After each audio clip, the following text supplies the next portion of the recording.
Summary. There once was a girl who had a little curl right in the middle of her forehead, and when she was good, she was very, very good. But when she was bad, she was horrid. Okay, admittedly, I don't have a curl, and I don't plan on being horrid. I plan to be their worst fucking nightmare. They took the love of my life from me, and they have broken me more than any of their previous attempts could ever dream to. But the joke's on them. My pain is my gain, and I will use it to destroy them. I will solve the prophecy and end this ridiculous power struggle. I will watch their blood fall to the swing of my sword, and I will do it with a smile on my face. My only concern is what will be left of me once the bodies fall. My inner darkness is a crazy, bloodthirsty bitch that enjoys wreaking havoc. I'm not sure that's quite what the Fates had in mind as their champion and future queen. Meh, fuck it. Let the chips fall where they may. Character list. This little guide has been put together so you can keep track of who is who, because let's face it, there are a lot of characters to keep track of in this book. Akassis, Dark Fae, brother of Makeda, fated mate to Eve Adele, the Dragon King, Hamish's assistant, secret true mate to him, Asmodeus, referred to as the being in the orange ring in this book, Belestine, leader of the Dark Circle of Witches, works with the Vampire King, Calbot, Dark Fae with a second face, befriends Eve, Caleb, Eve's brother who passed away in the first book, Carino, head warlock, runs the shadow circle that reigns over both dark and light circles, fated to Eve, Darius, also known as Hulk, Eve's alpha werewolf mate, Devlin, the Lichen King, fated to Eve, Davina Hamish, the Dragon King's wife and chosen mate, Eve, the main character, head warrior, daughter of the alpha pair of Lightning Ridge Pack, daughter of Cirrus, granddaughter of Ezekiel, originally thought to be a werewolf, but is a chimera containing the genes of all races, potty mouth, kick-ass, cheesecake fiend. Ezekiel, the vampire king who wants to take over the world, aka the bad guy. Fang Boy, Cyrus's brother, son of Ezekiel. Vampire, killed in the first book. Garrett, Dragon Prince, who was meant to take the throne. Brother to Hamish, fated to Eve. Grant, alpha werewolf or a neighboring pack. Family friend to Eve. Hamish, false Dragon King. Brother to Garrett, fated mate of Adele, chosen mate of Davina. Cassie, Eve's sister-in-law, fated mate of Eve's brother Caleb, killed in the first book. Luca, vampire council member, member of the vampire alternate royal line, fated to Eve. Lysario, light fae prince, fated to Eve. Magda, dark fae, friend of Eve's, dark king's concubine. Marcus, traitor wolf working with the vampires. Max, alpha Darius's beta. Makeda, dark fae king, brother to Akassis, fated to Eve. Miss Delphine, elderly werewolf Cyrus befriends. Monique, alpha Grant's Luna. Penelope, light circle witch, friends with Eve. Poppy, a.k.a. the Oracle, friends with Eve. Dragon, Raylan, light fae, friend of Eve's. Reese, werewolf, Eve's first love and mate. Reuben, alpha werewolf of Lightning Ridge, fated mate of Sabine, father of Eve and Caleb, died in the first book. Sabine, Luna of Lightning Ridge, fated mate to Reuben, mother of Eve and Caleb. Died in the first book. Scully Dark Fae, the second face of Calbot, friend of Eve. Tobias, ancient vampire councilman related to Luca. Cyrus, Eve's birth father, vampire prince.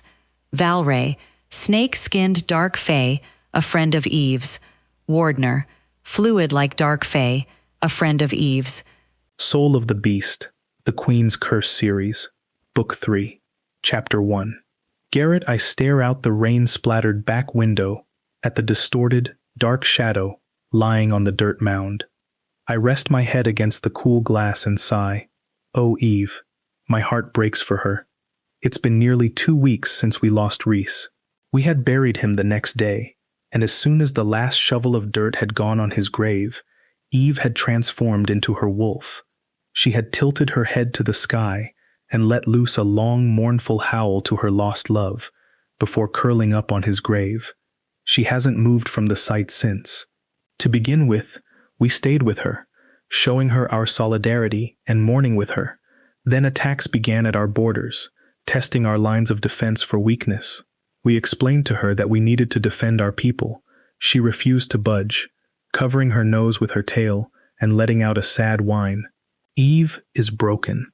A piece of her soul has been torn from her, and she cannot bring herself to accept the loss and let Reese go. She stays as close to him as she can, curled up on his grave, whimpering for him in her sleep. No amount of coaxing, reasoning, or threatening can tear her away. We had to make the hard decision to step up and look after the boarders and the people in our care. But we always take turns watching over her, ensuring she is never alone.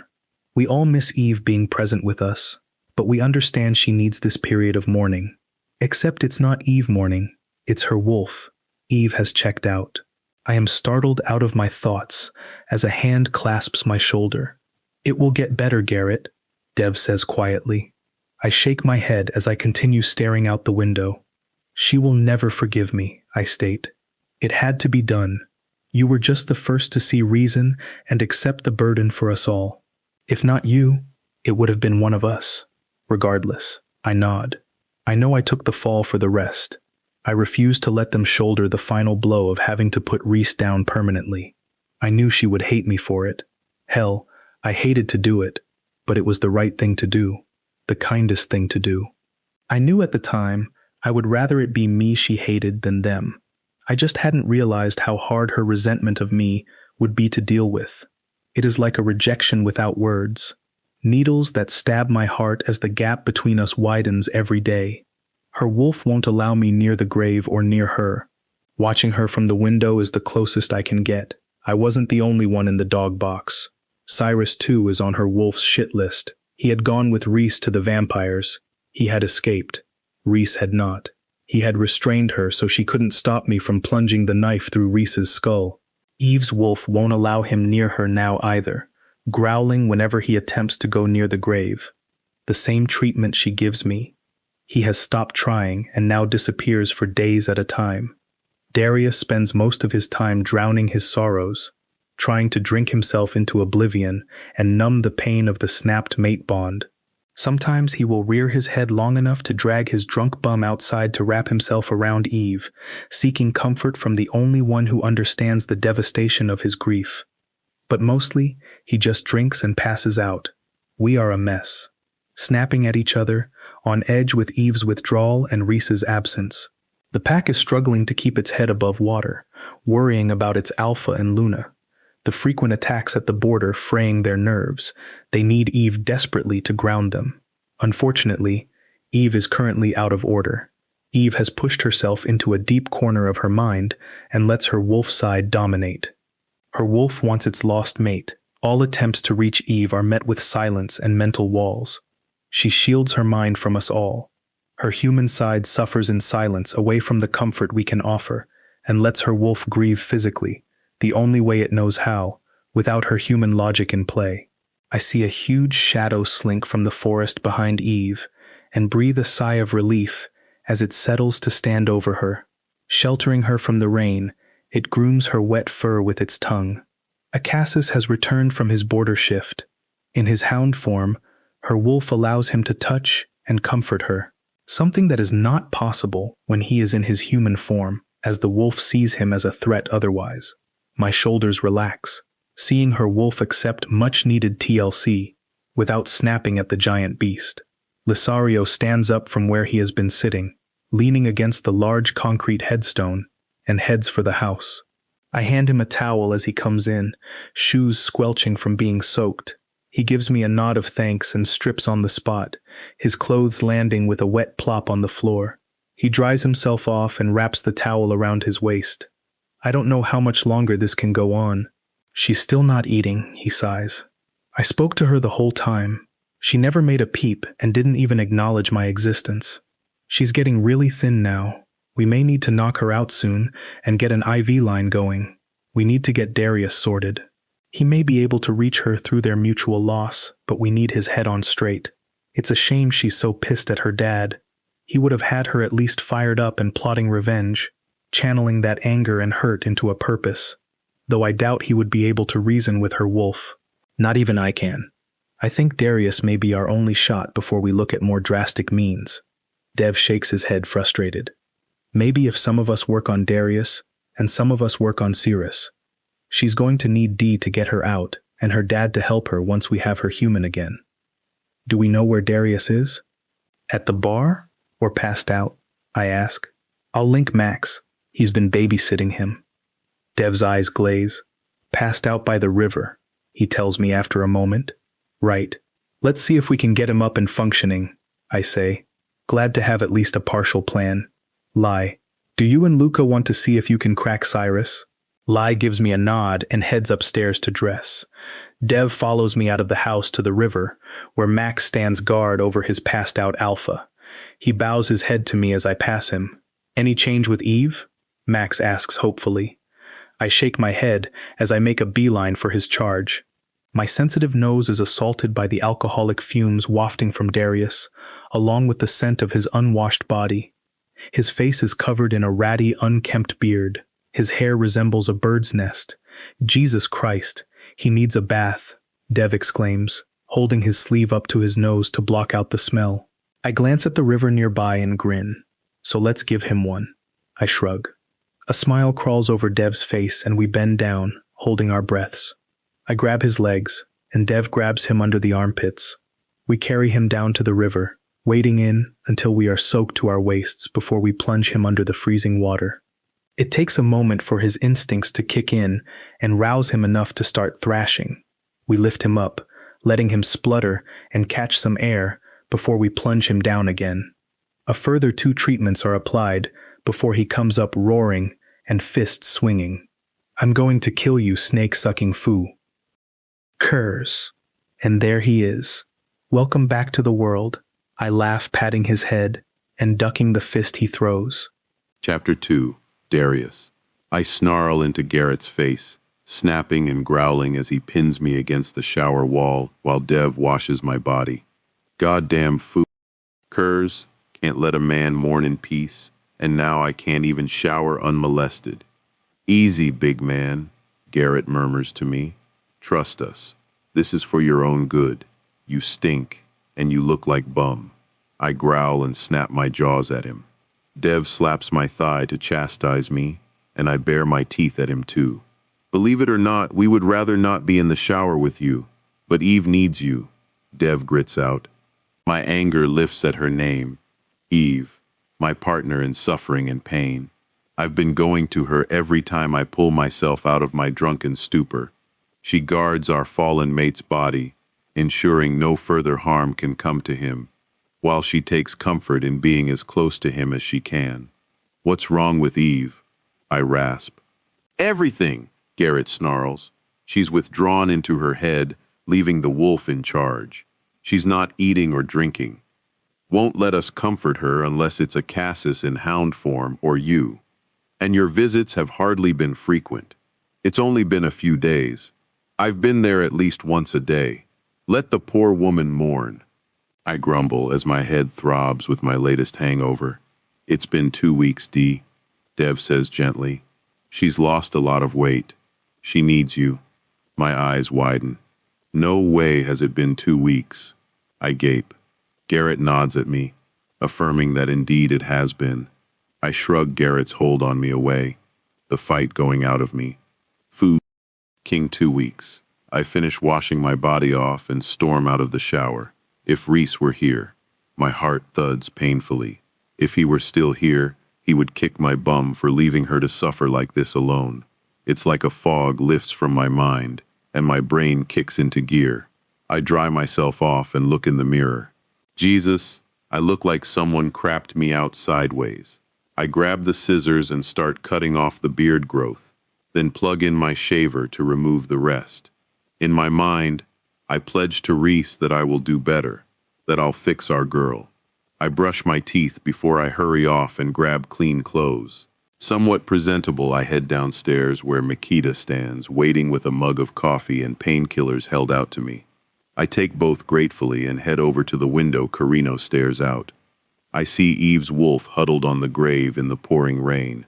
A Cassis standing over her, protecting her from the worst of it. I curse and put my mug down, but Carino grabs my arm before I can head to her. "We need to talk before you go out there," he demands. "Grab your coffee and take a seat." I stomp over to the couch and sit down, glaring at him. "I just want to go to my mate." "You can't help her until you get things in order up here," Makeda says, poking my temple. "You are feeling guilt. Why?" "Easy. I thought I had saved them both. She was going to sacrifice herself to save him. I shoved her out of the way and then took the sword myself. I didn't realize the warlock had also moved to kill him. I failed them both, and now I discover I have left her alone. I thought it had been a few days, not weeks." I grumbled, disgusted at myself. "If you hadn't shoved Eve out of the way, she would have died at the king's hand, and Reese by the warlock. You can't be in two places at once, can you? One would have died no matter what you did," Makita states. "But," I start, "could you be in two places at once? Yes or no?" I shake my head in frustration. "Obviously not, though I wish I could have been." "Would you have chosen to save Reese over Eve?" Tears prick my eyes as I glare at Makita. He already knows my answer. No. Damn me to hell, but no. I would always have chosen to save Eve, and Reese wouldn't have had it any other way, I say hoarsely. "Exactly," Carino interjects. "Darius, you did everything you possibly could to save them both, but you could only ever save one. This was always going to be the outcome. There was nothing you could have done differently unless you chose to not push Eve out of the way. It was always one or both that could die, and thanks to the powers that be, you were there to save one of them. The fates are twisted foo-f***ers, and this went the only way it could, with the best outcome. You saved her. She's alive because you made sure of it. Now we need your help to get her back on track. She can mourn all she needs, but she needs to eat and heal too. Eve needs to be back in control, not the wolf." I think of the moment his link snapped within us, and her gut-wrenching screams, as she crawled through her pain to reach Reese. As a chosen mate, my pain was less than hers, and yet it had held me immobile in its intensity. She, on the other hand, fought against it with every fiber of her being, because her love for him and her need to be with him was so powerful. Stronger than my own. The breaking of a soul bond is a death sentence to most wolves, whereas a chosen bond is the same sort of grief as a human's. Hurts like a bitch and depresses the fool Cain out of us. The snapping of the chosen bond is painful but very survivable. Yet she is still here, while her soul has been shredded. Me, on the other hand, am wallowing in my pain, selfishly drinking myself stupid. She is stronger than me in every way. I am not worthy. I have a lot to make up to her for. Don't do that, Dee. You have every right to grieve the way you needed to, but she needs you now. We can't leave it any longer. You may be the only one who can bring her back, Makita says, placing a hand on my shoulder and giving it a squeeze. I blink the tears away and nod. I need to use our mutual connection with Reese to bring her back. I can dive through her wolf's mind and hopefully convince it to push Eve to the front. "Do you have a plan yet?" Garrett asks, descending the stairs freshly dressed. "Try and reason with the wolf," I sigh, running my hand through my damp hair. "And what if that doesn't work?" Dev asks from behind Garrett. The wolf is wavering on the edge. "It would have given in completely if not for being bound to you as well. Without you, the wolf will probably die, and we will be lucky if it doesn't take the rest of her with it. Then I'll take a leaf out of Reese's book," I say, smiling bitterly at them. "What's that?" Carino asks. "Tough love," I grimace. "Well, whatever you plan to do, I suggest you hop to it. We don't know when another attack is going to come, or when those things that crawl out of holes will attack. Everyone's nerves are shot from the frequent border attacks. We need Eve, Dev says. This makes me angry. Always Eve that's expected to save the day. Jesus, Dev's a king, and so is Garrett. Carino is some sort of grand warlock/assassin thing, and yet they can't take the lead? Doesn't she have enough on her shoulders? Fine, I snarl. I'll try and bring Eve back, but by the gods, you guys need to stop expecting her to lead the charge. You are so fuffa. King reliant on her leading the charge that you have lost sight of who the four gay you are. Man up. I storm out of the house angrily. I'll bring Eve back. Not for them, though. They need to sort their shit out and be the leaders they are supposed to be. No, foe. Them. I'm doing this for her only. The war and the rest of the world can just fool. King Wait, Chapter 3. Darius. The rain had eased off to a light haze as I stomp out to my mate and kneel in front of her. Her eyes flick to mine, letting out a quiet whine. Acasis steps back to give us some space. I stroke Eve's head and note the thinness of her body. Her ribs are starting to show. I look internally at our bond and follow it to the gates of her mind, where her wolf paces restlessly. We need to help Eve, little one. Can you help me find her? The wolf glares at me. How much longer can you keep her body going without sustenance? You are meant to be a part of her, not separate. You need to go back to her. The wolf whines, looking torn. It desperately wants to be with Reese, but also with me. Please. You know this is not how it should be. I miss him desperately too, but we all miss Eve as well. All of her. The wolf paces again, eyes darting to me nervously. Finally, it halts and bares its neck in submission. It is outside its comfort zone, being solely in charge, but it's been holding the fort as Eve requested. I kneel and hug it around its neck. I'm so proud of you. Now let's go find our girl. The gates swing open, and I follow the wolf through, flitting and searching through the quiet mind of my mate, with her wolf beside me. Eve sits huddled in a dark corner, tearing at her hair while heart-wrenching sobs erupt from her mouth. I swirl my essence around her, bathing her in love, letting it soak into her. Her head pulls up to look at me. Darius? Yes, kitten, I'm here. I'm always here for you. I reassure her. He's gone, but I am not. We need to mourn him and find our way forward. The others are waiting to help us both. I can't move forward. I am always his, forever. I can't move on. She shakes her head. I don't know how to or if I even want to. Your wolf can't hang on much longer, Eve. It's starving your body to death. Your wolf is too lost in its mourning. Eve shrugs. Whatever happens, happens. I shake my head and change gears. Tough love it is then. Reese would be disgusted with you right now. He gave his life trying to keep you safe, and yet you spit on his sacrifice. Her head jerks up and her eyes widen in surprise. She shakes her head violently. He dies for you, and all you can do is sit here, rotting in your own mind, pissing all over his gift to you. And what of your other mates, huh? Do the rest of us mean so little to you that you would lay down and die and take the rest of us with you? Because if you go, so do we. Are you prepared to leave your people under the rule of the vampire king? Wake the four. Cup Eve, Reese died to save you, so you could fix the world, not burn the full. King thing down around our ears. Don't you dare sit here hiding and dying in a corner while the world falls down around us all, simply because you can't accept that Reese is dead. I lie down beside her. What are you doing? She asks nervously. Waiting to die, apparently, 'cause that's all I have to look forward to, so I'll do it here by your side. I grumble. She pushes at me. No, get up and get out of my head. Make me, I smirk. It is quite peaceful here. I can see why you like it. She starts to panic, shoving me.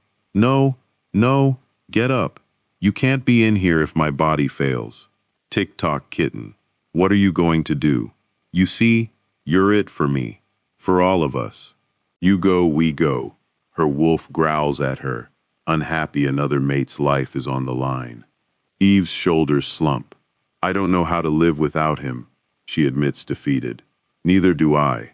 We can learn together, okay? I sit up and offer her my hand. She chokes on a sob but takes my hand, and I pull her to me. Come on, kitten. Let's get out of here. It's time for us to face the music. We can lean on each other. It's not going to be easy, but we will get there with time. I pull her forward with me, to the front of her mind, and with Eve back in the driver's seat, I follow my link back to my own head. My eyes open, and it's raining again. I hold a naked, muddy, shivering Eve in my arms. Makita runs out of the house with a blanket, tossing it to me, and I swiftly wrap Eve in it before picking her up. I walk to the house, ignoring the shocked silence of the men, and go up the steps to the bathroom, flicking the shower on. I make sure I lock the door. That's right, Foon. Curs, I got her back, and I'm gonna look after her. They can all foe. King wait, I perch her on the sink bench and swiftly strip, before pulling the blanket off her and carrying her into the shower. I stand holding her, stroking her back while I wait for the shivers to subside in the heat. Once I'm satisfied she's warm enough, I help her stand and shampoo and condition her hair. I make sure I massage her scalp and relax her. Then I wash the rest of her body, slowly massaging as I go, before I rinse her off. I flick off the shower and dry her with a warm, fluffy towel that Lee has snuck in, along with some warm pajamas. Once she is presentable, I sit her on the love seat in the spare bedroom and blow dry her hair while I brush out the tangles. Lee sneaks in and pops a tray of food down just as I'm finishing up, before nodding and sneaking back out. At least he's all about looking after her too. He's supporting what I'm trying to do, without interference. I flick off the hairdryer and bring the tray over, sitting it between us. It's a simple chicken noodle soup and bread, which is perfect, since neither of us has apparently had solid food in weeks, and a couple of Gatorades. Eve stares at it disinterestedly. Kitten, I nudge her. Please eat. I know you don't want to, and I don't want to either. To be honest, this will be my first meal too, I think. Let's tackle this first little hurdle together. She raises an eyebrow. You haven't been eating? She asks with her husky, unused voice. Her eyes sweep me from head to toe, and I see her noting my tired, bloodshot eyes and the weight I have lost as well. You put your wolf in charge while you grieved. I drank my pain away. I thought it had only been a few days. Turns out I was on a 2-week drunken bender. I shrug sheepishly. Jesus, we owe our pack a big apology. She sighs tiredly. She grabs a piece of bread and dunks it in her soup before she tears off a chunk with her teeth, chewing slowly. She swallows and pauses, waiting to see if it will bounce back up. After a couple of minutes, she has some more, giving her body the chance to adjust to the sudden sustenance after each bite. I copy her, and eventually, we eat it all. She yawns as she places her spoon back in her bowl, and I nudge her toward the bed. I've purposely chosen one of the guest rooms so she doesn't have to face the fact there is no Reese in our usual bed. She cuddles up with me under the blanket and sprawls on me. Just when I think she is settled, she changes positions and then continues to wriggle around. Would it help if I got an item of his clothing? She nods. I smile sadly at her and get up. I pad across the room and open the door, only to be greeted by Lai holding one of Reese's hoodies, clearly anticipating Eve's needs. I sigh and take it with a nod of thanks, traipsing back to the bed. I take off Eve's top and pop her into Reese's hoodie, watching her bring the front of it to her nose and breath in his scent. Tears prick her eyes and she sniffles, before throwing her arms around me as huge sobs start to rack her body. I lie down, wrapping my arms around her and soothing her back. Reese's scent wrapped around us is both comforting and painful, reminding us of our loss. Little by little, her sobbing slows to sniffles and her breathing evens out. I close my eyes, breathing in the combined scents of Eve and Reese, pretending just for tonight that they are both present and okay. Chapter 4. Eve. I wake cocooned in warm arms, surrounded by Reese's scent. I smile and stretch, opening my eyes to a wary-looking Darius. I look questioningly at him, then realize it's just us in the bed. My lips tremble as reality hits me like a brick wall. Darius's arms tighten around me. "I've got you, kitten," he whispers in my ear. I cling to him like he's my lifeline. He is my sole connection left to Reese. Eventually, I relax my grip as my shaking subsides. He picks me up and carries me downstairs like a toddler.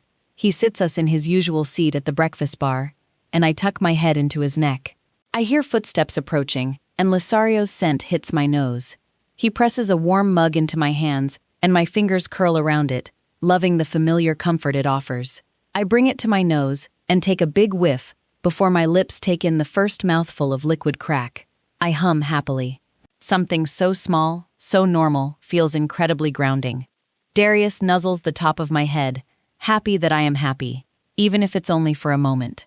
Halfway through my drink, I pull my head away from the safety of Darius's neck and survey the room. My men stand watching me with wary attentiveness. "Morning," I croak.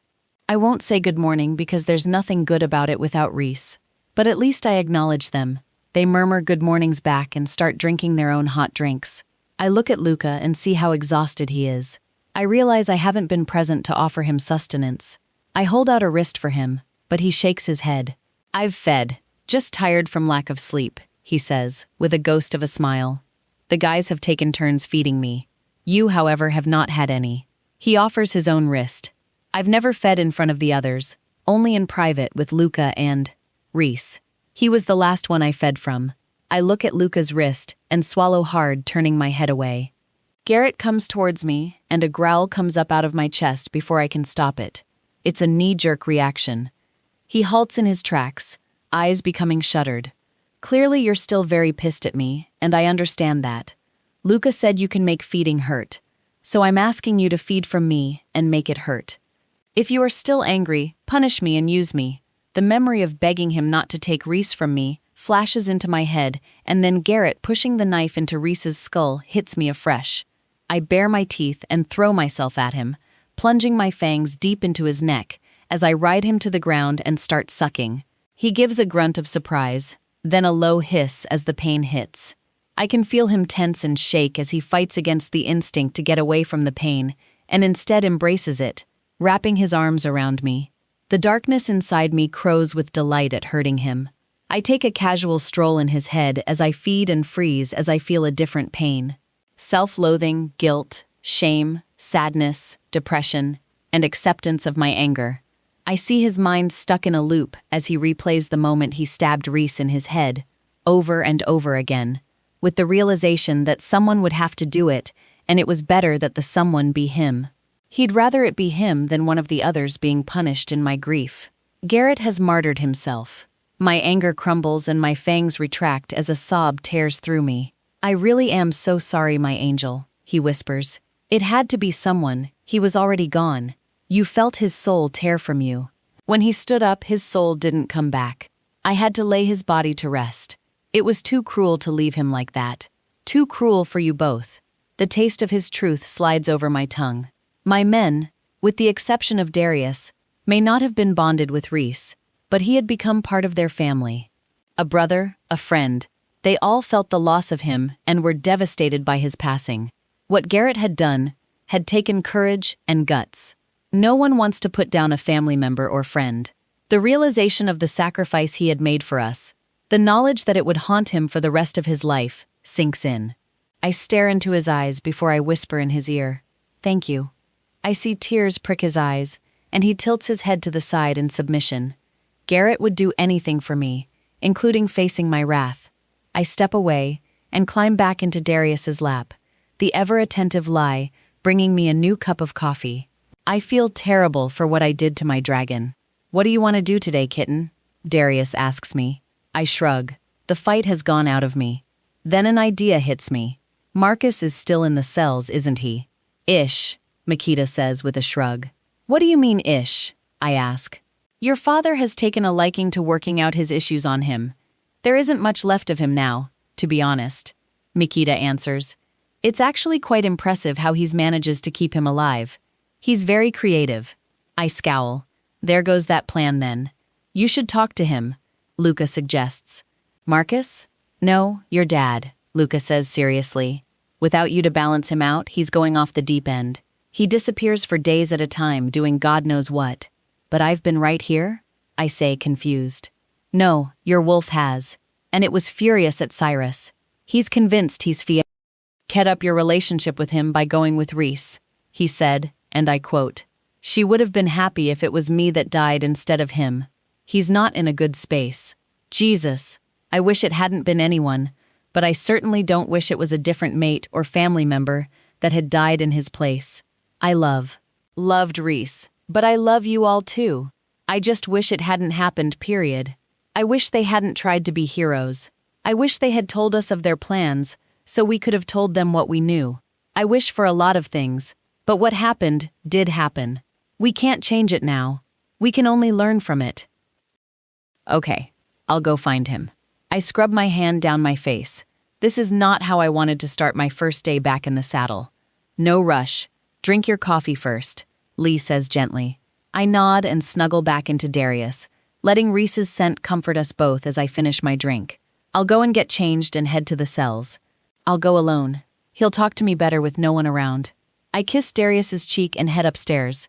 Before long, I'm stalking over to the cells, ignoring the pitying faces of those I pass on the way. I don't want their pity. I want to maim something slowly, violently, and pretend it's Belestine.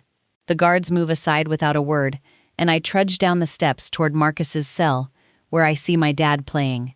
I stare at the sight before me and feel a grin creep over my face. It appears Daddy-O is in the same mindset as me. Luca was right. Cyrus is very creative.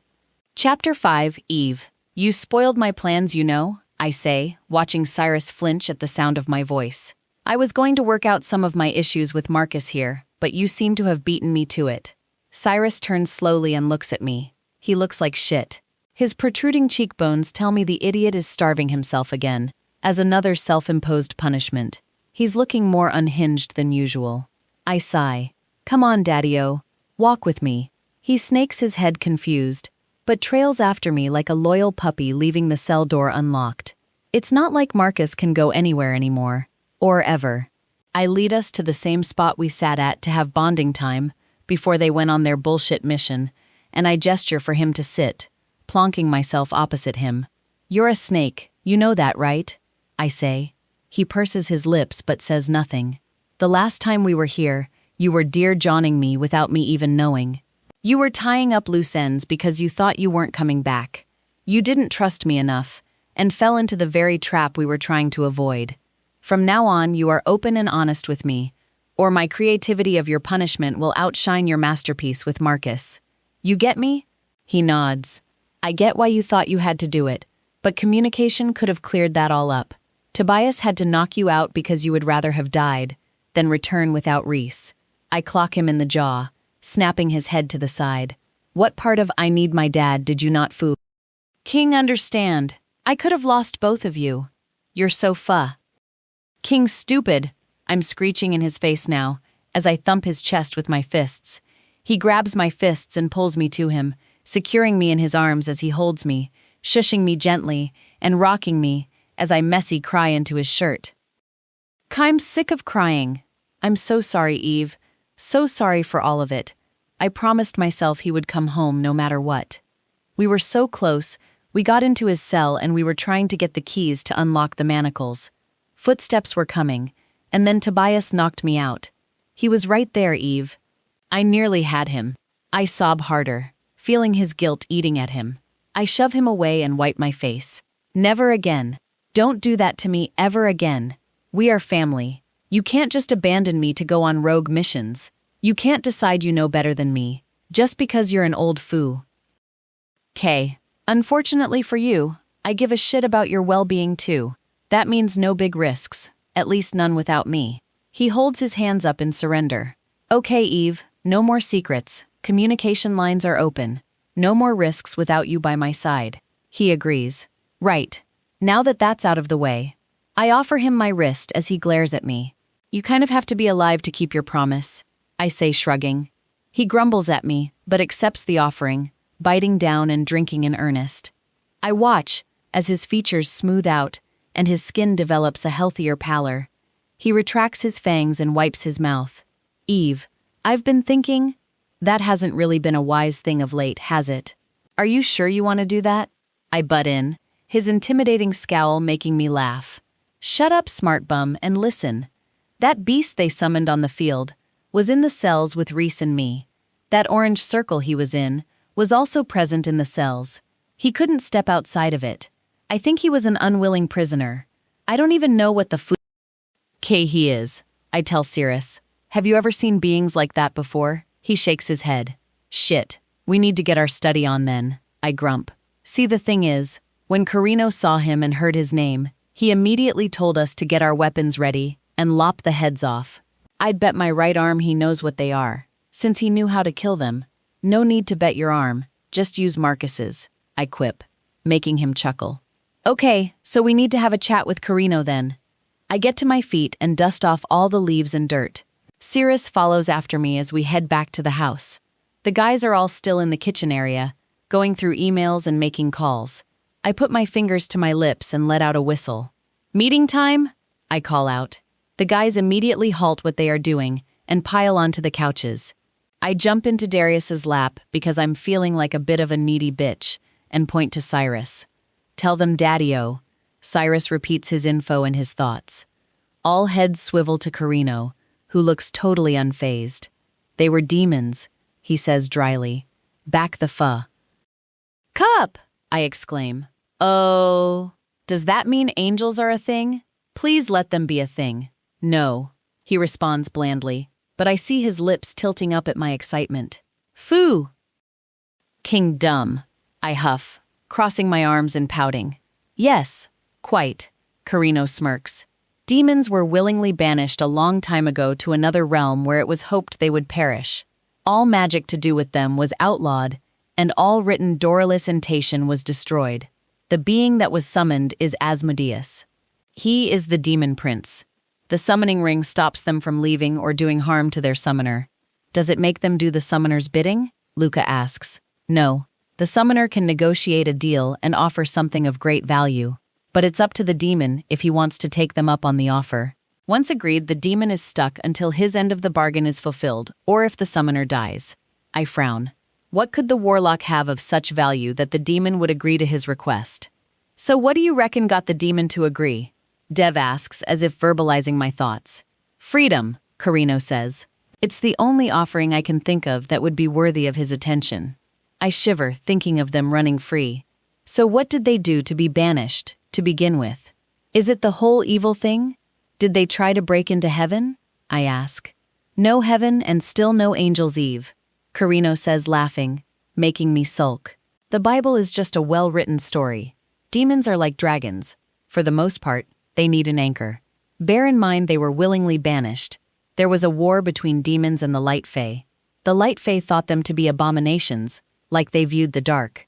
When they learned that the demons planned to expand and intermingle with the other races, they decided to end their line. The Fae set a trap, claiming they were going to war with the demons. The demon army went to the arranged field, but found it empty, and no army present to fight against.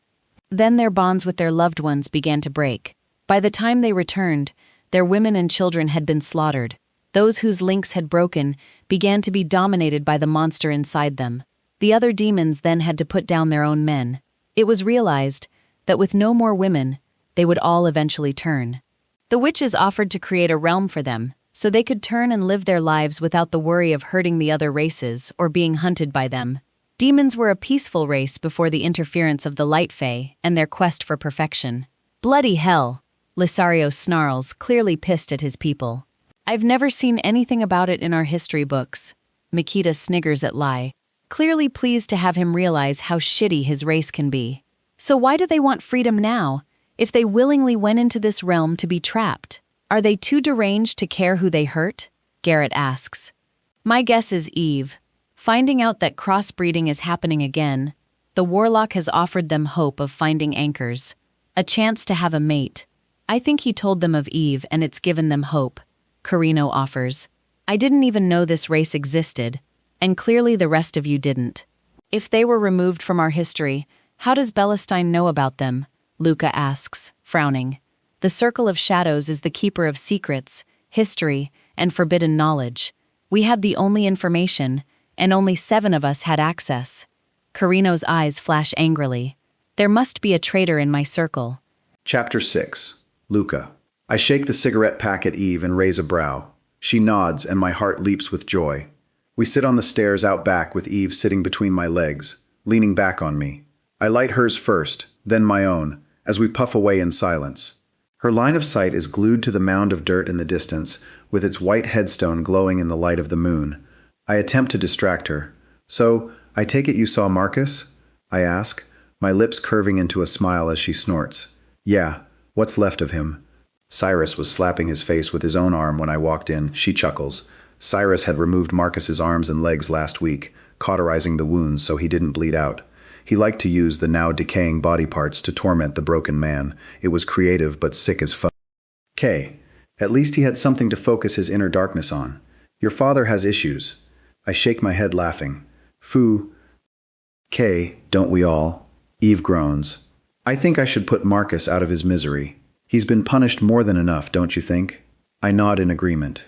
Will you sleep with us tonight, Eve? We miss you, I tell her, kissing the top of her head. She sighs. Yes, but can we just throw some mattresses down in the lounge? I can't go back to that bed without him in it. It's just not right.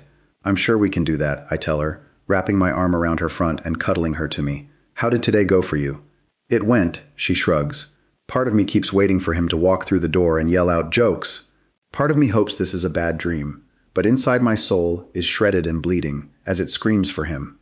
It hurts Luca. It hurts so much. It's hard to just keep breathing, to function in any capacity. I want him back.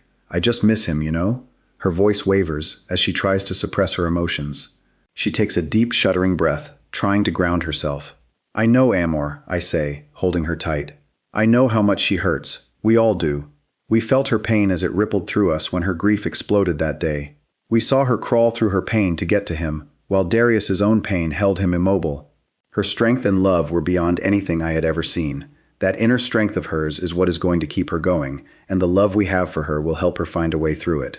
I wait for her to flick her cigarette butt away before leading her back inside. Would you guys be keen on a slumber party type of deal tonight down here? She asks. The guys grin and immediately start moving furniture back, while others head off to drag mattresses down from upstairs. Before long, the beds are sorted and we are all piled on, drinks in hand as Eve grabs the remote and puts on Netflix. What are we watching, sweet cheeks? Dev asks. Space. The final frontier, Eve says. These are the voyages of the Starship Enterprise. Dev's eyes light up as he continues the speech. Its continuing mission, to explore strange new worlds, Darius laughs, squeezing her to him. To seek out new life and new civilizations, Garrett calls out dramatically. To boldly go where no one has gone before. We all yell, clinking our glasses and cracking up, while Carino looks at us like we have lost the plot. Just watching, or drinking and watching? Lee asks. Eve grins evilly. Drinking? We cheer, and Lai laughs, heading off to grab supplies from the liquor cabinet, while Acasis explains the rules to a bewildered Carino. Before we begin, Darius holds up his glass and yells out to Reese. We all echo his words and drink. I'm really going to miss having Reese with us. It becomes a messy night fast, as Eve purposely puts on an episode that guaranteed lots of drinks. When we are happily wasted, and I notice most are asleep or dozing off, I get up and turn off the lights and lock the doors. I climb back into bed, watching Eve as she sleeps peacefully, before drifting off to sleep myself. Eve's scream has me bolting upright. Someone flicks the lights on, revealing Eve in a full-blown panic, trying to untangle herself from the other's limbs as she looks around for some unseen boogeyman. She looks terrified. Garrett and Darius grab her, crushing her between them as they try to calm her. I crouch beside her. Amor? What has you so upset? I ask her gently, wiping away her silent tears as her eyes continue to dart around the room. Reese was here, she says, her voice a quiet, quivering whisper. Angel? No, it was just a bad dream, Garrett reassures her. Was it a replay of his death? Acasis asks, sadly. Eve shakes her head. No, I was drinking coffee, and then something big was in my mouth. I spat it out. It was an eyeball. She shudders with revulsion. I looked up, and he was sitting opposite me with his eye missing. He smiled at me and then said, I see you, and then he laughed and laughed. But then he wasn't Reese anymore. He was Bellestein, and he lunged at me. Then I woke up. She sighs. Sorry, guys. Try to go back to sleep. It sounds terrifying. Don't apologize for it, I tell her, kissing her forehead. Want us to leave the stair lights on? She nods, and I flick on the stair light and turn off the lounge ones. Slowly, Eve settles back to sleep, with the aid of Garrett's purrs and hair strokes, and Darius's hands rubbing her back as she clings to him.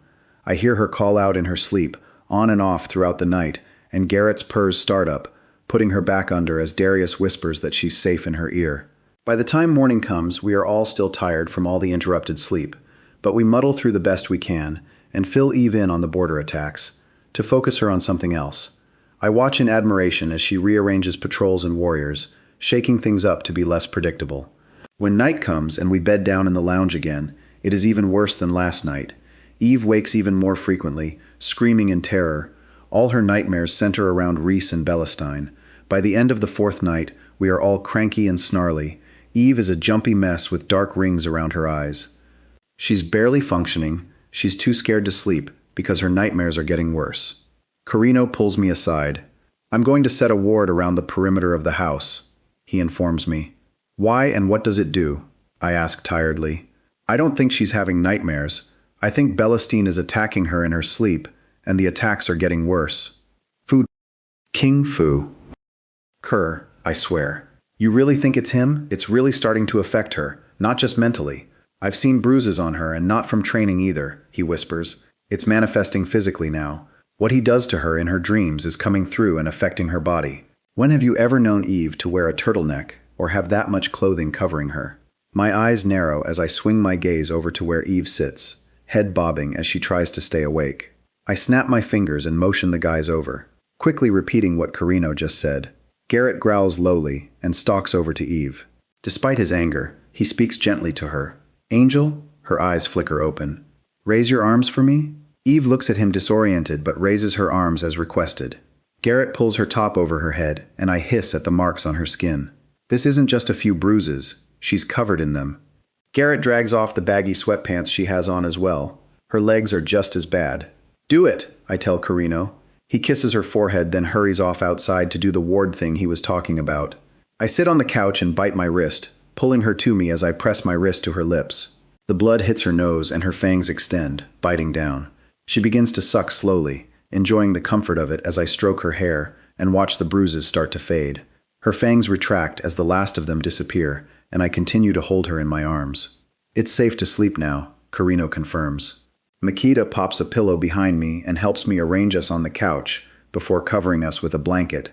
The guys bed down on the mattresses on the floor, yawning.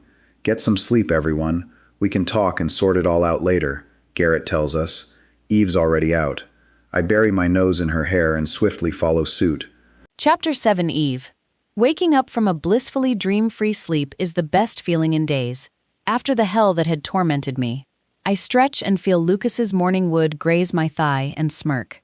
I slowly inch my way down, sliding his boxers up and slipping my fangs into his femoral artery. He groans, his hands sliding down to grip my hair. Jesus, Luca, you lucky K, Acasis bitches. She's just feeding, Luca says breathlessly. The blanket comes off and my eyes roll up to look at a surprised Acasis. Oh, she is just feeding, he says disappointed, dropping the blanket back down over me. I hear the hound head off to the kitchen and pop Luca free of his boxers as I retract my fangs and gobble him down, sliding him in and out of my throat. Luca groans again. He's already on the edge from the more erotic bite. He won't last long. Ah, she's giving you that bite. Acasis laughs obliviously. I swallow, making my throat contract, and he loses it. I wait for the throbbing to subside, swallowing his seed before pulling away, tucking him tidily back into his boxers, and crawling back up to snuggle in his waiting arms. Good morning to you too, Amor, he chuckles, as I snigger. Feeling better, are we? Very much. I had the best sleep. Did you have enough to drink? Iron check, protein check? Yeah, I'm good to go. I laugh. Just need my caffeine. Did you need to feed? Amor, if I feed off you right now, you can bet your bum you won't be leaving the house for quite some time, he tells me, wagging his eyebrows. I am so tempted, but I also know I have a huge backlog of work to get through. Tonight? Absolutely, he says with a grin lighting up his face. I give him a quick kiss and head off in search of my caffeine. Acasis turns with a smile, handing me a steaming mug. "Oh, come here, gorgeous. You have a little something." His thumb wipes over my chin, and then the idiot sniffs it and scowls. The spoon in his hand flies and hits Lucas's head. "You Kerr, you got a blowy." Luca grins and I blink innocently as I sip my coffee. "Now you've done it. He's going to be foul all day knowing he missed out." Mikita chuckles, patting over and claiming a bar stool. Acasis looks at me and pouts. "Calm down, you big baby. We can have a group therapy session tonight," I tell him. He whoops and snatches the coffee off me, placing it on the safety of the counter, before grabbing my hips and spinning me around. He plunders my mouth, diving his tongue in, and I laugh. "Dude, I just had a snake in my mouth literally 5 minutes ago." "Don't care," he growls, going back for seconds. He puts me back down, thwacks my bum, and then at last returns my coffee before wandering off to get his own. Darius yawns behind me and snuggles up, careful not to jostle my coffee, planting kisses up my neck before he goes to get his own coffee. Carino takes a seat at the breakfast bar, and I go over to him and kiss his cheek. He looks up surprised. "Thank you for letting me sleep. I don't know what you did, but I feel like $1 million this morning," I tell him gratefully. "You always look like $1 million, he smirks, recovering smoothly. "I'm guessing you have stuff to tell us?" I ask. His smile falls. "Maybe when you're feeling less like $1 million. I don't want to spoil your mood," he grumbles. My stomach clenches, and I know I don't want to hear what he has to say. I take a step back. Too late. He grabs my hand and makes me sit. I swallow hard. It's bad, isn't it?" He nods. "Rip the Band-Aid off then. Let's get it over with." I hear Cirrus yell out hello as he comes in the front door, but my attention is solely focused on Carino. Asmodeus's legion is rumored to be nearly 3,000 strong, and Belestine harvested Reese's soul, he says, running the last sentence together. I stare at him, running it back through my head slowly. Belestine harvested Reese's— "No!" I gasp, looking at him in horror. He nods, grimacing. "That's how he was getting to you in your sleep, letting his soul lead the way to your dreams." "I'm so sorry, Eve," he says sincerely, holding my hand tight. "How do we free it?" I demand. "When we kill Belestine." I rip my hand from his and I'm up and moving, heading straight to the office to grab my knives and swords. I turn around to head out, only to find Cyrus in my way. "Move," I demand. "I can't, Eve. No more going rogue. No more breaking from the group. We communicate and we work together, remember?" He growls. "This is different. I have to—" "No, Eve. It's not going to happen. This is a knee-jerk reaction. He wouldn't want you putting yourself at risk. He's dead, sweetheart. His soul may be stuck and we will free it as soon as we can. But what you need to focus on right now is the massive army the king can call on, and what we are going to do about it." He blurs forward and snatches my weapons from me. "You fool! King Hole!" I scream, launching myself at him, only to be caught by Darius in mid-leap. "Kitten, you need to calm down. You can't help or do anything in this state," he says sternly, pinning my arms when I take a swing at him. Mikita steps forward. "Don't you King Dare, I have every right to be upset." Mikita pauses. "I just want to help Eve," he says, eyes begging me to agree. "I don't want your help," I screech. "Eve, the Band-Aids are not off yet," Carino pipes up, drawing my attention. "I think the demons are the final piece of your mate chain." I stop struggling immediately. Too shocked to even remotely respond, but the dipshit keeps going. "My bet, based on your history of the high-ranking mates you have, is it will be Asmodeus or one of his brothers. That's how you stop the army." "Okay, I'm done. Now you can lose your shit." He spins back to drink his coffee, as I stare gape-mouthed at him. "I'm supposed to mate with one of the bad guys? Oh, let's not forget he's a demon too. A burning ring of fire and horns and under the control of Belestine, who has stolen Reese's soul." A giggle comes out of me, and soon I'm full-blown belly laughing. "Ladies and gentlemen, welcome to this get-up thing called my life. I mean, seriously, when does this shit end?" "I got you, Eve," Darius whispers, cuddling me to him as my laughs turn to sobs. God, I am so King sick of crying. Tomorrow I won't cry at all, I promise myself. Tomorrow, if shit goes wrong, I'm just going to Kane stuff up. I need to Kane stuff up. I wish for it. Just then, panicked voices race through my link. We are under attack. Looks like wishes really do come true. I don't even bother with armor. Just my sword and my skills are with me, as I run to the northern border.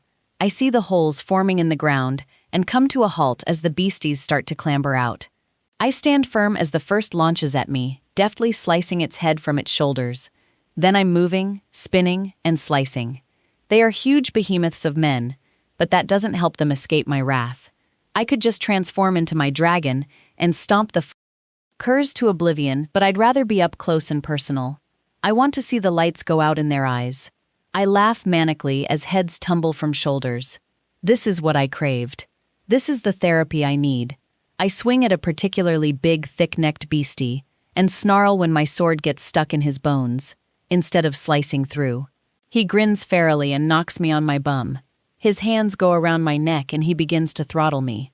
I grin just as ferally back at him, as my vines burst out and swiftly wrap around him, plunging into his eyes, ears, and mouth, and destroying him from the inside out. They fill him and he screams before his head explodes out and showers me in his blood. That was so King Cool, I want to do it again. You're so creative.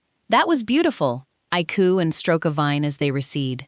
I pull my sword free of what is left of his neck and turn to take in my surroundings. I know Carino said Asmodeus has 3,000 men, but this is like a couple of hundred, at most. We are wading through them slowly but surely. If they keep sending only a few hundred at a time, we will slowly deplete the king of his army. Movement at the edge of the forest catches my eye. I rub my eyes in disbelief and look harder. There, under an oak tree, stands Reese, beckoning me to follow him. No foo. King Wei. I race to him, only a few meters away from his outstretched arms, when Carino tackles me, knocking the breath out of me. He swiftly pins me down. It's not him, Eve. You know it's not. Carino roars at me. He's dead. It's Belestine using his image. Look how the edges are blurred and his features are not defined. It's not him. I focus on Reese, whose smile turns sinister, as his features bleed away into Belestine. I can help you, Eve. Join your soul back to Reese. You just have to come with me. He extends his hand to me as he steps forward. Carino mutters something and flings out a hand at the dark warlock, knocking him on his bum as he hauls me to my feet. For a moment, I'm tempted to tug free and go to Belestine, but Darius's words echo in my head. What about the rest of us? Do we mean so little to you? If you go, so do we. You're it for us, Eve. I snarl and back away from Belestine with Carino. Belestine shakes his head, disappointed. That's a shame. I thought we could do this the easy way. He turns and opens a portal, disappearing into it. The sound of fighting dies down behind me. I look behind us and see he has taken his minions with him. The dead demons disappear from the ground as well. I thought I would feel better after swinging my sword around, but instead, my mind drifts to the image of Reese, beckoning me by the tree, and I realize I don't feel better at all. Chapter 8. Carino. I'm certainly not earning any brownie points around here. While my presence is accepted among the men to a degree, with Eve as well, my magic is only tolerated as long as it serves their purpose. I find myself struggling to fit in. I know things. Unfortunately, not good things. So now I'm more of a harbinger of doom. How is Eve ever going to see me as one of her mates, if all my words ever do is upset her? I thought she was going to murder me when I stopped her from going to Belestine when he looked like Reese. I'm glad she didn't, and I'm glad I was able to stop him from getting to her. Eve sits in front of her deceased lover's grave deep in thought. I want to go to her and offer comfort, but I don't want to upset her further, so I make myself sit on the steps of the back porch and wait. She is thinking about Reese's soul being stolen. Part of me wishes I hadn't told her, but I'll always be honest with my flame. Without warning, she gets to her feet and hurries toward the edge of the forest. Suddenly, she swings her fist at an oak tree, screaming at it, then swinging again with the other fist. I jump to my feet immediately and race to her, as she continues to pummel the tree with her bare fists. I wrap my arms around her, dragging her away so her fists can no longer make contact. She growls angrily at me and thrashes in my arms. I spin her around to face me. I am truly sorry, Eve, that sharing what I know has upset you. I don't want to upset you or hurt you in any way, shape, or form. But I would rather you know what is ahead than be caught by surprise. I would rather you have a chance to get your head around things than have the enemy use it against you and surprise you. I'm also sorry Belestine used Reese's image to try and get to you. Eve's eyes glare at me and she huffs angrily. Be pissed at me if you want to be. I'd rather that than have you dead because I said nothing. Eve shoves me and sends me sprawling. I'm not pissed at you. I'm pissed at the way things are going. It's like the fates just keep shoveling shit on top of me, to see how long it will take for me to be buried in it. Have I not done enough yet? Suffered enough? And where the fuck K is Poppy? I have questions, lots of questions, and yet I've not seen any sign of her. I raise my brow at her as I move into a sitting position. I don't know who Poppy is, I tell her. The Dragon Oracle, the idiot that first gave voice to this stupid prophecy. My supposed best friend, who I'm pretty damn sure is avoiding me. She hasn't even stopped by and offered her condolences. I'm going to kick her bum. Eve seethes, redirecting her anger at a new source. Well, hurry up then, and have at it, a tired voice says from the tree line. A blonde-haired tribal woman pushes through to stand behind Eve, making her turn. And for the record, I did stop by, but your wolf was being a mopey bitch and wouldn't let me near. Did you know? Eve whispers. Did you know he was going to die? It was fated. Eve, I'm so sorry. I promised him I would look after you when he was gone. Eve's legs buckle, and I am just able to shuffle forward in time to catch her and cuddle her to me. So he knew. He knew he was going to die? Eve asks, her voice cracking. The oracle kneels down in front of her and clasps Eve's hands. No, Eve. He had no idea. He thought I meant I'd look after you while he was off trying to kill the king, Poppy says sadly. You knew he was going to die and you let him go? You didn't tell us what he was doing? Nothing. Who does that? Why would you do that, Poppy? Eve snarls, yanking her hands away from the blonde. Eve! You know the rules. If I could have told you, I would. It's not allowed. The fates forbid it. I wouldn't have been able to utter a single word without them stopping me. I am so very, very sorry. I wish I didn't know what was happening, or was able to change the paths, but I physically and mentally can't. All I can do is stand before you and apologize for what I knew after the fact, and help you pick up the pieces. You are my best friend, Eve, and it kills me knowing what I know, and not being able to do a thing about it. Tears run down the blonde woman's face. Eve hides her own face into my neck, her body shaking as she fights her emotions. Did you know how he was going to die? Eve asks in a small voice. No, Eve.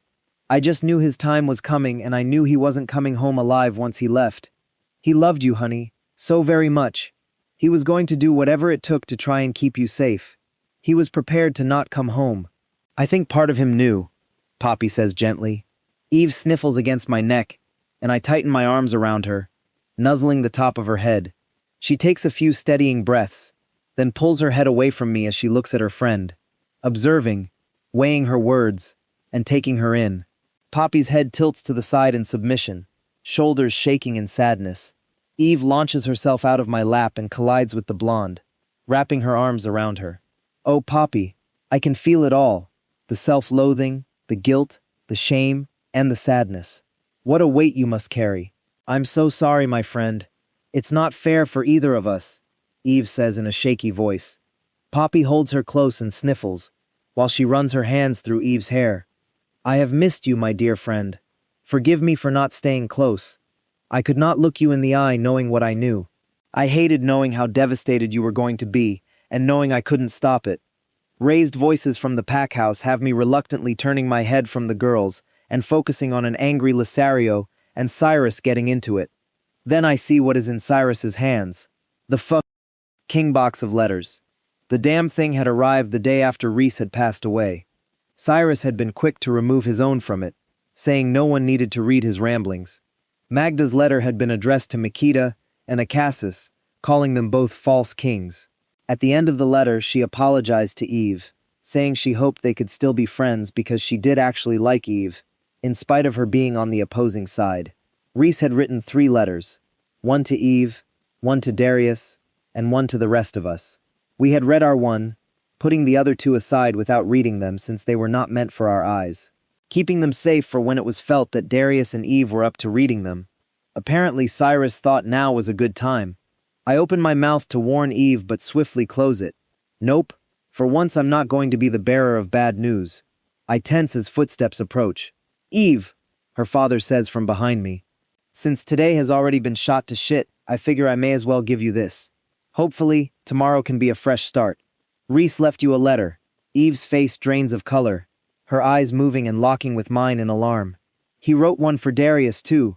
Maybe you could both read them together. Be there for each other. He extends the box towards her, only to have Lisario snatch it from him. No! She has been through enough today. Eve, please do it another day, he implores. Eve's eyes latch onto the box and her face crumples. Darius comes racing out of the house with Garrett as they pick up on her distress. Eve's hand reaches out shakily for the box. Eve, no. Please don't do this to yourself today. Lee beseeches her. Please? Eve begs. Lee's shoulders slump as he hands it to her. She cradles it in her arms, hugging it to her as if Reese's essence is inside it. She looks up into Darius's agitated eyes. Hulk, we have mail. Chapter 9. Darius.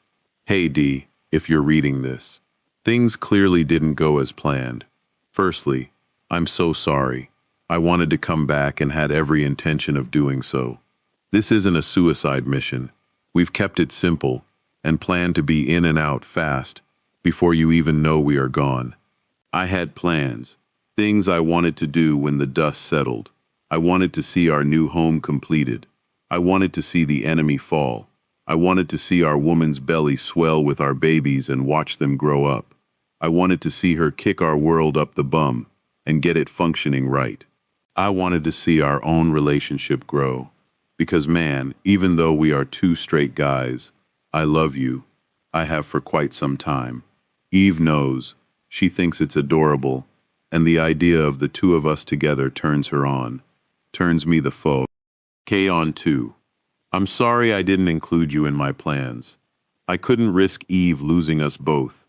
And I knew you would try to stop me. The theory is simple, really. Kill the king and stop the war. I hope I achieved something before I passed that will work in our favor. However, since I have fallen, Cyrus can tell you about how we've been working on the prophecy. That thing in the prophecy about another will step up and answer the call. Cyrus and I think that if one of us mates dies, someone new will fill their place. You may want to give Eve the heads up because we all know how well that's going to be received. We may be wrong, but that's what we suspect. Cyrus is pretty sure there is something big we are missing since the prophecy is so adamant we are doomed, even though we have more warriors, he said. The prophecy claims Eve has 10 mates, yet at the end, it pretty much says she's kid unless she's empowered by all 8. The numbers don't match, man. We're wondering if there is a race we don't know about. If that's the case, you lot need to find them before time runs out. Lastly, look after our girl and let her be there for you too. God, I honestly hope you never read this letter, that I get to come home to tear it up. But if you are reading it, let her know, if there is a replacement, that it's okay to love him too. I know how her mind thinks. She will rebel at the idea of replacing me and fight him tooth and nail. Remind her, I'll always love her, and I'll wait for her on the other side. For you too. I'm so sorry I'm not there with you. Love you for always, Reese. Tears blur my eyes as I reread the letter. I don't even know how to start processing this. I guess firstly, I'm pissed off that he felt it necessary to write us letters. That tells me he knew it was high risk, and there was a good chance he wouldn't return. That should have been enough to stop the stubborn foe. Co in his tracks. My heart is also beating erratically. He loved me. God, I wish I could have just taken a moment with him, to tell him I loved him too, been able to say it to his face. The suspicion of an 8th race was bang on, and thankfully we are already aware of them. Why do they need to send another replacement mate? Jesus, Eve isn't the only one that will be ready to rebel. No one can ever fill the gap Reese has left. We had been one wolf too many to begin with me entering the fray. We suspected the fates got sick of waiting for Eve and Reese to claim each other, and so they sent me. Sending another replacement makes no sense, as I have mated her, claiming the wolf side. I glance at Eve, who is crying silently, as she reads through the pages of her own letter. I place my letter aside and cuddle her, keeping my eyes averted, respecting Reese to be able to pour his heart out to her in private. Finally, she folds the letter up and kisses it, before tucking it into her bra and smiling sadly at me. I'm glad I get to read that as often as I want, and I'm glad he got to say goodbye to us, though I'm pissed we didn't get to return the favor. So many things left unsaid. She scrubs at her face tiredly. Coulda, woulda, shoulda, she groans and flops back with her head in my lap, eyes flicking to mine. He said to remind you that he loves you, even though he's straight with everyone else. His heart was full with the two of us. He told me you already knew he loved me, and the thought of the two of us together turns you on, I say, nudging her arm with a grin. That's not exactly a secret, Eve scoffs. He debated telling you about being in love, but wasn't sure if it would cross an invisible line and fool me. Hang it all up. After all, you guys were only just starting to get physical with each other. He decided it was too big a risk. I've loved him for a while now, I admit. It's a shame we didn't get our heads out of our asses and tell each other. Reese mentioned the prophecy quite a bit in my letter, and some theories he had. I really think we should look at it again with our inner circle and try and decipher it. I would hate there to be any more surprises. Eve shrugs non-committedly. My mind flits back suddenly to the shower where Reese had taken me, while I took Eve. I remembered trying to get over the intense release the pair of them had given me, and Reese saying I was a special guy and that he loved me. His voice had been full of humor, but his eyes had been serious. My fists clench. Little Foucault care. He had told me how he felt and I hadn't even realized. Eve reaches over and wipes my cheeks with her thumbs. I didn't even realize tears had escaped. I look into her eyes, seeing the understanding there. I really miss him, Eve, I admit. I know, she says, pulling my head to her chest and cradling me. I do too, so very much. I take a deep breath and center myself as I wrestle my emotions back under control. Shall we rally the troops and get it out of the way? I ask. Sure. Day's been crap anyway, so may as well continue the trend. She shrugs. I stand and offer her a hand up. Just as Eve's hand slips into mine, all hell breaks loose downstairs. We scramble out of the room towards the sounds of things breaking and raised voices. Lord forbid there is ever a moment of peace around here. Chapter 10. Cirrus. I watch Lothario slam dishes around, still clearly pissed at me for handing over the letters. I get that you are pissed, but the day was already shot to shit. Easier to just get all the crap over with in one day and give them a clear path for the next day, I say, raising my voice so it can be heard over the banging and crashing in the kitchen. I duck as a frying pan gets thrown my way. It wasn't your call, Lee snarls. You all forget that you can't just keep dropping it all on her. Eventually, something is going to give. What happens if you break her? What do we all do then? It's unusual to see him so aggressive. He's usually the more placid of the bunch, anticipating Eve's needs, her gentle one. I often forget he is a warrior in his own right, and quite capable of holding his own. I really should stop antagonizing him. You're just pissed you aren't the one helping her through this mess. I inwardly roll my eyes at myself. Apparently, I can't help myself. Lee roars and throws a knife at me, which I just manage to avoid before his body collides with mine and his fist connects with my jaw. My body reacts instantly as my own fists start to pummel his body. What the fuck? K is going on, Garrett roars, pulling us apart. Eve and Darius come flying down the stairs, coming to a sudden stop as they take in the bruises and the blood from the hits we have landed on each other. Eve's eyes narrow at us, and then at the knife protruding from the wall. Are you two done? Got it out of your systems? My head nods meekly, and I see Lothario nodding from the corner of my eye. Do I even want to know what it's about? We both stay silent, shuffling uncomfortably. Eve sighs. If you two are ready to play nice, Darius says in his letter from Reese. It spoke of the prophecy a lot. We think we should relook at it and try to narrow down any future surprises. I flinch, inwardly cringing. Jesus, the theories Reese and I came up with will make her head spin. Lee's eyes narrow on me. He reads me like a book and knows I'm going to upset Eve again. He growls lowly. Eve, don't you think you have taken enough on board today? Maybe tomorrow we can all start fresh and give it the attention it deserves, he suggests. Meh, the day has already been full of crap. I'd rather get it all over with today, so tomorrow can hopefully be better, she shrugs. Lisario glares at me, and I grin. Nailed it. I've already called the guys through the link. We just need to find Carino. Present, Carino calls out, coming in through the back door. Is it just going to be us, or the generals and proxies as well? Since it's strategies and hopefully shedding light on what's to come, I suggest we go to the war room and get everyone to weigh in, Garrett suggests. We all nod in agreement. Many minds can look at many angles. We head to the war room, messaging on the phones or summoning through links, the men we need present. It doesn't take everyone long to convene, all bar Max, Darius's beta, who will arrive late from a recon mission. Just as well. I don't like the way he looks at my daughter. I take out the copy of the prophecy Reese and I had been working on. I clear my throat and read out the first 2 paragraphs of the poetic prophecy. O impure from the family tree, a twist of fate does decree, a ruler to rise, many in one, a wolf in disguise, fate's game doth begun.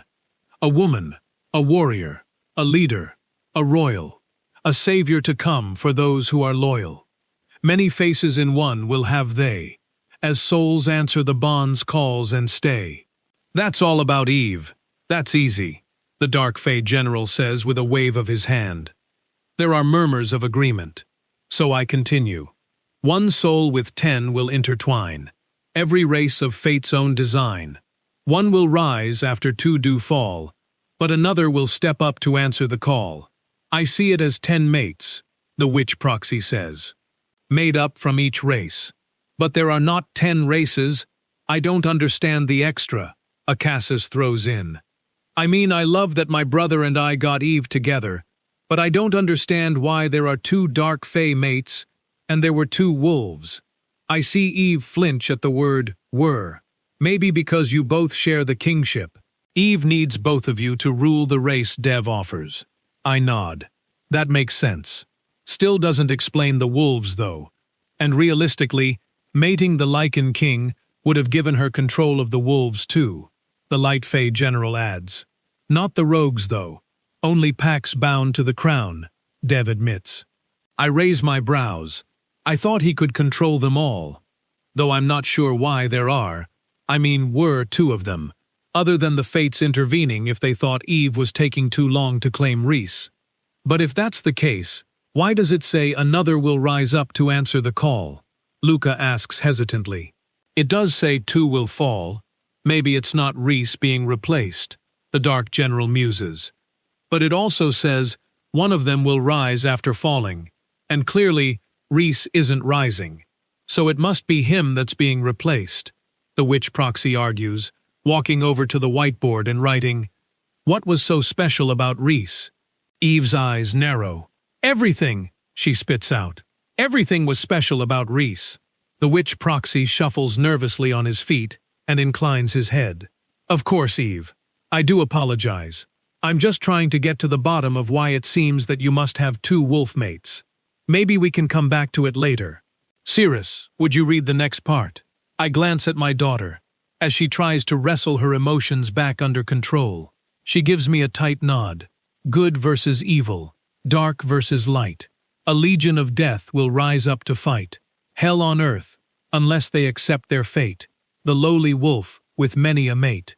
This is about Asmodeus's legion, Carino says, leaning forward. It's basically saying, unless Eve embraces her fate, the legion will destroy us, leaving only the enemy alive. Hell on earth. We all nod in agreement, and Eve motions for me to continue. When hope sinks beneath a waning moon, the gates of hell will release their typhoon. But the chosen cannot fulfill their fate unless they are empowered by all 8. The witch proxy starts scribbling on the whiteboard again. Wolf, lichen, dragon, light fae, dark fae, witch, vampire. I suspect the 8th is demon, Carino offers. There are grumbles around the table, but the witch proxy adds demons to the list. So realistically, the only questions left remaining are, who will be the second to fall? How will they rise again? Why were there 2 wolves? How do we get Eve to her demon mate, and how do we find Reese's replacement? How do we get Eve to agree to spread her legs? Eve snarls. How do we get Eve to agree to accept a feeble replacement? You all seem to forget it's my body, my heart, and my soul. It's my soulmate who just died, and here you are plotting how to get a replacement laid. Chi you. She throws her chair at the wall and heads for the door. Jesus, that turned to shit fast. Eve, it clearly states we are the ones that will be food. Ked, if you don't accept them all. The proxy bellows after her. Garrett snarls as his hands form fists and he stomps toward the proxy. Eve throws open the door but falls back onto the floor as she collides with someone. My head pivots and my jaw drops as a voice utters one word. Mate! Oh, my poor baby girl. Chapter 11. Eve. How dare they? It is as though I am nothing more than a broodmare or an unpaid hooker. How easily they expect me to lie on my back for the next mate. How quick they are to dismiss Reese's death and look for his replacement. The disrespect to both myself and Reese's memory sickens me. I have to get out before I let my fists do the talking. I angrily throw my chair, stomping to the door and throwing it open. I turn my head to yell at the proxy, who is essentially blackmailing me to foo. K, 2 more men or I will sentence them all to death. Only to collide with a cinnamon donut-scented tingly wall before ricocheting off and landing on my bum, hard. I cringe as the word mate reaches my ears. I shake my head in panic, tears blurring my vision as I crawl backward. Oh, Eve, the voice rumbles sadly, as I vehemently shake my head in denial. The blurred figure kneels down at my level and swipes away my tears. Tingles erupt everywhere he touches my skin. I pull my head away sharply. I'm so sorry, Eve. I didn't know. It all makes sense now. I thought I was losing my mind. I can hear Darius cursing behind me, and the proxy muttering about that being nice and easy. I knuckle the tears from my eyes and focus on the man kneeling in front of me. His dark hair comes into view, long on top and short on the bottom. Viking style, he had once informed me. His dark brown eyes are surrounded by long eyelashes, looking at me with a mixture of longing and sadness. His teeth worry at his full bottom lip. Max, my voice breaks. The fates are replacing my Reese with my friend Max, Darius's beta. At least it is someone I already know, I think bitterly. A dry laugh crawls out of my throat. I can't be here right now, I admit, stumbling to my feet and stepping around the man before hurrying out the door. Thankfully, he only sighs but does not try to stop me. I change into my wolf and run. I run till I can't go any further. I trot into the clearing where the tent still sits, and I transform into my human form. I climb into the tent and onto the bed, moving to the side Reese had slept on, his scent still trapped in the linen. I hug his pillow to me and draw in a deep lungful of his scent, which both soothes and tortures my soul at the same time. The last time I had touched Reese was here, and that last time I had felt our love for each other grow even more than I'd ever thought possible. How was I supposed to move on and accept a replacement? Wouldn't it be betraying his memory to take another in his place? I know I am fighting the inevitable, but I can't stop my mind from wishing for impossible things and tying itself in knots of self-loathing. Of all the people who it could have been, it is Max. Max is a friend, someone I sparred and trained with. He is hardworking and loyal, an excellent beta. I have never looked at him in any way other than as a friend. I was already knee-deep in 3 men when we met. Max is safe, funny, and easy to be around. But Max is not Reese. Tingles erupt on my shoulder and I jerk away, snarling. Max kneels on the ground, purposely making himself small, giving me control of the situation. Eve, I am not Reese. They are wrong. I am not his replacement, he says calmly. My eyes jerk to his. What in the fuck? Kitty foo. K is he playing at? He's clearly a mate. What you and Reese had can never be bettered, can never be pushed aside. Reese may not be here anymore, but he is still and will forever be your mate. I would never even dream of trying to step on that, or compete with that. My shoulders slump with relief. I would rather you look at me as just another of your incoming mates. Reese's position is still his. I'm just another link in the chain. One of those unwanted, pesky mates that you have to get used to having around because the prophecy sucks and the mate bond is bullshit. But you aren't going to make it easy on the poor schmuck regardless. That person I can be. I snort. Max knows me too well. I'm surprised the others let you come after me, I say, looking at him properly. I said I was going for a walk to think. Your shadow's watching, though, making sure I'm being honorable with his lady love. He waves to a tree where a cassis sits in hound form hiding in the shadows. You know something weird happened a while back? I'm not sure if the guys ever told you. Do you mind if I tell you a little story? I motion for him to continue. I met my mate several years ago. Pretty little thing. She was shy and quietly spoken. Her name was Tamsin. She was the most beautiful creature I had ever seen. I felt an unfamiliar wave of jealousy hit me and quickly shoved it down. Stupid bond. We took our relationship slowly, wanting to get to know each other our own way, rather than blindly following the mating bond. Everything was going great until one night she was driving home from college. She was waiting at an intersection and a truck's tire blew out as it was about to go past her. The driver lost control and plowed straight into her, killing her instantly. That night, my mate died unbonded in a freak accident. We hadn't even marked each other, yet it still hurt horrifically. And suddenly I was alone, never to have a soulmate again. I missed her terribly. I can't even fathom how bad you are hurting, being fully mated to Reese when you lost him. Max averts his eyes and clears his throat. I got better at dealing with my loss over time, and began to move on with my life. Then one day I was summoned to watch over the pack house because you were in heat. I've guarded plenty of couples when heats were involved and have never been affected. My mate bond, even though not consummated, made it that way. But that day at the pack house, the scent of you affected me, and I had to haul bum out of there. It confused the fuck up. Canned out of me. I couldn't understand why I was affected by you, so I stayed away. When it was over, every time I saw you I felt myself come alive again. Even your everyday scent was affecting me. I would find myself looking for you, watching you, soaking you in when I did see you. I knew it wasn't right. You were mated and it wasn't to me. I tried my hardest to stay away. The other guys noticed me watching you like an obsessed puppy, so I made sure I didn't get too close to you. I tried to keep my head down. I thought I was Ked in the head, mooning over an already mated woman. Eve, despite the heads up the fates tried to give me, I was just as surprised to feel the tingles as you were. I never thought I would feel them again. I also know you feel exactly like I do at the moment, and have the same questions in your head. You have no idea what's in my head, I whisper. You're thinking, how am I supposed to go from friends to more? Am I betraying the memory of my mate if I do this? You are feeling frustrated that the fates have put you on a path where you know that we have to accept each other to complete it. You are feeling forced and backed into a corner. And at the same time you're thinking, thank God it's someone I already know and trust. I am not Reese. I have no intention of trying to be him. But I am your friend, and I swear I won't hurt you or rush you while we get our heads around this. I will admit, though, I am selfish. I will not walk away from this. I thought I was destined to be forever alone, to never feel the tingle of a bond again. I thought I had a future of nothingness. Now I have hope. Please, Eve, let me continue to be your friend, and let things flow naturally as they will. Please let me have hope for a future. His eyes implore me to listen, to accept him on some level. He is right. As someone who had lost a mate, he understands. This is why the fates have chosen him. Although, why they are so hell-bent on me having 2 wolf mates continues to be a mystery.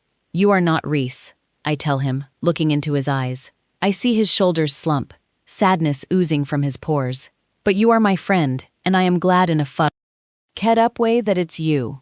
At least we already have a foundation to start with. You're right. You understand me. That is exactly what was going on in my head. Hug it out? He asks, holding out his arms. I hesitantly wrap my arms around him, feeling the tingles erupt over my skin. His body shudders as he experiences the tingles himself and tucks his nose into my neck. I swear, Eve, I won't let you down. This is unexpected for us both, but we can find our footing together. I close my eyes and think of Reese. He always liked Max, and I would like to think, of all the wolves that could have stepped forward, he would approve of the one I have been given. Chapter 12. Max. The relief the tingles give me is immense. For the first time in a long time, I allow myself to relax and bask in the scent of a woman. My woman. I have a mate. My soul is not alone after all. I don't even care that I have to share her with others. The guys are all top blokes. Eve and I have become fast friends during our training sessions, and she pushes me to become faster and stronger than I ever thought possible. She is hilarious during drinking sessions at the bar. This woman has gone through some major shit. She has the weight of the world on her shoulders, but is somehow still standing, still trying to smile, while flipping the fates the bird. I have never heard of anyone having a second chance, mate. Like Eve, I am glad it is her I got. Strong, smart, and sassy. She is so unique compared to most she-wolves. Unlike Eve, I have been fighting my attraction to her since her heat. The morning she was hungover and accidentally climbed in my lap half-naked had given me a lot of spank-bank material and was absolutely worth getting Garrett's fist in my face. Eve still has to change gears in her head, whereas I have a head start. Friends and respect are a good base for us to start from. I have zero intention of rushing her. Did the guys tell you they think the demons hold my last mate? I pull away and look at her in surprise. No foo. Kingway, I say. Yip. The fates love to shovel their shit onto me. She grimaces. How am I supposed to find Mr. Right when they are currently in the hands of the enemy? She grumbles. Not to mention the horns and glowing eyes. I chuckle. You seem to forget I sleep with a Sace. XY hellhound and possessive dragon. Glowing eyes. Check.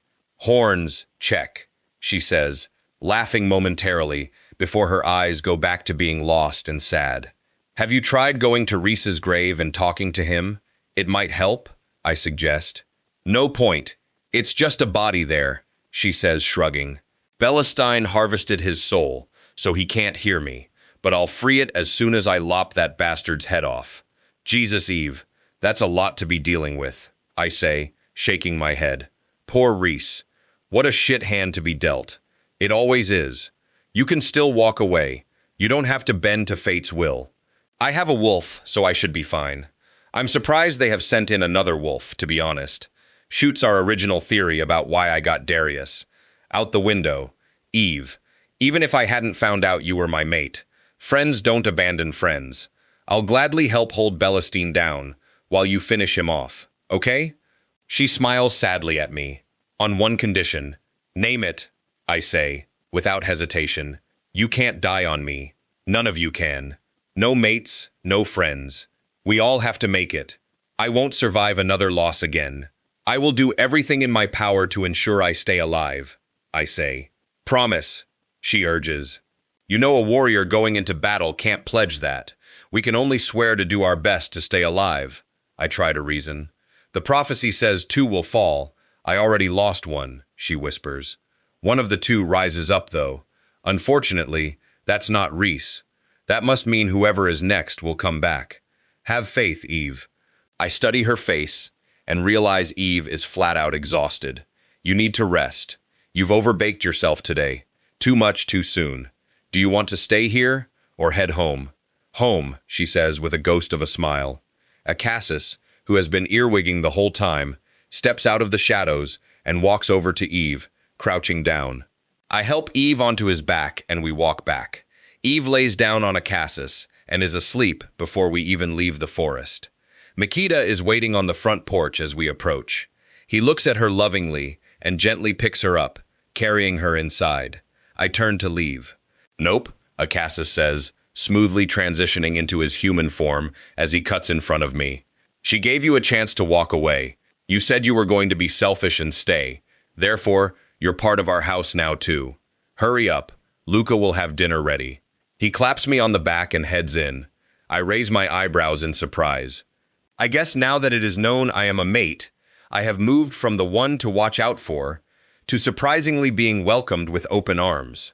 When I walk in, Makita has Eve cuddled into him as he sits on the couch. She is still sound asleep as he strokes her hair, looking at her in adoration. Might pay to just put her to bed, man. She's exhausted, I suggest.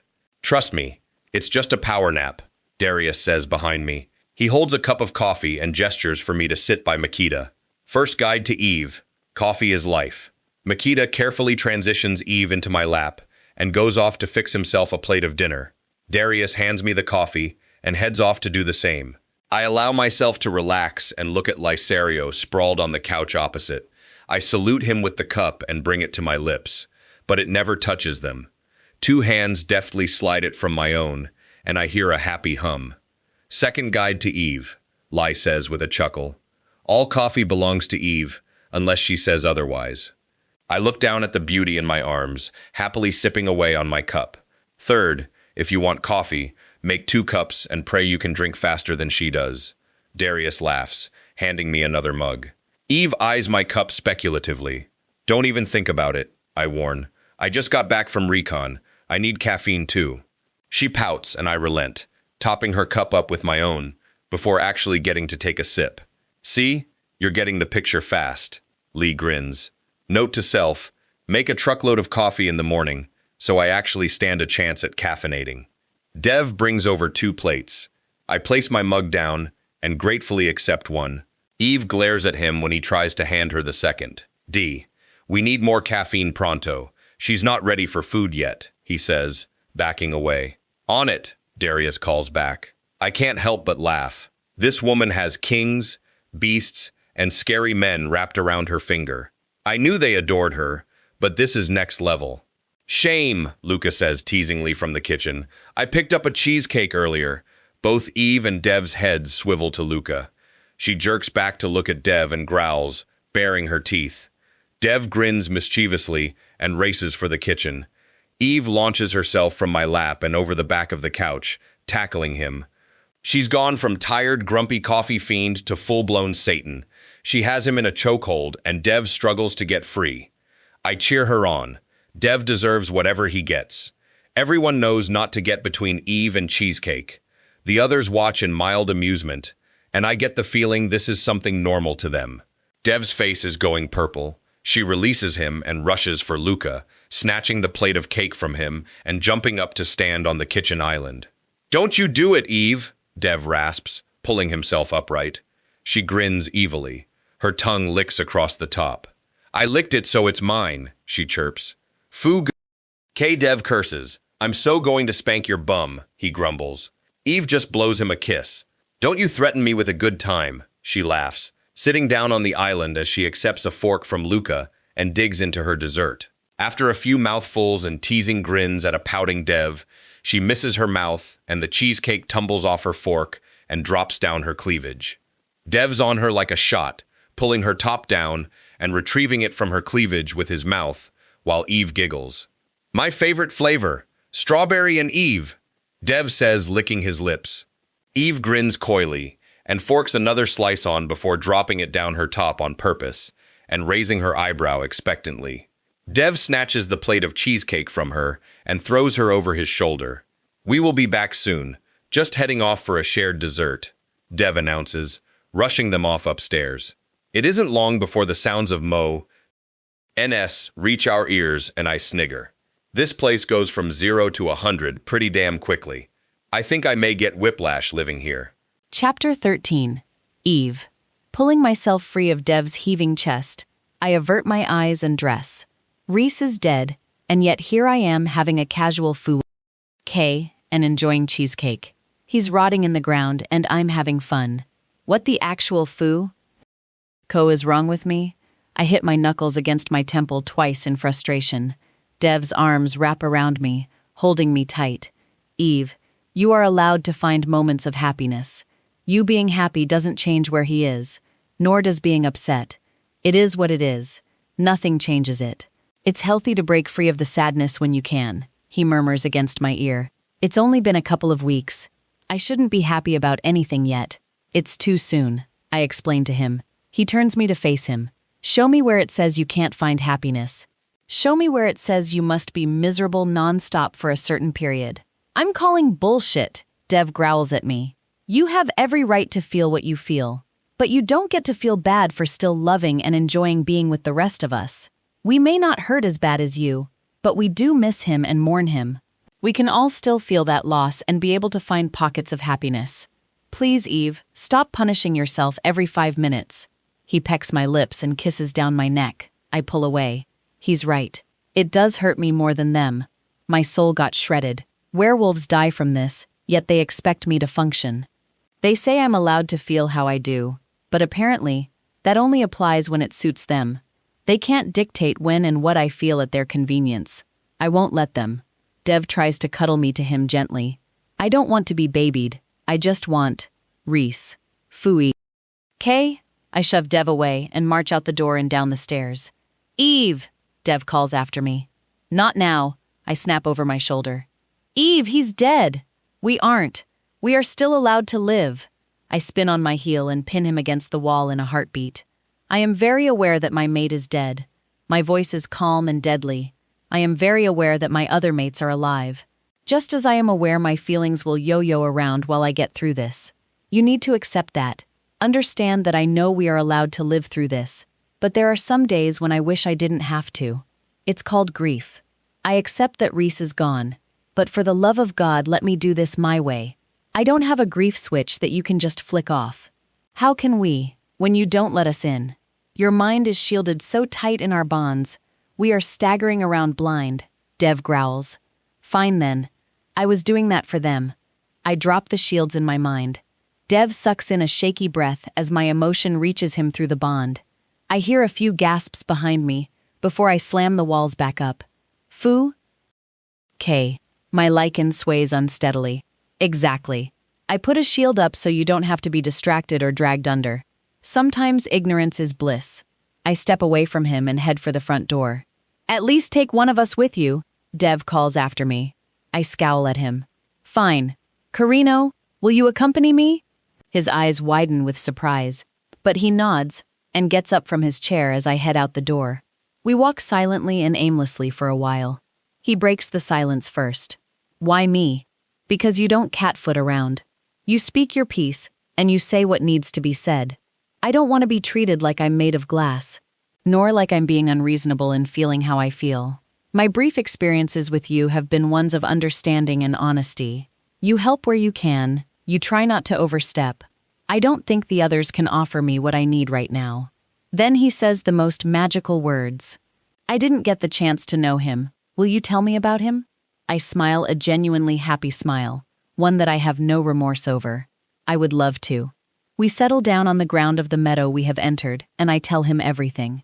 I start right back at the beginning of my earliest memories of Reese. Moving through the years as we grew, and how we formed a fast friendship.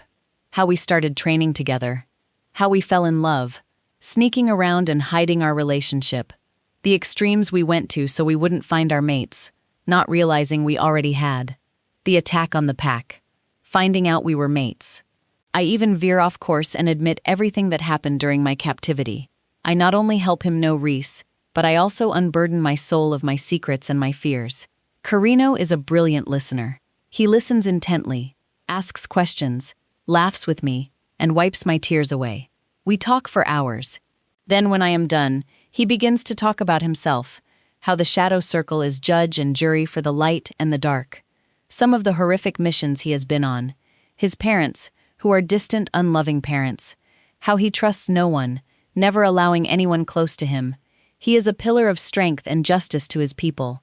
He tells me about the moment he realized what I was to him, how his heart had fluttered with excitement and he felt truly alive and surging with emotions. He even tells me of some of the plans he had for getting me away from my mates, not realizing how deeply entwined we all are. We laugh at the absurdity of that idea, especially when I explain how exhausted my mates were after my heat. Even he admits he doesn't think he could handle me alone long term, let alone with my heat in the mix. Spending time with Carino is a surprising balm to my soul. He acknowledges my feelings but doesn't tell me what I could or should do. There are just tentative suggestions and acceptance. I feel like he sees me and understands me. Maybe I need to take the others away like this and get to know them better too. Learn about their lives and what makes them tick. With a few of the guys, I feel like I'm going in blind. We haven't had deep discussions. Luca and I have. Lysario as well. Garrett isn't much of a talker, more of a listener. The brothers and Dev I actually don't know much about. Darius, I know a bit better. We have had deep discussions about our relationship, but not of our pasts. Reese had known everything about me. That's what made us work so well together. Now that Carino has Reese's bullet points and more insight on me, and vice versa, I want to get all the guys on the same playing field. I feel better, I announced suddenly. You were definitely the right choice to accompany me. It feels good to talk about Reese. All the tiptoeing around that the guys are doing is driving me crazy. It is good to just be able to talk about him fondly, without being shut down or distracted because they are afraid of my emotions. I truly appreciate this time with you. Being allowed to feel, talk, and unburden. Being able to get to know you better. This is what I needed. This is how they can all support me better. They hear Reese's name and panic. They sweep what happened under the carpet. This is how I accept and move on. This is how I forge stronger relationships with them all. Today has actually ended on a much better note. I sigh happily and flop my head into his lap, staring up at the clouds in the sky. He grins and strokes my hair. I have enjoyed this immensely too. I'm glad you asked me to come with you. This is the best day I have had in pretty much forever. He is clearly relaxed and I am too. I know we should be heading back to the house, but I selfishly want to stay out here with just him, in our little bubble in the meadow. There is no war here. No anger or arguments, just safe acceptance, and good vibes. I catch him looking at his wristwatch and hurry to distract him, so we can sit just a little longer. So what's with the glowing thing we do? I ask curiously. He smiles widely. That is our magic recognizing each other. The witch's version of soulmates. If one activates their magic around their mate's magic responds with an identical glow. It's called twin flames, due to the glowing.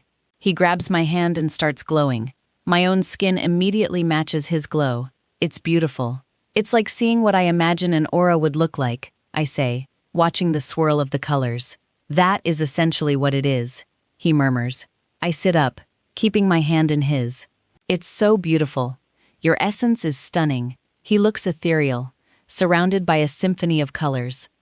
I feel like I am truly seeing him. I let the bond tug me to him naturally.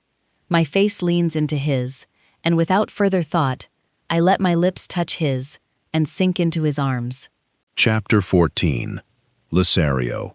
Max comes flying into the house, his eyes wide and chest heaving. Lee, your people are coming in via portals. They are under attack.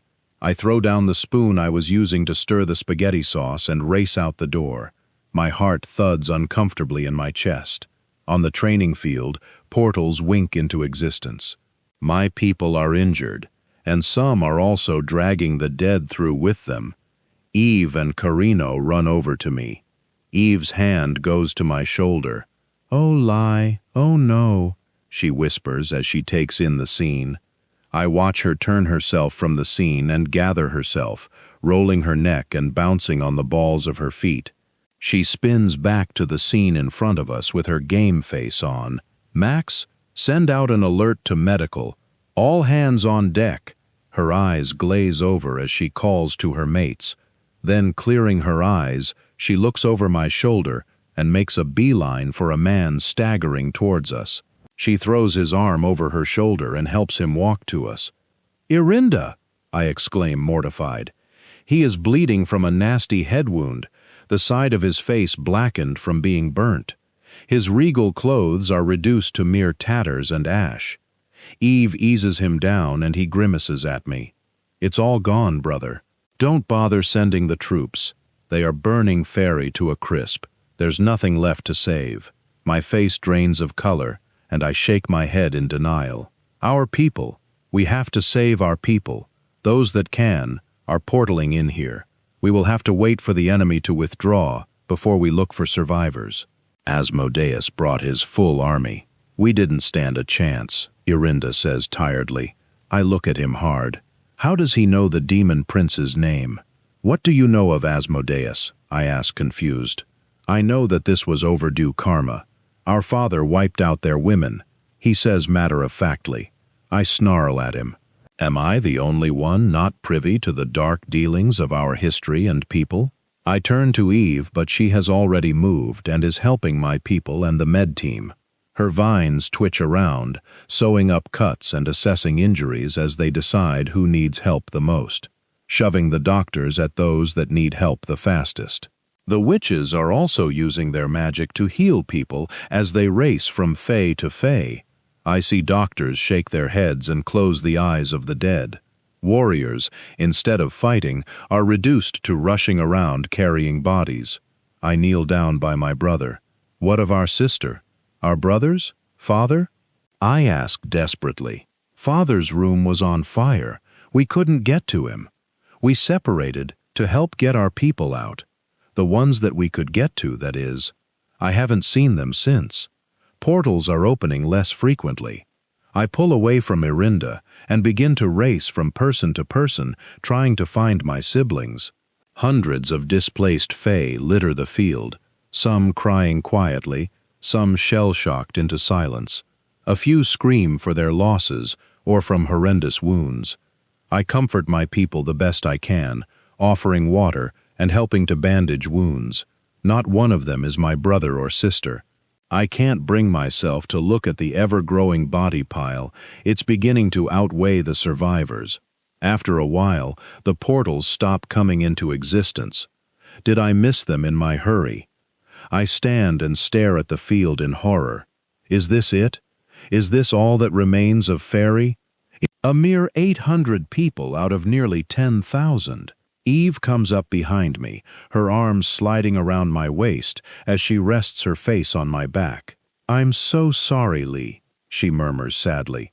I hold her hands tighter to me, soaking up her comfort as I struggle to keep my emotions in check. How did this happen? How did Fairy nearly get wiped from the face of the earth in the blink of an eye? This can't be real. We have moved the most critical to the Pack Hospital, and we have tents and beds coming to create a makeshift hospital. I swear, Lai, we will do everything we can to save as many as possible. Irinda says it is too dangerous to go there, but as soon as the coast is clear, we will send out search teams to look for more survivors. I want to go now and march our army, but Irinda says there is a lot more than 3,000 in Asmodeus's legion. We can't risk going in blind, she says apologetically, with a touch of frustration. I pull her around to my front so she faces me. It's okay, Eve. It's the right call to make, I reassure her. The last thing I want is to place her in danger. Irinda has already assured me that the risk is too high. Fairy is burning. Come, let's go see how Irinda is doing, see if he's up to giving us any more intel.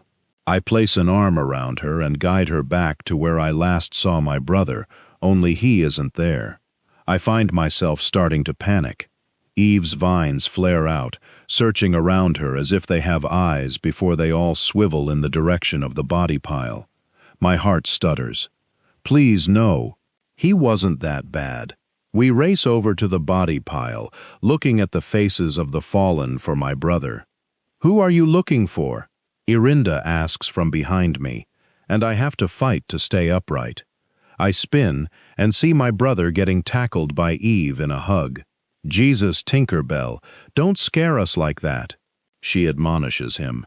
Only if you stop with that ridiculous nickname. He huffs, shoving her off him. Never going to happen. Eve grins. I was looking for our family, but they aren't here. Sorry if I startled you. He apologizes to me, but I fear they did not make it out. Oh my God, look! Eve breathes, pointing to the far side of the field. My head swivels to look for danger, only to see a portal with multiple figures staggering from it. I rush towards them. There are men carrying a body, a woman supporting a man, a woman carrying a child, and there at the end is my brother Cassius and my sister Kiana. Between them, they are carrying a man who I am praying is my other brother Uriah. The portal closes. The med team shoves past me, quickly assessing the newcomers. I see my brother and sister lower the man between them to the ground. The doctor closest to them kneels down, checking for a pulse. He shakes his head and moves to look at my sister's injuries.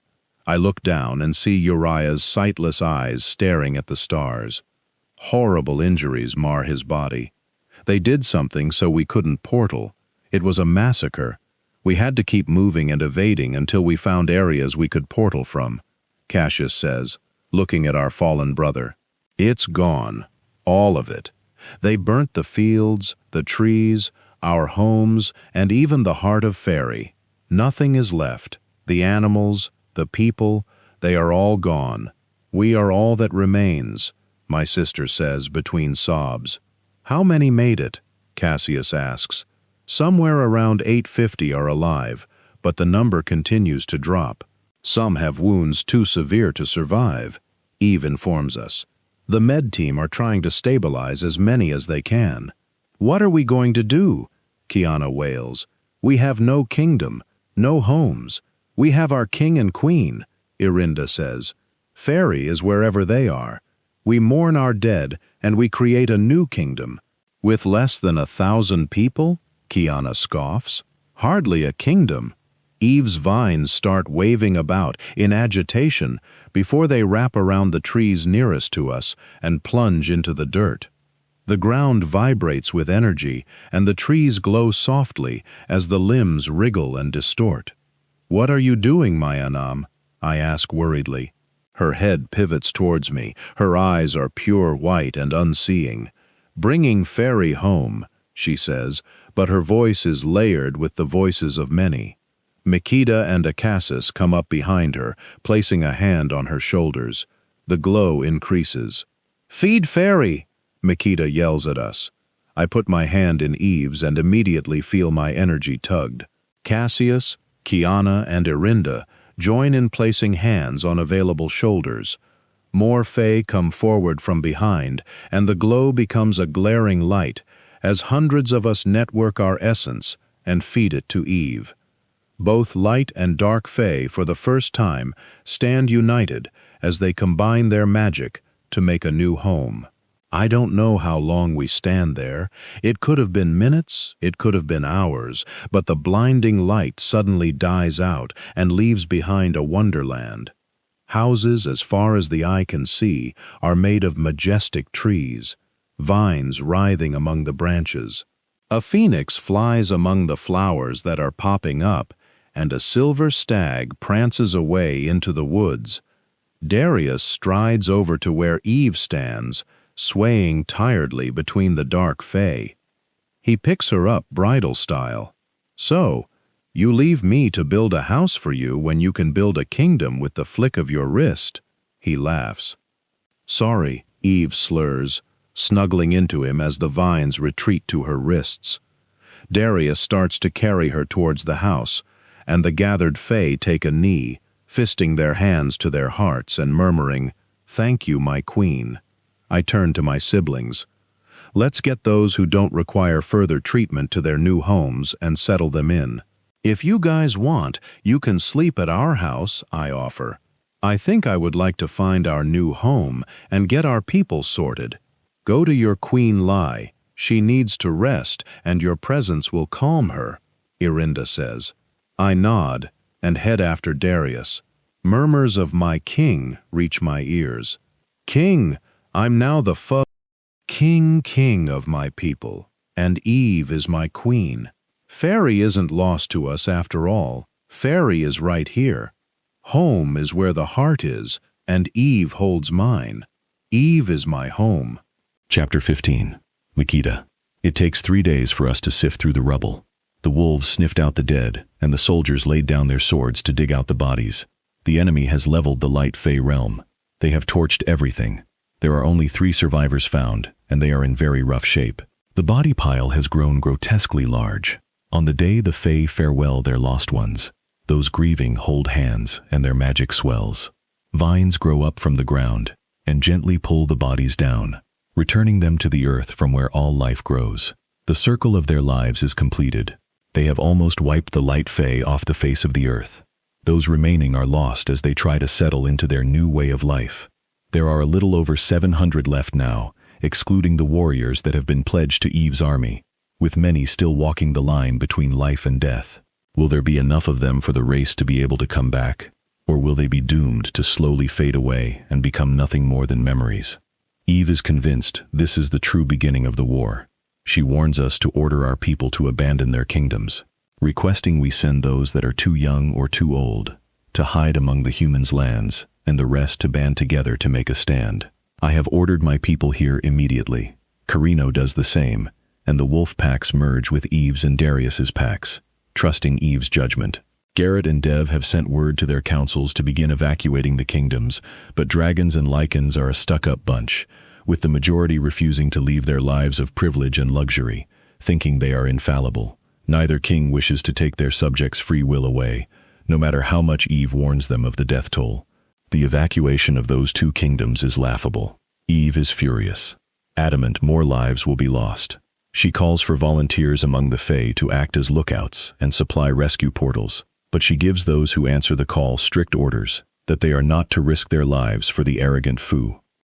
KS. If things get too dangerous, they are to get out those they can and close the portals permanently. All volunteers have to make it back alive. The volunteers are mocked by the kingdom's people as they guard them, but they hold firm, and then Eve's hunch is proved right, all of it.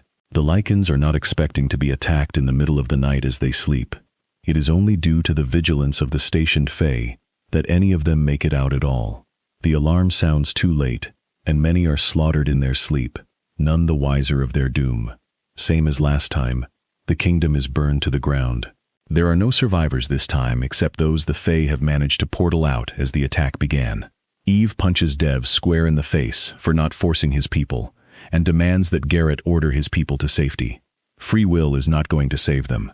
He actually agrees this time, without putting up a fight. So against their will, the dragons are now en route. Now we face new problems. All those of able age now need to be trained. The army of demons, defectors, ferals, rogues, and vampires is clocked at around the 10,000 mark. Much stronger in numbers than we have managed to assemble, even with the recent swelling of our ranks by civilian volunteers. Garrett wants every able-bodied man and woman to fight, but Eve has overruled him. Only the willing are to fight. Others will be moved to train as field medics, and the rest are to disperse to the human realm to await word of our survival. Eve does not see the point in the unwilling fighting, as they will not have the drive to win, and will half-ass it. I can feel Eve's exhaustion through our bond. She is surviving purely on coffee fumes now. Whether she likes it or not, Eve is going to have to take a nap. I allow the bond to lead me to her location, only to see her slinking off to the woods. What is the little Spitfire up to now? I follow her and find her crouched near a tree, whispering softly to her hands. One of her vines reaches out and plucks an apple from one of the few fruit trees growing there, and pulls it back into her hands. Yet she doesn't eat it. I move to the side and see her holding a young rabbit. He decided to be a little too curious and ventured too far from his nest. Now he's lost, she whispers to me, registering my presence. How do you know? I whisper back, smiling. It's not every day you see a werewolf coddling a baby rabbit, let alone a hard bum like Eve. He told me, she says quietly. She stands holding the bunny and twitches her nose, following his trail until she comes to a dug-out hole under an exposed tree root. Eve gently pops the little bunny down and it shoots down the hole. A moment later, it rushes back out with a larger rabbit. The larger rabbit steps forward and licks Eve's shin. You're welcome, Eve murmurs, stroking the bigger rabbit's soft back. Oh, your son left this behind. She hands over the apple and the rabbit gently takes it in her teeth and bows her head before she scurries back off down her burrow. The little bunny nudges its head into Eve's foot and shoots off after its mother. What the fuck? Did that rabbit just bow to you? I ask in disbelief. Eve nods, walking towards me, and I notice her eyes are white. Your Fae side understood what it said? It can interact with nature, I say, putting the pieces together.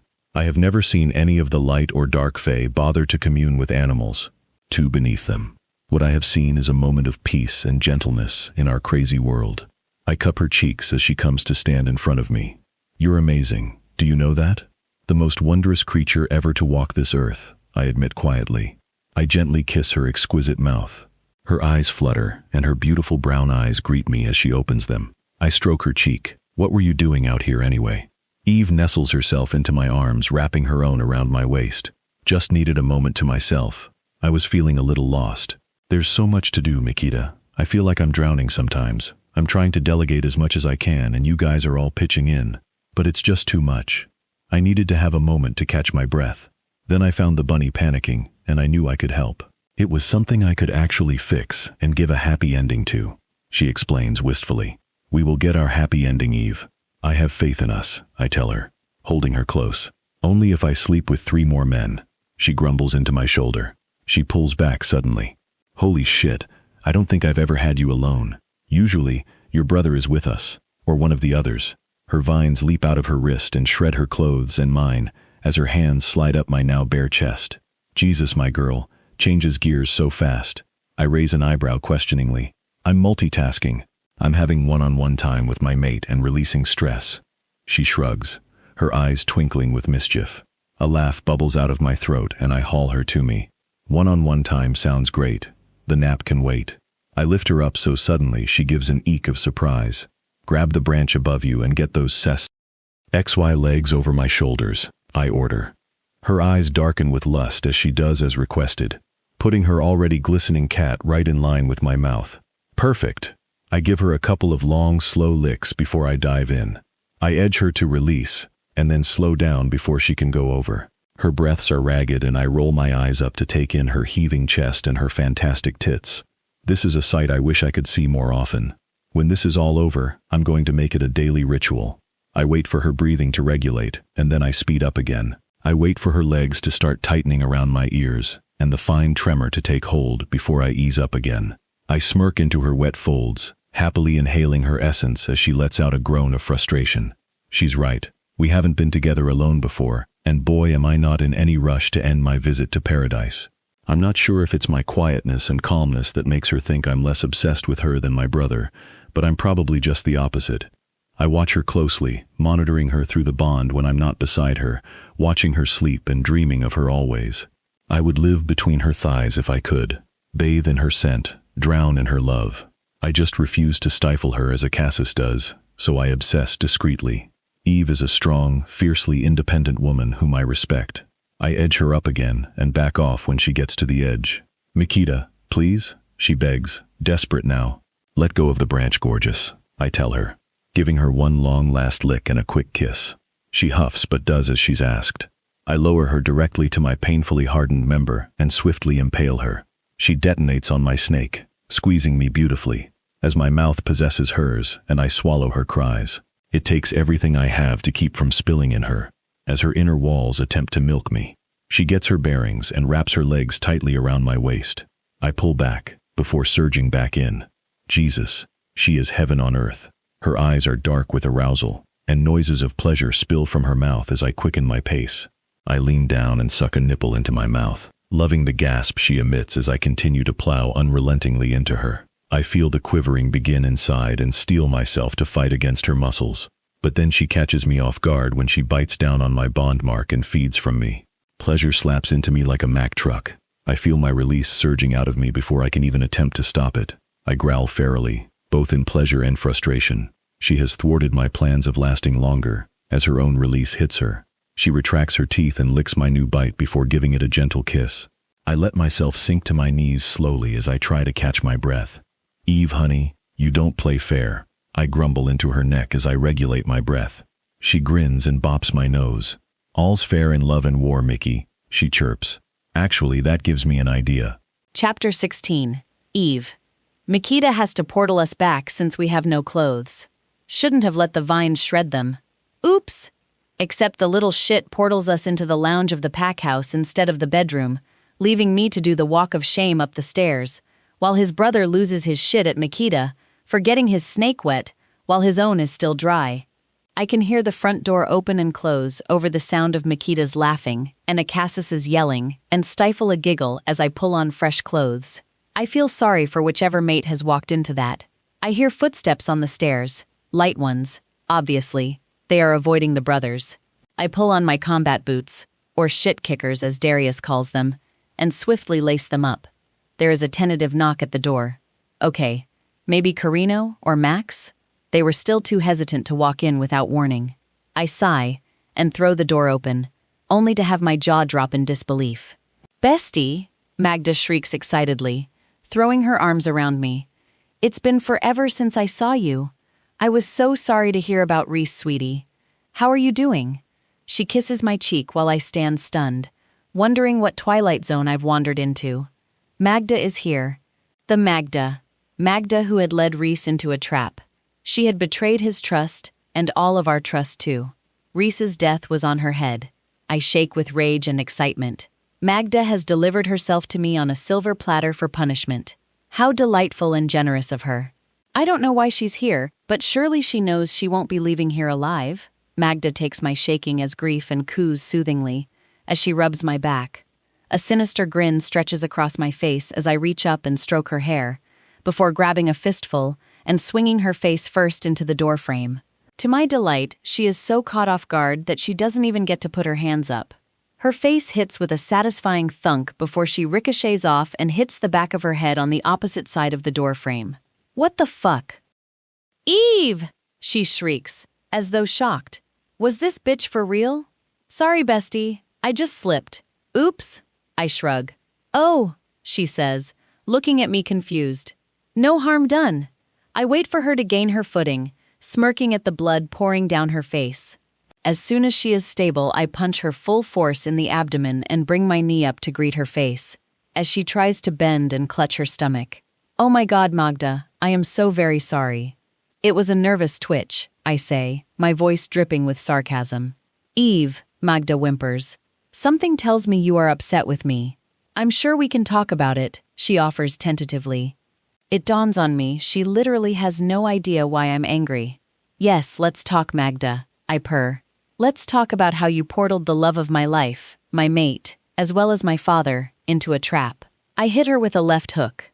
Let's talk about how you left them to die. I throw a right hook. Let's talk about how you killed my Reese, you fool. King backstabbing bitch! I roar and throw a brutal uppercut, knocking her back into the hallway.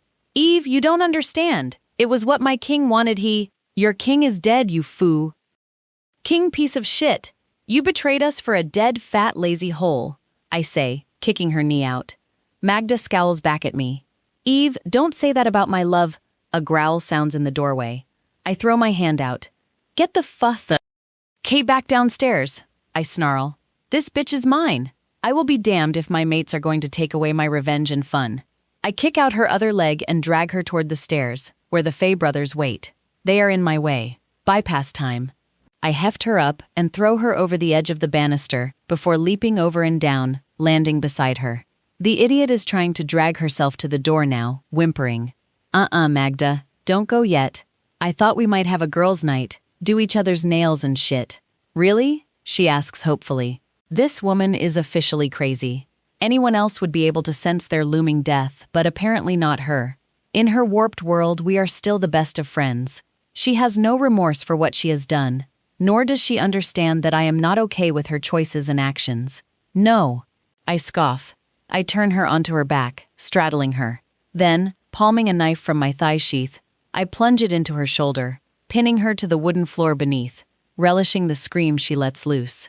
I palm another knife and mirror the same treatment to the still free shoulder. You are the reason my mate is dead. Eye for an eye, Magda. They took one of his eyes from him, did you know? One of his beautiful blue eyes, missing from his beautiful face. I clutch another knife and bring it to her face, sinking the tip into her eye. On the same side my Reese had his removed. She screams and thrashes as it gushes fluid. With a twist and a yank, it tears free. I laugh, flicking it off my knife. I'll find it and dispose of it later.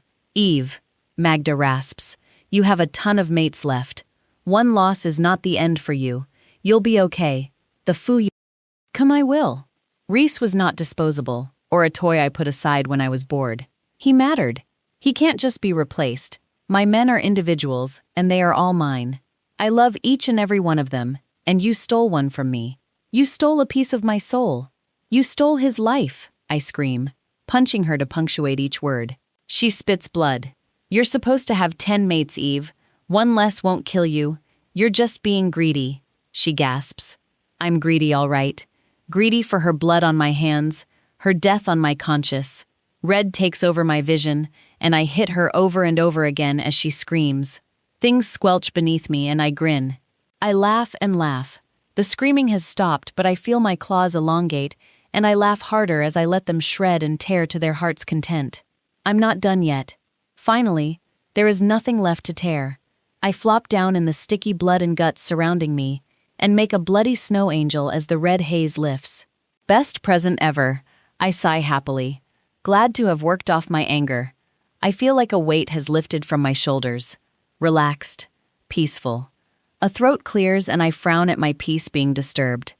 I open my eyes and sit up facing the open front door, where Darius stands, confused. "Kitten, whose blood are you wearing?" he asks. "Magda came to visit," I chirp.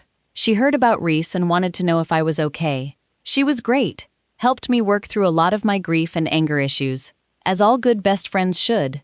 A grin lights up my brooding alpha's face. "I'm guessing Magda has also atoned for her sins," he says, laughing. "I think she's learned her lesson and won't do it again," I say, nodding solemnly. Darius starts laughing, deep belly laughs. He offers me a hand up and kisses me passionately, before resting his forehead against mine. "Foo. Kak, I love you," he whispers. "I wish you had saved me some therapy time, though. We could have tag-teamed." Oh, I liked the sound of that. He's got me a bit hot and flustered. "Well, I'm done now. You can have at it," I offer. He snorts. "Did you ever watch the Walking Dead series?" he asks. "Oh my gosh, yes," I squeal excitedly. "Do you remember when Negan took out Glenn with the baseball bat?" Darius continues. "Yes," I pout. "He was my favorite. I nearly stopped watching after that, but there was still Daryl to perv at, so I stayed." "Did you see the mince jokes?" "And they said it was a Glenn action figure," he asks, and I nod. "Kitten, you may have finished with Magda, but I'm sorry, I can't play. There's nothing left. This is a Glenn action figure, the deluxe edition." "Ha! Really? Foo! Ki you Negan," I crow, fist pumping the air. "I'm badass." I swing around and look. Oh, oops. It's a massacre. It's a mess. I'm never going to get the blood out of the upholstery. My mates and my dad are fanned out around the lounge. Most look proud, some a little shocked, and Lee is definitely looking a little green. "Shit, sorry about the mess. I got a little carried away," I apologize meekly. "You got a body cleanup thingy in your arsenal?" Cyrus asks Carino cheerily. Carino grins and nods. "See? No problem, kiddo. Go get cleaned up and we will start prepping dinner." He waves me away with a laugh. Darius picks me up, kissing the top of my head. "Shower time, kitten," he says. He lumbers up the steps with me, his hard-on poking my hip. One shower and multiple releases later, I come down fresh as a daisy, thoroughly ked and sated. The house is clean and dinner is on the table. I eat, engage in conversation, and we debate starting a Walking Dead marathon, now that Darius has reminded me of it. We decide not to, in the end, in case an attack starts in the middle of the good scenes and ruins the flow. So I go out for my nightly cigarette with Luca, have a brief makeout session with him, and then we all puppy pile into the lounge on the mattresses. I fall asleep sprawled on my Hulk, with my dragon pressed against me. For the first time since Reese has been taken from me, I feel some semblance of true happiness, and I owe it all to my best friend. Chapter 17. Eve. We have a problem, I inform those in the war room. With 2 kingdoms destroyed and others abandoned, how are we supposed to feed everyone? We had supplies coming from the kingdoms for their warriors, and now we don't. Our pack lands are only equipped to handle our own people. We need to feed our army, or we will be ked before this fight really gets going. Any suggestions? Foo? K. Dev grumbles, palming his forehead. How much do we have at present? 2 weeks, maybe a couple more extra days. We could try and do a discreet raid on the dry food stores of the remaining kingdoms. Maybe steal the livestock? Garrett suggests. It's a good idea, but we would need more space for that. We are crammed like sardines as is. Where would we put everything? Hulk asks. You have the Fae King and Queen here. They can expand the land and make space, Arinda says with a shrug. I raise my eyebrow and look at Lai. He nods but averts his eyes from me. I look back at Arinda. What's the catch? Clearly, it's not as simple as willing it into existence, I say cautiously. Well, it is simple in its own way, Arinda grins. As long as you're not shy. Creating new land requires the seed of new life. You need to go through the motions of creating life. So Lee needs to jerk off onto a patch of land? I ask, laughing. No. Lee needs to you on a patch of land. The more he can come inside you, the more will trickle out of your fertile mound and bless the land, making the gift from nature bigger and better. He tells me with his eyes twinkling. Please tell me he's pulling my tit? I groan, looking at Lee. I wouldn't mind pulling your tit, Erinda purrs. I make heaving noises, and Lee scowls at his brother. No, he is unfortunately telling the truth. It just hasn't been done for a long time. I throw my hands up. Why does everything come down to me, foo? King. The fates are clearly kinky foo. Cakes that like to watch porn, or some similar shit. Does anyone have any better ideas? I ask, rubbing the bridge of my nose. Cassis and I could help? Mikita offers. We are Fae too.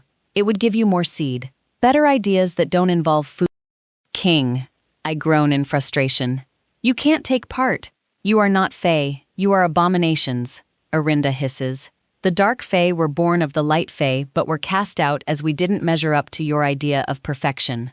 We are just as in touch with nature as you, Mikita calmly replies. Erinda scoffs. Any other ideas not requiring an orgy? I plead. There is silence. I hunch my shoulders in defeat. Fine then. But none of you curs are watching. This is a private party only, I growl lowly. Organize people to build the storage and paddocks once we are done. We will need more patrols to cover the new land, and people to be responsible for the animals and food. And I mean it. Anyone peeks and I'll lop their balls off. A few of the men at the table shift uncomfortably in their seats. They know I'm not bluffing. I'll do it, and I'll enjoy it. The rest of us will fan around and make sure you are safe and uninterrupted, Garrett grumbles. No one will dare look at our mate. I feel a little better knowing they will have my back. My dad is glaring at Erinda, clearly pissed he has put me in this position. I get to my feet and walk out. The meeting's foo. King adjourned for foo. King. I hear my mates, the ones that are present. Get up and follow me out. Outside the war room, I look at the land in front of me. Darius's scent engulfs me as he cuddles me from behind. Any ideas where you want the extension? I mumble. The east side, probably. He rests his head against mine and points to the east. It's close enough to a water source for the livestock without it being too close to contaminate it. Okay, I sigh, moving forward but going nowhere when Darius tightens his arms. I love you, kitten, and I'm so sorry this shit keeps being piled on your shoulders. I would do it for you if I could. I grin and turn in his arms to face him. You would take the brothers and lies snakes for me. I mock swoon. See, this is why I love you. I grin and kiss him. See, romance is not dead. Images of the three men taking Hulk dance through my head, and my insides clench excitedly. Darius scowls at me. I can smell your arousal, Eve, you little shit. You like that, don't you? I bite my lip and grin. He smacks my bum and pushes me towards Lee. She's warmed up for you. I scowl and flip him the bird. Prick. Lee tucks me under his arm and walks us toward the east side. I notice my other mates, including those who weren't in attendance, have fallen in behind us. Huh, word sure does travel fast around here. I point to a small, unoccupied meadow. That will do. And the grass is long enough to hide us? Lee nods in agreement. It's good ground to expand. Plenty of food for the animals. Soil's good for crops. So how many rounds do we have to go? I ask, shuffling my feet. One of us will let you know once it's big enough, Luca offers. Awesome, I say sarcastically. I turn away to face my three fae, and find two of them already starting to strip. Surprisingly, Cassis is still fully clothed, frowning and scuffing a foot in the dirt. Strange. What's wrong? Eve, I know I'm usually the one to jump at Send X, but that's because we want it, not because it's forced on you. I'm not actually happy about this. Using you and us to benefit everyone else. It's just foo. Cassis looks doubtful. I don't know, feels wrong. Forget what it's for. We will ensure we enjoy and find pleasure in it, Mikita says, clapping his brother's back. Cassis looks doubtful. Yeah, I got it, Cassis mutters. Hey, you don't have to do this, I tell him gently. We can manage. Cassis snorts at me. No way. Where you go, I go. I nod to him and start pulling off my top and shimmy out of my pants. Cassis remains still, watching me. I move towards him and pull his shorts down slowly. It's all he ever wears. He's commando as usual. His large snake is still limp, not even a twitch. Liz's naked body presses to mine as I stand, arms sliding around my waist and soft kisses running up my neck. I can feel he's still soft too. Jesus Christ. We live and breathe X, and suddenly we can't perform, because it's for a reason not our own. Clearly, Lai plans to be first, since he's stepped up. Luca, I call out. He blurs over to me instantly. Can you assist in the warm-up? Luca grins, showing me a hint of fang, and I turn to face Lai. Are you okay if I do a small feed to warm you up? He nods eagerly for assistance. I lick the side of his neck and slide my fangs in. He tenses, and then relaxes with a groan as he shudders against me. I feel Luca plaster himself to my back and slip his fangs into my own neck, lighting me up like a Christmas tree. 3 sucks and I'm wet as hell, rubbing against Lee, who's now fully erect. I feel Luca pull free and lick the wound closed before he slips away. I do the same to Lee and then possess his mouth as he pulls me to the ground, covering my body with his, as the vampire bite's venom sings through his blood. He reaches down and feels how wet I am, quickly bringing his snake to my entrance and plunging into me in one thrust. My back bows at the pleasure of being filled. Hands palm my breasts before the fingers tweak my nipples as Mikita kisses me fiercely. Foo. Key. Yes! We are back in the game. Chapter 18. Acasis.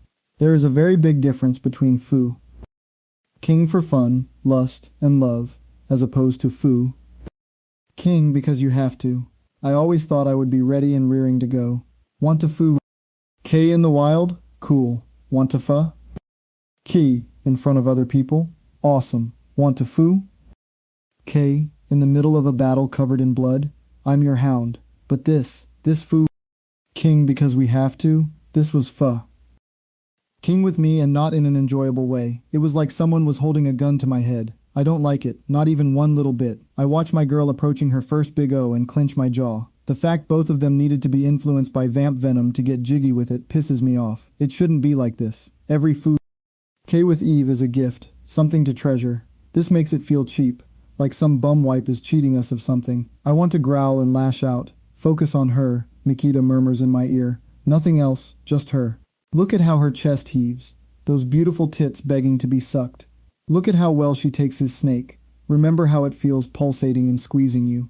Look at her gazing into his eyes with pure love as she moans his name. Remember how it feels to hear your own name spill from her lips as she release hard on your snake. Yup, Fu. K, that does it. I'm standing at attention now. I'm tempted to shove a finger up Lee's bum to hurry him up. I want my girl right now, but he's made it clear right from the get-go his butt's a no-go zone. Instead, I mirror Mikita, who's moved to one side of Eve, and take a nipple in my mouth at the same time he does. My finger slides down to her detonate button. Normally we fight not to release when Eve does. Today we won't even attempt to. This isn't a long game. It's a sprint. A few flicks and she's off like a rocket, taking Lai with her. Thank Fu. K. I shove him aside and plunge into my personal heaven and hammer the four. Out of her. It's like discovering the Holy Grail for the first time, every time. I'm so wrapped around this little girl's finger that it's ridiculous. It's a fight from the start, not to release. I know we are sprinting today, but I need to know my girl at least gets to tick one explosion off before I do. So I cheat and set my vines loose from their home on my wrist. I pull the thorns inwards so no damage is done, and let them play like extra fingers in snake's S. 2 shoot up to her breasts to strum her nipples. 1 wraps around her neck, lightly squeezing. Another rotates on her clit, and a sneaky rogue Fu cur goes for her bum. They hit her all at the same time. Her eyes fly open and she gasps my name as her walls clamp on me, squeezing and pulsing.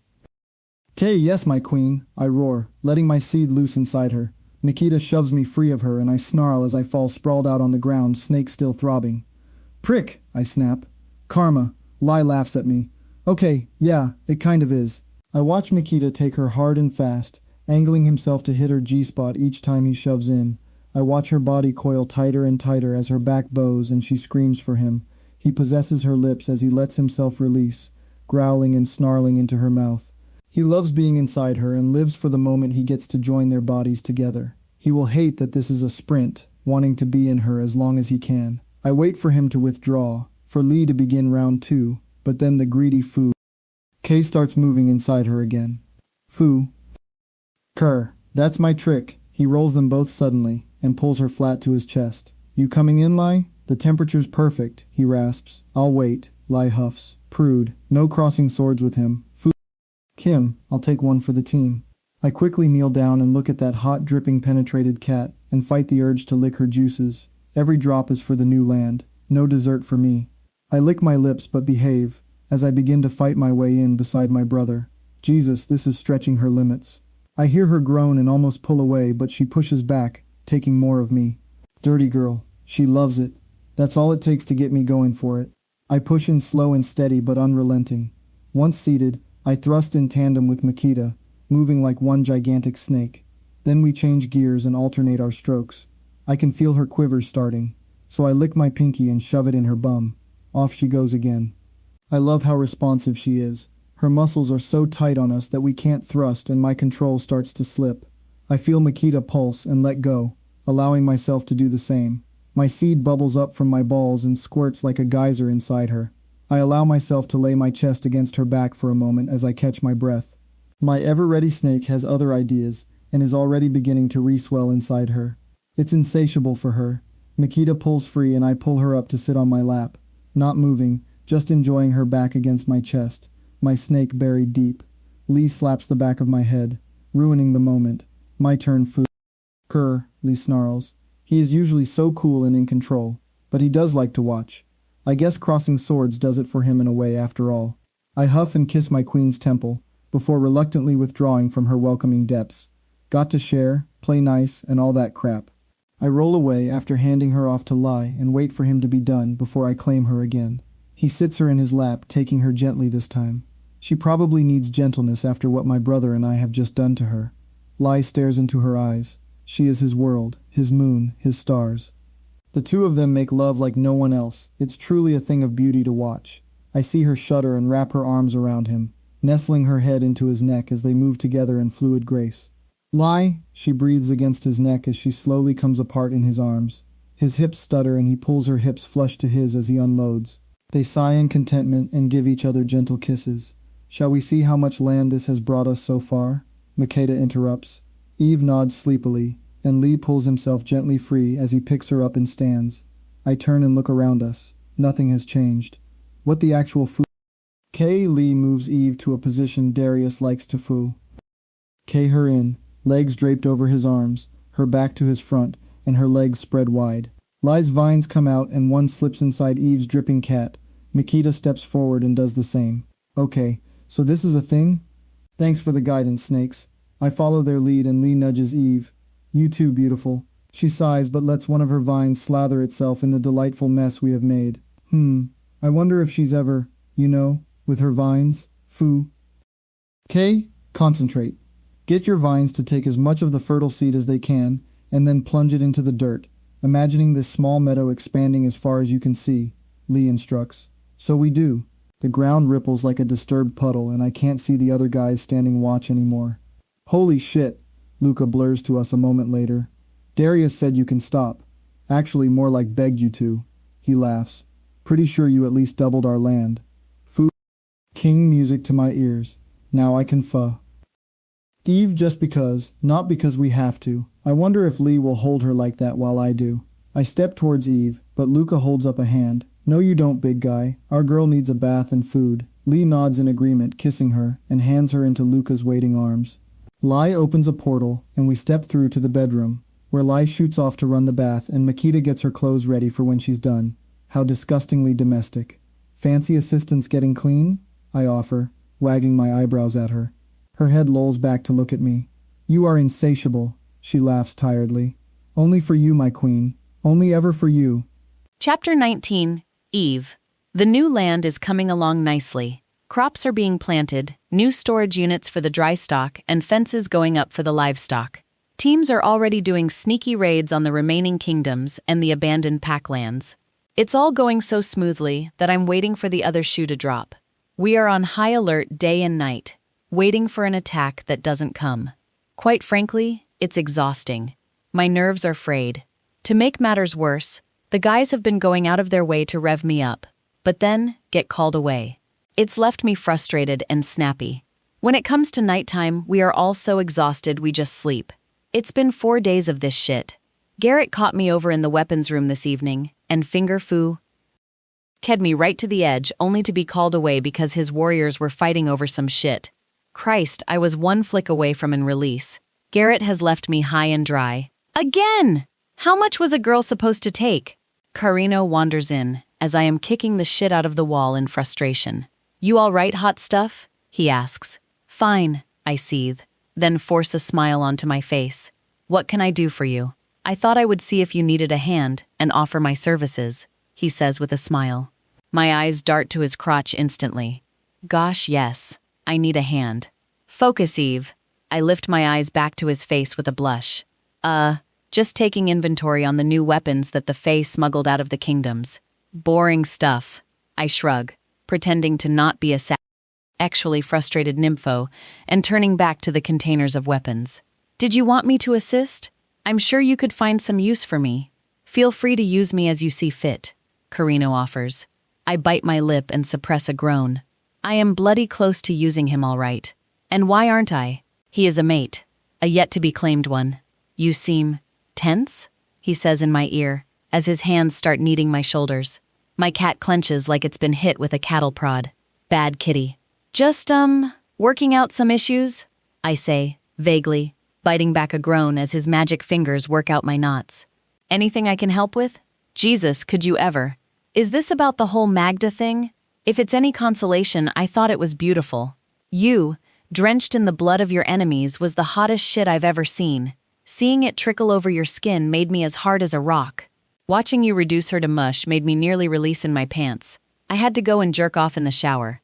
My boy talks dirty to my inner psychopath. I shudder. His hands move to run down my arms before they come up to cup my breasts.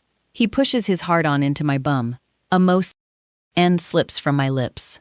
I imagined Fu king you against the wall while you were drenched in her blood, our bodies sliding against each other in the slickness of it. Holy Mother of God. Another N slips from my lips.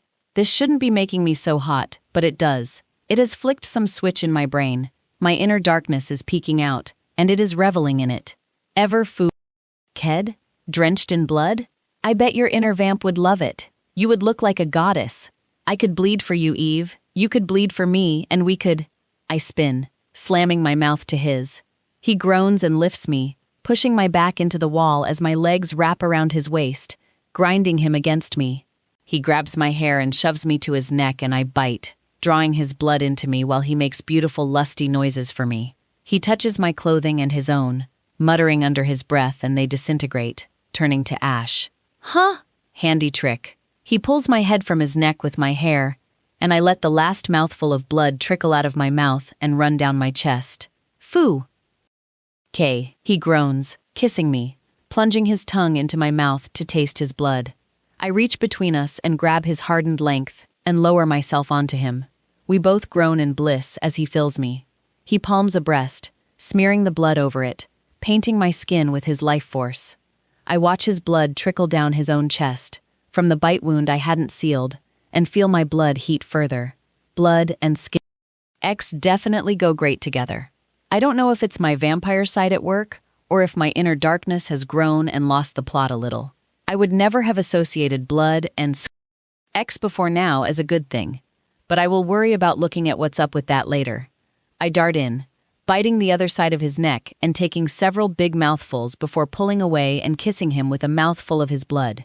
I let it trickle out between our lips to coat his chest. Twinsies!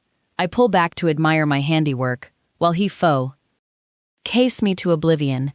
I pull a knife off the wall beside me and make a small slice on my neck, letting the blood trickle as he watches, eyes dilated. His mouth moves to it, licking the spilled blood before he sets his lips on the wound and sucks hard, making my toes curl. I can hear him swallowing me, taking me into himself. I will become part of his inner workings, merging with him. He pulls another mouthful of my blood and I clench up. My release barrels toward me. The next suck sends me over the top, and I plunge my teeth into him a third time. This one marks him as mine. He tenses as I hold his neck with my teeth buried deep, his body glowing and my own rising up to meet his. He comes hard, with a growl Darius would be proud of. I feel warmth go up my arm as he grabs my hand, then I feel our souls twining, and our full bond snapping into place. Holy food! K! I gasp. That was... He laughs and kisses me hard. Yeah, it definitely was, he agrees, chest heaving, his forehead now resting against mine. Who knew Carino had a blood kink? I often forget he strides on both sides of the light and dark circles. Looks like the dark side comes out to play during scan X. He should have been born a vamp, living the blood dream. Carino grins and flashes his sharp teeth at me before he plunges them into my neck. Lust floods my body as he becomes erect inside me once more. Foo. Eve. I wave happily at Garrett from my lust-fogged brain. I'll get Luca, he yells, shooting out the door. I laugh and plunge my teeth back into Carino's neck, returning the favor. He begins moving, truly moving as Luca arrives. A blur of speed, a symphony of fireworks going off in my cat. I can vaguely hear my mates, and then they are shoving us through a portal, landing us on a soft mattress as we continue to and suck Carino's bloodlust to oblivion for hours. God bless dormant vampire genes. What a pleasant surprise. Chapter 20. Garrett. We are sitting around the breakfast bar drinking coffee, shooting jealous gazes over at Carino and Eve, who are passed out cold. They finished king each other's brains out somewhere around 4 in the morning.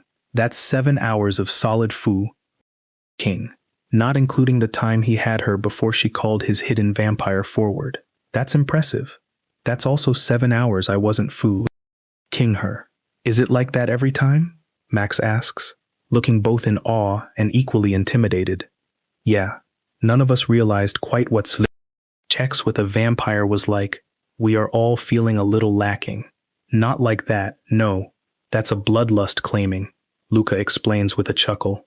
It happens when 2 vampires mate for the first time. Can we like that every time? Yes. As long as we are willing and keep the feeding going, we could for eternity. Is it always so messy? I mean bloody? Darius asks, intrigued. No. Usually we are tidy eaters. Carino clearly has a blood kink, and I'm picking Eve does too, Luca says, looking a little awkward. I do too on occasion, but I didn't think that would be her thing, so I never suggested it. There's a lot of things I didn't think were her thing, but things have changed since we lost Reese. Darius murmurs. Yes, Eve was always worried about her inner darkness taking over and consuming her. We have talked about it often. It seems to have gained a step or two. Not necessarily a bad thing, though. She will be more ruthless and won't hesitate to do what needs to be done. Luca advises. What about the Magda thing? You guys have to admit that was a bit much. Lee says. Should we be worried? A few of us readjust ourselves as the memory of Eve dripping blood everywhere enters our minds. Lee narrows his eyes, glancing around us. Really? He throws his hands up. You're a bunch of psychotic, kinky case. There's darkness in all of us, Cyrus says, covering his daughter's blood-smeared body with a blanket. Some have more than others, and some just hide it better. When the caddy come in, you need a cowbell attached. It's creepy as fove. Cow how you sneak everywhere. Darius grumbles. Cyrus snorts a laugh. Marcus told me that once. He laughs. Speaking of which, is he still with us? Acasis asks. No. Eve took my toy away. Cyrus scowls. The little bitch cried and thanked Eve when she told him she was ending him. He flicks his attention to Makita. I see your idea bore fruit. 1 down, 2 to go. I had to take my hat off to Cyrus. He hates the idea of his daughter king us all, but he understands the urgency of bringing her full power into play. What do you mean? What idea of Makita's? Max asks, confused. We have kept her chewily frustrated for days, hoping she would crack and bond with one of you. Why do you think we kept sending you to check that Eve was okay? Makita asks. I thought it was because you were worried about her being overworked and not resting enough. He huffs angrily. We were already keeping tabs on that. At least it has finally worked for Carino. I'm confident we can get Eve to crack with you too. Makita grins. Max looks at him in disgust. No, he says flatly. Eve and I will happen our own way, in our own time. Not because she's frustrated, thanks to you. What the hell were you guys thinking? We were thinking the war is banging on our doorstep and our girl still has 3 mates to claim to survive it. We will not risk losing any more of our chain, and losing Eve is definitely not an option, I growl. If she's not fully bonded, we are all dead, and the world as we know it will be gone. I don't like forcing the bonds, and neither do these guys, but I will not risk losing Eve. I see Cyrus catch my eye, making weird jerks with his head, and ignore him. She needs to be at full strength, and if helpful nudges make that happen, then that's what we will do. Food of the fates, she says quietly behind me. Her clawed hand settles around my neck and squeezes in a warning. I swallow hard. Oh shit. Cyrus sighs and looks at me in disappointment. Oh, that's what the head jerks meant. I'll make my own fate, my way, my terms, and when I'm good and ready. Am I understood? I nod cautiously. This new Eve that's been stepping forward from Reese's ashes is unpredictable. I love it, but not so much when I'm on the receiving end. Sorry, Eve. It was my idea, Mikita says, surprising me by putting his neck on the line. We were just trying to help. We don't know when the endgame starts, and don't want to get caught with our pants down, Akassis says with his usual no-filter delivery. I would facepalm at his lack of finesse if I wasn't worried about the movement getting my throat slit by Eve's sharp claws. You can't force love, she snaps at him, and his eyes look like a wounded puppy's. Mikita looks just as remorseful. Would you all prefer that I flop over the counter here, and one of you can force Max to and bond with me? There is a mass of shaking heads indicating no. We would never force us fives. X on anyone? Yes, Cyrus says boldly. Even I snarl at him. What the fuck? For God's sake, Eve, your bond with Max is active. Your wolf is chomping at the bit for his snake, and yet you both hold yourselves back like prudes. Most wolves are mated within 24 hours of meeting, and then there is you, fighting every step of the way. The fate of the races depends on you completing the chain, yet you drag your heels. What are you going to say to our people if our enemies invade and you fail? Oops, sorry, I didn't take a snake.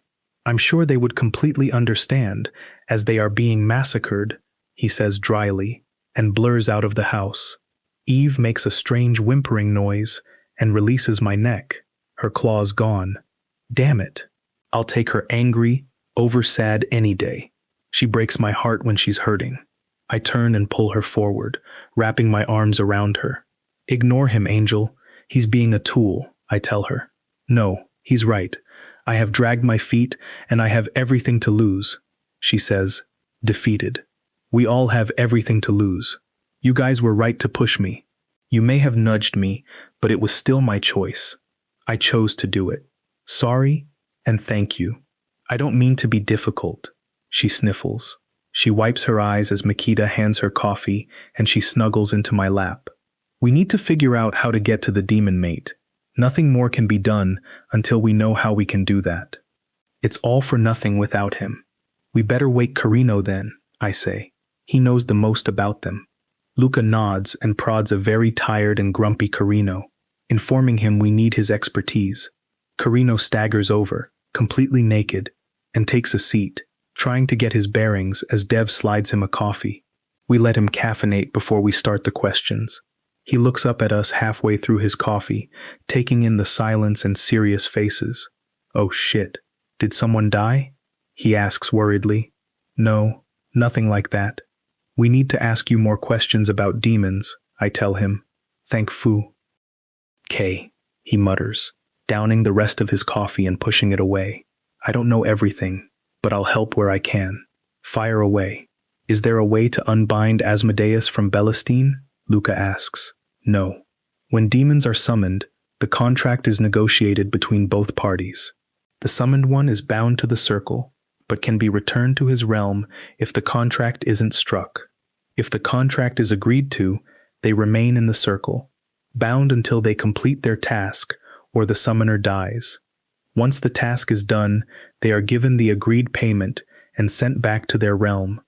If our guess is right and freedom from their banishment is on offer, then he is bound until they win the war. Asmodeus cannot cancel it or disobey it, He is solely at the mercy of the agreement. Shit, Dev swears. Can Eve enter the summoning circle? Lee asks. Carino nods. Yes, but if he's feral or not her mate, that puts her in great danger. He may kill her if she does. Eve shivers in my lap and I stroke her hair. She suddenly sits bolt upright. Carino, do you know how to summon demons? She asks hesitantly. I do, but I can't summon him to me. He's already under contract and can't be summoned till it's completed. What about other demons? Can they be summoned with Asmodeus bound? She queries. Well, yes. All demons can be summoned. I can't summon all of them, though. Not even I would have enough time for that. So, we can't bind them to not fight, he says, shaking his head. How many brothers does Asmodeus have? Oh, clever girl. Eve, you are so damn smart, I say, hugging her fiercely. 7, Carino answers. Think you can summon 7 potential mates? A grin forms on his face. Yes. That, I think I can manage. Clever girl, Carino says with heavy admiration. I figure, why go twisting ourselves in knots for the bound demon when we haven't eliminated the other princes as possibilities? Eve shrugs. I'll set my circle to the task immediately, Carino says, hopping off his seat and striding for the door. You might want a shower and clothes, Eve calls out, snickering. He curses and diverts to the stairs, hurrying off to make himself presentable. Chapter 21. Eve. Summoning a demon turns out to be a lot more than a quick 5-minute gig. It takes Carino and his circle 3 days to be ready to call them forth. He could summon them one by one, but figures it would be better to summon the 7 princes at the same time and talk to them together, rather than repeat ourselves. Carino walks to each circle and touches the circles as he passes, calling forth the demon brothers, Astaroth, Zaphan, Nabarius, Azrael, Damascus, Abaddon, Leviathan. He touches the last circle and steps back. The circles flare to life, glowing rings of fire. A hole caves in at the center of each circle, and clawed hands scramble for the sides. As soon as the behemoth demons are standing topside, the holes refill. They are certainly not happy to be here, pacing and snarling in their enclosures. The brothers are large, muscular beasts, sporting reddish skin, large black horns, sharp claws, and teeth. They certainly look capable of ruling a legendary hell like their namesake. You are wasting our time. We cannot fight for you. We are already bound, one growls, clenching and unclenching his claws. We did not summon you for that, Carino says smoothly. State your offer, another snaps at him. I'm not sure if you know the details of your brother's contract. We don't, one of the others snarls. Just that he is bound and has included the Legion in the deal. Let me explain what it is I believe you are fighting for. But Carino is interrupted again. We don't care. Our brother obviously deemed it important and worthwhile to agree. I think you will care once you know. It makes no difference. We are bound. It can't be stopped, one of the brothers says, scowling. Shut up, I snap, drawing their attention. We need to explain so you understand what we are offering. They look at me with darkened eyes. One even licks his lips. That's right. They haven't had a woman in a very long time. Garrett growls from the sidelines, not liking these men eyeing me like a lollipop they want to lick. Their intense gazes mentally undress me, and I sidestep to Garrett feeling slightly unnerved, breathing a sigh of relief as my dragon wraps a possessive arm around me. Mixed mating has begun again, soul bonds being formed between races. We think Asmodeus has exchanged your freedom from your realm to find potential mates in exchange for destroying the Vampire King's enemy, which unfortunately is us, Carino says. We summoned you here because a prophecy from the fates has come to light, and we know Eve here is a mate to one of you demons. We just don't know which one of you it is. There are thousands of us. How are we to know which of us belongs to you? One of the brothers asks, looking at me with renewed interest. That is what we wish to negotiate with you. Eve will enter each circle, and you will check if you are her mate. If you are not, let her exit the circle unharmed. If it is none of you, then that means she is mated to Asmodeus.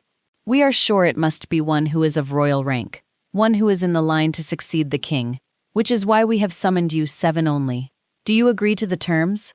The demons nod eagerly in agreement. I step forward to the circle furthest away from the others. The demon is pacing inside, hope showing clearly on his face. He extends a hand to me, and I step through the circle, placing my hand in his. He pulls me close and takes a big sniff of my hair. Am I yours? I ask. Sadly, no. Just give me a moment more. I haven't known the joy of a woman's scent in my arms for a very long time. I won't hurt you, little one, promise. He holds me so gently. I sense his relief and also his disappointment, so I awkwardly pat his back. He sighs and reluctantly lets go, kissing my forehead. It's good to have hope again. I nod and walk directly to the next brother's circle. The same thing happens with him and each brother after that. None of them are mine, although I've been groped and cuddled more than I'm comfortable with by these strangers. While I'm doing this, Carino is explaining why it's so important I find my mate. The mood at the end is somber. So you are Asmodeus's, and he is tasked with killing you all. We are also essentially killing our potential mates.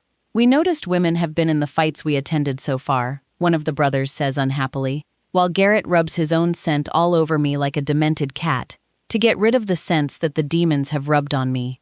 We can't even get a message to him. The only contact is when we are called to arms, and we are usually too far away to speak to him, as we are driven to fight. Even if he knows, he's bound by the contract and will have to keep fighting. What a king mess. It will destroy him if we succeed, another says glumly.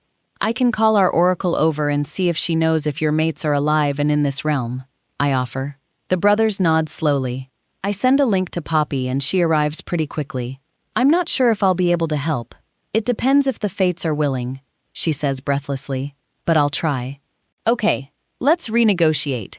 Poppy will enter your circles, and you will let her leave your circles unharmed when she is ready, Carino states. The demons nod in agreement, and Poppy enters the first circle. What is your name? She asks. Astaroth, the demon says, swallowing hard. Poppy places a palm on his chest, and her eyes go white. Eve, call Raylan, she says, stepping back. Astaroth's eyes go wide. I have a mate? He asks hesitantly. Poppy nods and grins as I nod to Lee to retrieve Raylan. He's back through the portal a second later, pulling a confused Raylan with him. I walk over and hug her, whispering in her ear. Raylan, would you like to meet your mate? She jerks back in surprise. I have a mate? She asks, eyes watering. I lead her to the circle as Poppy steps away. Raylan, this is Astaroth. Raylan's eyes sweep over his imposing form. Holy food. Kay, he's massive, she exclaims. He flinches. He's perfect. She steps into the circle and holds out her hand with the vine tattoo. He hesitantly places his hand in hers, clearly afraid Poppy is wrong, as his eyes drink her in. His eyes glow a brighter red as their skin makes contact and he shudders. Bingo, Raylan's vines swoop into action, binding their hands. I look away and give them privacy. Poppy is already in the next circle, hand to the demon's chest. She pats his chest reassuringly. Zaphon, your mate's name is Penelope. She is a witch from the light circle. You will love her. I pull out my phone and message Pen to come to the training field. She messages back that she's on the way. Poppy heads to the next brother. Nabarius, your mate, is one I'm not familiar with. She turns to Makita. Do you have a dark fae by the name of Helame here? Makita grins. Foo. K-man, hope you like them feisty. He walks into a portal coming back with a green-haired, horned beauty, who struggles against him. No offense intended, your highness, but, foo. Goff!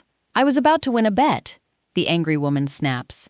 He thrusts her towards the waiting Nabarius's circle, who is quick to grab her hands. Hey, handsy man, let go, she orders, and then stills, as her vines shoot out. Oh, you're welcome, Makita calls out. Penelope has arrived, and Carino leads her to where Zaphon eagerly waits, talking to her quietly. She shoots me a hesitant look and I nod to her encouragingly, before turning my attention to the next. Poppy tells each demon the name of their mate and moves on till she gets to Leviathan. Eve, she calls uncertainly. I can't get a read on his mate. Her eyes swing to me worriedly. I grin, seeing her once white eyes burning red, and Leviathan staring at her in awe. That's because it's you, honey. You belong to Leviathan. Poppy's eyes go huge, and tears immediately run down her cheeks. I never thought the fates would bless me with one. I thought I would always be alone. Leviathan's arms wrap around her. Never alone again, he rumbles happily. I turn to Carino. So now what? I'm glad we could help these guys out, but now we are back to square one. Still no demon mate for me, I say, sighing. Back to the drawing board, I guess, he says, popping an arm around my shoulders. I hate drawing boards, especially blank ones, I grumble. Chapter 22. Devlin. I drink directly from the bottle. Who gives a fuck? Cock about glasses anymore.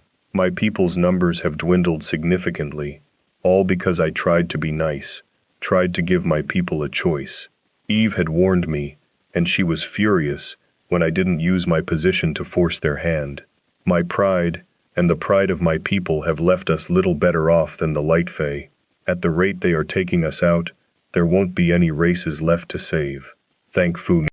Carrot got the chance to get his people out. I don't know if my race will make it. Our bonded pairs are lucky if they produce one pup during their long lives. Fertility rates are way down, with many being chosen mates rather than fated ones, unable to find their destined mates. It is rare for a chosen pair to produce a pup. Even though it was their choice to stay, it doesn't stop the survivors from looking at me as if I kept them there on purpose. At first, I was pissed off. They chose to ignore the warnings. Then, as the looks continued, Eve's words started looping through my head. Just order them. You are their king. They rely on you to make the hard decisions, so make the decision before they all die. But I didn't. Lycans have always been above vampires, witches, and wolves. We can kill them with relative ease. Even an untrained teenage girl can take one out. Part of me thought my people could handle it. Part of me was clearly a king idiot. Now those who have chosen to stay and fight, or work in medical, are having to roll up their sleeves and work hard, probably for the first time in their privileged lives. I am surprised at the amount of Lycans that have stayed to fight, but they haven't stayed for their king. No, they have stayed for their queen. Eve speaks to the survivors and the few who have evacuated, and lays out what is at stake. She explains everything that the enemy has done so far, and exactly what we are up against, and what will happen if we lose. Then she leaves the choice up to them, making it clear she doesn't want cowards in the ranks. When Eve sent the children and elderly into the human domain, she made it a rule that children must have at least one of their parents with them. She also paired the elderly with the little families, to help with the kids, but also so the elderly weren't left to rot alone. A kind of mutual support. Reports have been coming back that the old ones have a whole new lease on life, having found a purpose instead of their usually mundane, boring existence.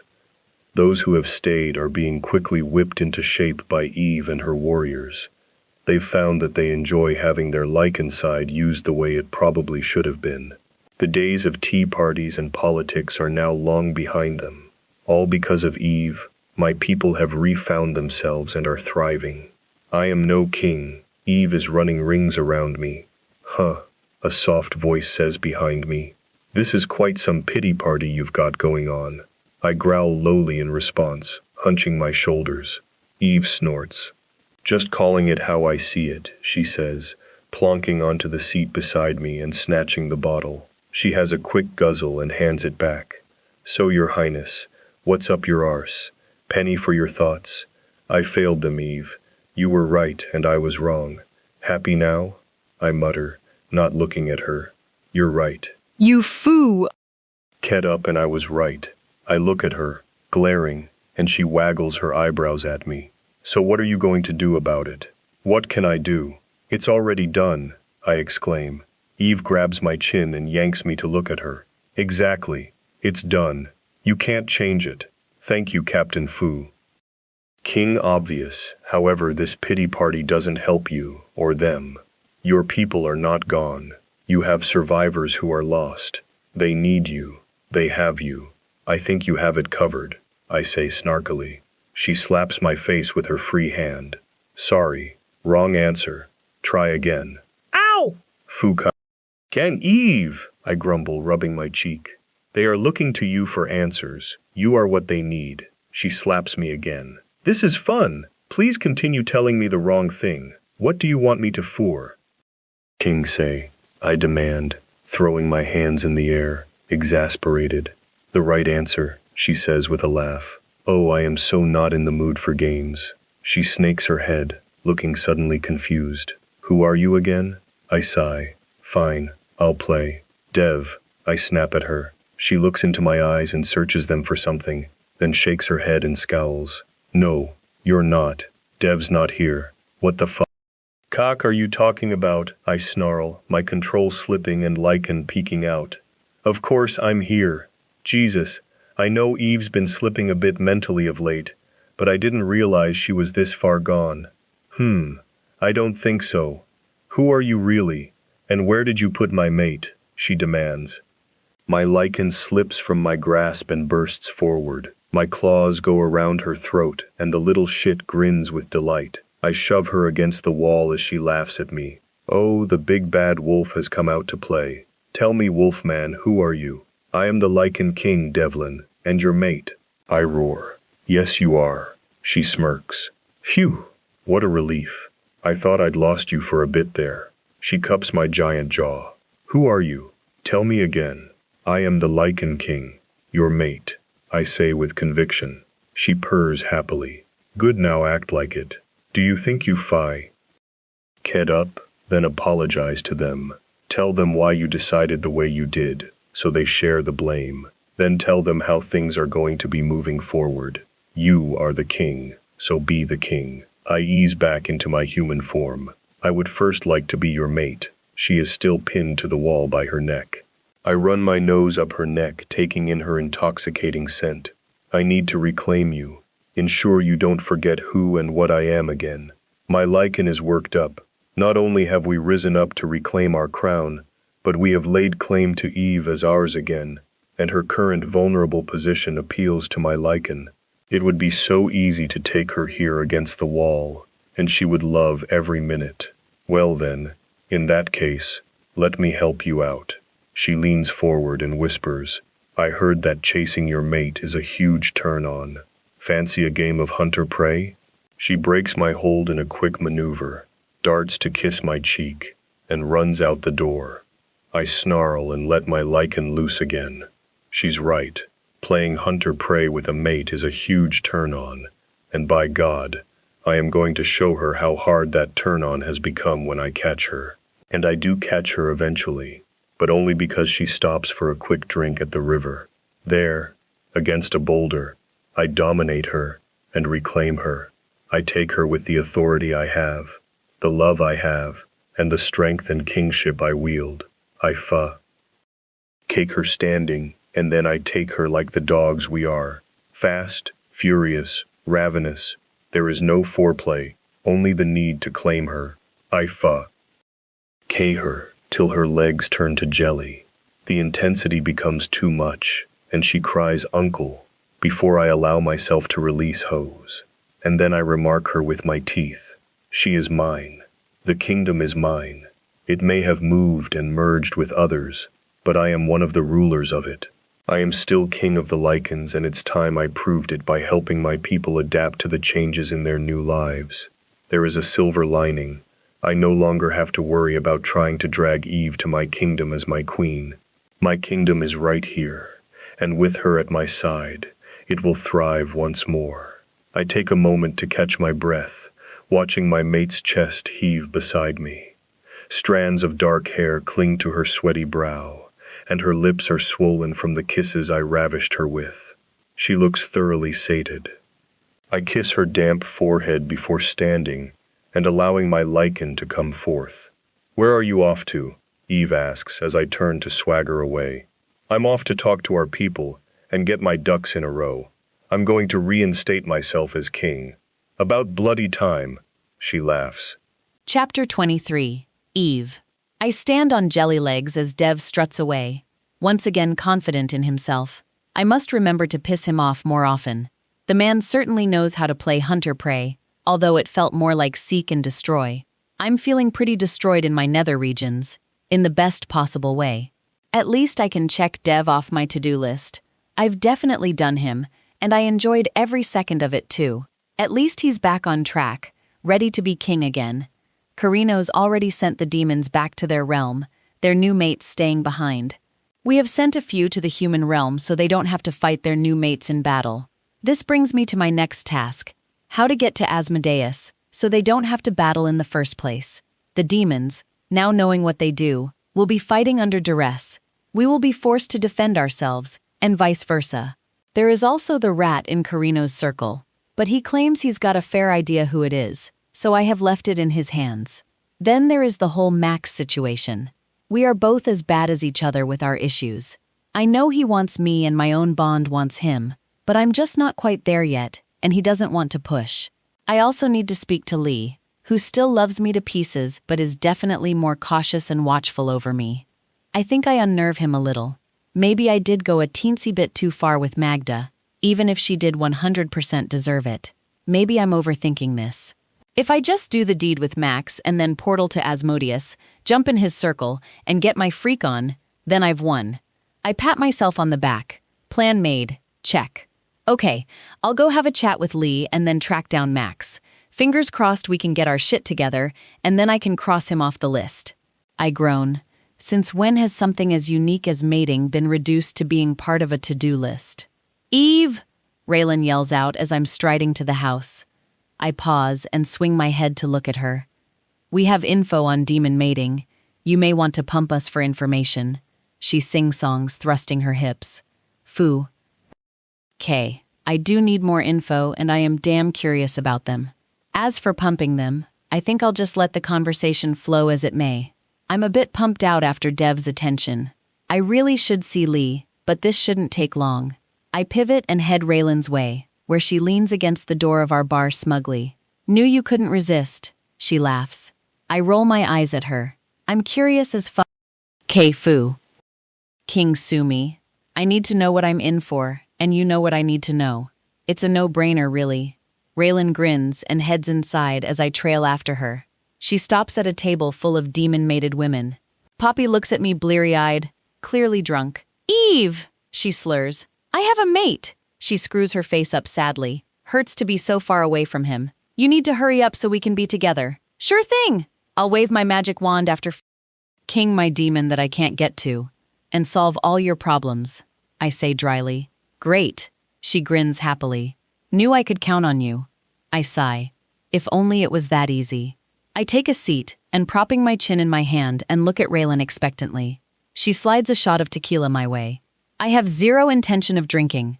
Mates to de-scare. Food. And all that jazz. They have spikes around the head of their snake cess. Raylan blurts. Yip, didn't see that coming. I take the shot. Raylan slides me another and I take that too. She slides me a third. They also make their snakes vibrate when they knot you. It's at least a 15-minute release. My mouth drops open and I swiftly throw the third shot down my throat. When they release, a tendril/tentacle thing attaches itself to your cervix to pump you full of release, while you release, coating your womb. There is a bloody good chance some of us are pregnant already. I choke and accept the next 2 shots she slides my way. Vibrating octopus snake cess. Looks like Garrett's not the only unique snake around after all. The shaft has ridges and bumps that rub against you deliciously, and their snakes are so big. Her voice takes on a dreamlike quality. So the spikes don't tear you too much? I ask, grabbing the bottle Raylan's been pouring from and just drinking directly from its neck. Penelope snorts from beside Raylan. She's told you it all wrong. The spikes are soft, not hard or sharp, more like ticklers for added stimulation. I sigh with relief. It worries me that you thought it was okay if they tore you up. Penelope laughs. Can confirm. 100% stimulation. Not that they need the extra stimulation if they give you a 15-minute release. That's half a pig's release. Lord knows how they survive that length of time. I joke. I do not want to know how you know how long a pig's release lasts, Penelope says as she wrinkles her nose at me. Just a stupid fact one of the warriors came out with ages ago when we were drinking. I thought he was all shit, so I Googled. Turns out it's all true, I say with a shrug. Okay. So demons have overachieving snakes give mind-blowing releases, and have ways to nearly guarantee they will knock you up. Duly noted. Anything else? They bite to claim you. The same as us shifters do, but they supersize it. It's like an alpha bite on steroids, Poppy adds. Makes your release raise even higher. She grabs at her wine glass and pouts as she knocks it over instead. But on the upside, they are really nice, considering they are kinda the enemy. And the X is great. Giant snakes, Giant bites. Got it. Are we done here? One of the other girls I wasn't familiar with pats my back. The dark fae chick. Yes, relax. Have a drink. You work too hard and worry too much, she says soothingly. Yeah, Eve. When was the last time we got hammered together? Raylan says, looking a bit pissed at me. I kind of can't, Snake. Imminent war coming. Attacks at any given minute, remember? I say, scowling back at her. What do you think I do all day? Paint my toenails and fart rainbows? Raylan narrows her eyes at me while Penelope laughs. Of course not! But surely one night won't hurt, she argues. And you could bet your bum that's the night they attack, and I'll be too damn drunk to crawl to the front line because my luck is just that awesome. Thanks, but no thanks. After everyone's safe, absolutely. We will get so shit-faced we won't remember our names. Thank you, ladies, for the insight on Demon Snake S. I have a mate to de-scare. I push my chair out and get to my feet. Who did you freak out? Penelope asks. Lisario? I say, sighing. I kinda pulled Magda to pieces and rolled in her body fluids when she reared her head. I don't think he appreciated my artistic nature. Good job. She was always a demented psycho, convinced the old king loved her. She only ever emptied his chamber pot, and I doubt he even knew her name. The dark face snorts. Shame your mate got weirded out. I would have paid to see it and cheered you on. It was fun, I say wistfully, but I really do need to make sure he's okay. I give them a wave, kiss the top of Poppy's head, who is still pouting at her spilled wine, and head out the door. I reach internally to find my link to lie, and let it tug me in his direction. He's at the gym, surprisingly. I head over and find the gym empty. My nose and ears lead me to the locker room where he is showering. Well, he's in the shower at least, his arm moving fast. I get behind him silently.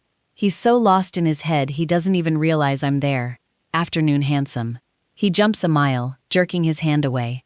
You okay? What did your heat-seeking womb ferret do to deserve the thrashing? His eyes furrow, confused, as he looks at me over his shoulder. I sigh. You know, burp the worm, give the five-fingered shake, thrash the snake, choke the chicken. He blushes, averting his eyes from mine. Just releasing some tension, he mutters, then clears his throat and turns to face me, giving me an eyeful of his beautiful erection. Was there something you wanted or needed assistance with, Eve? That was formal. I almost feel the need to make a bow tie for his snake, to fit the moment. I was worried you thought differently about me after the whole Magda thing. I was a bit worried I freaked you out. Thought I should make sure you were okay, I say, offering an olive branch, while covertly stealing looks at his mouth-watering snake. He squares his shoulders. It was a bit of an overkill, Eve. Blood everywhere. His snake jerks as he says the word blood. Interesting. I'm sorry, it was a bit much. But the feel of her blood sliding down my skin, snake jerk, and dripping down my face, snake jerk, at that moment, was all just so exciting. I got caught in the moment. You need to learn to control your inner darkness, Eve, Lai says. Bathing in the blood of your enemy is pushing limits you don't want to cross. I take in the painfully hard erection he's sporting and grin. If he was genuinely upset, he would be going limp. I step forward and grab his rock-hard shaft. Is that because my dark side brings yours out to play? I say sweetly. He scoffs, but cuts off abruptly when I pump him a couple of times. Her blood on my fingers felt like silk when I rubbed them together. Snake twitch. Are you pissed at what I did? Or pissed at how much you liked watching it? Light Fae do not enjoy violence. We are only violent when it is a necessary evil. I call bullshit. That's a robot answer, drilled into your head from birth. They may hide it better, but the darkness is in us all. No shame in acknowledging yours. If you like, you can fool. Come me, as I whisper in your ear how it felt when my claws slid through her skin like butter. How they caught on her ribcage and I had to yank them free. I lick up the side of his neck and pump him again, smiling as he swears under his breath and grabs for me, shoving my pants down to my knees. He turns me and impales me with one hard thrust of his snake. I mow, and as he invades me. When we win this war, I'm going to drain the king of his blood and shower in it while I kill you, I tell him. He groans, thrusting harder and faster. I bet you watched Carino and I bleed each other while we ked like rabbits, and loved it. I bet you wished it was you touching my breasts and smearing the blood all over them. Lisario snarls as he takes me harder. a beast tearing free inside him, and my release growing lightning fast at this unexpected show of his dominance. I extend my claws and pull one over my shoulder, making a small slice. Lee's breathing speeds up and his movements stutter as the blood dribbles from the small wound. His hand grips my throat, and he slams his mouth over the cut, tonguing it before biting down, setting my release free as he empties himself inside me. Holy foo. I don't know what I love more, the soul-claiming intense lovemaking we usually have, or this dominant body-branding foo Carrie we have just taken part in. I go to open my mouth, but not a word, Eve. If you want to see me release this side of myself again to you, you don't tell anyone. It's unlight fey of me. I don't want people's opinions of me to change. A soft snort of laughter reaches our ears, snapping our heads up. Mikita stands there grinning like a foo. King Cheshire Cat, I told you we were alike, descended from the same origin. My people just let our side show more. But don't worry, Light Fae, I won't tell a soul. Your people will still think you are righteous, even though they are just as bloodthirsty as the rest of us. Next time, invite me to join in though. Mikita salutes us and wanders off out the door. I help a glaring Lee to his feet. I think you will find there is more than a little bloodlust in all of our circle. Don't hide what you want, what you need. I think you will find them more accepting than you realize. I tug my pants up and blow him a kiss as I walk out the door. Lee de-scared. Check. Chapter 24. Unknown POV. Max kneels at the gravesite and pats the headstone like he would pat a shoulder in greeting. I watch, coming up behind him silently. Hey man, I know you can't actually hear me, not even in spirit, thanks to that whole Bellestein. I hope you're giving him a run for his money and giving him hell. The reason I'm here is it turns out Eve's my mate too. With you gone, fate has been rewoven, and they have bonded us. I never saw it coming, and I'd never move on someone else's girl. But this is a true bond. I don't want to turn my back on it. Hell, I can't turn my back on it. I've always admired Eve and respected her. With you, the three of us became good friends. But I started falling for her before we lost you. My hands tighten into fists. But I swear I fought it tooth and nail. I was disgusted with myself. I didn't realize that the fates were warming me up to the idea of what was coming. She comes to visit your grave everyday man. I don't know if you are aware of that. She cries quietly in the middle of the night when she thinks we are all asleep. She will never let you go, never forget you, and I will never replace you or what you had with her. But with all due respect, I need to claim her. It's the only way she can fulfill the prophecy, and then she needs to take the demon prince as her final mate. Cyrus said you guys saw him in the vamp dungeon. Big guy with horns in a glowing circle. My eyes widen. A demon is her final mate. Those things on the battlefield that crawled out of holes from wherever they came? Was hell real? Anyway, I need you to know I truly do care for Eve, that I will treasure every moment and cherish her as my mate and my love. This is a second chance for me. My mate died before I could claim her. I thought I would always be alone after she was taken from me in a car accident. Killed her instantly. Like Eve, I will always love my lost mate. I will remember her always, and Eve will not replace her. But I have more than enough space in my heart for Eve too. I hope you can accept and give your blessing to us both. For what it's worth, I miss you, man, and I'm trying to not step on your toes. So, yeah, that's all I came to say.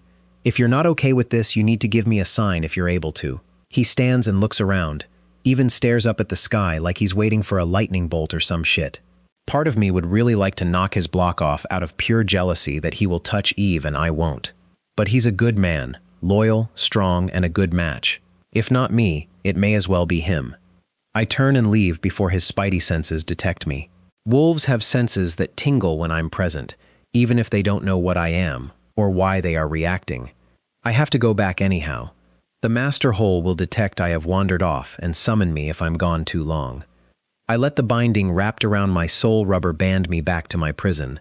The world rushes past me as I ping back to my hell. It's always faster on the return trip, a blink really. The trip to the pack lands takes a while and is exhausting to fight against the rubber band pull, but is worth every minute to be there. I land back in the room of 1,000 prisoners. Did you see her? One of the prisoners asks hopefully, the alpha I am all too familiar with. I shake my head, not wanting to look him in the eye. Not this time. I have news though. She only has 2 more mates to claim to complete the circle. A new guy has been called by the fates to fill the gap. Sounds like he is about to take the plunge. The other one is the demon prince in the dungeon. Not sure how that's going to work. With him here and her there, I say. And how do you feel about that? Another prisoner asks. She is the mate of the first prisoner. I shrug. It is what it is. The demon seems decent enough. Although he's just as stuck here as us.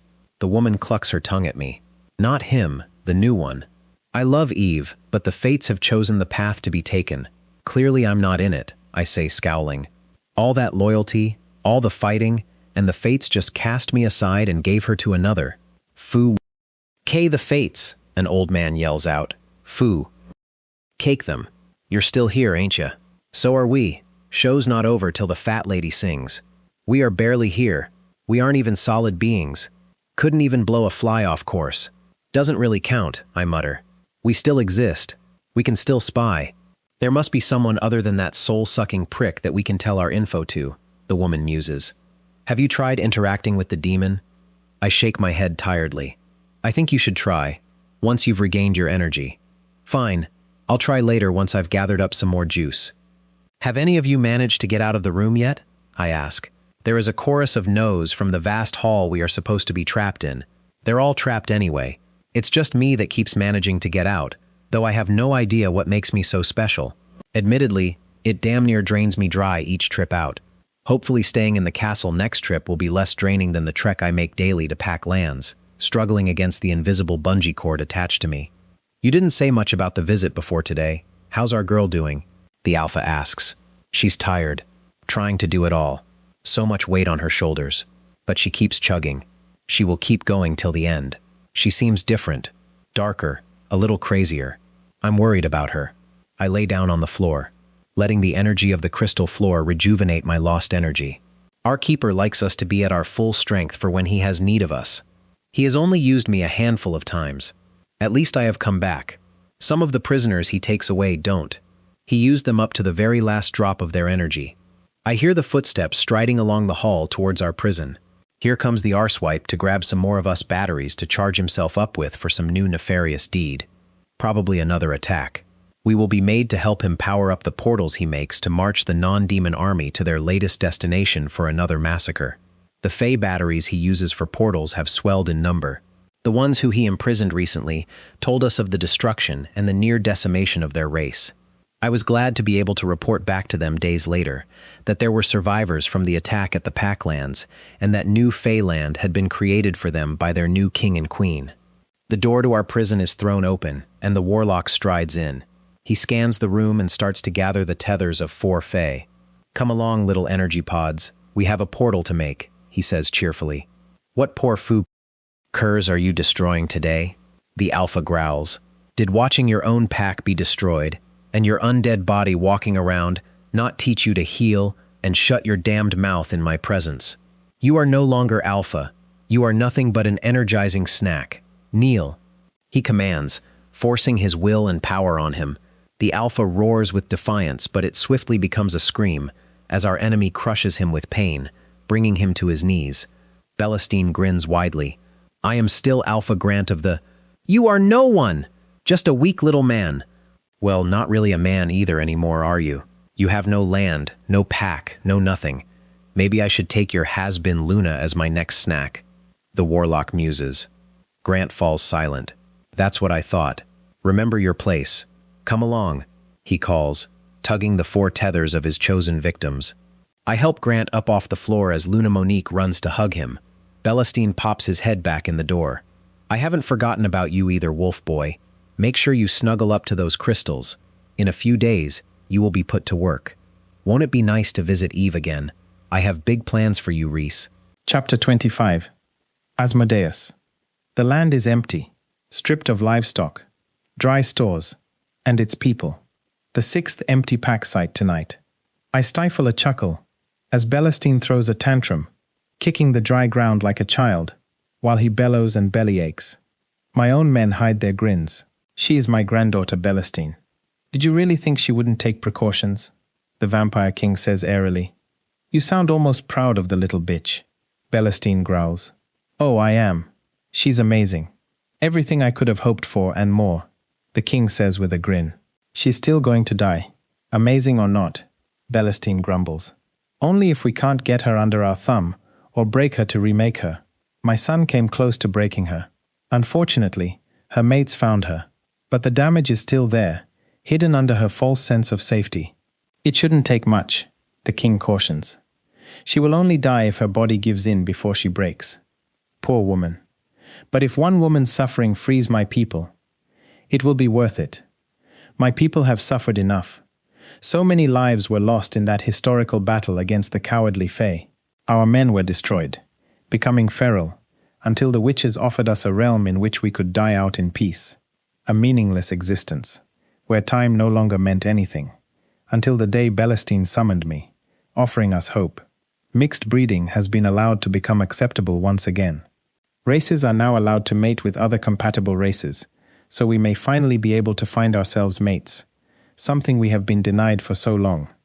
Belestine offers this hope to us, in exchange for our power being used to defeat his enemies. I have readily agreed. Full control of myself and my army until the final battle is won. Then all my people will be granted freedom, even those who are feral, although that will be done carefully, and all will be given free rein to find their mates. The only exceptions to the search for our mates will be those whose mates have already died, making them forever feral. They will have to be put down, as there will be no hope left for them. They will have already lost their shot at happiness. Even though it was stolen from them, there will be no kind or hopeful second chances for them. That means my father, our king, will have to be put down too. As the eldest son, I will have to step up to rule in his stead, something I have never looked forward to. I have been keeping the peace, as my father has slipped further into madness over the last 2 centuries. Even though ending his life is probably a kindness by now, I am still loath to lose my last parent. I survey my men who stand around looking bored, awaiting orders. My eyes catch on one of my brothers, who has locked eyes with me. I raise my eyebrow. He mouths the word mate, making me look around for his mate. I look back at him confused, only to find him scowling at me. He points at me and mouths mate again. Did he know we were doing this for mates? I motion him forward, and he rushes toward me. You can disband the army for now, and return to your cell, Belestine orders me angrily. I sigh, wishing he had given me just 5 more minutes. Unfortunately, the contract makes the order instant, and with a flick of my wrist, my legion descends back into their realm, and I am back in my damp cell, trying to figure out my brother's attempted message. It can't be that they know it is for mates. He would have just yelled it out and thanked Belestine. He was trying to tell me something, without others knowing. Had he found his mate on one of the battlefields? No, that wasn't right either. He didn't seem upset or excited, just intense, as he tried to covertly give me a message, one I had not received clearly enough to understand. I will make it a priority to get him close enough to me next time I summon the Legion. Obviously, I need to do so discreetly, without alerting Belestine or the Vampire King. As I sit racking my brains, I become aware of a disturbance in the air. I narrow my eyes, tracking it, feeling it come closer to me, until it is outside my cell. Then, it is in with me, and inside my circle. I pull my thin second eyelids over my eyes, then blink horizontally, to see it with my second sight. A man, or what is left of one. He looks vaguely familiar. Oh, that's right, him. Good to see you got your eye back, I say carefully, though I would have thought there were better places to haunt. The man's shoulders sag with relief. Oh, thank Fu. You can see me, he breathes out. Demons have always seen and communicated with the spirits, I explain. But I still don't understand why you are here. I'm trapped here. Belestine harvested my soul to use, but I can pull away for periods of time if I concentrate hard enough. As for why I'm here in your cell, I have important information you are going to need to hear. You may want to sit down for this. I stare at him with an unimpressed arched brow. Pretty sure I could handle anything he could throw at me at this point. He shrugs. Suit yourself. Just hear me out. You need to listen to everything I have to say. Without interruption, please. I've got nothing but time, till Belestine has a new place to attack, I say, motioning for him to continue. Okay, so what do you know about the people you're fighting? He asks. The Vampire King wants them gone, And the leader is a woman who is his granddaughter. She keeps fun. King up their plans, I say, bored. Do you know about mates? The spirit man asks. That's what I'm doing this for. The chance for my people to be freed, so we can find our mates. Mixed races are finding soulmates in random races now. My people deserve to have hope and love in their lives again. This is all for them. That woman who keeps Fur. King up the plans is a true chimera. She holds a piece of every race in her DNA. She is the one who brought the mixed races to light. She is the one who is fighting for mixed breeds to have the right to breed. As a true chimera, she has a mate of each race. She is missing one mate though. A demon. You. I stare at him hard, weighing his words and taking in his earnest expression. When she comes to you, and she will, protect her, and mate her as soon as you can. She cannot complete the prophecy and defeat the enemy until then. She knows what you are to her. Once her mating circle is complete, she can take out Belestine and the Vampire King. This will nullify your contract, and you will be free, just like you wanted, but without killing your own mate in the process. If you fail to claim her, then it's game over. Because, if you think Belestine isn't going to kill off your race, once they have what they want, then you're an idiot. They will free you as per the contract, and then they will take you out. Well shit, talk about backing the wrong horse. What is she like, my mate? I ask softly. A mix of hope for myself and fear for her, bubble in my chest. Beautiful. Her name is Eve. She was there on the field when they killed me. She was trying to get to me, to save me. Did you not see her? I shake my head. I was busy focusing on my men fighting. I don't care what the witch and vampire do. Well, she has waist-length dark hair and the most beautiful chocolate eyes, surrounded by long eyelashes. She has this cute little nose and gorgeous plump lips. She smiles and the whole world lights up. She's curvy but lean, strong and super fast. She's a one-man ruthless army. She trains others to be like her. A lot of your men will die if the fight goes to her turf, he warns. She's loyal and funny. When she gets drunk, she's the life of the party. She's adventurous and fierce. Man, she's going to turn your world upside down. You better treat her right, too. I study him and see the way his eyes light up as he talks about her. I also see the sadness that lurks.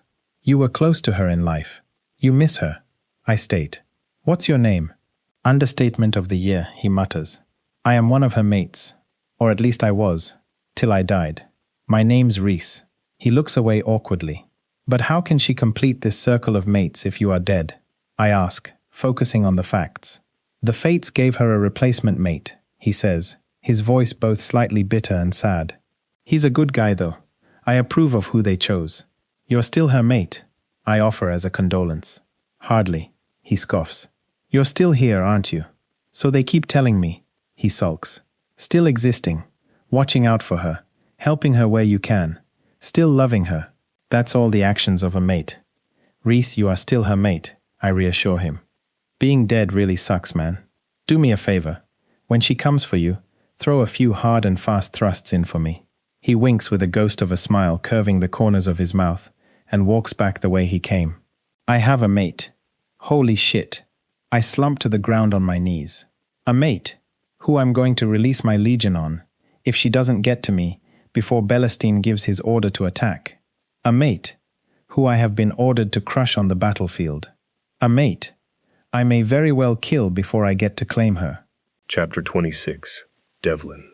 I have an idea, I yell as I throw open the back door. I hear Garrett growl and Eve make a surprised eep noise. Entering the kitchen, I find Garrett glaring at me from his position at Eve's Wondercat, her legs over his shoulders. He gives another lick and growls territorially in warning, while Eve grins mischievously at me from her sprawled position on the dining table. Oh good, I didn't miss breakfast, I tease the cranky dragon, who snarls and starts devouring our mate in earnest. Guessing he's not in a sharing mood this morning, clearly didn't caffeinate before he started eating his breakfast. I settle myself in to watch instead, since Garrett's so pissy, and I feel myself hardening as Eve's eyes roll back in her head and her knees clench around his ears. Her cry of ecstasy pulls at my balls. I love seeing her like this, free. The outside world ceases to exist. Garrett pulls himself away, unsnapping the catch of the leathers he wears, guessing he got back from a bike ride and caught a rare moment of Eve alone in the kitchen and took advantage. He only pulls himself out, not worrying about removing his pants, and then he's inside her. Foo. King her as if his life depends on it. The table creaks and groans under the force of his thrusts, and I fear it may not survive the encounter. Watching him like this as he snarls and growls like an animal reminds me that even though he is anchored by Eve, he was feral for a long time before. Garrett was, and is, a dangerous man to cross, unpredictable with how he will react to things. At least I never have to worry about him with Eve. He will mark her all over and screw her brains out, but he will never hurt her, and he will make sure she enjoys every moment. Can't say the same about the rest of us if he feels we are in the wrong, but he won't kill us, I think. A sharp gasp and a mola. N from Eve tells me his second snake has come out to play. Eve's back bows as her follow anon. Release hits, her muscles squeezing him and making his thrusts falter. He roars his release, all primal dominant male. He pulls her up and ravages her mouth, but does not pull his snake out of her tight sheath. Instead, pulling her legs around his waist and sitting on a chair, where she snuggles into him, and he looks at me satisfied and finally placid. "What was your idea?" he asks, stroking her back, as Eve's eyes slide down. "Jesus, man, did you let her have coffee before you jumped her?" I laugh. She had just wandered downstairs when I came in. All sleepy, tousled and cute, I couldn't help myself. He smirks, kissing the side of her head. "I'll make coffee then. Eve, you awake enough to listen?" I ask as I start prepping the coffee. I get a sleepy, in reply and laugh. "Okay, so I was thinking about the prophecy shit again this morning. Foo." Okay, no, I need coffee first. That shit's too heavy without coffee, Eve groans. I nod and whip her coffee together, handing it to her before making myself and Garrett one as well. We sit in silence, sipping our drinks, but Garrett is glaring at me again, clearly worried I'm going to upset our girl. I just grin and blow him a kiss. He bares his teeth. "All right, let's hear it," Eve says, leaning carefully to put her cup on the table beside her. "So you know how you seem to need 2 wolves?" She nods. "Why don't we get Darius and Max's blood done and see if anything shows? Hell, get all of us done if you like, I have a hunch." "What's your hunch?" she asks, alert. "I don't think it's 2 wolves you need." Eve looks at me confused. "So what do you reckon? Keen to solve the mystery?" She nods, clearly intrigued, and her eyes gloss over as she calls out through the bonds of our circle. Lysario staggers down the stairs a moment later and heads to the coffee machine, muttering a good morning. The front and back doors open and close, as more of the guys head in. Acasis immediately bitches at Garrett for having Eve to himself and getting some without him. Garrett flips him the bird and tightens his grip when Eve goes to move off him. Once everyone is present, holding a coffee, and Eve's been covered by a satin dressing gown so the guys are slightly less distracted, though Eve is still stuck on Garrett's snake. Eve motions at me. "It's your rodeo, have at it." I quickly tell them what I am wanting and they agree. Max and Darius are the priority though. I need theirs processed first. I ring the doc, organizing for him to come and draw the blood, and he arrives 20 minutes later. Always the professional, the doc makes no comment about Eve and Garrett, though I see his lips quirk up at the corner as he turns away after taking Garrett's blood. I stress to him that Max and Darius need to be analyzed first. They are the puzzle pieces we need to solve, whereas the others I'm just curious about. He says he can have the results in a few hours for the wolves, and hopes to have the rest by the end of the day. I thank him for his time and show him out. "Guess you guys can go back to what you were all doing. I'll let you know if anything shows up in the blood," I say, taking some of the empty cups to the sink to rinse for the dishwasher. Garrett waggles his eyebrows at Eve in anticipation. "Share, man. You can't keep her to yourself all day." Acasis sulks. "Can too," Garrett growls. "As lovely as this is, I have things to do," Eve says apologetically, giving her dragon a quick kiss. Garrett sighs but nods. She lifts off and I see the bastard is still hard. I'm a thing, you can do me, Acasis offers. Eve laughs as she ties her gown closed. I really need to shower and head to the war room, Eve says apologetically. Lie, are you still coming to the war room with me? Of course, Lysario says with a smile. Wonderful, I won't be long. She turns and heads upstairs. Some of the guys head off and I wait for what I know is coming. 3, 2, 1. Acasis leaps off his chair and shoots up the stairs. He's hopeless, Mikita says with a sigh. No self-control. Are you not going to join him? I ask surprised. No, I've managed to snag Eve solo a couple of times this week. He hasn't for a while. I'll let him have his fun.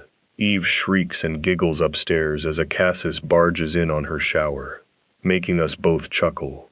So what do you think will show up in the blood? Lysario asks. I think one of them isn't just a wolf, I say. Do you think one of them is like Carino? Mikita queries. Maybe, I'm not entirely sure. I just get a feeling one of them will turn out to be more. My money's on Darius. The size of that guy, he's certainly more. Lysario muses as he starts making a travel mug of coffee for Eve to take with her while we listen to the moans and cries coming from above us. I may turn out to be wrong. The test may show nothing. I shrug. I doubt that. I think you're definitely onto something, Mikita says. Lord knows we need all the information we can get. Certainly no harm in having a look. Amen to that. Here's hoping for some answers. Chapter 27. Lysario. Eve comes down the stairs as I wipe down the bench, Acasis trailing behind her, smiling happily now his itch has been scratched. I hand her the travel mug. Are you ready to go and look at the blueprints? I ask. Eve nods, tucking her hand in mine and waving to Acasis as we head for the door. She's toying with the idea of assassinating the king like Rhys was trying to do, cutting off the snake's head, so to speak. She also wants to meet with the witch proxy and Carino's second later on to discuss spells that may be of use if she moves forward with the idea. She would prefer to speak with Carino, but he's busy setting early detection spells and anti-magic wards. Before long, we are hunched over the blueprints, Cyrus and her Drew of the castle. We look for points to portal in that will be good hiding spots to lay in wait. But we really need the witches here to tell us if they can mask our scent for long periods. Maybe shadow us so we can hide better and see what other shit they can come up with to help. If we go ahead with it, it will be volunteers only. There is no guarantee they will make it back alive, especially if they are caught. We push the plans aside for now and move on to Plan B, moving the war to their turf and portaling in, as they did to my people. Take as many out as we can, cause mayhem, shoot off again, then reappear at a different part of the land, do it all over again, and so on. We hope to whittle down their numbers, causing confusion and panic. It's a good plan, but I know Eve worries about the innocent and the brainwashed being caught in it. More vampires have been arriving every day, thankfully, after heeding Luca's warning. Mikita and Eve have been tag-teaming to check each newcomer isn't a spy. It's still a better plan than Plan C, which is just outright marching on the castle and seeing how far we get. I much prefer the ace-in-the-hole plan. Eve completes the circle and demands the king's surrender, ending the war for good. That's the most preferable one. But the demon not being accessible is wrinkling that idea. Have you thought any more about how to get to the demon? I ask after we have pored over plans and maps for several hours. She nods. Yeah, mate Max, and then portal to the demon for a quickie. It's the only thing I can think of to get to him, she sighs, sitting back and rubbing her eyes. As long as I can seal the deal before I'm caught, I win.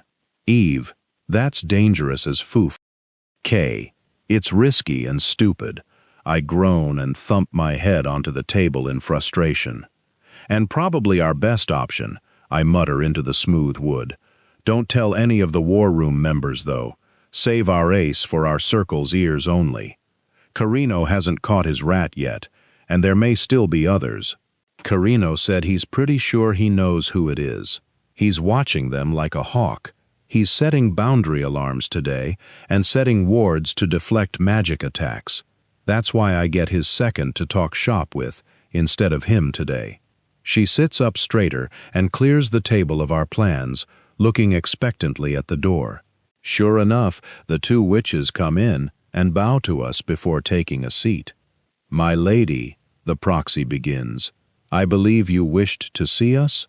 He looks a little nervous, and Carino's second eyes me closely, looking for something.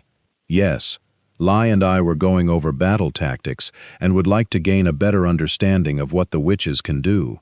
I suspect we are not utilizing you to your full potential," Eve says diplomatically. "Can you mask sense? And if so, for how long?" The witch seems to relax a little and shares a glance with the second. "Scent masking, yes. Light witches can do that. It's about 3 hours with a spell, 5 with a charm, or there's a potion version that you take twice a day," the proxy says. I nod. Sounds like the potions are the safe bet. What about cloaking people, wrapping them in shadows, or even invisible? Eve pushes. Carino's second answers this time. Maverick, I think his name is. We can, but only on ourselves. It's a spell cast by the one wishing to be cloaked, not invisible, but can certainly blend into the shadows. I tap my fingers in irritation. So that's a no-go, unless we send Carino's circle in after the king. What things can you offer in battle? I see your people casting spells and lobbing things at the enemy, but I have no idea what they are doing half the time. Could you maybe enlighten us so we understand and can factor them into plans? What about what you're doing, or rather, not doing? The proxy snaps. Eve's eyes narrow. What do you mean? I've been working every day on plans and training our people, which would not be necessary if you would just do your actual job. And what job would that be? Eve replies icily, her hand twitching over the knife holster on her thigh. You only have 2 men left to claim. Just ride them already and end this farce.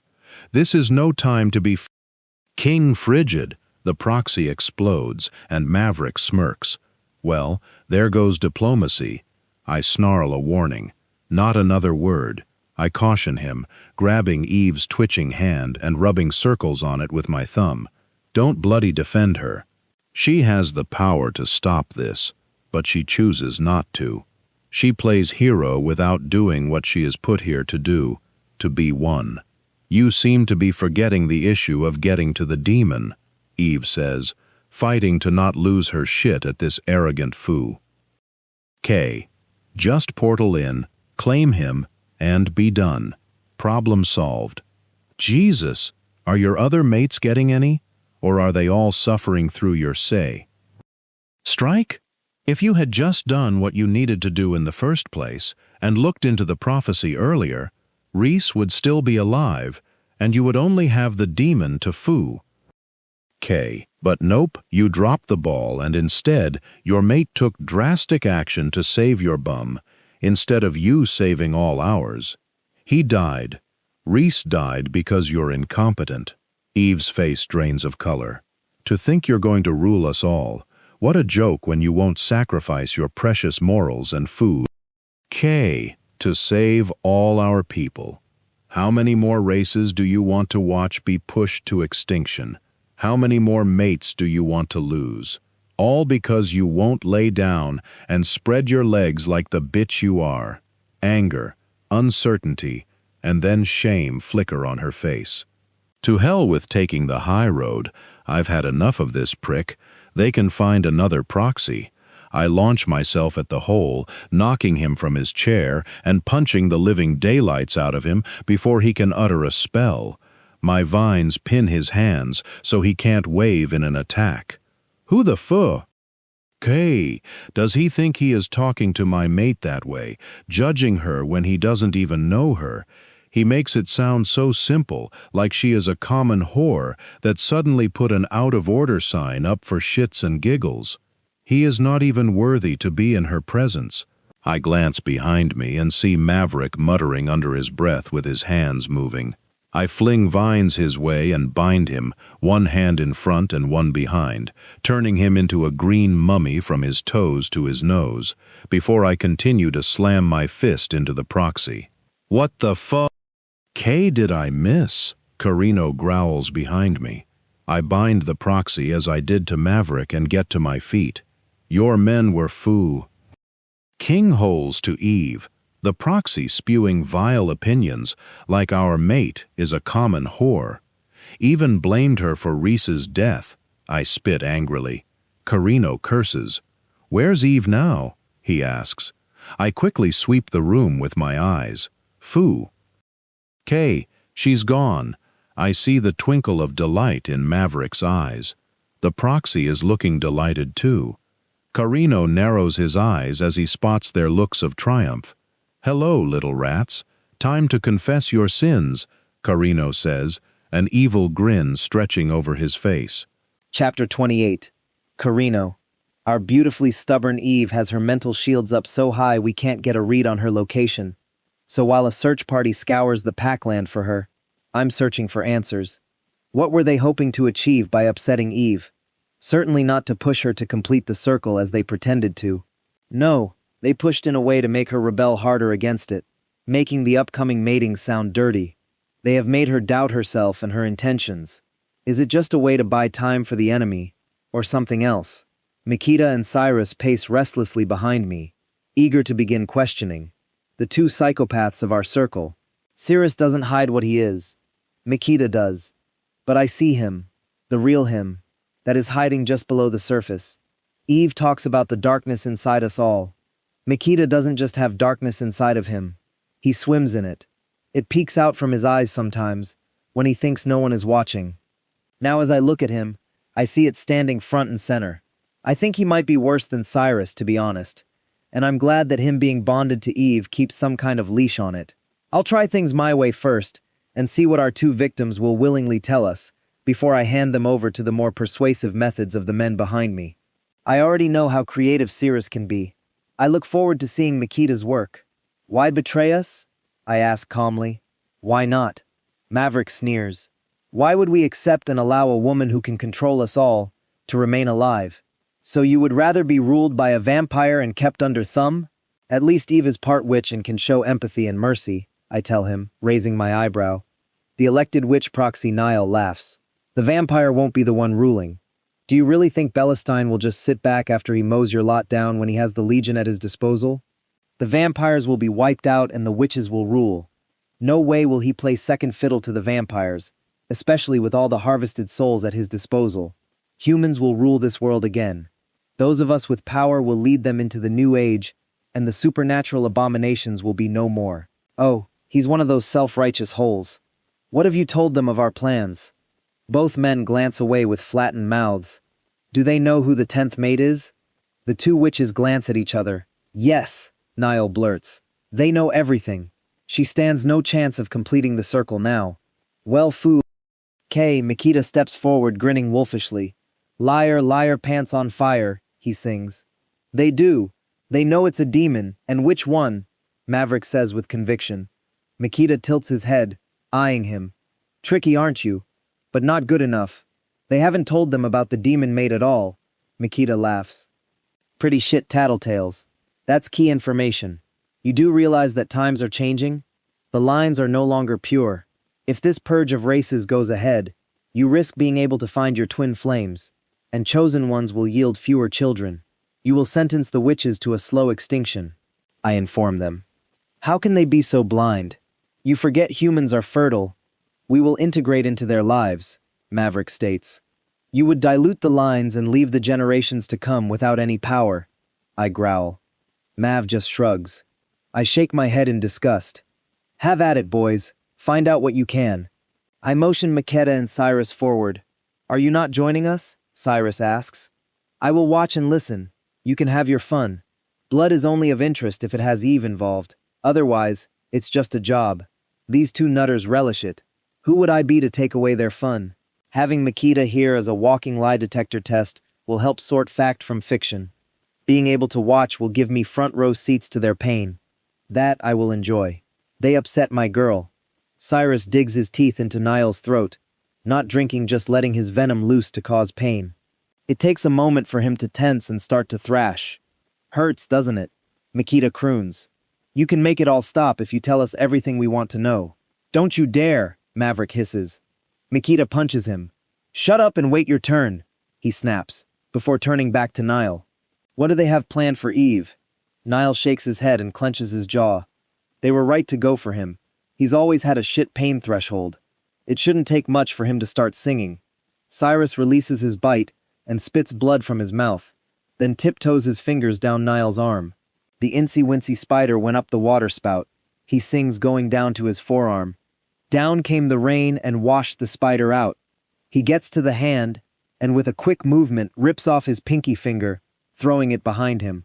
I grin as Niall screams, looking at his hand in horror. Out came the sunshine and dried up all the rain. Cyrus starts tiptoeing down the other arm as Niall thrashes in earnest. And the incy-wincy spider went up the spout again. The thumb is pulled off this time, hitting the wall with a soft thud. Oh, do it again! Makita laughs gleefully.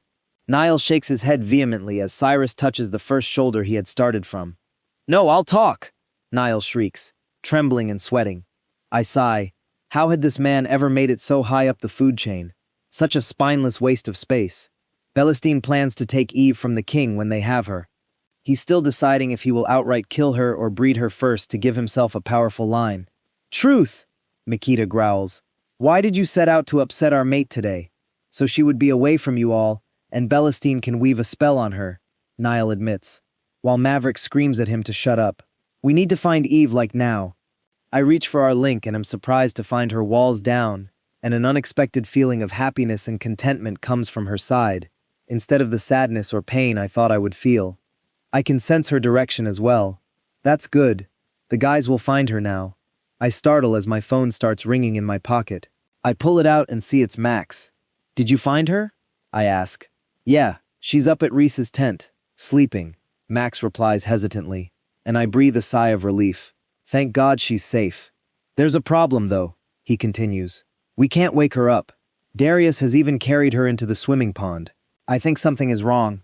You better come up. I slap my head. Of course. She's asleep outside the pack house where her dreams are not protected. That bastard has got his hooks in her. Get Lai to open a portal for me. I'll come now, I demand, hanging up on him and shoving my phone back in my pocket.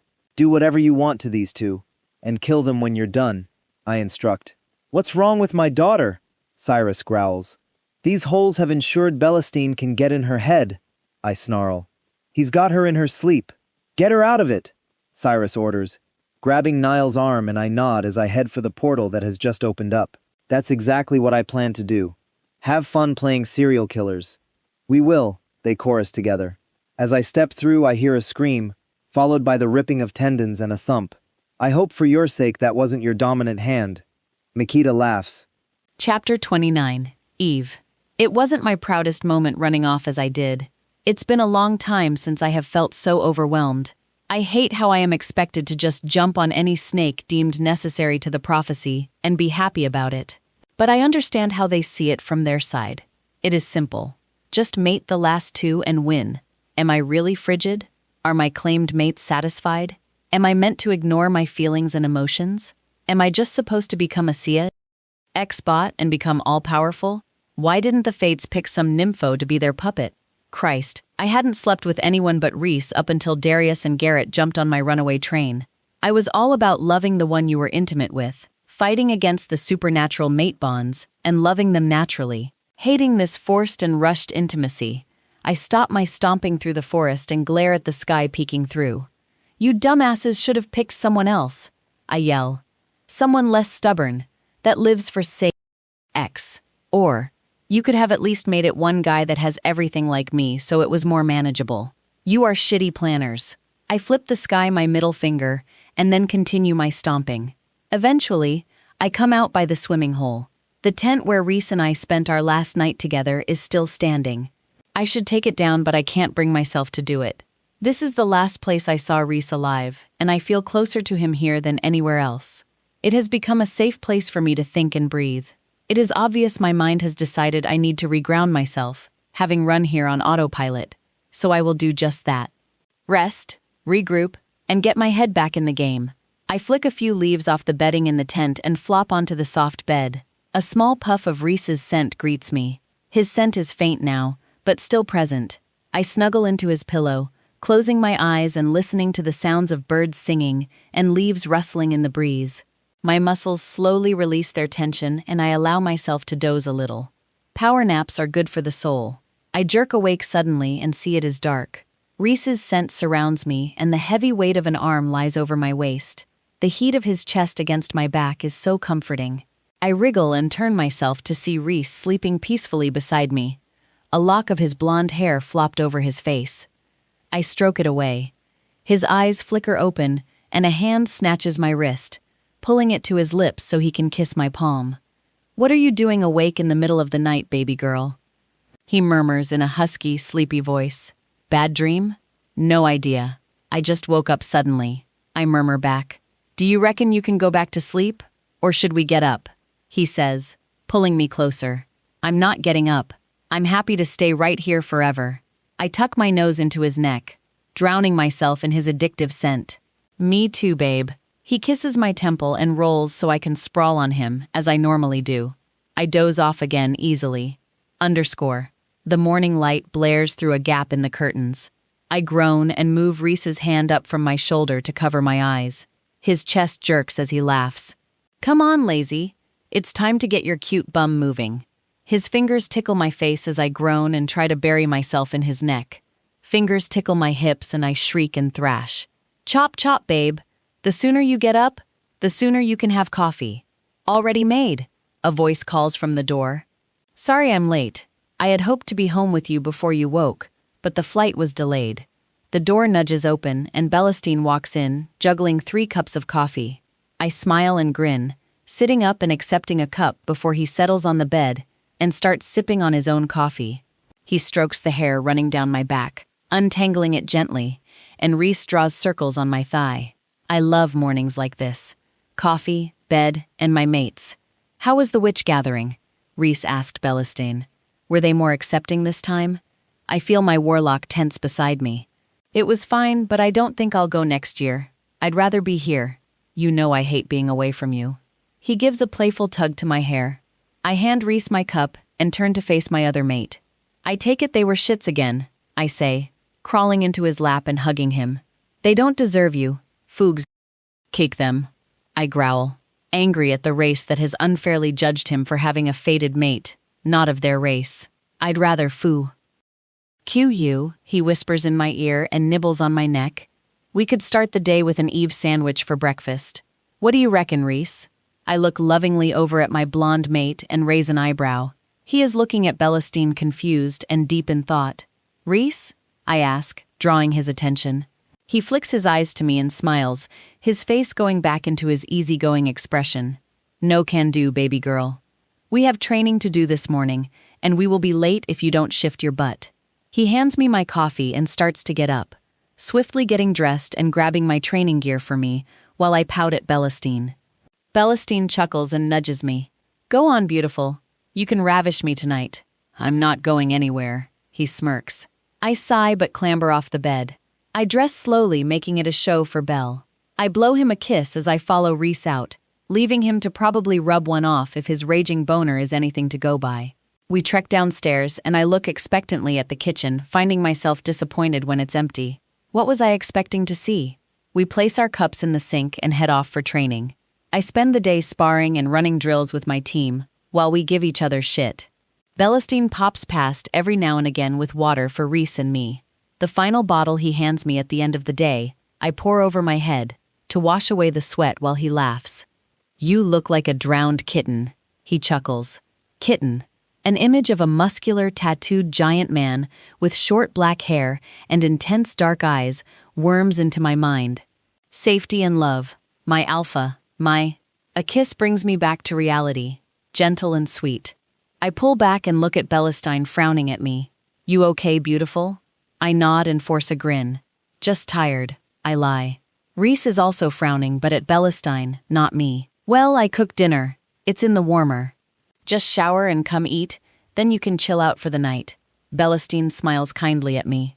Reese offers me his hand, and we head home, my skin tingling where we touch. Belestine slips his hand into mine on the other side, squeezing it reassuringly. I squeeze back in reflex. But don't look at him. Alarms are going off in my head. There is no active bond humming against my skin on Belle's side. Is it broken? Has something happened? I think back to when we met and find a brick wall.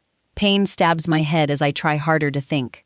I change gears and think back to when I first slept with Reese. It leaps into my mind easily. The swimming hole and losing my virginity to my love.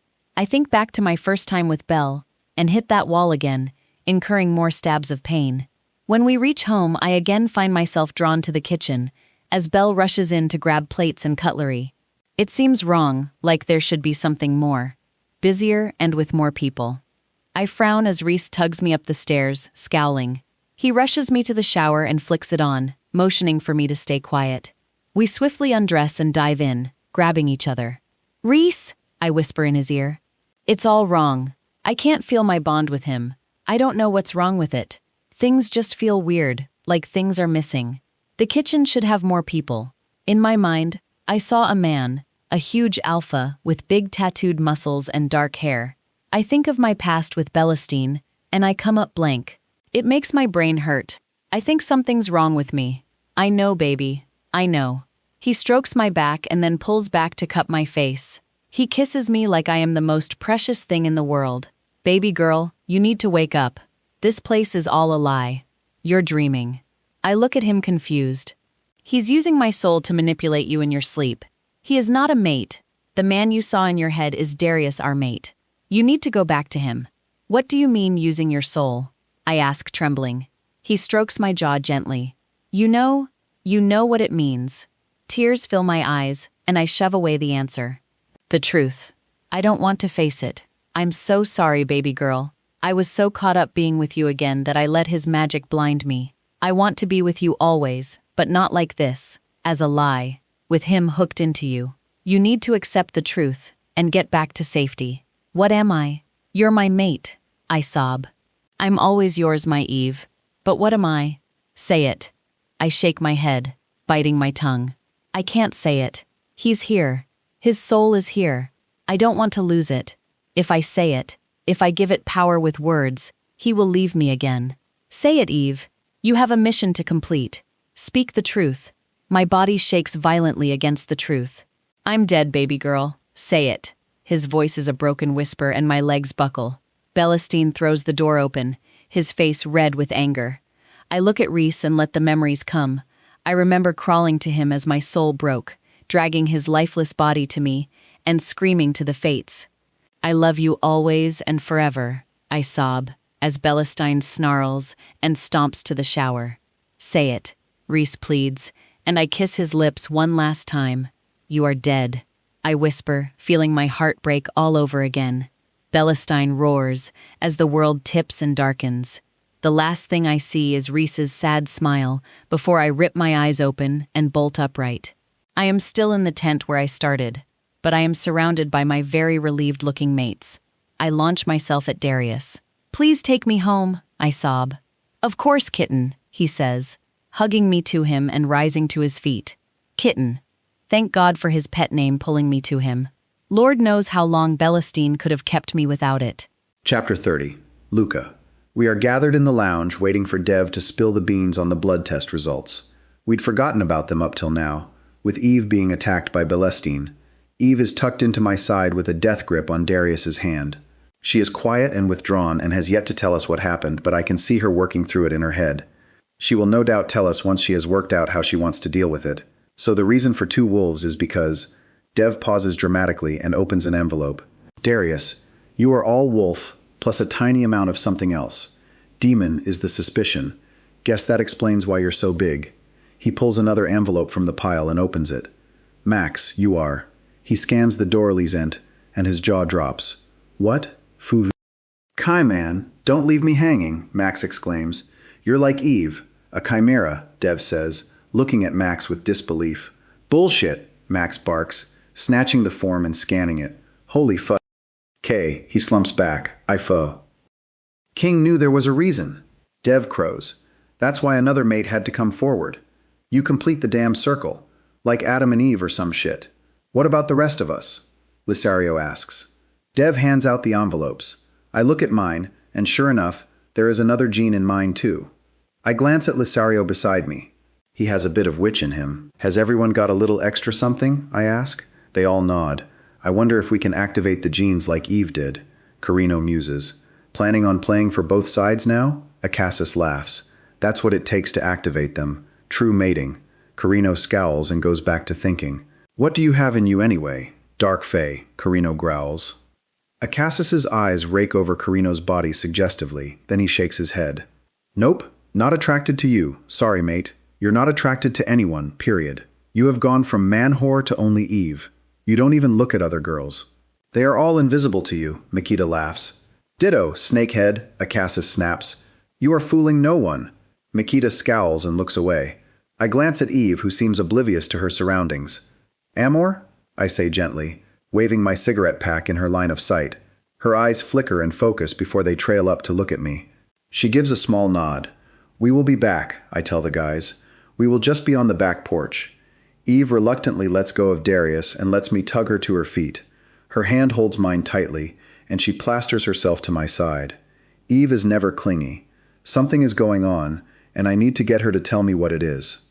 I help her to sit on the step and take up my position behind her, as we normally do, but she still won't release my hand, and I fumble out the smokes and light her one-handed. Eve eventually shifts her death grip to my leg, looping her arm around it and hugging tight, while resting her head on my thigh. I throw my smoke butt away and start massaging her shoulders while she finishes her own. I wait for her knots to slowly release under my fingertips before I let myself speak. Penny for your thoughts? I offer. She is silent for a moment, and I begin to think she won't let me in on her inner turmoil. But then she opens her mouth and it pours out. How she saw Reese, not as a dream but actually there, and Belestine too. The web of lies the witch had tried to weave, as he claimed she was his. How she found her way back with Reese's help. The three things that were really king with her were, how easily Belestine had convinced her he was her mate, how easily she had forgotten us, and having to let Reese go, again. But you sensed something was wrong fast, and now we know Reese's soul hasn't been destroyed. We already know Belestine's a prick. It's just another nail in his coffin. At the end of the day, Amor, you chose life. You chose us. The two men who upset you earlier have been disposed of as well. They were the rats. Your dad and Makita had a lot of fun with them. I love you, Luca, Eve mumbles into my leg. I wrap my arms around her, soothing her while my own mind races. Why was Belestine trying to convince Eve he was her mate? He is up to something, and it all points to something I fear. I am really hoping I am wrong about this. The witch traders said Belestine would turn on the king and take the throne. Was he eyeing Eve up for his queen? I love you too, I say, hugging her tight. Shall we go back to the others now? She nods and I help her up. She still grabs my hand, as though still convinced I will poof out of existence at any moment. Now, with my own suspicions, I am feeling the same way toward Eve. No way was that prick getting his hooks in her again. I decide to distract her. Did you hear what Dev said about the blood test results? She looks at me confused. Max is a chimera like you, Amor, and the rest of us all have one other race in our blood too. I bet Reese was a chimera like you as well. It would explain how he could keep up with you in a fight.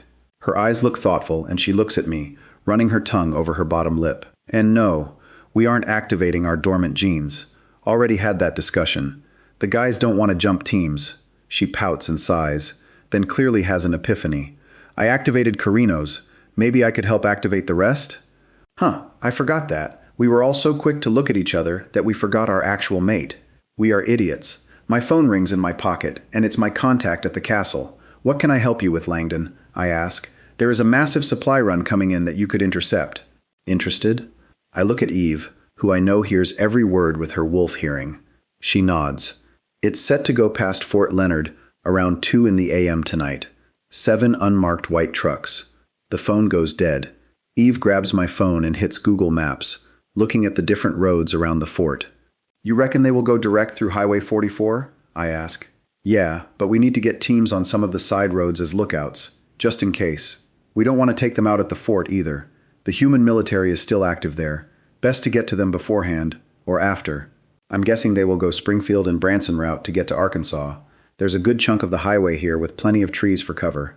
We can fake a crash to block the road, knock out the drivers, check the cargo is safe, and then take off with it all. Perfect. Let's tell the guys and round up some teams, I say, excitement humming in my veins. Not only will we deprive the enemy of much-needed supplies, especially now that the rest of us aren't exporting our goods to them, but we'll piss them off too. It will also bring much-needed supplies to our own stocks. 2 birds, 1 stone. Eve ensures we have more than enough mixed-race teams to cover every route. Garrett's declared we are all going as Eve's team, but Eve is quick to veto that, saying that if it's a trap she does not plan on handing us all over on a silver platter. So Garrett and I get to go with Eve, and the rest of our pissed-off circle is spread through the other teams. I call bullshit, Acasus snarks, as he is dragged through a portal by Makita to join their team. I second that, Darius growls, stomping after Lee through their team's portal. I laugh as Eve blows Darius a kiss while flipping the bird to Acasus. Garrett takes Eve's hand as we head off with our own team. I am relieved to see the highway empty as we peer through the trees. We just need to find 2 cars to hijack for our crash. We have an hour, plenty of time. Kitten, Foo, K, they are coming. Eve's eyes dart to mine. Foo, K, they're early, I seethe. Shit, Garrett swears. Eve's eyes swivel to the starry sky above as she curses the fates to hell. In a flash, she proceeds to rip at her clothing and tear at her skin. Angel! What the fuck? Kay, Garrett says, grabbing at her arms to stop her. Stay here, she hisses, wrenching free. She sprints out to the road, screaming into the oncoming truck lights before either of us can stop her. The sound of truck tires screech in our ears, and a truck door opens, as the truck behind also begins to apply its brakes. Miss, are you okay? What happened? A panicked voice calls out. Please, Eve sobs. I need help, he's going to kill me. Hey now, miss, it's gonna be all right. He won't lay a hand on you. Hop up in the truck, and I'll drop you at the nearest police station or hospital if you like. Thank you, Eve whimpers. Garrett clenches his fists as Eve throws herself at the stranger and hugs him. Just follow me, the driver yells at the truck behind his own. Just going to make a little detour for this fine young lady. Eve doesn't see his eyebrows wag or his sinister grin as she clambers into his truck, but we do. Thank Fu. He is human, or we may have had to worry, but Eve will own his bum. Follow those trucks, I growl through our circle's link. Eve's in the front truck. Wait for her signal, but each team keeps pace with the trucks. Take one each. The lead truck pulls off to a rest stop surrounded by trees, isolated and dark. Maybe Eve has asked to use the restroom to clean up. The other trucks follow after it. The sound of doors opening and then slamming echoes in the still air, followed by the sounds of men laughing and making crude comments as they approach the first truck. These men are amped up and excited. My fangs lengthen. They think they can have our Eve, use her body. Garrett clenches his fists and looks at me. I nod in agreement. There will be no survivors. One of the truck drivers pulls on the driver's door of the first truck and screams, diving away as body parts fall out of the open door. Eve pushes the rest of the carnage out as she scoots across the seat and jumps down onto the gravel. The body parts squelch under her feet as she lands, her body dripping blood as she sucks her bloody fingers. She smiles coyly at the 6 men standing there in shock. Say, do any of you boys have a wet wipe? I think I may have a spot of blood on me. Chapter 31. Belestine. The vampire king paces angrily, as if that is going to solve his problem. Useless. This man is no king. That's the 4th shipment they have intercepted. He rages. I roll my eyes. Yip, cue the temper tantrum. I watch the king hurl the books from the bookcase across the room, then he shoves everything off the desk and upends it in fury. I fight against the urge to clap and congratulate him on fixing the issue maturely. Instead, I wait for him to finish his hissy fit before righting a chair so I can sit down. Make the 5th one, the last one they get away with, I say. What do you mean? We need those deliveries, he hisses. They have hit everyone without fail these last few weeks, so set a trap on the next one. I mean, really? Do I need to use sock puppets with this idiot? Yes! It's time I put an end to my granddaughter's interference. She's overdue her visit here anyway. I have been kind enough to give her a mourning period for her mate. I will use the next shipment against her, he declares, as though he had come up with the idea himself. We will catch Eve and bring her to heel. My mind imagines Eve kneeling in front of me, looking at me with love. I thought of the dream I had made for Eve, of the way her skin felt. Her lips were soft and plush against my own, of the sensation of having her in my arms. I shake my mind free. I can think of Eve later. Right now I need to plan our trap. We could have Asmodeus ambushed them while Eve's men are attacking the convoy and have some of our own people in the back of the trucks in case Eve isn't there to go back with them like Trojan horses. The king looks at me as he weighs the pros and cons. You think it will be that easy? He sneers. The attack will create disorientation as well as the urgency to get away. The people in the trucks will be safe. Any demons that die don't matter. There are hundreds more to replace them. I shrug. Fine, try it. Do not let me down, Belestine. The king scowls at me. We may not get another shot like this. Ensure you have backup plans for your backup plans. Of course, my king, I say, bowing my head mockingly. I will have your granddaughter back in your tender care before you know it. Book the next convoy, and let me know when it will be scheduled and its route. I will start planning the truck teams and speak to Asmodeus to coordinate the attack. Make sure no one kills her either. I want her alive. Injured is fine, unconscious too, but it is mandatory she is whole and breathing. I nod in agreement. You have my word, I swear. The first honest promise I have made to him. I will personally guarantee she arrives at the castle safe and sound. I will bring her myself. I pause and decide to test the waters. Your Highness, if this goes to plan, and you bend her to your will, and you name her your heir, would you consider a non-vampire to court her? I mean, she's already a mutt, so it wouldn't really matter who courts her. Only the purest and most loyal of my vampires will be allowed to attempt courting, he says, scoffing at the idea of her with one not of his race. I need any children she has to be dominant in the vampire side of their blood. She will produce a powerful line of vampires to rule over those still standing when the war is won. Well, that settles that then. I eye the king intently, in a whole new light. Not as the leader that I have pledged my service to. I look at him as prey. He narrows his eyes at me. Is there a problem? None. I was just making a mental list of things to start with for our plan, I say, offering a small smile. Was there a reason you asked about courting? He demands. Simply wondering if any of my men stood a chance or if I should head off the broken hearts in advance. I lie. No, your men do not stand any chance, he snaps. The words hang between us. I hear his secondary meaning, even though he thinks he is being clever. He plans to kill the Dark Circle once he finishes using us. I will let them know she is off limits, sire, I say, bowing. He sniffs haughtily and waves at me to leave, while he bellows at a servant to clean up the mess in the office, the mess that he made himself. I go to see Asmodeus first, stomping my feet on the steps of the dungeon to release some of my pent-up anger. I entered the agreement with the king a long time ago, before Carino's second had gotten greedy and tipped the scales in our favor with the demon scroll. Back then, I just wanted to obliviate the useless light circle and the overbearing shadow circle so my people could actually live their lives, without having to be punished for spells that flow through our souls as naturally as blood flows through our bodies. Killing off the uppity dragons and lycans, as well as the self-righteous wolves, was merely a bonus.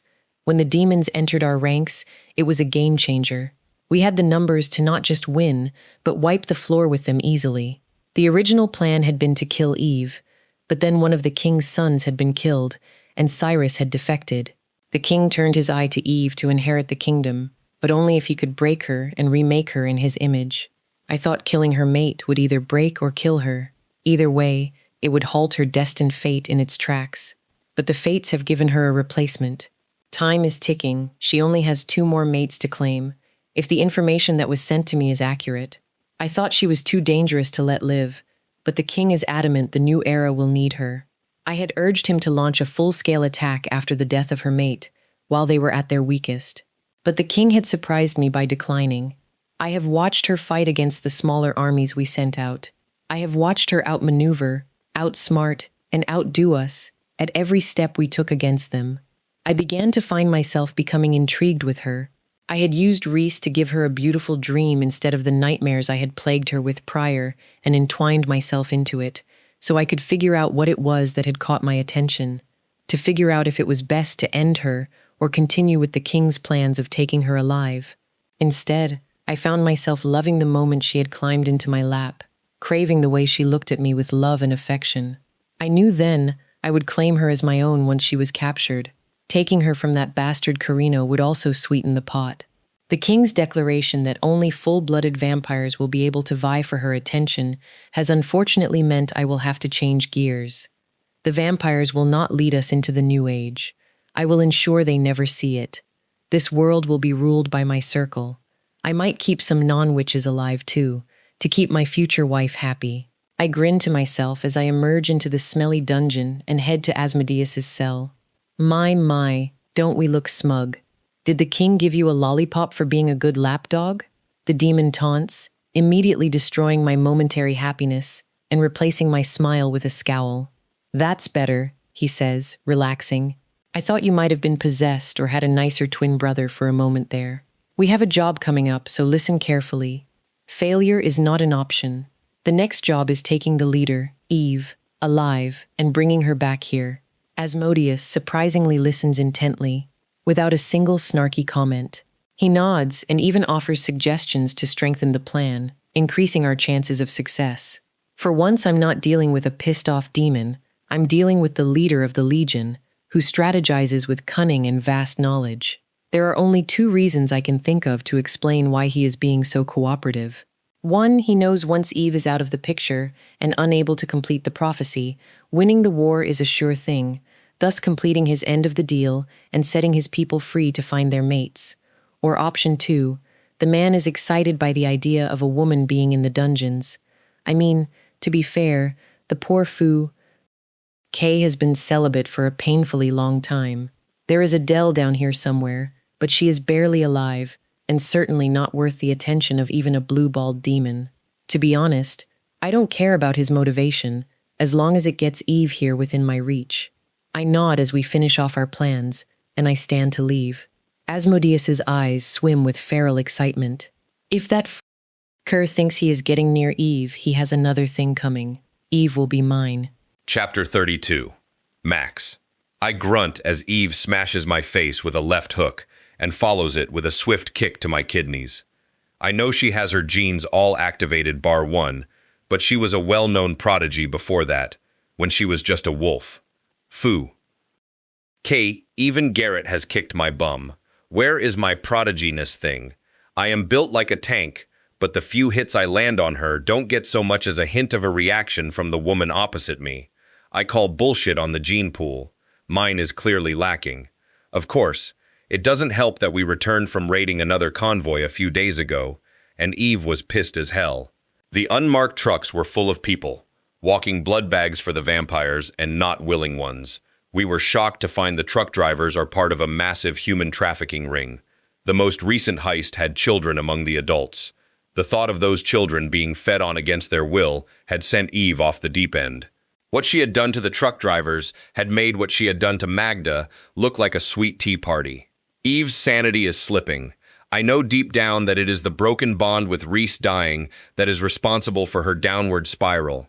If true mates die, the one left behind either dies soon after, dies slowly, or descends into madness. Eve has managed to channel her madness into fighting the enemy, and it has acted as a release for her crazy dark side. The fact that she isn't attacking innocent people blows me away. The mental discipline that it requires is something I can't even begin to fathom. Her violent releases don't make me want her any less. If anything, the control she exhibits leaves me in awe of her. Carino has a theory that when I mate Eve, it might slow or stop it from getting worse, but he doubts she will get back to where she was prior to Reese's death. Judging by the recent bloodbath she has played in, I need to move up my plans. Instead of waiting for Eve to come to me on her terms, I may need to try and outright seduce her. I am so stuck in my own head, dodging blows and dealing with them on autopilot, that I'm surprised when I connect full force with her jaw, snapping her head to the side. I blink and realize her arms have lowered to her sides. She has left herself open on purpose. She grins and licks the blood trickling from her now split lip. "You hit like a little bitch," she smirks, raising her arms back up in defense. I growl and swing with all my strength, only to hit her full force again when she suddenly drops her hands again. "Foo. K," I curse, as she makes gagging noises from the blow to her trachea, but also makes a wheezing, snorting noise. The little shit is laughing at me. Again, she wheezes, eyes dancing happily as she grins at me. "Eve, I'm not going to hit you for shits and giggles. Either fight properly or we are done here," I growl, my pride smarting. "Again," she demands, eyes hardening. I back away. I don't know what is going on, but I am not going to willingly hit the woman I have fallen hard for. What's this actually about, Eve? You know this isn't normal behavior, right? I ask cautiously. You know this doesn't exactly work normally these days, she states, tapping her temple. One day, it's going to go completely. My grip's slipping. She looks at me, and I see Eve, pre-Reese, peeking back at me for a moment. I try and ease it off with our enemies. Hurting others helps, but feeling pain myself helps ground me too. Please, Max, I need this. The desperate tone of her voice twists my insides, and for a moment I consider it, just to stop her from feeling the way she does. I curse under my breath and rack my brain for another way to help her. We do this my way, or not at all, I state suddenly, mind made up. She nods eagerly, and my heart breaks a little. How have the others not realized how bad things have gotten?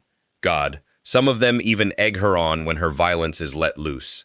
Is it because they want her to purge herself as much as possible, or because some of them are already as twisted as she has become, and they get off on it?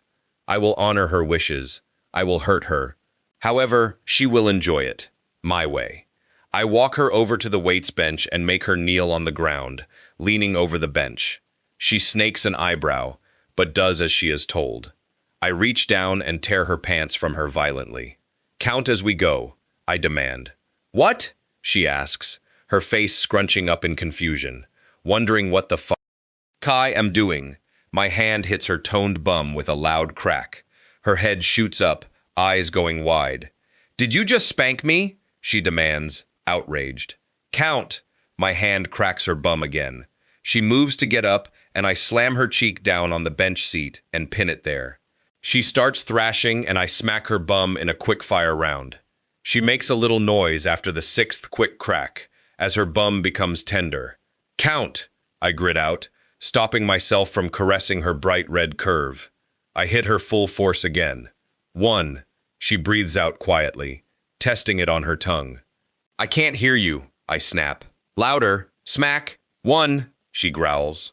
Don't use that tone with me. Count and say thank you after each one, I demand. Smack. She flinches. 1. Try again. It's 1. Thank you. 2. Thank you, I snarl. You're welcome, she coos, wagging her bum at me. I growl and wail on her bum, seeing my vision redden as her bum does. Ow, she exclaims, trying to wiggle away. Fine.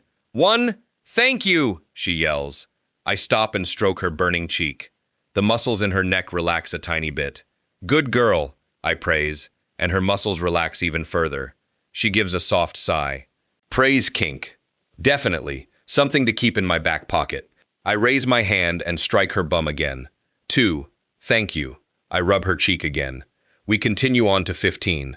By then, I'm not just rubbing her toned globe, I'm massaging it. I am hitting the exact same spot every time. It has to hurt like a bitch by now. She won't be sitting on it anytime soon in the future. By 30, she is definitely feeling it. By 40, she is on the edge, a slight whimper on the edge of her voice. By 50, she is begging me to stop. She is so close. 57 finally brings her the release she needs. A sob escapes her lips instead of the number. This is what she needed, to be brought down to earth and confront her emotions. It is a true emotional release. She needs to purge her inner darkness. You did so well, I praise, soothing her raw bum gently. Let it all out. That darkness, that sadness, that guilt, all the things that make you feel bad. And then I'm going to make you feel so good, I croon to her. Big heaving sobs shake her shoulders as she mutters and curses to the fates. I use the grip I had on the back of her neck to drag her into my lap, and I rub her back while Eve cries her heart out. I'm unsure how long we sit on the ground, but eventually, Eve's sobs settle into little hiccups and then taper off completely. Thank you, she whispers into my shoulder. I didn't know that's what I needed. I kiss the top of her head, and she raises her tear-streaked face up to look at me. Some girls ugly cry. Eve just looks beautiful. Now I'm going to make you feel better, I say, wiping a rogue tear from her cheek. I reach down and pull her sports bra over her head, leaving her completely naked to me. I lower my head down and let my lips touch hers gently, before adding pressure and siding my tongue into her mouth. She lets out a non into my mouth, and I grasp her hair and angle her head more, while I deepen the kiss, further stifling a groan. I was obsessed with her lush mouth before. Now, I am King addicted. It takes everything I have to pull away and start exploring my way down her body. There is so much more of her to discover and become equally addicted to. I take my sweet time exploring her and testing her responses to the touch of my fingers, the brush of my lips, and the edge of my teeth. Finally, I arrive at the Holy Grail. My tongue darts out to taste. I thought her skin tasted amazing, but her glistening cat leaves it far behind. Her honeydew is beyond words. Sweet and addictive, a drug. I dive in, loving the sounds that erupt from her mouth. I devour her and worship her. I don't slow down or tease. I keep going and introduce my fingers to her tight-soaked hole, relishing the thighs that tighten around my ears as she comes to the edge. I suck up all the dew that gushes as she releases with my name on her lips like a prayer. I lick her gently as she pulses and comes back down to earth. Then I crawl up her body and position myself at her entrance, while I reclaim her mouth. I brace myself to slide in, heart beating in my chest. I am going to claim my mate in every way possible. I pull my head back so I can watch her reaction to me entering her for the first time. Her pupils are blown wide with lust. I grip her hips tighter and nudge my tip in, watching her lips part in anticipation. We have danced around each other too long. The bond is going to turn us into beasts once we truly get started. I push in a little bit further, feeling her clench around the head. The door flies open to the gym. "We got another convoy to raid. Chop, chop!" Luca calls out, eyes flitting over the gym, till he spots us among the weights on the floor. "Oh, foe!" "K," he curses. A loud growl of warning flows out of my throat. "Shit, man. I am so sorry." Luca grits out, clearly pissed at what he knows he has just Get up. "Rain check," Eve whispers, pulling away from me gently. I groan. The pain from being so close to claiming her momentarily cripples me as I realize it is not going to happen now. My bond screams at me to complete it. "Eve, you guys can stay. We got this," Luca pleads. "You guys don't get to go without me. You know my rules. We don't lose any more of our circle." She hurries off to the locker room for clothes. "I cannot express how sorry I am," Luca apologizes. The importance of what he interrupted, hitting him hard. I glare at him as I pull my pants up and adjust my painful erection. "I will snake block the shit out of your bum for the rest of our lives," I hiss at him in frustration. "This damn raid better have something dripping in foo." King Diamonds to foo. "King, excuse this. I pray for your future health. This goes smoothly and fast, so I can finish what I started." "Me too, man," Luca whispers. "Believe me, me foo." King 2. Chapter 33. Makita. I feel like I'm missing something. Eve's eyes keep flitting to Max's.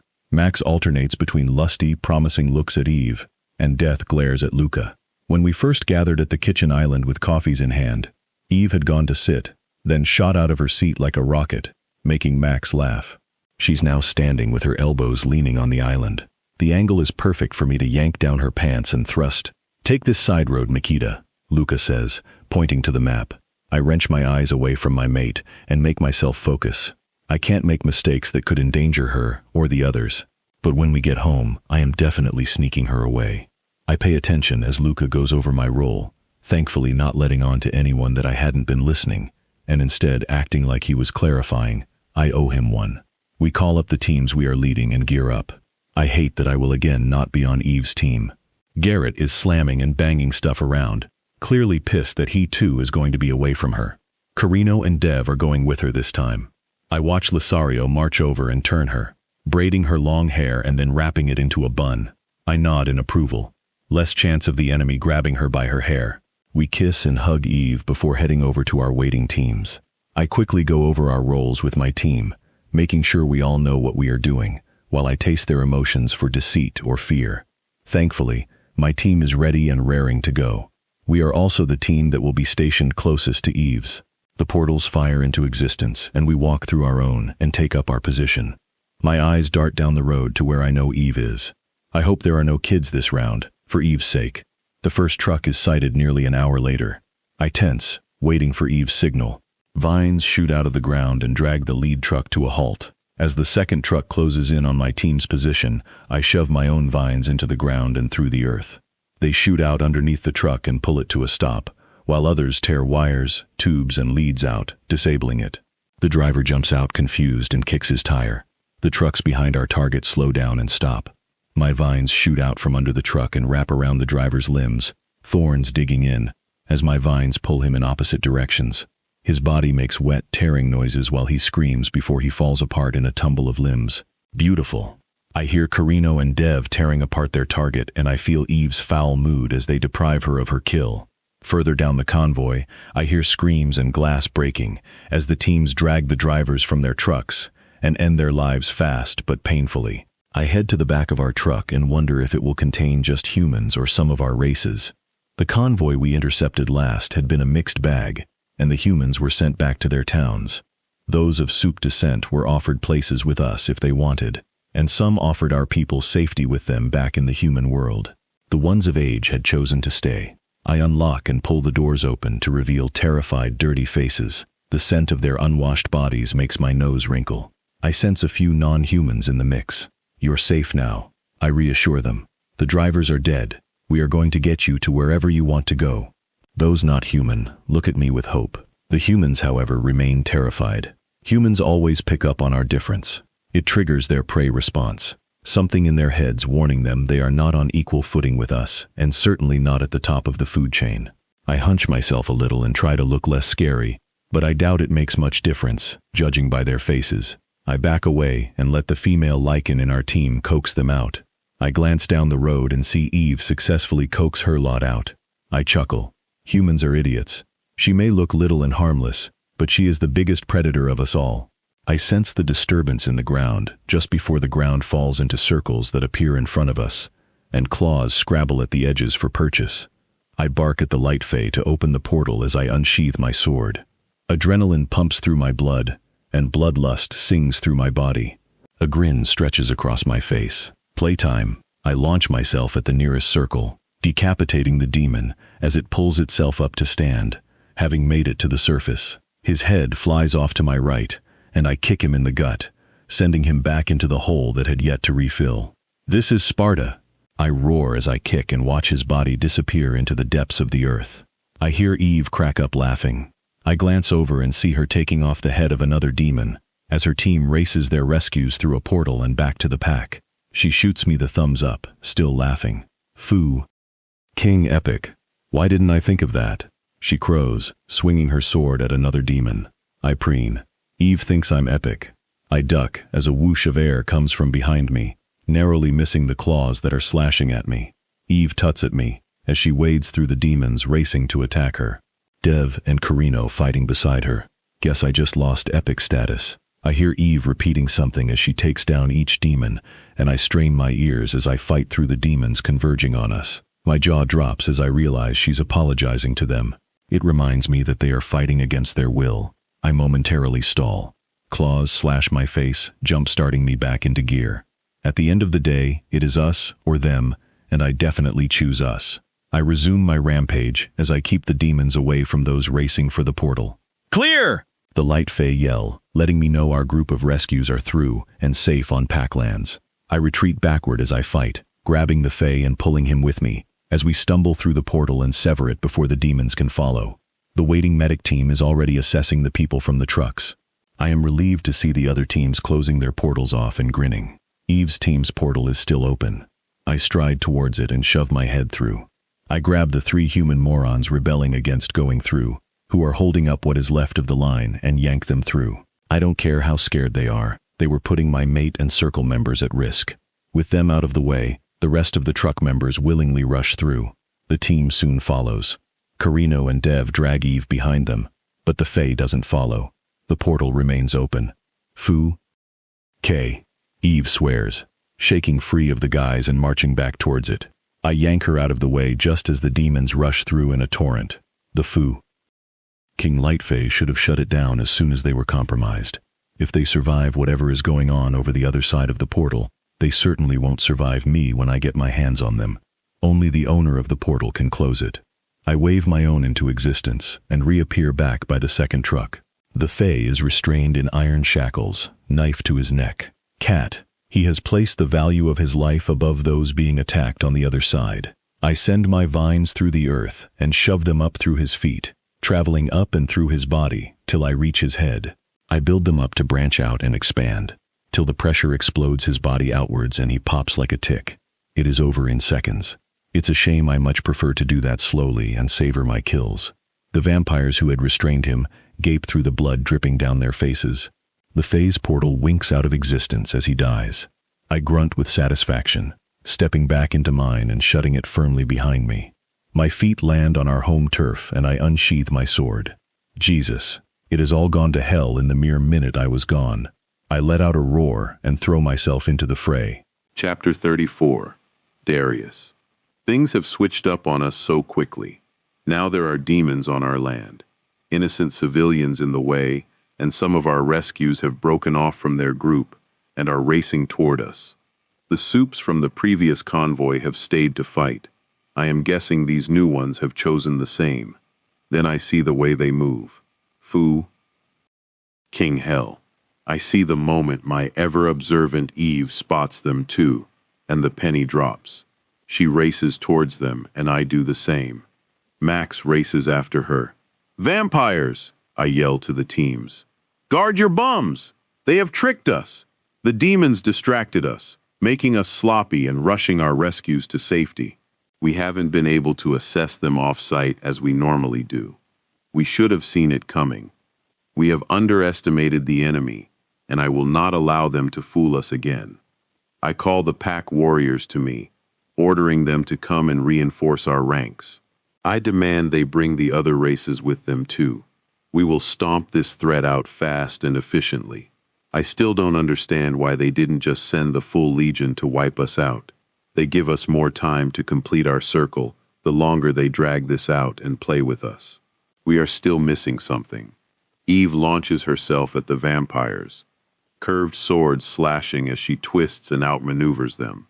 I throw myself into the fray, taking the head off the nearest fanged enemy, and adjust myself to follow Eve's rhythm, to move with her. I love fighting like this. I had never experienced anything like it until the first time I fought alongside her. My body instinctively knows her moves, her direction, and her target, complementing them with my own motions. A single fluid death machine, one heart, one mind. She ducks, and my sword stabs instinctively over her head, stabbing a vampire in the heart. Her swift kick slides him free of my sword. Max hacks his way toward us. The man should have been an alpha, with his size and clever, calm mind. It is a waste to have him as a beta.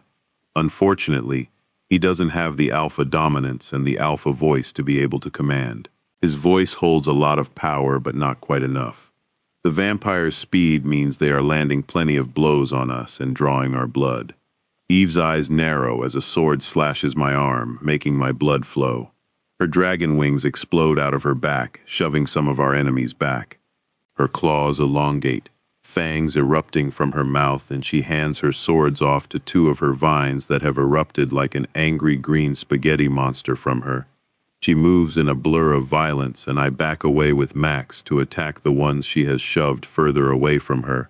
There is no way I can keep up with her now. That's why she will be the ruler of us all, the perfect predator to keep the races in line. Max and I share a smile at each other as Eve smashes the vampires around her. We are proud she is ours, and that we are hers. Even with their carefully laid trap, we are still going to kick their bums. Even as vampires land their hits, we refuse to give up ground, nor allow them to get closer to Eve. The vampires split away, and Max gives chase to the two that have branched off to the left towards the forest, and I shoot after three on the right. More of our men shove their way into the vampires to help Eve, a few following to assist me. I tackle the vampire closest to me and bring him down, shoving my claws through his back and snapping his ribs. I yank his heart out and then squish the still beating organ. The men with me team up and take out another in a similar fashion. My eyes narrow on the third vampire, heading for the tree line. I snarl and sprint after him, throwing a knife at his back with deadly precision. I race to him as he drops and pull my knife free, shoving my hand in and smashing his heart. There is no chance of coming back for any of these curs. I hear Eve roar behind me and snap my head over to look at her. She is surrounded by dead vampires and our warriors, but her face is looking left. Celestine stands by an open portal. Vampires are restraining Max as he thrashes and starts to scream. Celestine's hand glows over Max's chest, and my breath catches. For a moment, I am looking at Reese as Celestine tore his soul from him. I shake my head free of the flashback. That's exactly what he is doing to Max. I echo Eve's roar and race toward them. Eve is closer to him than I am. I beg in my mind for her to reach him in time while screaming through our bond for her not to go closer to the looming danger. My instincts scream at me that this is it. This is the end game of their plan. Danger, Will Robinson! Danger! If Eve gets there before me, I know it is going to be very bad. I put on a burst of speed, desperate to get to her, calling to her to stop, begging her. But Eve ignores me, focused on the man attacking her mate. She slams into Celestine full force, her need to protect Max overriding my warning of danger. I remember her promise to us that she would never let another one of us be taken. Now she is proving she is a woman of her word. For once, I wish she was a little slower, a little less protective, definitely less in danger. I beg the fates to let this play out in our favor. But as always, they ignore my pleas, and she crashes into Celestine so hard that the momentum carries them back through the open portal. I have an instant to see the wide grin of triumph on the warlock's face as I launch myself forward, but they disappear as the portal winks out of existence. I slam into the vampires holding Max, skittling them like bowling pins. My vision is red with anger as I disembowel them and tear them to pieces. My mind crumbles as it realizes what has just happened. Where is she? Garrett roars, dragging me from my haze of bloodlust and shaking me like a rag doll. My chest heaves as I stared at him guiltily. Where? I wasn't quick enough. I had failed Reese, unable to save them both, and now I have failed Eve. The field is deadly silent as our circle stands around me. The demons are gone, leaving when their master had disappeared. The vampires are dead, killed by our men. I am so sorry, I gasp at our circle. I wasn't in time. I wasn't quick enough. Again, he has her, the warlock. Garrett shoves me aside, punching down a tree as he roars and bellows. Carino pushes me away from a now unconscious Max and runs glowing hands over my beta. He swears angrily. What is it? Lothario demands. Celestine has ripped half his soul. We need to get it back. He will only survive a month at most with only half. It's almost the equivalent of a true bond break, Carino says, as he takes Max's pulse and watches his shallow breaths. The body is not equipped to be without a complete soul. We rally our troops and go to the vampire kingdom. No more holding back, Acassus growls. I nod and swallow hard, fear filling my veins like ice. Will they kill her? Will they resume their plan to break her? The idea of Eve in the hands of those monsters stabs at me like ice picks. Her mind won't survive another round of their torture. She might get her shot at the demon. Did she bond Max? They were giving each other lusty looks before we headed off on the raid. Mikita asks hopefully. Luca shuffles and looks down. Not quite, he says, voice full of self-loathing. I interrupted them when I called them to plan the attack. I told them to continue, but Eve wouldn't let us go without her. I am more sorry than you will ever know. Garrett stomps away from the tree he has reduced to toothpicks and punches Luca, knocking him on his bum. The Fey brothers wrestle the dragon to the ground, while he roars his anger to the heavens. What the foo— K is going on? Cyrus demands as he blurs into existence beside us. I see him taking in Max's unconscious form, and the men holding Garrett down before he surveys the rest of us. He looks into my guilty eyes and grabs me by my throat. "What have you done? Where the fuck?" Kay's my daughter. Where is Eve? Chapter 35. Asmodeus. The sound of laughter and celebration trickles down to reach my ears. As soon as Belestine saw Eve flying at him, he pulled her through the portal and shut it down. Once back at the castle, he demanded that I retreat to my cell and pull back my men.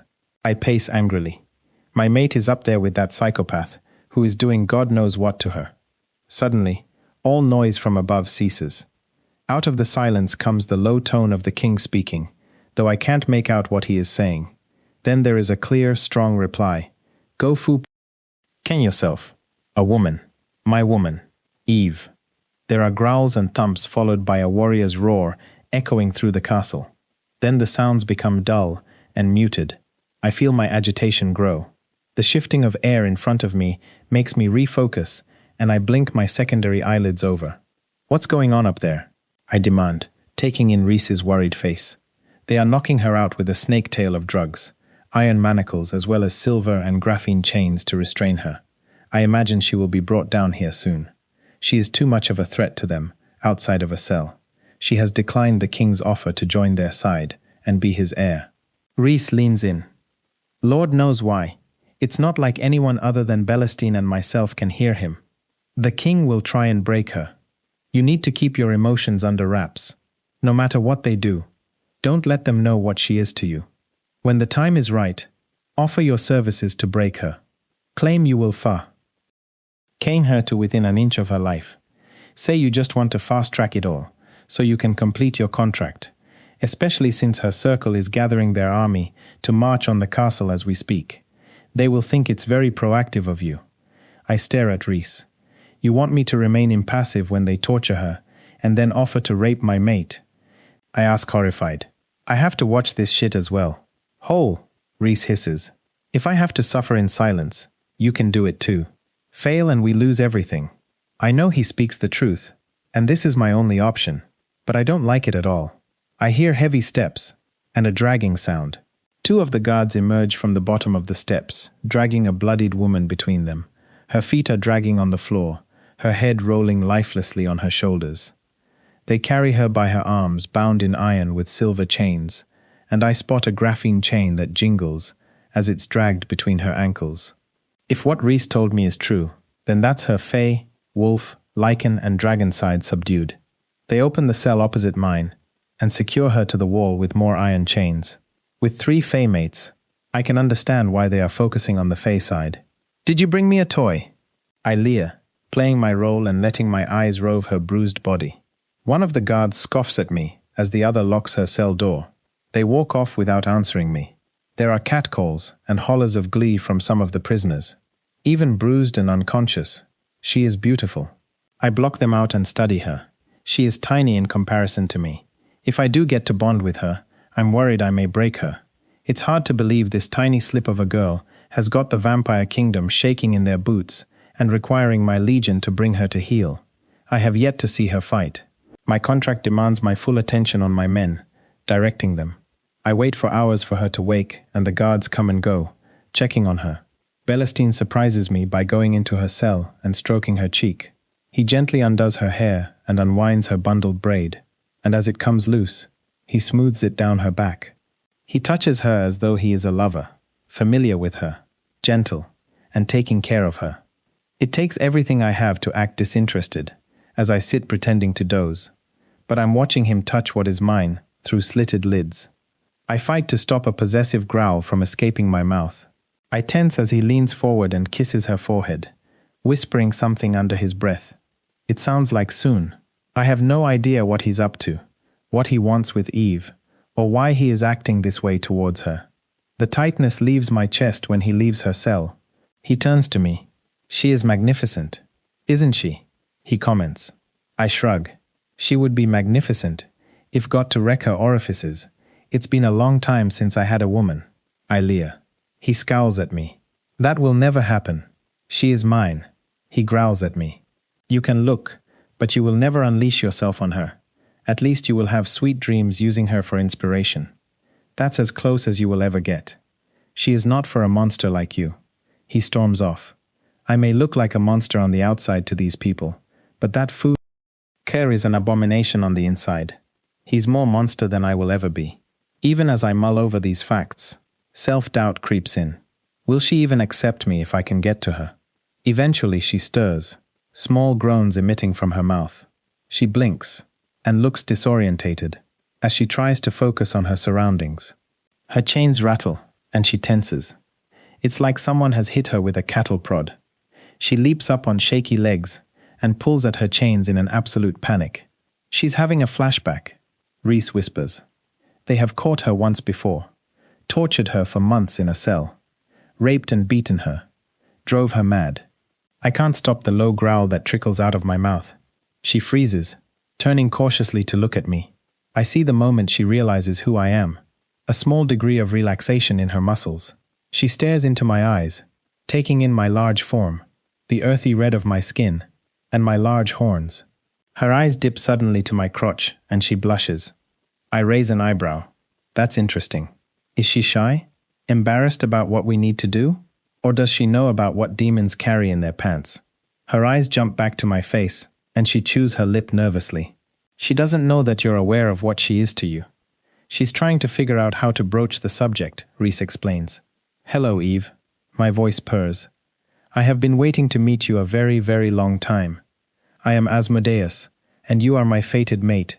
Eve's mouth drops open. How do you know? Shit. Does the rest of the castle know too? She asks nervously. I shake my head and laugh.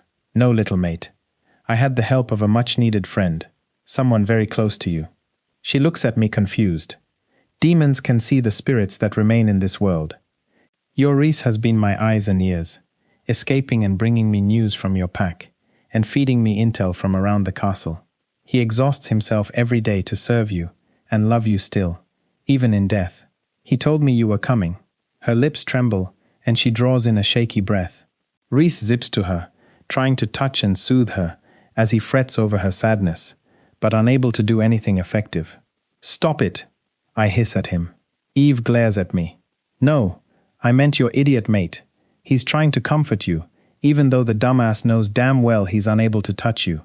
I appreciate his efforts, she snaps at me, and I backpedal quickly. Note to self, Eve is feisty, and Reese is a sore subject. Well, I'm here, you're here, but we're in different cells and stuck. Any great plans? It's not a great plan, but the only one available. I'm going to pretend to be interested in you, only as a ex-starved male. I will act indifferent to whatever they do to you. When you don't break for them, I will offer to break you for them. Hopefully, they agree out of frustration. I can't be free of the circle until my contract is complete. I'll need them to bring you to me. She nods slowly and swallows hard. She's worrying about what they will do to break her. Reese whispers, no matter what they do, I am here. When this is over, Eve, I will send my legion out to the ends of the earth to slaughter any of your surviving enemies. We will crush them, and I will build you a throne from their bones. I vow. Remember that. When they try to break your mind, body, and soul, I am here with you. A genuine smile curves her lips. That has to be one of the most romantic things anyone has said to me. Oh, can the throne be black? She asks wistfully. Any color you want, I promise. Chapter 36. Eve. After spending hours chatting with the demon and attempting to get to know him as a person, we are interrupted by visitors. I want a new cell, I demand as soon as the king arrives to visit. This creepy fool keeps staring at me and licking his lips. The king glances behind him at the leering demon. Don't mind him. He hasn't been near a woman for centuries. I imagine he has the worst case of blue balls. Maybe if you continue to reject my offer, he can convince you that there are fates worse than death. You may find yourself reconsidering my offer if I decide to hand you over to him for some care and attention, he muses. I can help, Asmodeus says excitedly. I'll tear her apart on my snake, break her body and mind. I shudder. I'm glad he's on my side because that sounded genuine. Would you like to reconsider my offer? The king asks, looking at me. I will not forsake my people and be your puppet. I snarl. Maybe later you can play together then, the king drawls, winking at the demon. I want to introduce you to a couple of acquaintances of mine first. They looked after Reese when he was a guest here, and they have kindly offered to extend their hospitality to you as well. Isn't that nice of them? My eyes zero in on a nondescript, average-looking vampire, easily overlooked until you see the darkness in his eyes. The eyes are terrifying. A big brute of a vampire grins widely behind him. Meet Hardin and his apprentice Vance. I will leave you in their capable hands. He bows his head to me and walks a few steps before pausing. Remember, Eve, this can stop at any time you want. You just have to take up my offer. I'll die before I give you what you want, I growl. Yes. Well, that's not entirely off the tables either, he mutters, stalking away. Right. Good to know. I turn my attention to the evil Tweedledumbers outside my cell. So what's first on the list? A tour? A tea party to get to know each other? A little blood spilled between friends? I'll take option 3 for 300 thanks, Hardin, the bigger vampire laughs. I kind of like this one. She's got spunk. Shame we have to play bad cop, Hardin agrees, emotionless, like a robot. Oh, what are we starting with? Fire? Knives? Fingernail removal? I ask, bouncing on the balls of my feet. The pain I can handle, even embrace. It's the head shit I'm not great with. And if I see a snake, there will be no more Miss Nice Guy. Nothing too dramatic, just a stock standard beating to ease you in. Vance shrugs. Easing me in? That's so kind of you. And as much as I want to say be gentle, it's my first time, I would be lying. No foreplay is required. Feel free to bring out your toys of choice, I offer, eager to get this shit over with. Jesus, foo. Kay, you are just like your father, Hardin smirks. I take it you're a few sheep short of a flock upstairs too. Not at all, sir, I say indignantly. My flock ran off a while ago. 0 sheep. 0 foo hard. Chaos to give. Chop chop, then I crack up. Ha, sheep, lamp chops. Chop chop, bloody hell, Hardin grumbles. She's even crazier than Cyrus is. That's okay, I like them crazy, Vance says, nodding in approval. Sorry in advance, nothing personal. I shrug, and they attack a side each. I keep my eyes on Asmbe. I'm going to have a black throne. I think these guys' heads should sit on the front of the armrests. Do thrones have armrests? I want mine to have them anyway. The king and Bellastines will go down the bottom, or maybe around the back, somewhere unimportant. Oh, a footrest. Keep the footrest.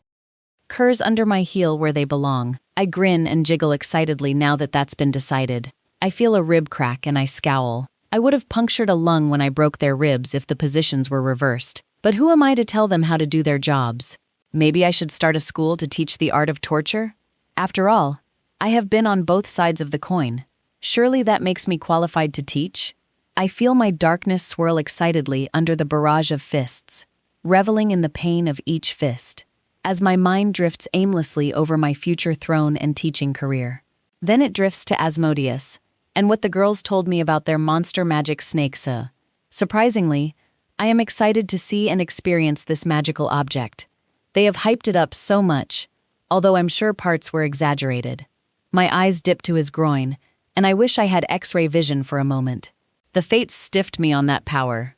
I'll complain to their manager when I get free. Go all Karen on their asses.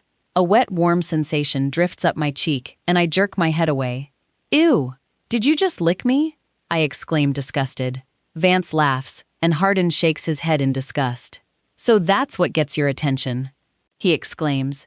We have been beating the shit out of you for hours, and you do nothing, but a lick you react to. Boy germs are gross, I shrug. Well, I try to, as both my shoulders are dislocated. Everyone knows they have cooties. Also, you stole my shrug. Care to pop my shoulders back in so I can have my shrug back? Pretty please? No, you said I had cooties. Wouldn't want you to catch more boy germs, Vance snarks, stomping out of the cell. Sheesh! Is he always so sensitive? I ask Hardin. Good help is hard to find, Hardin grumbles, wrenching my left shoulder and popping it back into place. Only doing this because you said please. He does it again with the other side. I shrug my shoulders happily. Thanks, man. You're not so bad after all. Totally misjudged you. Are we having another playdate tomorrow? Maybe. Depends on what the king decides. He pulls a cigarette out of a pack and lights up, offering it to me. I raise my manacled wrists and happily take it while he lights up another. Look at us bonding and shit. Are you guys going to start doing each other's nails and hair next? Maybe a facial, Vance huffs angrily. Oh, can we? I ask Hardin excitedly. Nope, Hardin says scowling, but his eyes dance. He can't fool me. He's totally keen. So which one of you carved out the blue-eyed wolf's eye? I ask casually as I puff on my smoke. I used a spoon to do it. Scraped it right out, Vance says proudly, stepping back into the cell and pinching Hardin's cigarette from him. It was very cleanly done. Scraped clean. No dangly bits. I praise. He grins and preens, leaning close to whisper to me.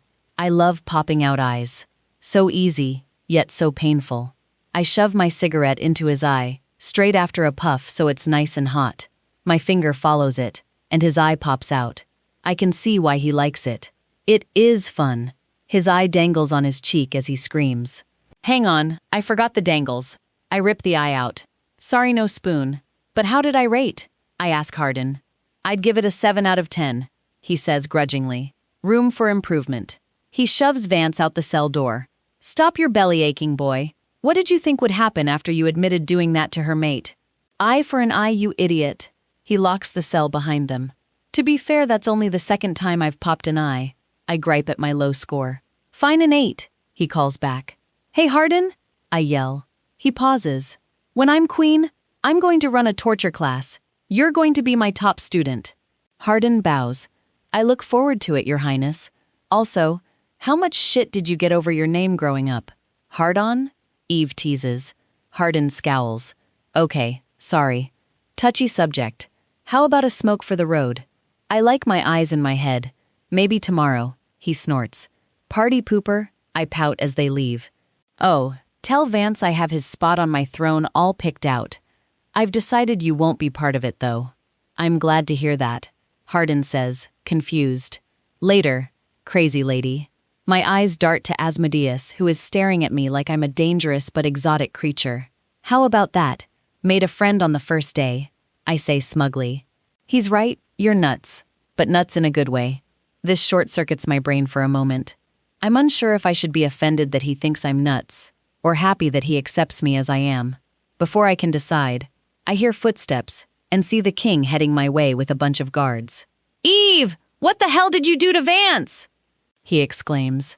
I thought it was pretty self-explanatory, I mutter. Well, clearly no progress was made, he huffs. Asmodeus, you get to break your celibacy after all. The demon claps his hands excitedly and licks his lips as he jumps on the spot, throwing a few punches into the air, like he's going to go around with Rocky. Dork, I roll my eyes. The guards open my cell and unlock my chains from the wall. It would be so easy to take a few of them out, but I take one for the team and go like a good little lamb to the slaughter. The guards shove me roughly into the demon's cell, swiftly locking it. Asmodeus immediately seizes my hair and sniffs my neck, growling lustfully. You have 3 hours to break her, demon. I'll send someone down later to collect what's left of her. The footsteps retreat. Asmodeus lets go of the harsh grip he has on my hair and turns me to face him with glowing red eyes. He cradles my face gently. Hi, he breathes, bending and resting his forehead against mine. I can't believe you're actually here with me. I smile at him gently, wishing we had more than 3 hours to get comfortable with each other before we foo. Like bunnies. To be fair, I thought he would have jumped me straight away, but he's not. He's looking into my eyes to read my cues and making sure I'm okay. How sweet. I snort. That ship has most definitely sailed. I'm far from okay. Chapter 37, Darius. How in the fuss? Did we get here? There are talks of people defecting to the vampires now that they have Eve. Garrett's currently being wrestled to the cells, and Cyrus is acting even more erratic than usual. Both have completely lost the plot. There's a colossal mess to clean up from the path of destruction Garrett created on his feral rampage. Lord knows what they are doing to Eve at the castle. It's all falling apart. We need to get her back. That's all there is to it. I stomp around, grabbing weapons, trying to piece some semblance of a plan together, while Raylan tries to get me to calm down. We won't win the war if the circle isn't complete. Don't march on the vampires yet, Raylan implores. I spin on my heel. I will not leave my mate to be broken by them. I snarl into her face. It's a bit late for that. Eve's already broken in case you haven't noticed. Her sanity has slipped big time since she lost Reese. It's only going to get worse regardless of whether they have her or not. Look, Eve's become my best friend and no one wants her with the vamps, but she needs time to get to Asmodeus. This is our shot. Give it a few days, plan a proper rescue, and get her out. She can do this. She's strong. Raylan reasons. I punch the wall behind her angrily. There is no way I'm sitting on my hands to wait. She's right, Max says behind me. We need to give Eve this chance. He looks like shit, barely standing, but that doesn't save him from my wrath. I would if she had mated you, but you dropped the ball. Being with Asmodeus won't give her the power to break free. The circle is not complete. You should have pushed her harder and spent more time with her. I snap. Blame me if you want, but this is where we're at, and this is what we are dealing with, Max says quietly. I blame me, I roar. I was right there and I wasn't quick enough. If I had, no ifs or buts. Max is right. We deal with what we have. Garrett is now safely chained up till we have a plan. Carino pipes up. Jesus, I hope we get Eve back soon, Lisario says tiredly. Garrett's completely gone off the deep end. We have teams out fixing up the damage from his latest rampage. Has anyone seen Cyrus? Mikita asks. In the cell chained up next to Garrett. He was going to attack the vampires by himself, Lai informs us. Jesus, we are a mess, Max grumbles. Eve's not the only one losing her grip on sanity. I'm hoping that mating Max will help with his condition, while hopefully pinning down and healing that piece of her soul that's torn. I believe that's the only way Eve will find semi-stable footing. If it doesn't, I fear what will happen if she has her full power, but loses herself, Carino admits. There is silence as we realize what he's saying. Are you seriously saying we might need to put her down after all this is over? Raylan asks, horrified. Carino shrugs. Maybe, if it gets bad. But I would ask that if it comes to that, someone needs to end me too. I won't survive losing her. Wouldn't want to.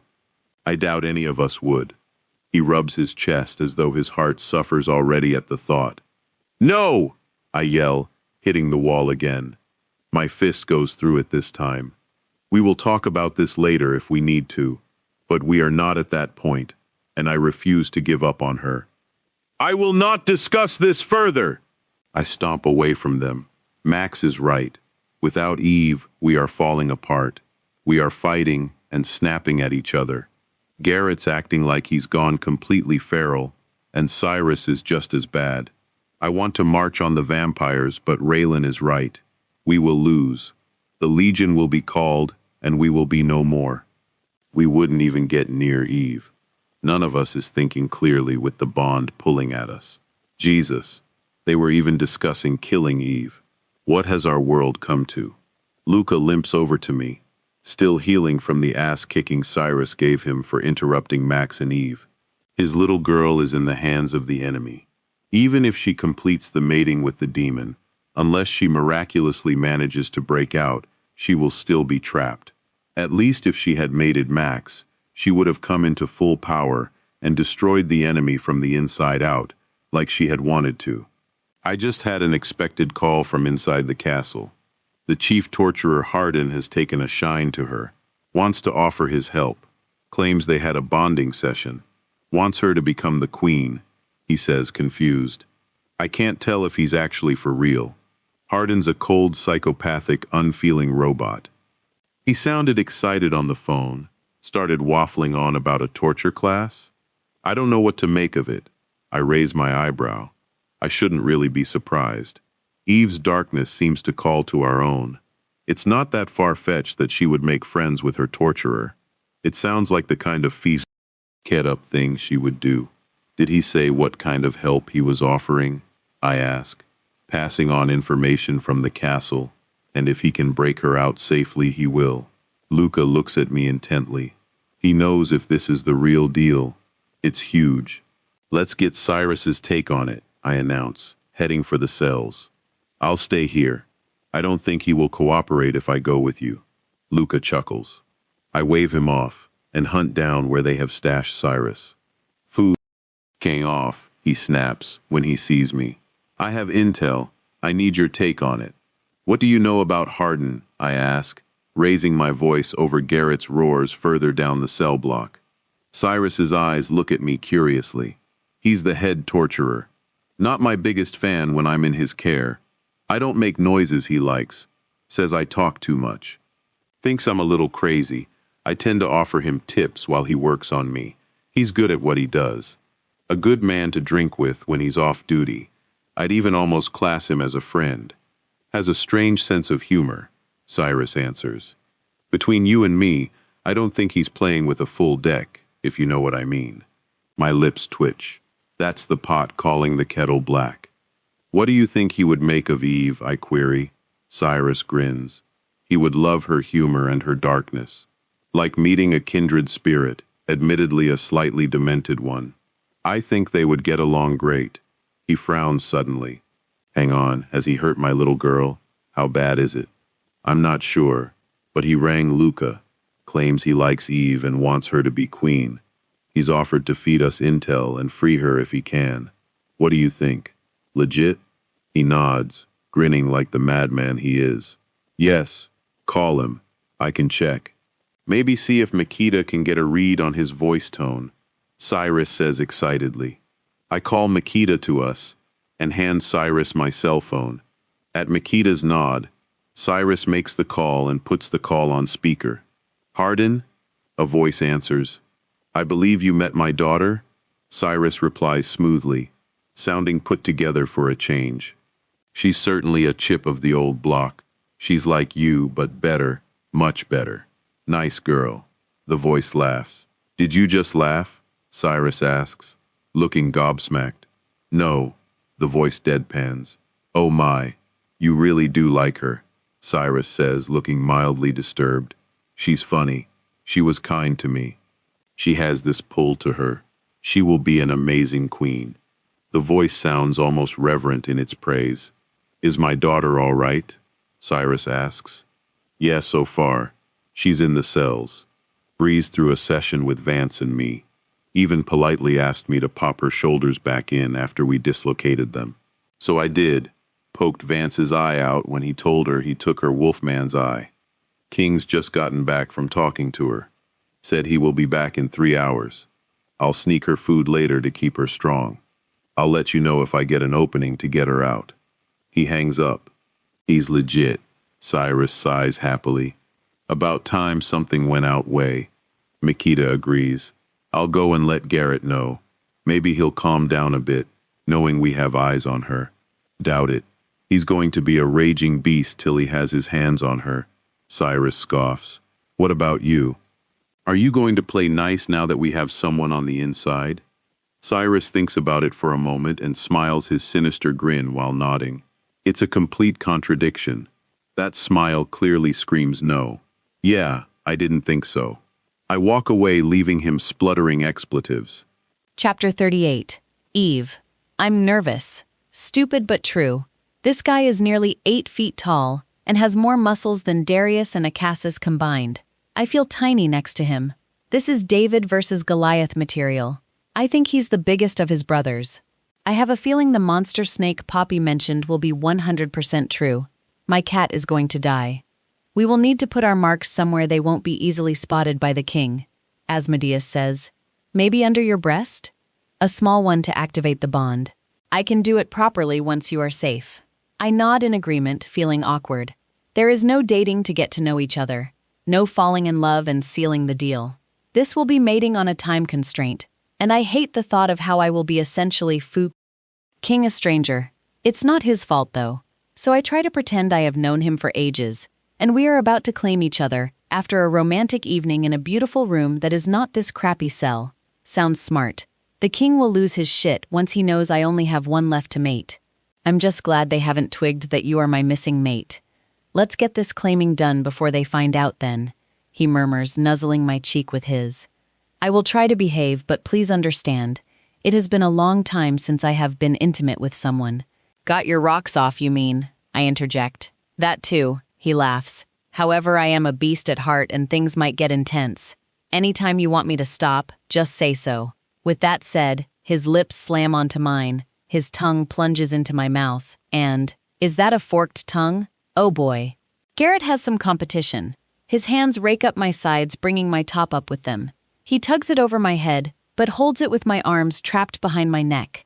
His horns are wide enough to go around my small form, and he leans down and sucks a nipple into his mouth, drawing a small moe N from me. Shut up, he hisses. It's like someone has dumped freezing cold water on me. I jerk away and snatch my top back down. Shit, he facepalms. Eve, I wasn't directing that to you. It's your mate. He won't shut up. I pause. Reese is here? I ask, surprised. Asmodeus nods. He's telling me to stop worrying so much about making you ready to receive me. Claims you can take it.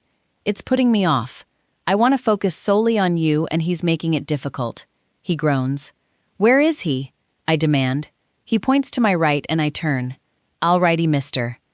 No girl in their right mind is going to turn down foreplay, and I've heard all about their monster snake cess.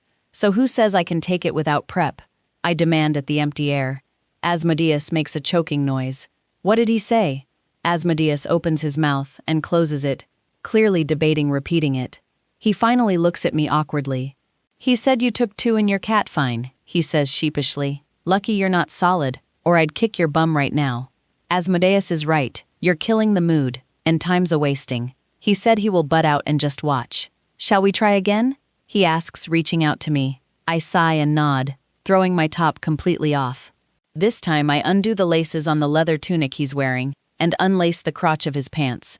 He pulls the top over his head as I pull down his pants, eager to see what he's packing with my own eyes. I gulp. Raylan and Poppy did not do the monster snake justice. It's the size of my forearm. There are indeed weird spike things studding the bottom of the plump head. Raised ridges, whorls, and bumps decorate the long shaft. My mouth waters.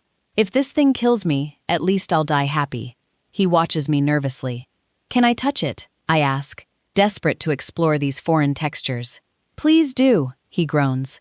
I tentatively touch the spikes. He sucks in a harsh breath as he jerks at my touch. Huh?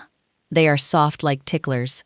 I run my hands over his velvety length, feeling the ridges and bumps. I smirk, ribbed for her pleasure.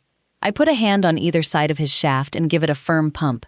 His head goes back and a rumbling purr comes from his chest. A bead of pre-release forms and I dart my tongue out to taste, surprised to find it sweet. I stretch my lips over the huge head and start to take him in. It's a little like channeling my inner snake, nearly unhinging my jaws and swallowing him bit by bit. My eyes water as I start to work him down my throat, but boy do the mo ends coming from him make it worth it. He pulls himself from me abruptly, panting hard. He kneels on the floor and pulls my legs towards him. My nerves kick up again, thinking of being impaled on that massive piece of equipment. Thankfully, he extends his forked tongue and attacks my cat with it. Not as long as Garrett's by any means, but I feel like I'm at least in familiar territory. He inserts a thick finger into my tight hole and immediately rubs my G-spot as he sucks and flicks my clit in earnest. I'm surprised by how quickly he makes my release rise, and I allow it to sweep me away. His pressure on my G-spot increases, milking me of release and drawing out my climax. He pulls me swiftly into his lap and kisses me senseless, while my empty cat still pulses in the aftermath of pleasure. His textured shaft rubs against my now soaked nether lips and bumps my clit, drawing out aftershocks. I feel him come to a halt outside my entrance and rest his mushroom head there. I send a prayer to the powers that be that I can still walk when this is done.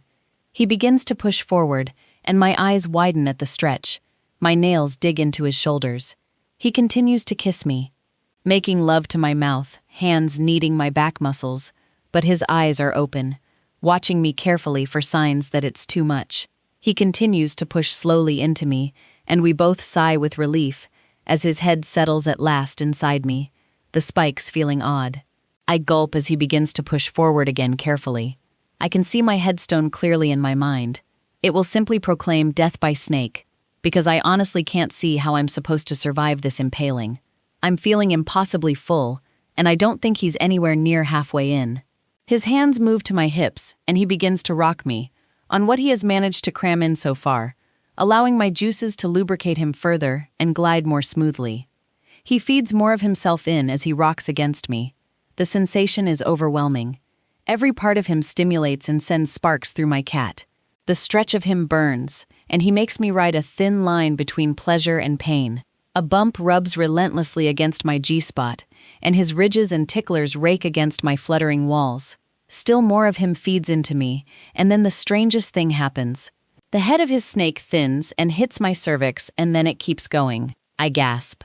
This is the tentacle thing that Raylan was talking about. It doesn't hurt, just feels different. With his head now thinned and disappearing where no tentacle has gone before, he finally rests his full length inside me.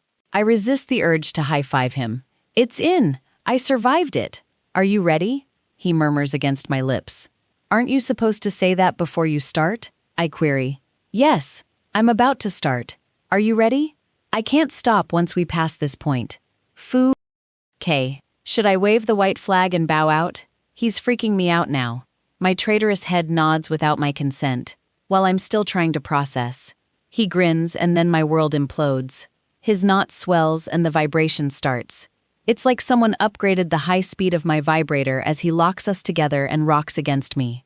My eyes roll back in my head and my back bows. A pressure builds like I've never experienced before. It's borderline painful, and I feel almost like I need to pee. It's too much, too everything, and I struggle in his arms trying to get away from it. He pins my arms at the bottom of my back with one hand and continues to rock. I explode.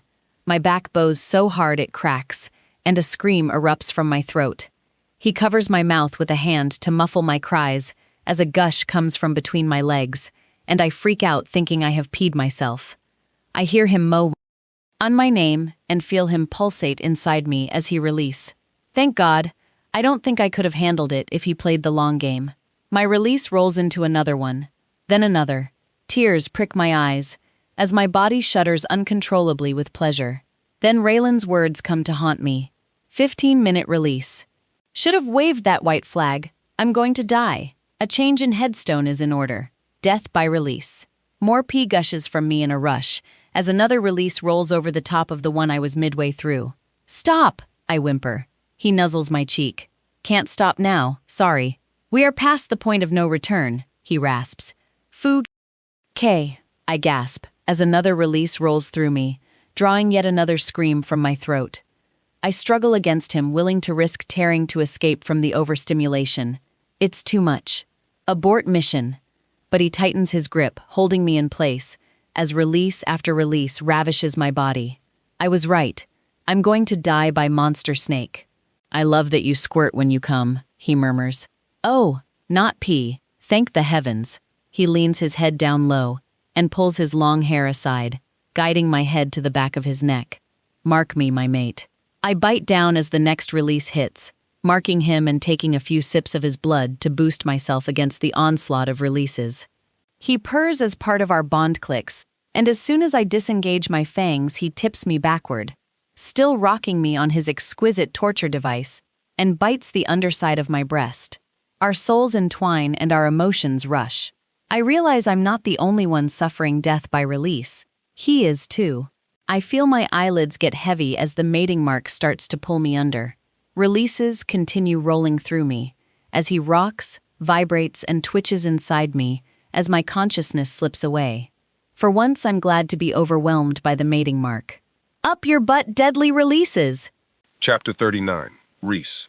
When Asmodeus's knot has gone down enough to extract himself from Eve, he continues to cradle her slumped form in his arms for the remaining time he has left with her. She's perfect, he says, quietly tracing her face with his hand. Is it always that intense? I ask, curious. It looked almost painful toward the end. I never knew releases could be so intense. For a moment there, I was genuinely concerned for her safety. No, only during mate claiming, or when our women are in season. The rest of the time, it's optional. Vanilla, as the humans call it, he replies, eyes never straying from her face. We could have done with him during Eve's heat. He would have sated it with one food. Kay, at least with her scratching up your arms, it looks like she fought you. Being passed out will also help when the king returns, I say thoughtfully. Make sure you are either looking like you're still trying to attack her, or away from her to show your lack of care. It won't look good if you are cuddling her. At least all the screaming she was doing could be interpreted as non-consensual if anyone was listening. I will not violate her body when she is unaware, the demon scowls. I will act indifferent, as much as I hate it. Good, because time is up, I caution. The demon sighs and kisses her forehead, then lays her on the ground. He stands over on the edge of the circle closest to the back of the cell, redressing himself. The clack of shoes on the stone steps echoes through the dungeon. Showtime. Asmodeus crosses his arm and forces a bored face. I'm surprised to see her in one piece and breathing, the king says, surveying Eve's naked and bruised form. He won't be able to tell what's from the beating she took earlier, and what's from Asmodeus. A guard unlocks the cell. Give her to me. I'm not done playing yet, Asmodeus growls. She passed out before I was finished. You can have your toy back soon. Give her to us now, or I will call Belestine and make you obey, the king demands. The demon bares his teeth but shoves Eve dispassionately to the circle edge by the door. She stirs and groans as the guard quickly yanks her out and throws her over his shoulder in a fireman's lift. Instead of taking her back to her cell, they head back toward the stairs. I look at Asmodeus alarmed and find his eyes looking equally worried. I'll follow, and let you know what they are doing, I say, following after Eve. He nods discreetly. They carry her up to the throne room and chain her arms to the two posts in the center of the room, leaving her kneeling, arms spread wide and head lolling on her neck. Men leer at her slumped, naked form. If I had known she would be put on display, I would have made Asmodeus dress her. I growl and wish I could solidify and gouge out all of their roving, lust-filled eyes. The king takes his seat and nods to a guard.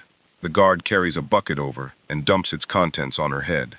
Eve jerks awake, screaming as her skin reddens and blisters. I roar with anger. Concentrated wolfsbane, it has to be. My poor baby girl. Thank you, Eve, for joining us for this demonstration today, the king begins. As you all know, we have been working on a snake tail to poison our weapons with, and Eve has kindly offered to be our guinea pig so we can test the latest batch. 39 should be plenty, thank you, Stefan. He motions to a different guard while I'm left wondering.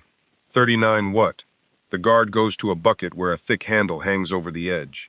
He lifts the handle carefully and slowly pulls out a long, wet, barbed cat of 9 tails. If I was still alive, the blood would be draining from my face right now in horror. The guard gets into position behind Eve and winds up his arm before letting the whip fly. The wet sound of it hitting and the tearing sounds of her flesh as he pulls it back sickens me. Eve's jaw is clenched tight as she screams, not quite silently through her teeth. 1, calls the guard, before letting number 2 fly. And then I realize, they are giving her 39 lashes. When this is done, we will march on your packlands, the king declares. Your people will see the weak, broken woman you are. They will see they backed the wrong horse.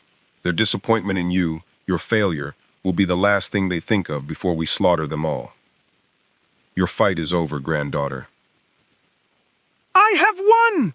The whip continues to fly. Eve's skin hangs in strips from her back, and her screams are no longer suppressed.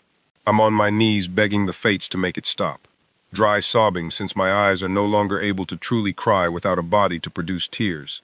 By the 31st lash, Eve's voice breaks. Her mouth is just stuck open in a silent, never-ending scream.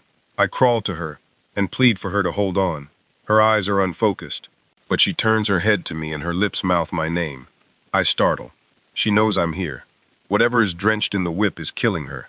She's on the cusp, a type of limbo with a foot in each world. No, you don't, baby girl, I scream at her. You don't get to die now. You hold on. You keep fighting.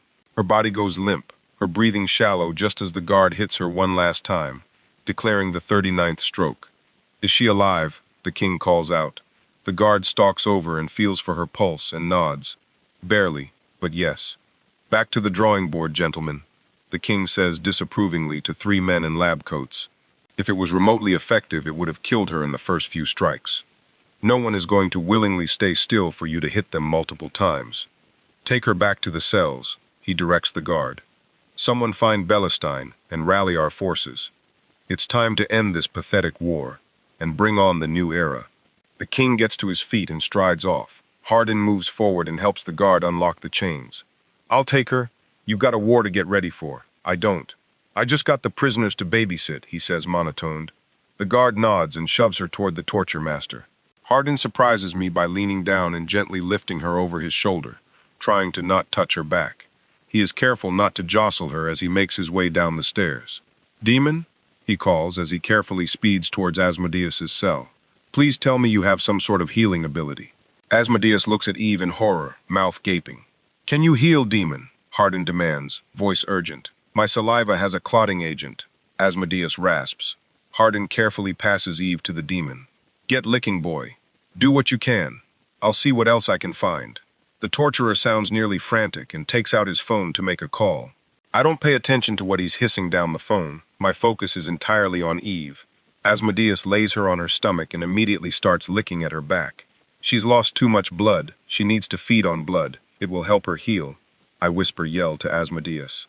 My head pivots as I hear a cell door opening and Hardin starts dragging out some scrawny rogue he's just knocked out.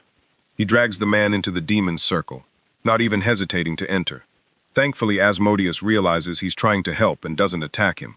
Why he's helping is beyond me. Maybe she did make a friend of him. "Sit her up, boy," Hardin orders, slitting the wolf's wrist and pulling Eve's jaw open. Asmodeus massages her throat to make her swallow. Her mate said this was her best chance. We all sit there with bated breath, watching Eve closely. My shoulders sag with relief as her fangs suddenly clamp, and she starts to feed in earnest. Her eyes flutter, and I get in her line of sight and then move to the left, but her eyes don't follow me. "Baby girl," I call to her, but she doesn't acknowledge me. Her eyes flick to Hardin, and she smiles as she feeds. I smile too. Eve has both feet on the side of the living again. Chapter 40, Belestine. What do you mean he tested the potion on Eve? I roar at two of my circle. He demanded we hand it over and said he would test it. We didn't realize he was going to try it on her. He never said who he was trying it on, one of them explains hastily. Let alone that he was going to use a barbed nine-tails soaked in it. He gave her 39 lashes. Can hardly believe she stayed conscious through the whole thing. "Is she alive?" I growl. "Yes, sir. She was still breathing when they took her back to the cells," the second one says eagerly, hoping to please. "The king is readying to march on the enemy. He said to find you and to get ready," the first says. "Then go get ready," I growl. "I will check on Eve and ready Asmodeus to summon the legion." I sweep out of the room and head to the dungeon. I was going to wait for the vampires to win their war, and then I would kill the king before he could kill us. But things have changed. He has gambled with Eve's life. She may be alive now, but the next time might be her last. For a man that intended her to inherit the throne, he has played a dangerous game today, one that I am not going to risk him repeating. What would have happened if she hadn't been as strong as she is? I'm hoping she will be able to feed on blood so I can get her vampire side to heal her body. I will end the king for this. I will strike while he is distracted by the battle. The legion is under my rule, not his. The reality is that I actually don't need him. I will rip out his heart and give it to Eve to destroy. It will be my gift to her. I will destroy those that stand against me with the legion. I will imprison Eve's mates and scour the Shadow Circle's scrolls for a spell to dissolve the bonds attached to her without causing her harm. I also need to see if I can fix the part of her soul that tore when I took her wolf mate from her. I will wipe her mind once the bonds are dissolved, kill her newly unbound mates, and claim her as my own. We will live happily ever after, ruling the kingdom. The end. I head down the steps and my stomach churns with worry at how damaged I will find Eve. I find her in her cell, her chains attached to the wall with enough slack to sit and walk around. She sits leaning against the wall, picking the blood out of her nails, looking bedraggled, but not half dead as I had expected. If anything, she looks bored. In the cell next to her, a male rogue lies dead. His arm is stuck through the bars of her cell, his wrist savaged. I grin. Clever girl, I praise. She gives me the finger and I laugh. Still the same Eve, despite what the king has done to her. I'm going to free you. Not now, but soon. I will kill the king and give you his heart, I vow. She snakes her head with mild interest. "Oh, is the bromance over already? Did he break one of your toys?" She taunts. I let my eyes rove her naked, blood-covered body. "He tried," I growl. "And failed," she smirks. "Also, I am not your toy as whole. No, definitely not a toy," I reply honestly. She stares at me intently. I can see the wheels turning in her head as she tries to figure out what my angle is. So you kill the king and then what? We all go our merry way? Or are we meant to bond over your selfless offering of a heart when it isn't even Valentine's Day and sing kumbaya around the fire? I haven't decided yet. I lie, and her eyes immediately narrow. She doesn't buy my bullshit at all. I turn to the demon who is watching me with a scowl. When I give the signal, divert whatever number of the legion you need to, and kill the king's men if they continue to fight once he is dead. Make sure Eve's mates are not killed either. It will be done, the demon nods. He's not even fazed about how I am turning on the man I have claimed to be fighting for, or that I am leaving Eve's mates in one piece. Not that loyalty and honor mean anything to a beast like him. I must prep my circle for battle. Try and stay out of trouble, I order Eve. She sticks her tongue out at me and mutters under her breath as I walk away. I send up a summoning spell, calling my circle to meet me in the ballroom. A few beat me there, and the others aren't far behind. The king has declared we march for battle, I say once they have gathered. The king also plans to end us with the rest of the races once the battle is won and the contract has been completed. There are murmurs of outrage among my people. Are we going to defect to the opposition then? My second asks. I think about it for a moment, but dismiss it just as quickly. That would leave the other circles alive, and Eve happy with her mates instead of me. I have decided I will have her, and I will not accept anything less. No, we kill the king and finish the fight. If there are survivors among the injured, they will be offered a choice: submit or die. We will rule supreme and live freely, the way it was meant to be. Are you killing the girl when you kill the king? One of my circle members asks. No, I have plans for her. I need you to protect her mates. We will imprison them and then search the shadow circle for a way to dissolve their bonds. Once that is done, they will be executed and Eve will have her memory wiped. I will bond her to me and control the power she wields. There is a mixed response. Some smile and nod, but others voice that Eve is too powerful and the risk is too high to keep her alive. I hold my hand up. This is what we are doing. This not up for debate. Unless you wish to challenge me for coven leader, there is silence. Go and ready yourselves. And remember, keep her mates alive. Failure is not an option if you yourself want to survive. I leave them to gather their thoughts and head to the Hall of Souls. I will need to take them all with me to ensure my power is well fed and the more intricate spells well powered. I pass a pair of guards on my way. I can't believe he just handed her to that beast.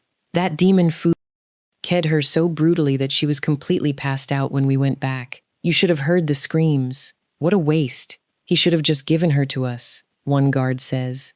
I freeze in my tracks. My blood runs cold. Well, she's still alive. Maybe the king will let us finish breaking her in to celebrate winning the war, the other says hopefully. My fists clench and I fight the overwhelming urge to end them where they stand. I can easily deduce who he is.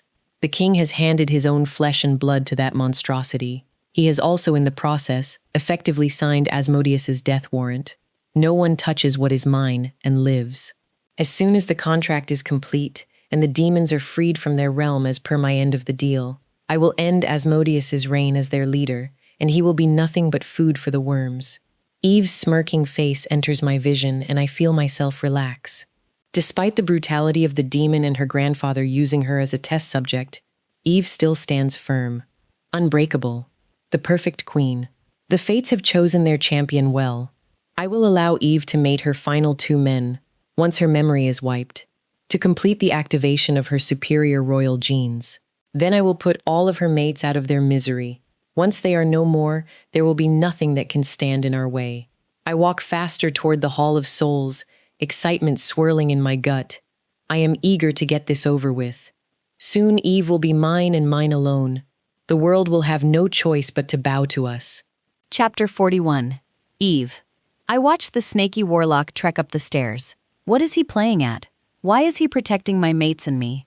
I look over at Asmodeus. Do you buy what he's selling? I ask. Not in the slightest, Asmodeus says, frowning.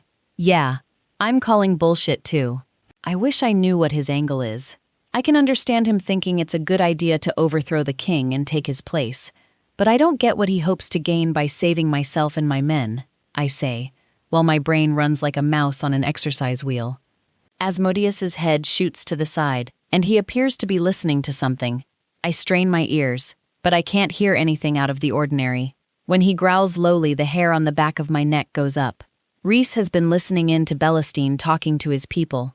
It seems he has decided to spare your men so that he can safely find a way to cut their bonds to you, and then make you his own. His voice is distorted as his teeth elongate, giving me a glimpse of the dangerous beast hiding beneath my already scary mate's exterior.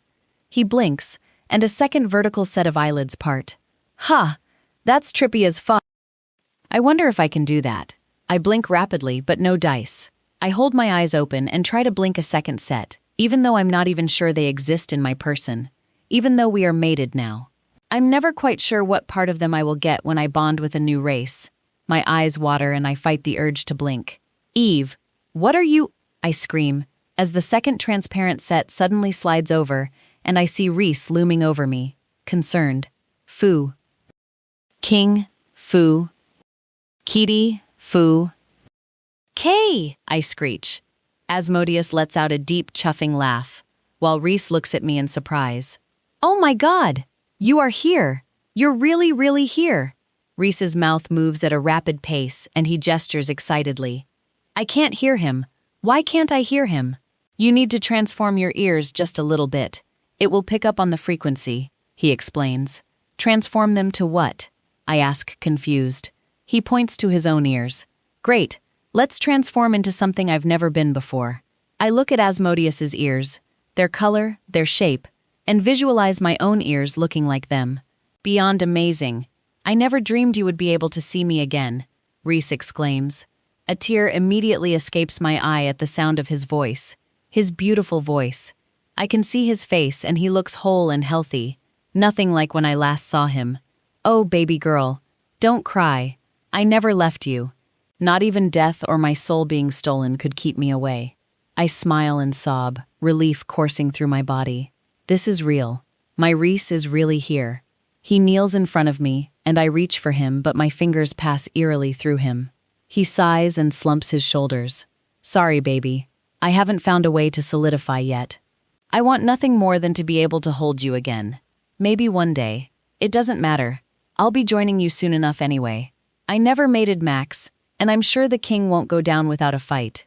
Even if Belestine wins, there's no way I will let him take me away from the guys, I say with a shrug.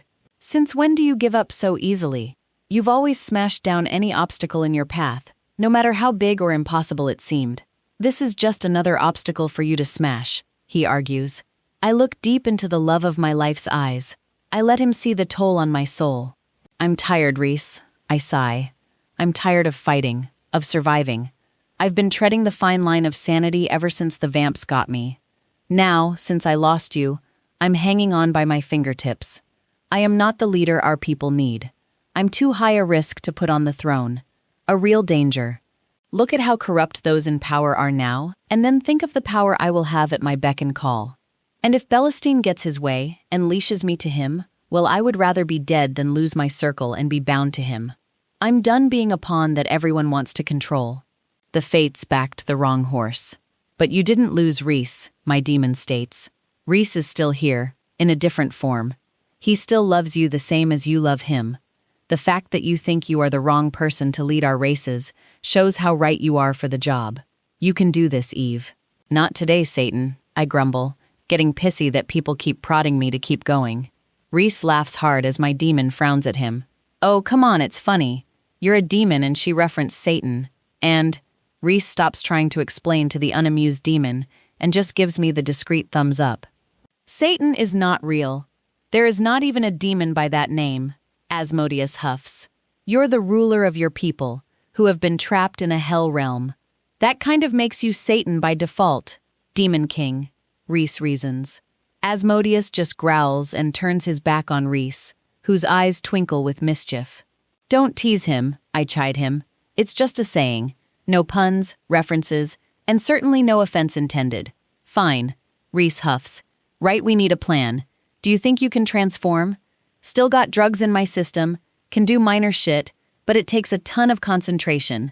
Feeding earlier on the rogue helped flush a lot out. I might be able to, depending on how long they take to get ready.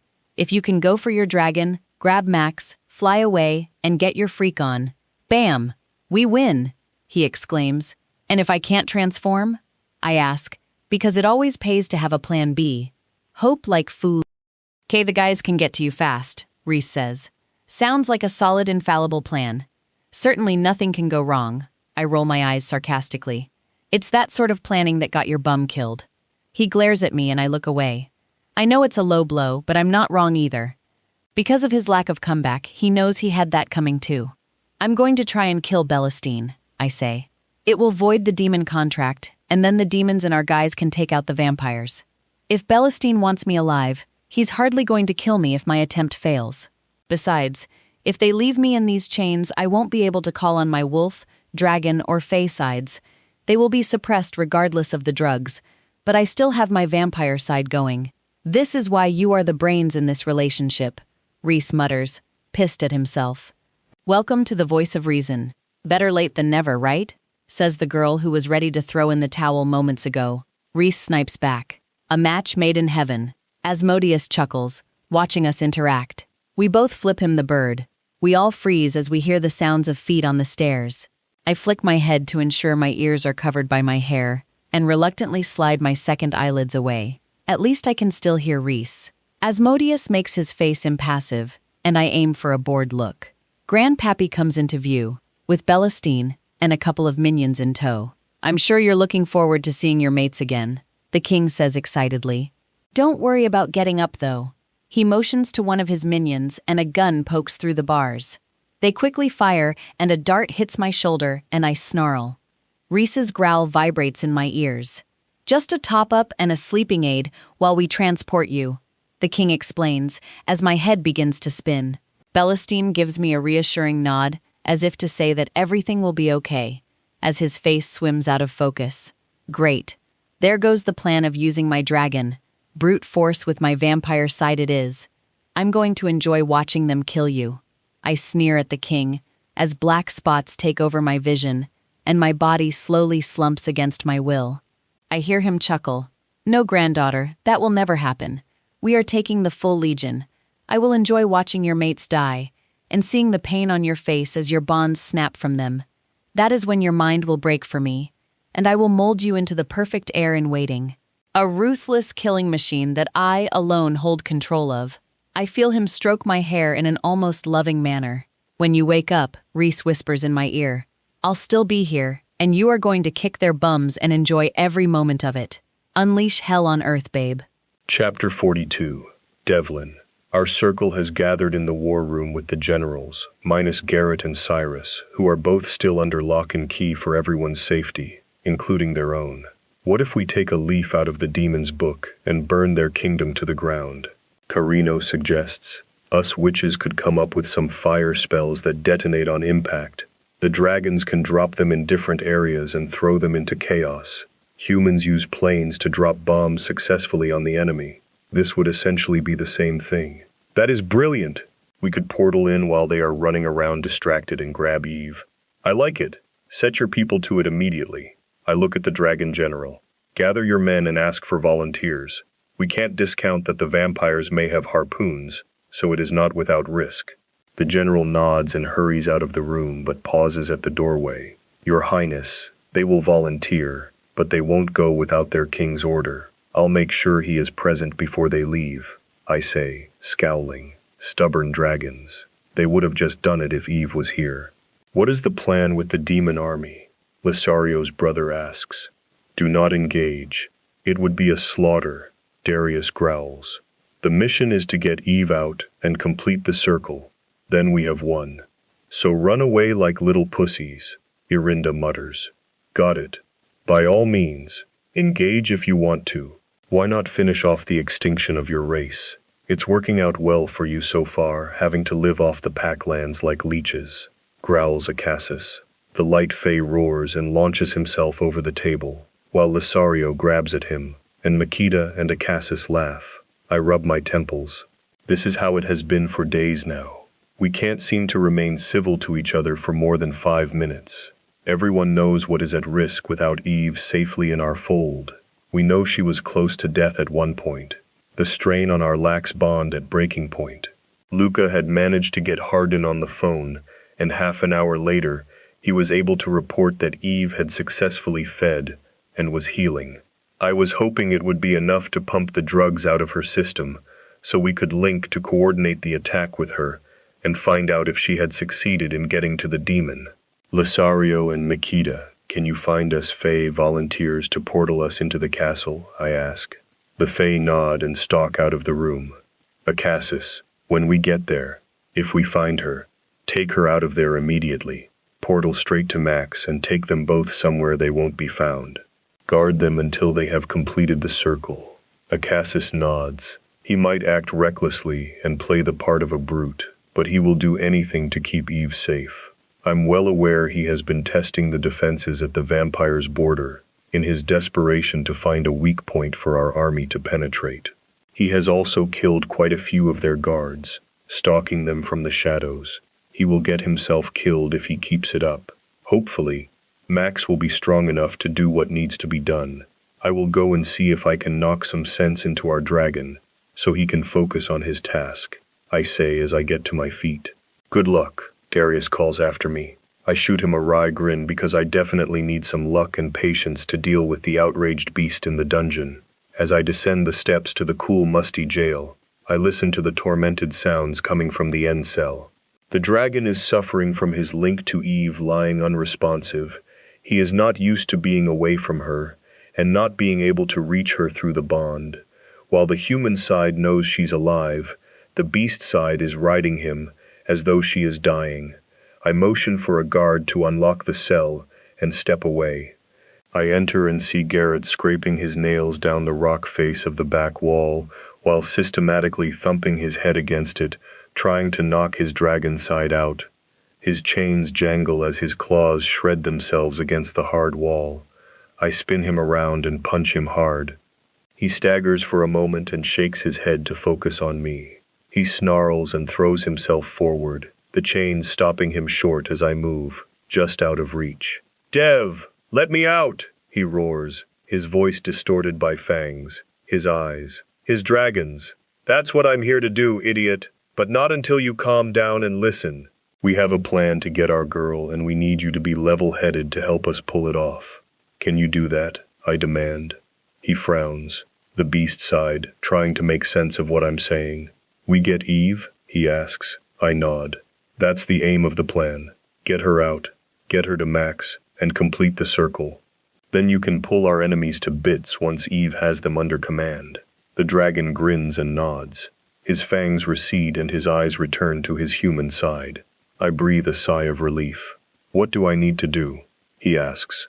"We have called for dragon volunteers to carry and drop spelled fire bombs on the kingdom, creating chaos while we slip in and steal back Eve. Your general said they won't fly without you or your orders." He nods. "I can do that, but you must let me know when you find her, when she is safe, and what condition she is in, if I am not to be there with her. Agreed?" I nod eagerly in agreement, so we can get this show on the road. Garrett's not the only one fighting his beast. My lichen feels like it's raking its claws over my insides, in its desperation to get to our mate. "Let's get you cleaned up, man. You smell, and you have blood all over your face and hands," I offer.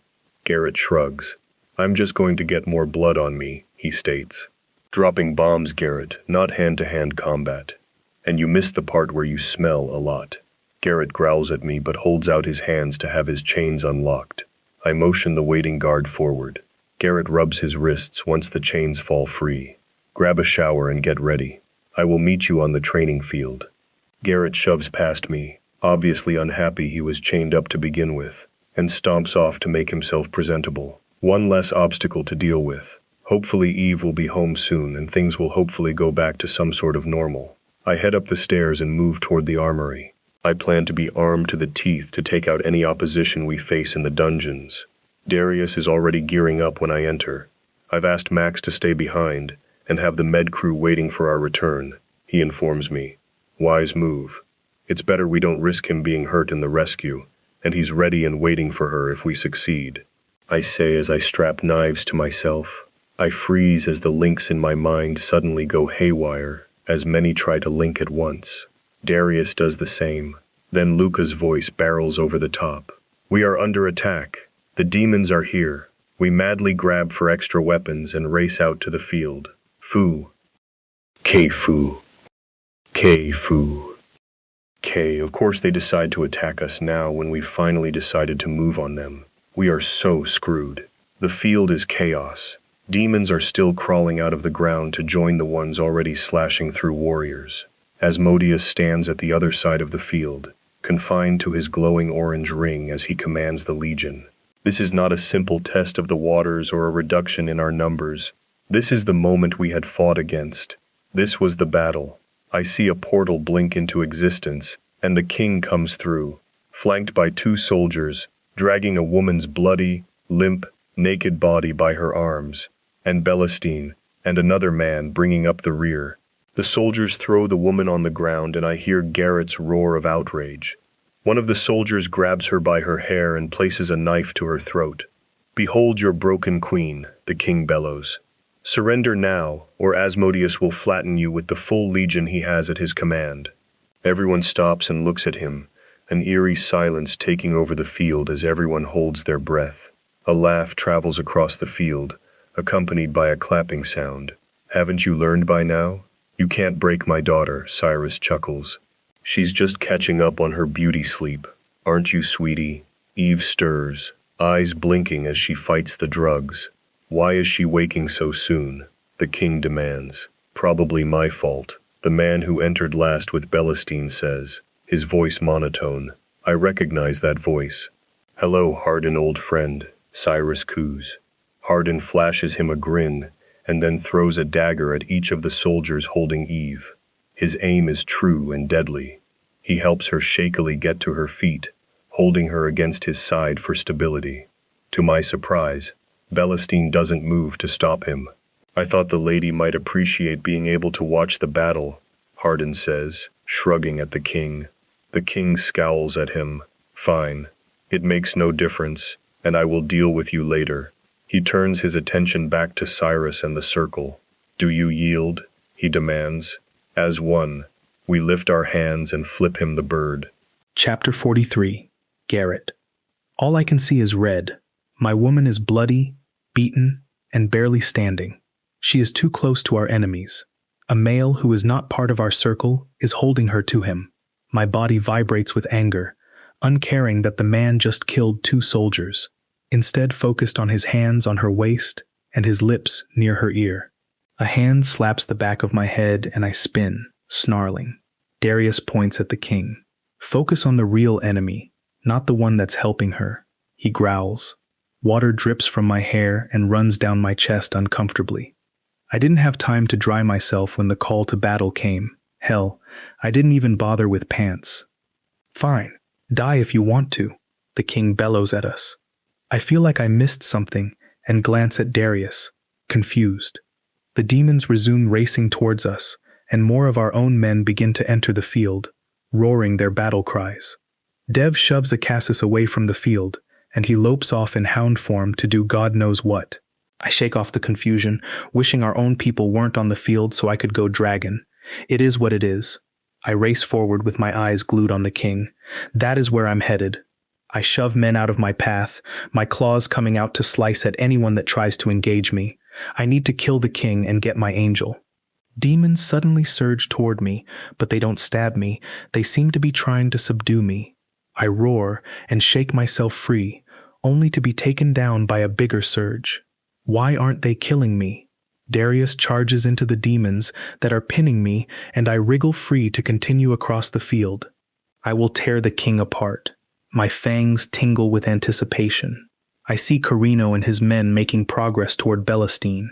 Good. As soon as the souls are freed, I'll tear the warlock apart too. The weather seems to go out in sympathy with my rage, the wind kicking up and rain starting. I see the king glance toward the demon and yell at him to call the rest of the legion. The wind blows the demon's long hair like a flag to his side. The king's face distorts. "No!" he roars, taking a menacing step towards the demon. The demon claps a hand on his shoulder and neck. Then the king spins in a blur of speed, knocking Hardin away from Eve and pulling her close. He slaps her face hard and I roar, picking up my speed. Eve struggles weakly against him, then her whole body jerks suddenly, and my limp link to her suddenly shrivels like a dried worm. A strange emptiness takes over, and a deep-seated pain spreads through me. I hear Darius roar, and an echo through the rest of the circle follows. The imprisoned demon prince roars too. My dragon goes ballistic, bursting out of my skin and swiping people out of my way. Belestine yells, and demons rush toward the king and his men. The king is seized and torn limb from limb, while Belestine grabs Eve and checks her over. He looks up, shocked. I charge towards him, and I see a moment where he battles with himself to move or stay. No way is that prick stealing her soul.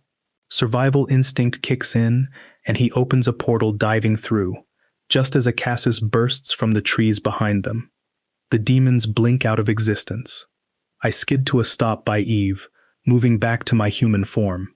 Her neck is at an unnatural angle, and blood leaks from her chest. Lothario runs his hand over the wound. Iron splinters, he croaks. He shot her heart with iron shards. Cyrus blurs to us. Is she? He asks the question none of us want to be confirmed. My heart tightens in my chest, struggling to beat against the pain. Darius clutches at his chest, tears flowing freely. Carino kneels, and his hands light up as they sweep her body. For the first time since they met, Eve's body does not echo his light. His hands fist and his light dies away. He averts his eyes.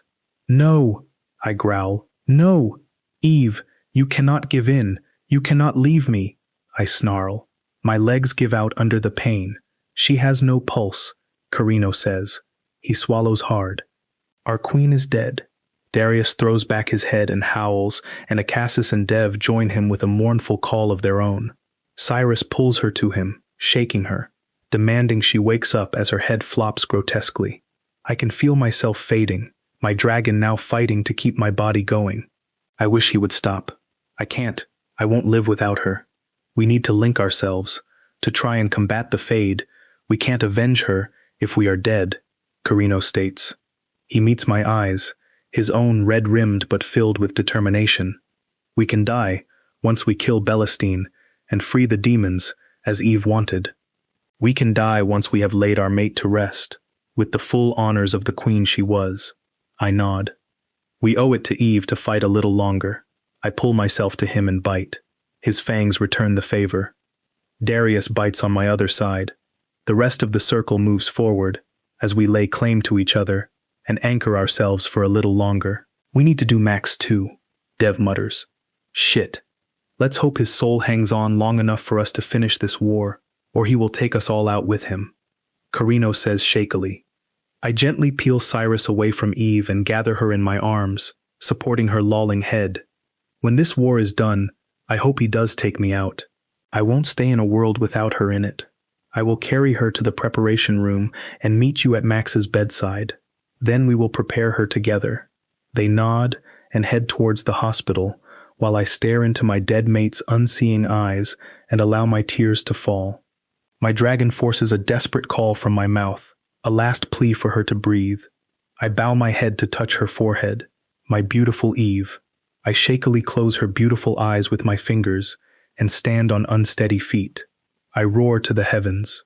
Behold your champion, Fu. Curs, are you happy now? Garrett? A tentative voice calls to me. Poppy, I want no talk of the fates. They are nothing to me. I growl.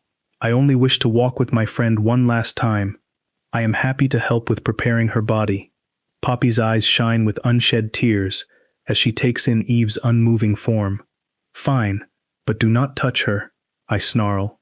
I know I'm being unfair, but I can't bear the idea of anyone touching Eve right now. Poppy sniffles and nods. My dragon wants to carry her off to our kingdom and have her entombed with the royals, but I know the others won't appreciate me going all Game of Thrones on them and carrying her off on my own. Eve would want to be with her family and with Rhys. I hear snarling and tearing sounds behind me. Acasis and Cyrus are destroying what is left of the king. Their eyes are feral. I have to fight my instinct to join them. Acasis, go to Max. This can wait, Poppy orders him. His hound growls at her but swiftly jumps into a portal. He's back before we have even taken a step, huffing at us, before he dives back into the gore. I'm guessing he shoved everyone out of the way so he could come straight back. Come on, Garrett. We need to get you to Max too. Poppy tugs at my elbow, and I follow dazedly after her. We reach the preparation room for last rites. Poppy flips on the lights for me and leads me to the metal table in the center of the white room. Place her here, she says gently. The room smells of disinfectant and is cold. It's so empty and quiet. I hold Eve to me tighter, unwilling to put her down on the hard metal table. A whimpering sound echoes against the wall repeatedly. Poppy gently pats my back, and I realize that I'm the one making that noise. I can't let her go, I whisper brokenly, burrowing my nose into her hair. It's just for a moment, and then we can come straight back, Poppy promises. I reluctantly lower her to the table. Poppy covers her with a sheet, placing her arms gently over the top. She straightens her neck, and now Eve just looks as though she is resting. Come on, big man. Let's help Max, and then we can help Eve. I bend and kiss Eve's forehead. I'll be with you again soon. Chapter 44. Acasis. Today we are burying our soulmate, and I just don't know how myself or any of us are supposed to say goodbye. We have cleaned her body and put her in her battle gear. Eve was a warrior through and through. She would want to be honored as one. She would not want to be decked out in finery and honored as a queen. We have laid her out in the great hall, where she is holding her favorite curved swords and is surrounded by gently scented flowers, beautiful even in death. We stand guard over her body, while our people come to pay their respects. Each of us keeps our faces expressionless, lost in our thoughts, and holding in our pain. The Fae have woven her a beautiful casket of vines that they will seal once we place her inside. The dragons have created a glass pane so we can gaze at her face as we lower her to her final resting place, beside Reese. As I watch the Fae bring forth the casket, I feel the ache in my chest grow stronger. I'm not ready to let her go. I'd rather wrap my arms around her and be buried alive beside her than be parted from her side. A finger gently wipes a rogue tear from my face, and I flinch away, seeing Poppy smiling sadly in front of me, through my blur of tears. Stay strong, Hound. You still have work left to do. Eve needs you to keep trucking, she tells me. I suck in a steadying breath and nod. Keep Max and Cirrus close to you. I look at her confused, and she looks at me intently for a moment before she walks away. I scowl after her. More food. King Riddles. Movement at the door takes my attention away from the oracle. A dragon enters and hands the glass pane to one of the Fae as they lay the casket beside the table where Eve waits. All of the mates stiffen. We know what this means. The Fae bow to Eve and turn to bow to us before they step back to give us space. Max stands carefully up from his chair, his body weak from the absence of half his soul. Carino steps forward and supports his weight, helping him over to our girl. I don't want to step forward. To step forward will be the start of our final goodbyes. Devlin and Garrett take a step forward, then Garrett freezes. His eyes meet mine, swimming with unshed tears. He looks terrified. I can't, he says shakily. Another rogue tear runs down my cheek and Poppy's words echo in my mind. I straighten my shoulders and stride toward him. Leaning into his ear, I whisper, "We owe it to Eve to give her a warrior's send-off and let her rest. We can fall apart after. Just hold on a little longer. We can join her later." Garrett nods and closes his eyes, trying to wrestle his emotions and his murderous dragon under control. I throw an arm around his shoulder and help him step forward, even though my mind screams to move away. Darius is shaking so violently with a mixture of rage and devastation that my brother has to assist him to move. Slowly we all force ourselves to Eve's side and place our hands under her to lift her into the waiting casket. We lift her gently. Lothario supports her head as we carefully lay her in the woven coffin. The Fae step forward and guide the vines to weave over Eve's body, and one holds the thick glass above Eve's face and guides the vines to hold it firmly. We again step forward, lifting the casket with shaking hands and tears flowing. Carefully we carry our precious cargo out of the hall to the grave we dug early. Poppy's voice carries in the wind as she sings the words to the warrior's last farewell. Fates above embrace the battle slain. With sword in hand, all those who are still seen, raise high your hands to bid a last farewell to the warrior queen. Death's chilling wind blows through my hair. I'm now immortal. I am there. I take my place by fate's side, in the eternal army in the sky. I point my swords to the wind. I guard the gates, and all within Hear my sword sing as I ride across the sky, sworn by the sacred blood of a warrior's pride. I scream a final battle cry. Fates above embrace the battle slain with sword in hand. All those who are still seen, raise high your hands to bid a last farewell to the warrior queen. We stand with the casket hovering over the hole in the ground. With a wave of a fae's hand, the vines in our hands elongate and lower Eve into the ground. I fight the urge to grab at them, to halt her descent. Then she is at last resting at the bottom, safely encased in the vines, her face showing through the glass. She looks peaceful, as if she is simply asleep. She doesn't look dead, which makes this so much harder. The pack elder steps forward to perform the last rites. My eyes never leave Eve's face, committing what I can see to memory for the very last time. The sound of the shovel hitting the dirt startles me, as the pack elder tosses the first load of dirt into the hole before passing the shovel to the next person. Lysario clenches his jaw as he accepts it, and gently drops the next load down.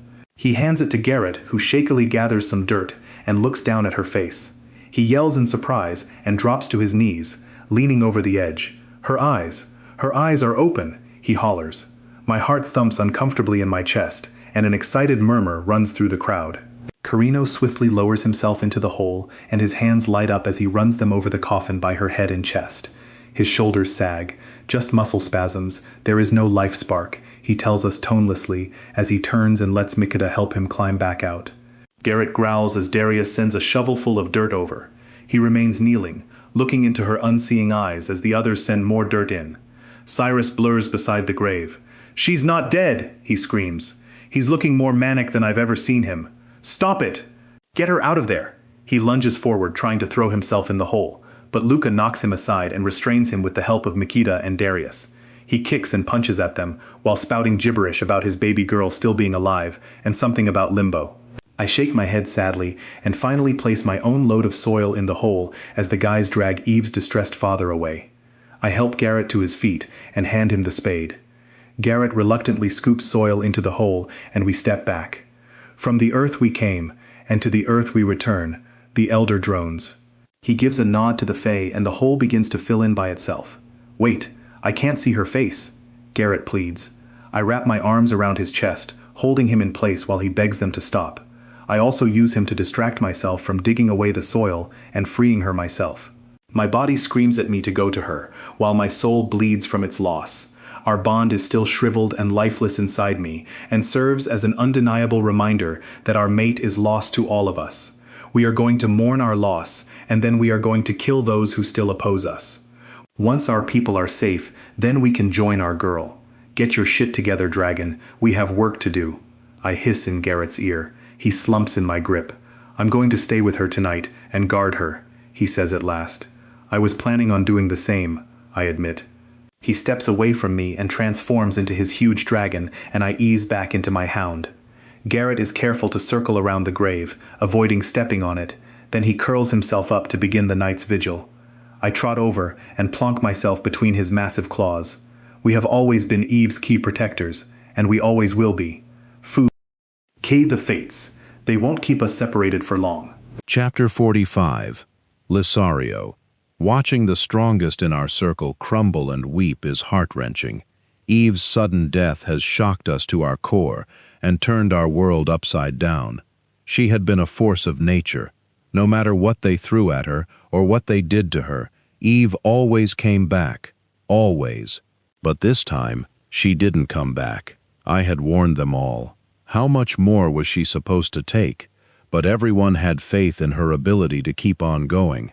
The enemy had drugged Eve up to the eyeballs, leaving her disoriented. She didn't stand a chance of defending herself when the king attacked her. No last words, no battle cry, no goodbyes. She was just gone.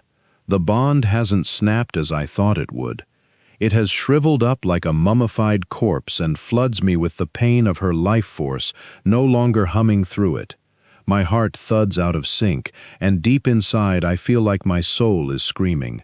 The feeling of loss and my heartbreaking have brought me to my knees. When we had laid her to rest, I felt numb. I told myself it wasn't real as I went through the motions like a zombie, all the while chanting in my head, "Soon, soon, soon." Soon we would be together again. Garrett had torn through the forest in dragon form, destroying everything in his path. Cyrus had beat the crap out of Luca for interfering in Max and Eve's mating. Acassus stood guard at the gravesite, while his brother, the wolves, the lichen, and the witch took over the war room to plot how best to proceed. Yet here I am shambling around, no better than a zombie. My vines no longer come out of my wrist, and nature no longer calls to me. I exist in a manner that cannot even truly be considered living. This first week without her is hell. I can't tell you when I last showered, or if I ate, and I'm okay with that. I would rather not exist at all, but we need to destroy Belestine, release the demons, and free the souls. Nothing will stop me after that, from climbing onto her grave and using the last of my energy to sink through the soil and be with her forever. "Lee!" Irinda screams in my ear. "What?" I growl at him. "I've been calling your name for quite some time. Are you all right?" I glare at him. Yes, quite right. It was a stupid question. "Can I assist with anything?" "What's the next step here?" my brother asks.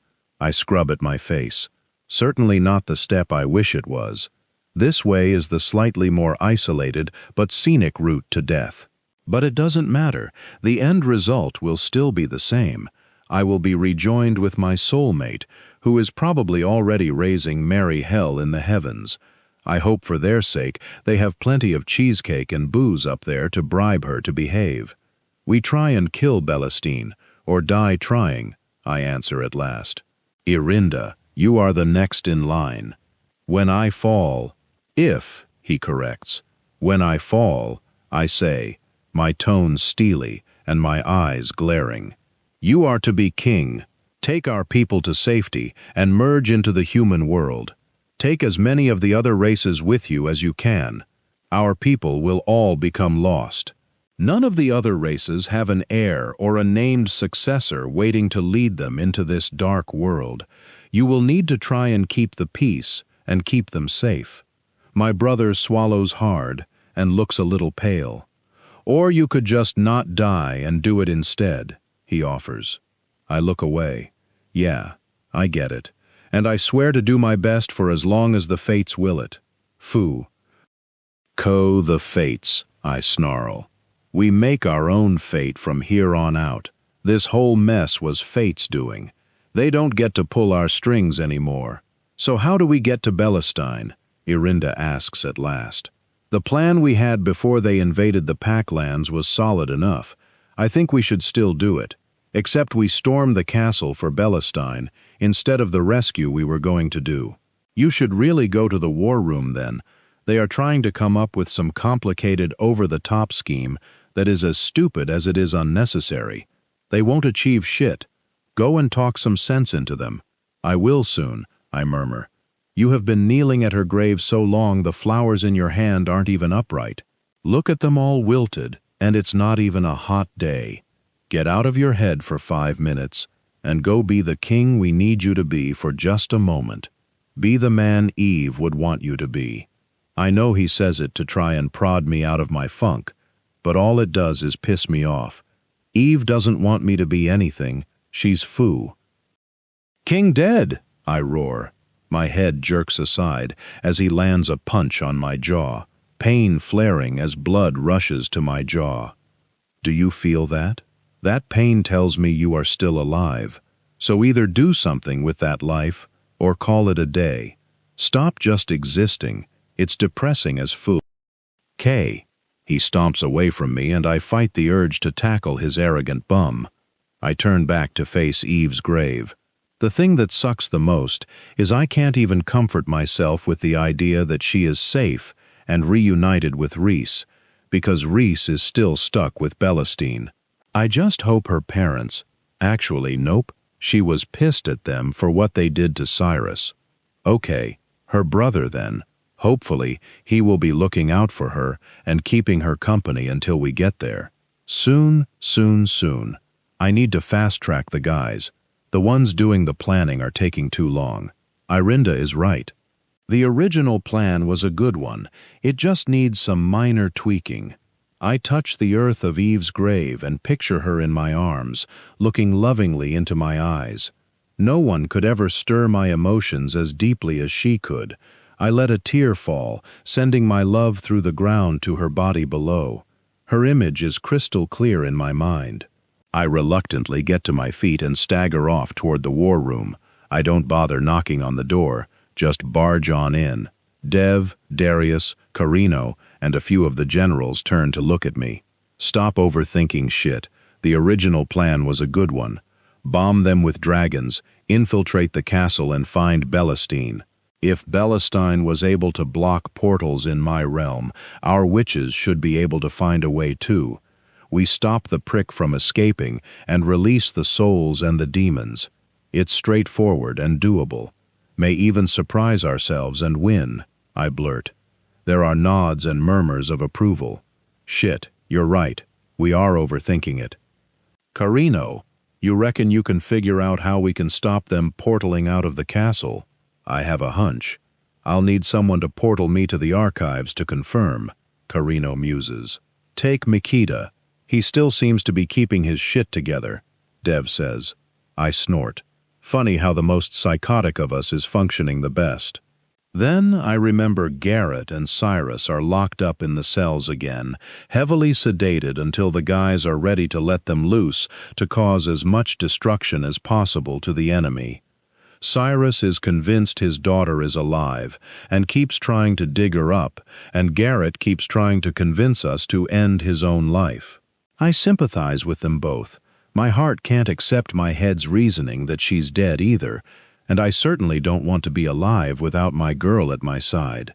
Actually, I stand by my original statement. Mikita is definitely the most psychotic. Everyone else is mourning in their own way, and he's acting normal, which is unnerving the K out of all of us. I give a nod of approval to the men at the table. Great, get to it then.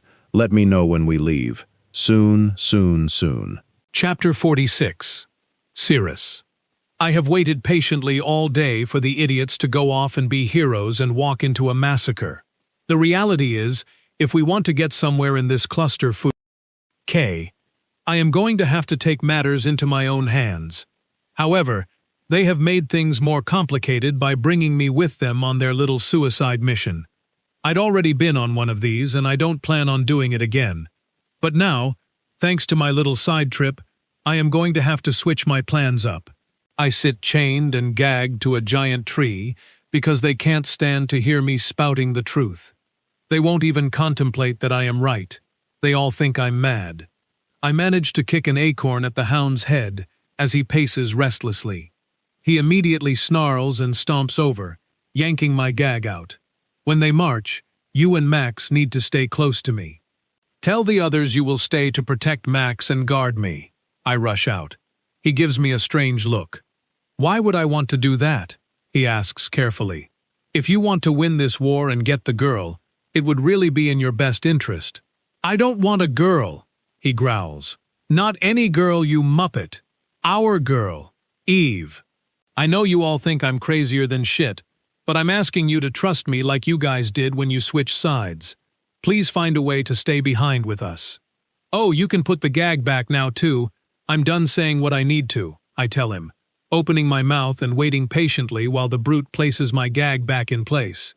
He walks away, but I see him glancing back at me frequently, perplexed.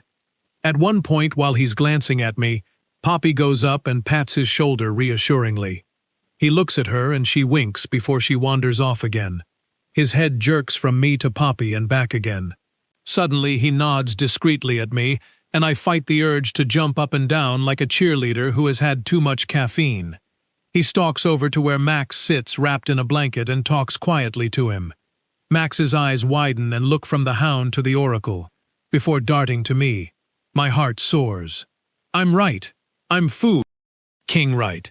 I knew something was off, and Poppy has somehow managed to give the hellhound a clue.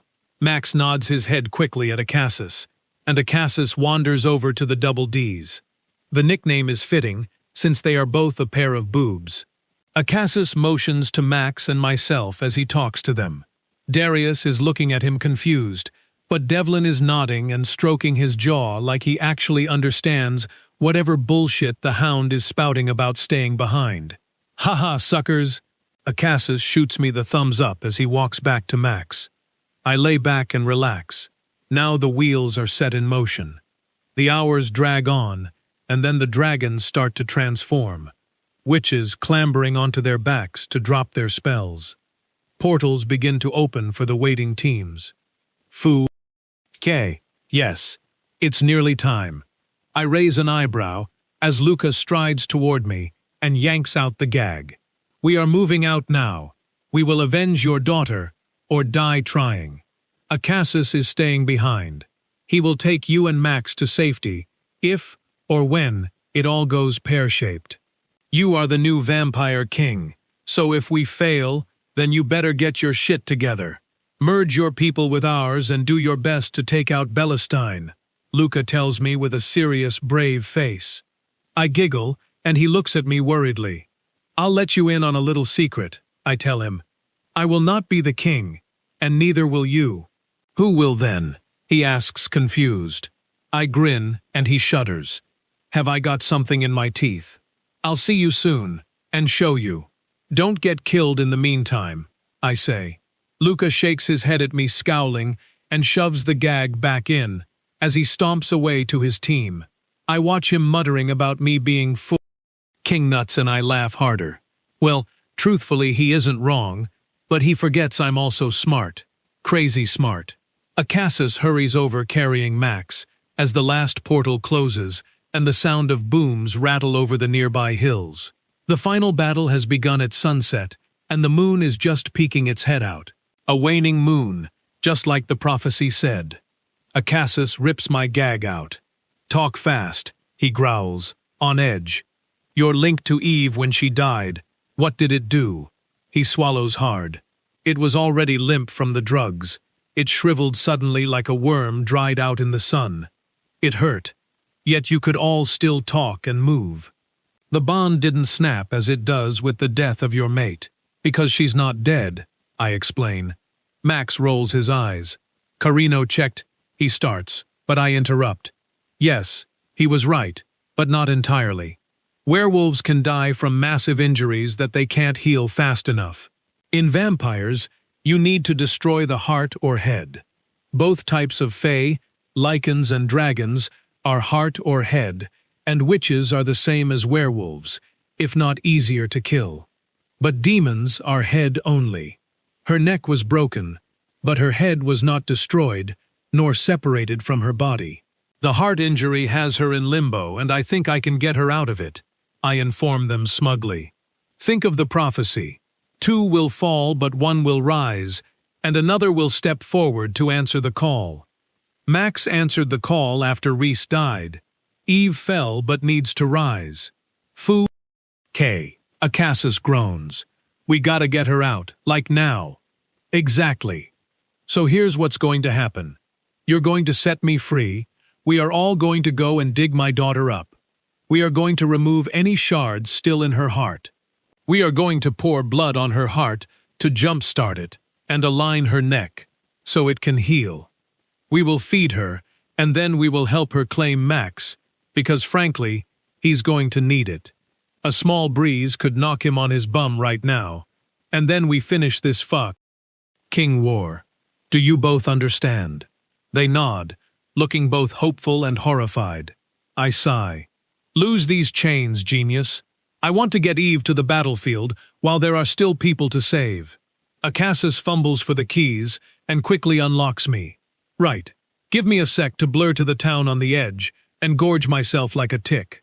I need to make sure I have enough to share with Eve. You two eat up while I'm gone, so your bodies are fueled. I'll be 20 minutes tops. I blur away before they can answer. I race through the trees, aiming for the town on the edge of the vampire territory. The human township is perfect for grab-and-go meals. I stop on a street and spot a strong, healthy-looking young man working in the smithy. He will do. He seems healthy enough and in his prime. I blur and bite, overcoming the man with lust. I'm going to drain him dry, so the poor sap may as well go out smiling. I drink fast, becoming almost uncomfortably full as I suck his life force from him. I hold his weight as he slumps, groaning as his head grows light and his lust overwhelms him. His muscles tighten as he release hard, and I drain the last of him. I let him drop to the floor and blur my overfull bum back to where the boys wait. I announce my presence by belching loudly and laugh when they jump. Acassus thumps Max's back as he chokes on the apple he was chewing. Hopeless. Oh well, I'll work with what I've got. Fancy opening a portal back to the gravesite for us? I ask Acassus, clapping my hands excitedly. I can't wait to see my daughter kick bum and have that little bitch Belestine groveling on his knees. I'm pissed my father didn't last long enough to see Eve's glorious resurrection and the shitstorm she will rain down on her enemies. I would have paid big bucks just to have seen his face. Acassus opens the portal and I step through. Time to wake Sleeping Beauty. Chapter 47. Max. We need spades, I state, staring at the fresh grave in front of us. Cyrus clips me around the ears and I growl at him. Fragile! Remember, we have a Fae, dumb-bum. He can move it easily. If you would kindly do the honors, sir, Cyrus says, motioning Acassus forward. Acassus lowers me to the ground and then kneels at Eve's grave. He plunges his hands into the soil, and the vines on his wrists slip free, extending from his fingers.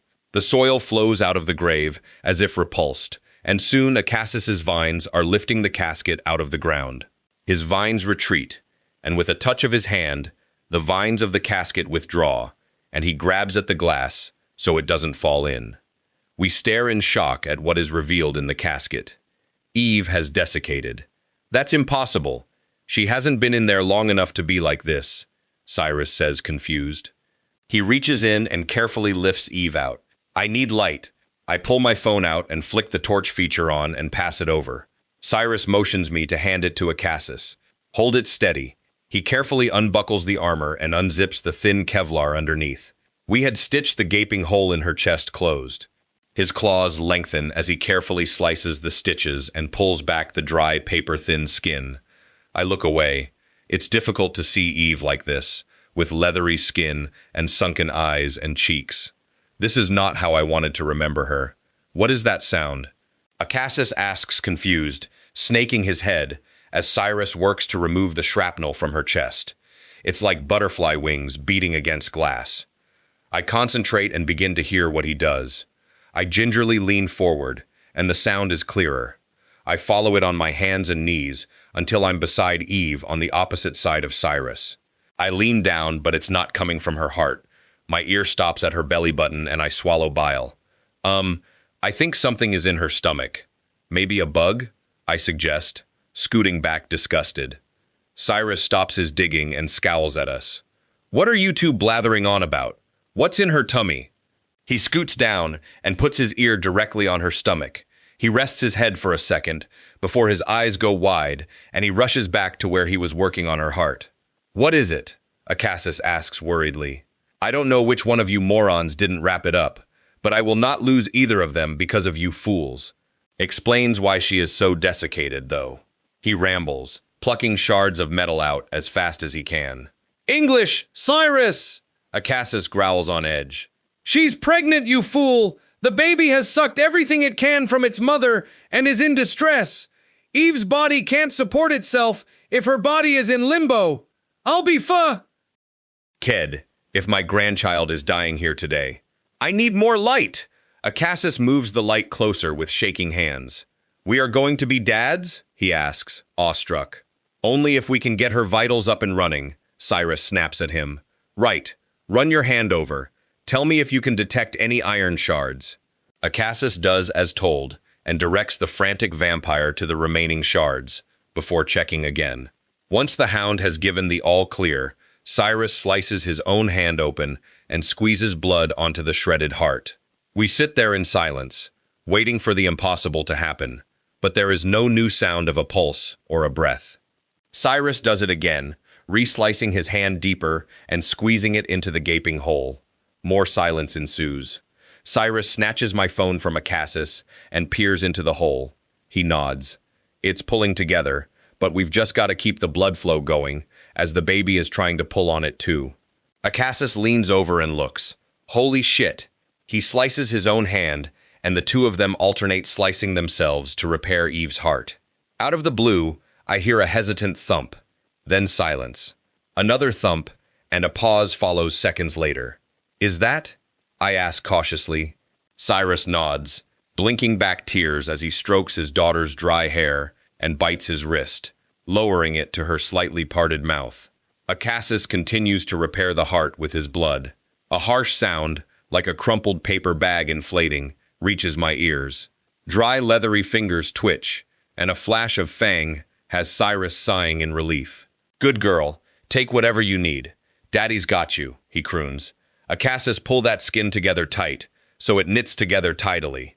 Akassis swiftly lines up the skin over the now quickly healing heart and drips blood over it. I watch as it knits back together. Her skin starts to look more supple and begins to fill out. Color finds its way to her face. Her hands reach up to grab her father's wrist, and she rebites, gulping fast. As soon as Cyrus starts to sway, Akassis shoves his wrist at her, using his other hand to free Cyrus from her bite. She gulps eagerly at the new food source, looking more and more like herself. At last, she opens her eyes and those beautiful chocolate-brown irises stare at me, while her father hugs her and her hound feeds her.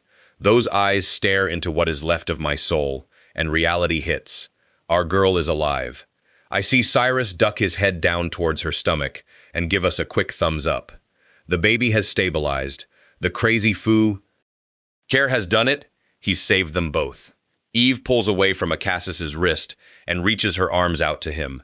He lifts her up into his lap and holds her with such gentle intensity, kissing her now silky hair. So, did we win the battle? She asks, looking at her father, who is staring at her as if she is the Holy Grail. No, sweetheart, but you're going to kick their bums soon, he replies, his voice husky with emotion. The others are waging war on the vampire kingdom as we speak, to avenge your death. We, on the other hand, came to waken you from your limbo. I knew you weren't dead, but it took a while for me to find someone to believe me and convince them to set me free, so we could rescue you. Eve stares at him confused and looks up at her hound. You died, Eve. They sent an exploding iron shard into your heart, shredding it, and they broke your neck. We didn't know, so we buried you. You had no signs of life. Akassis holds her a little bit tighter. She is silent for a moment, then seems to shake it off.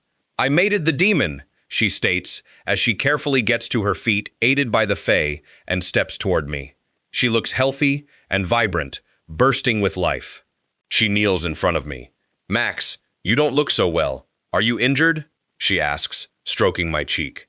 I lean into the touch of her, feeling the tingles of the bond on my skin, and her scent calls to me. In a way, yes, I answer reluctantly, but we are working on fixing it. Her eyes narrow. Lie, she states, and I sigh. Foo King empath shit. I forgot she's a human lie detector. Like Makita, Belestine was harvesting his soul when you shoved him through the portal. He got half of it, Cyrus says. He's dying, Eve. Carino is hoping if you mate, it might be enough to anchor what's left. Truth, Eve says, nodding while glaring at me. I don't want you mating me to save me. I just pray you'll want to do it, because you want me, I admit. I wanted to before this, remember? Luca interrupted. I laugh as the memory flits into my head. That seems like a lifetime ago. Daddy-o, go top yourself up. Akassis will assist me with Max. Cyrus nods. Sorry, sweetheart, you will have to make this a quickie. You can indulge yourself with him properly next time. I'll be back soon, he blurs away. The next thing I know, Akassis is helping me undress, and I watch my fated mate reveal the rest of her body. I feel my body coming to attention as it takes in her perfect curves. I'm going to give you a little bit of my blood, Max. It has healing properties and will give your energy and strength a much-needed boost. I nod. She can do whatever she likes. She bites her wrist and puts it to my mouth, instructing me to suck. As I suck on her wrist, I gasp as she sucks on my snake. She moves around my now rock-hard member, and I hear an answering groan. Glancing to the side, I see Akassis has his face buried in her cat as she sucks my erection with vigor. He licks and sucks her to release, and I fight not to blow my load. He lifts her mouth off me, and instead positions her above my painfully hard member, before easing her down and impaling her on me, making us both groan. Ride him gentle but fast beautiful, then mark him as yours. Acassus murmurs in her ear, and shoots me a wink. And that is exactly what she does.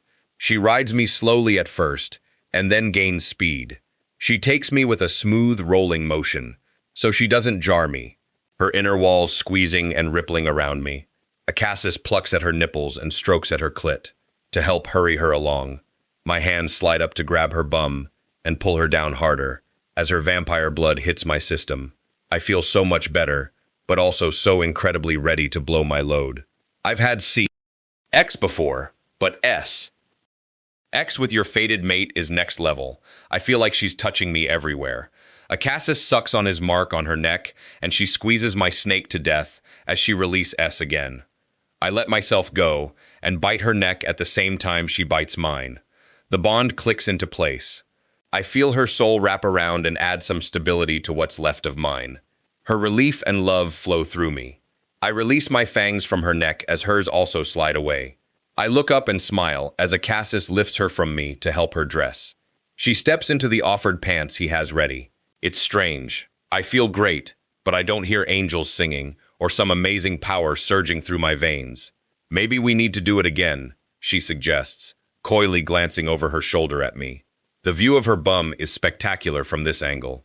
I have no complaints, I say smugly, throwing my arms open in offering. Cyrus blurs back to us. Fantastic, let's get going, he says, throwing my pants at me and grabbing the rest of his daughter's clothing to help dress her, while I'm left to shimmy my bum back into my track pants. Her knees buckle suddenly, and Cyrus grabs her as her head tips back and she screams. Her eyes turn white and her body glows. The circle is complete, the kingdom is yours. Bring the races to heel and create the new world as it was meant to be. Eve's voice speaks, powerful, yet layered in the voices of many others. Her back bows painfully, then the glow cuts out, and she flops back into her father's arms. What the fuck? "K was that?" I exclaim, hurriedly pulling my pants the rest of the way up. Eve pants heavily and looks disoriented. That was the angels singing, and the amazing power surge going through her veins that she was waiting for. Acassus chuckles. "Are you ready to kick some bum now, my warrior queen?" Eve, yes, Eve gasps, a wild grin stretching over her face. She pulls out of her father's grasp and steps away. Everybody climb aboard the foo. Cash it up express. We need to shift our asses. She morphs into her beautiful dragon and crouches low, offering a wing for us to climb up. I feel my bond with Eve teeming with energy and excitement. We climb up, and I ask Acassus if his link to her is repaired. He snakes his head as he looks internally, and then grins. Everything is back to normal. It's strong and full of energy, he says joyfully, as Eve's wings lift us into the air. She flies up and into a giant portal, bringing us out high above the burning buildings, the screams, and the chaos of the vampire realm. Eve surveys the carnage for a moment, and then heads away to a distant huge field swarming with the Legion. My heart sinks seeing the sheer amount. We had sorely underestimated their number, and I pray our people are still alive under the moving river of monsters. Hell on earth indeed. Chapter 48. Garrett. We had stopped dropping the bombs as soon as word came from the ground that the vampires were stepping forward in droves to surrender. With their power-hungry king dead, they were in self-preservation mode. This whole mess had been their king's idea, not theirs, and most had no interest in being collateral damage. So we had moved on to the castle, intent on destroying the Dark Circle and Belestine. One of my men had linked to me as soon as he spotted the holes appearing in the distant field. The Legion had been called forth in its entirety. The moving mass now swarms the ground like locusts, and still more come. We have sorely underestimated their number, and there is no way in hell that we can win unless we can get to Belestine. Soon, we will be reunited with Eve, but first, we have to knock their number back enough, so any survivors can have a chance in the future to take back their lands. I direct my men to the front lines under orders to do as much damage as possible. I don't give a flying foo. Canes, if the demons are fighting against their will or not. They are between me and the warlock, and I will have his head before I move on to the next world. I fly over the top and direct a burst of fire over the writhing mass, but they scramble forward as though unaffected. Are they immune to fire? Maybe this is where the myths around hell stem from. Hell is a mythical place of burning lands, and maybe the demons are able to live in harmony with it. Looks like we will be fighting up close instead. I come in hard and fast, aiming toward where Belestine stands, and close also, to where Asmodeus is held in his glowing orange prison. My claws stretch out as I come into land, my tail thrashing to prevent the legion from overrunning me immediately. More dragons land, and we tear a path forward with teeth and claws. For a moment, we make headway, and I push my way steadily closer to my target. I can do this, but then the legion seems to swell in number, and they are crawling all over me, swarming. I roar with rage as they stab at me and drive me to my knees, but I don't stop. I keep clawing and biting, inching my way to the man responsible for all of this. If Belestine hadn't summoned the demons, we would have won this war before it got started. I hear the death roar of one of my men and howl in anger. If I can just get close enough, I can spit fire at the prick. He's not fireproof like his minions.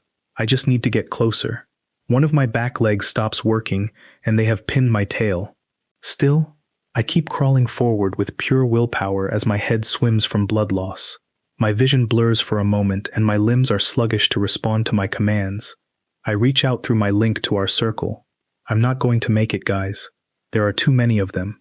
I'm sorry, I tell them. We are overrun too, Darius growls through. It has been a pleasure to fight beside you all. Luca links in, sounding pained. One last push. Give them hell. Do it for Eve, Lysario orders. For Eve, we echo. I hear the battle cries from those near me, and also those further away. I rally the last of my strength. What's this soppy goodbye shit? It's not over till the fat lady sings, and she's about to sing right now, baby. Acassus thunders through the link. A roar rips through the chaos from above, and everyone freezes.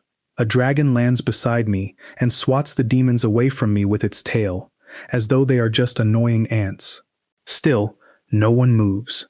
It's like the whole world is holding its breath. The dragon nuzzles my neck and tingles erupt. I'm hallucinating. I've finally cracked. My brain has conjured Eve to calm me in my final moments. People slide off its back, and the dragon smoothly transitions into a human. Vines swirl over her skin, covering her nakedness. Kneel, my hallucination roars, and the sea of the damned drops to their knees. My mind is showing me what could have been, the happy ever after we should have had. I lay my head on the ground, content to watch this vision as I bleed out. Her head turns to me. Transform. She orders me and my dragon retreats, leaving me naked and vulnerable. She nods to a man, and Cyrus comes into view. Drink time, he states, biting his wrist and shoving it into my mouth. The blood coats my tongue thickly, and I gag, swallowing involuntarily. He slaps my face. Keep going, dipshit. She will be mighty pissed if you die this close to the finish line. This little world I've created is truly weird. That slap actually hurt. I reach for Eve's shriveled bond, seeking comfort in my final moments. I gasp, swallowing more blood when I find it vibrant, warm, and teeming with her life force. My eyes dart to where she stands, and she glances back, winking at me. Either my mind is more creative than I ever gave it credit for, or this is. I swallow more blood, eager to repair myself and get my head on straight. Hope flutters cautiously in my chest. Eve strides over to Belestine, where he kneels, looking at her in awe. Tell Asmodeus that the war has been satisfied and his contract has been fulfilled, Eve orders. Belestine's mouth moves against his will, and he parrots her words to a now grinning Asmodeus. The glow of his prison fades. You may move, she informs him, and he races to her, pulling her into his arms and covering her face in kisses. I order you and the Legion to remain in this realm. We will bring the rest of your people through later. She kisses his lips passionately, and then extracts herself to walk to me. Hello, my love, she whispers. My heart bursts with love and the reawakening of our bond. I shove Cyrus away, eager to wrap her in my arms. You're welcome as well. Hole, Cyrus growls at me, landing hard on his bum. I ignore him, solely focused on the woman kneeling in front of me. She cups my face in her hands, and I feel her life force reaching out to me. She's real. Eve is definitely here. My angel is alive. Eve, I whisper, eyes blurring with tears. Please tell me this is real.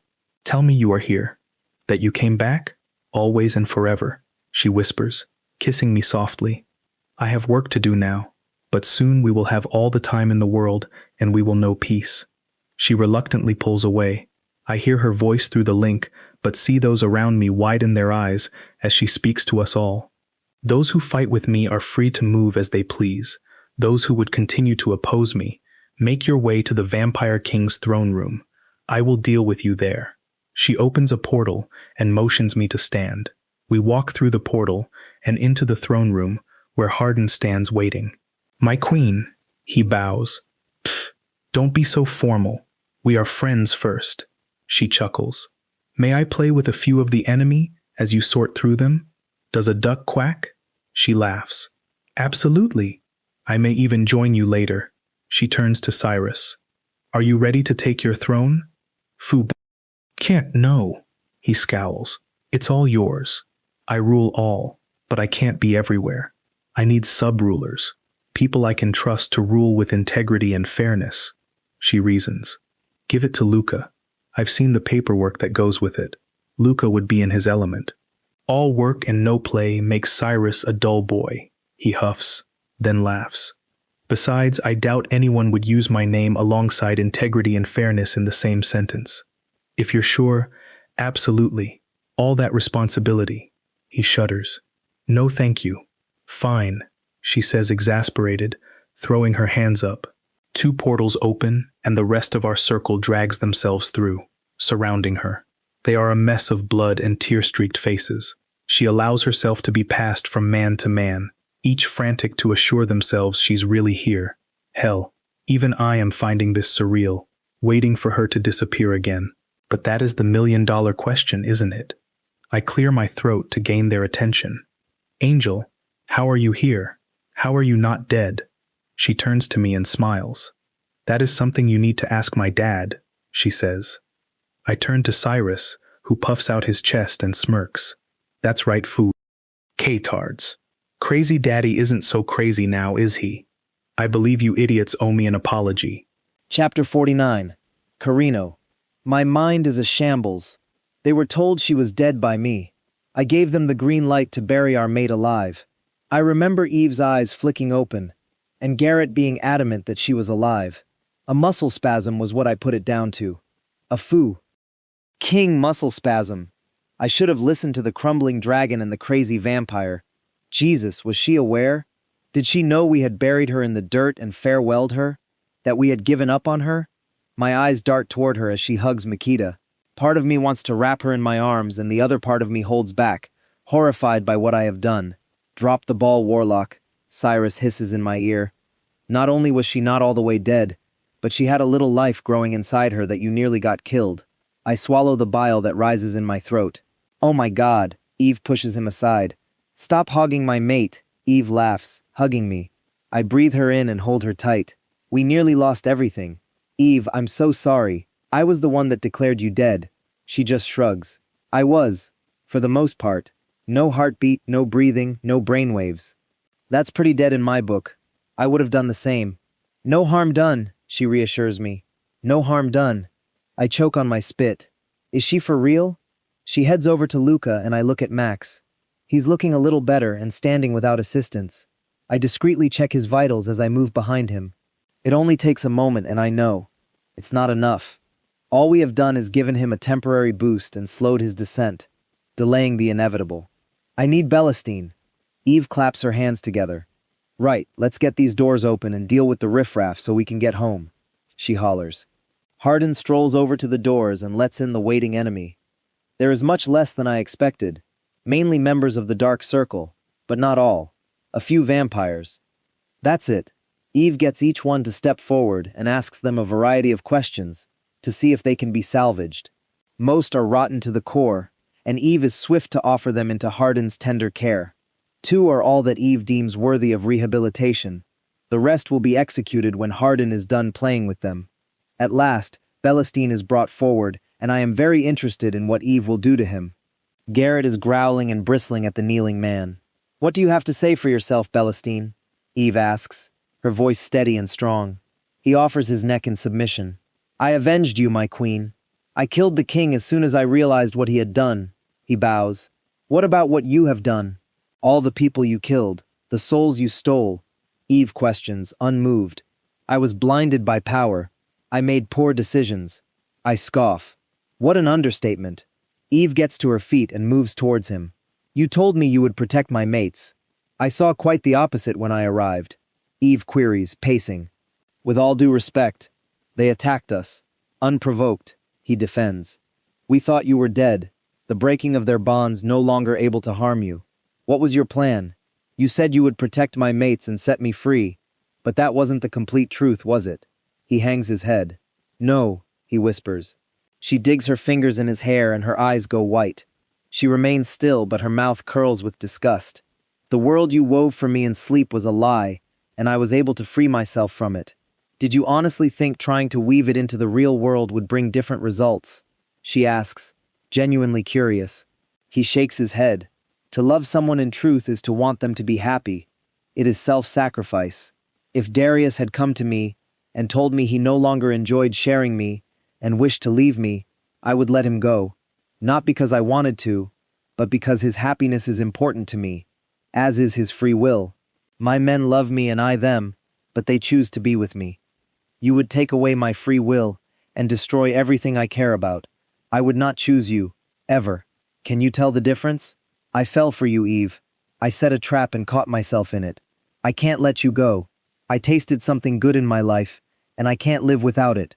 There are others, Warlock, that could love you in return. A true fated mate," Eve reasons, stepping back. He lunges for her leg, but she easily avoids his grasp.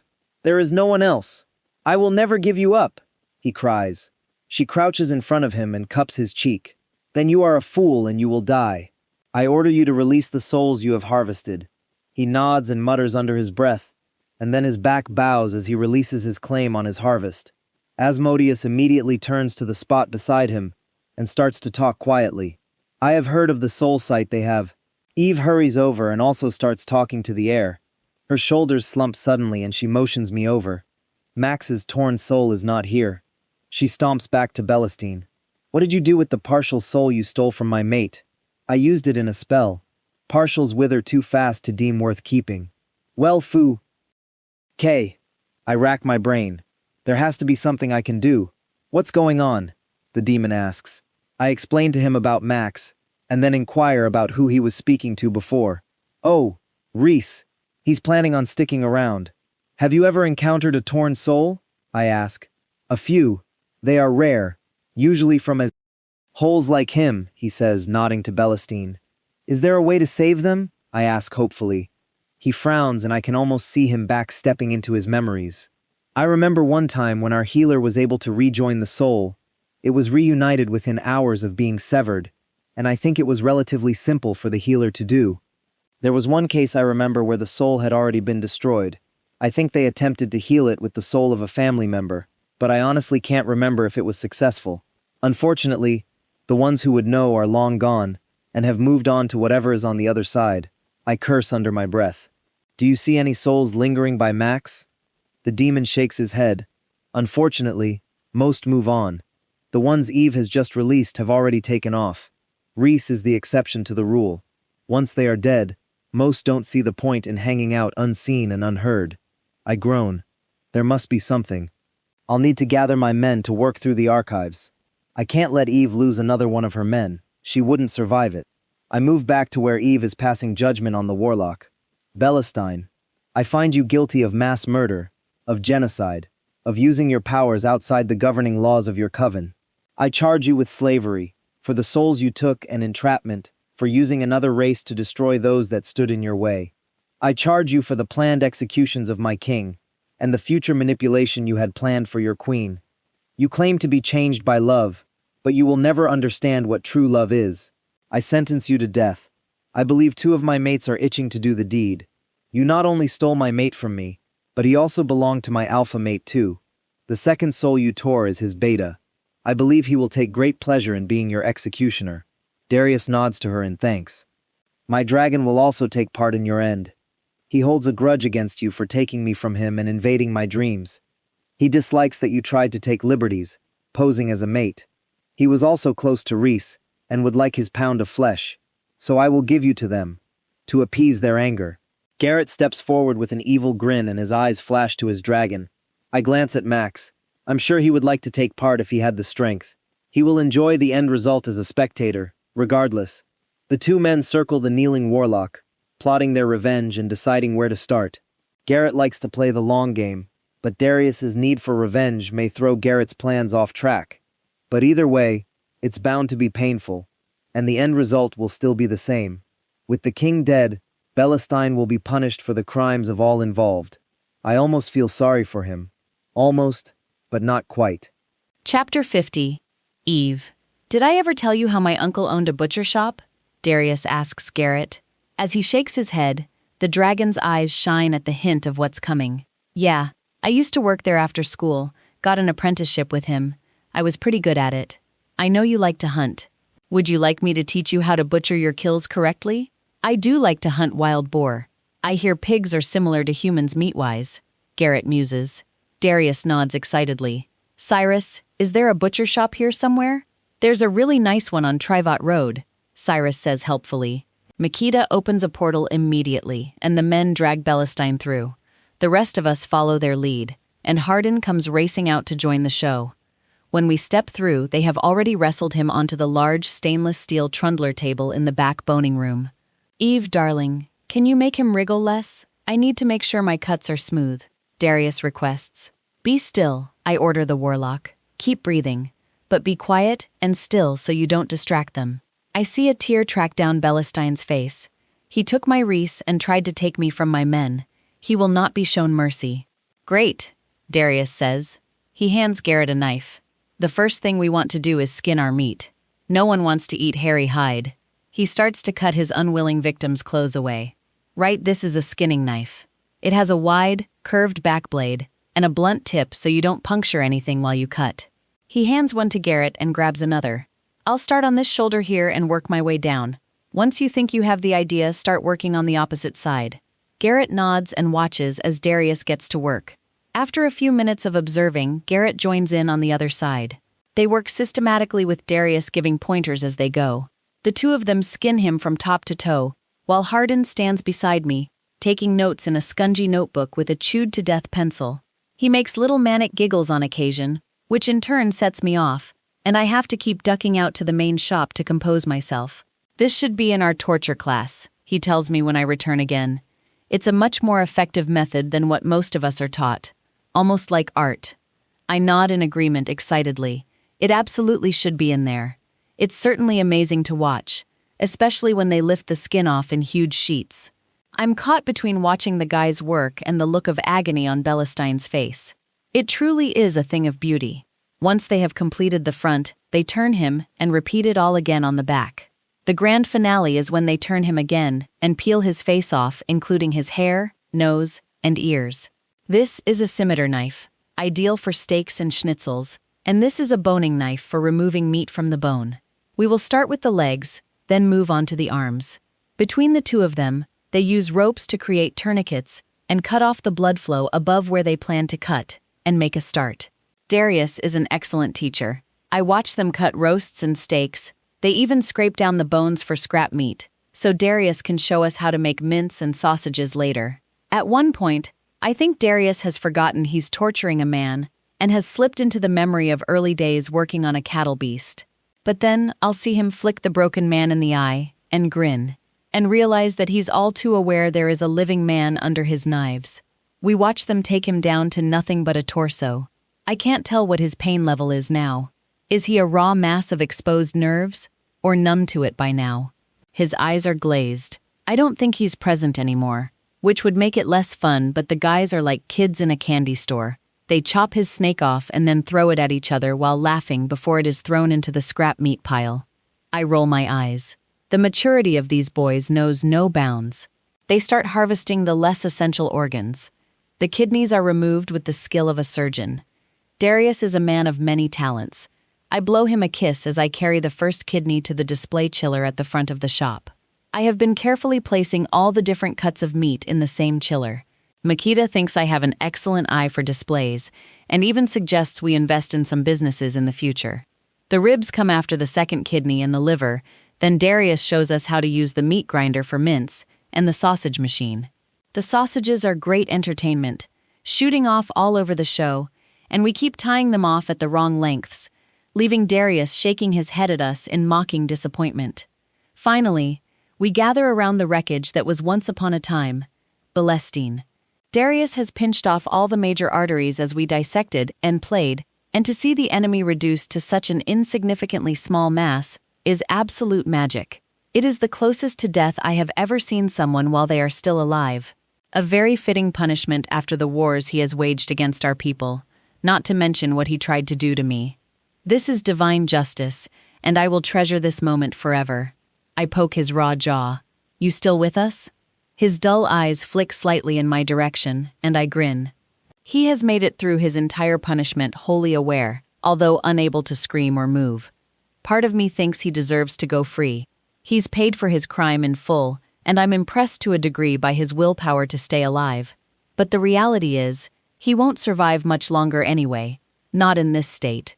And even if he could miraculously survive this, he wouldn't be able to go anywhere. I suddenly envision him crawling away like some demented inchworm, using his chin to pull himself along, and I start laughing so hard I cry. The guys shoot me looks, but I can't get any words out, so I project the image to them through the link. It sets them all off, and it takes a while for us to gather our wits. Does anyone want to do the honors? Darius asks, finally able to talk. He wanted to give you his heart, so you should take it, Asmodeus says, nudging me with a chuckle. And that is why I won't touch it with a 10-foot barge pole. Maybe you should do it. He did enslave your people for his own selfish gain, I suggest. A hand plunges into what remains of the chest and the heart is ripped out. The lungs inflate once more and then cease. That's not how you remove it, Darius groans. Cyrus tosses the heart between his hands and shrugs. Gets the same results. He tosses it to Makita, who shoves a toothpick in it, adds it to the chilled display, and wheels the warlock's remains to the incinerator. It's perfect! Carino exclaims. Belestine displayed wonderfully in all his glory. You mean in all his gory? I snort, poking him in the ribs. That too, he grins. So it's over, Lai says relieved. No more bad guys. Plus we got the girl, and we get the happy ever after. Yep, that's the one. Still gotta get the new kingdom set up, but that can wait till tomorrow, Dev says. Darius removes his apron and washes his hands, whistling happily. I reckon it's bureau clock, and wrap ourselves around Eve time, my alpha says, throwing an arm over my shoulders once he's cleaned himself up. I reckon that's a fantastic idea, I say, kissing his cheek. I wave a portal into existence and motion them to go through. I glance over to Max, expecting to see him looking satisfied that the man who nearly destroyed his life is finally dead after paying for his sins. I'm surprised to find him in deep conversation with Asmodeus. At his nod, the demon clasps his shoulder in support and beckons Carino over. We've been talking, and we think we have an idea, I hear the demon say. I wonder if they have found a better way to secure his soul. I smile at them as they walk through, and Darius and I walk through last. As the portal closes and the scent of booze hits our nostrils, a cheer goes up through the Pax bar. Long live the Queen. Oh yes, I had almost forgotten. Meh, let's deal with that tomorrow. Someone give me a beer. I holler most unqueen-like.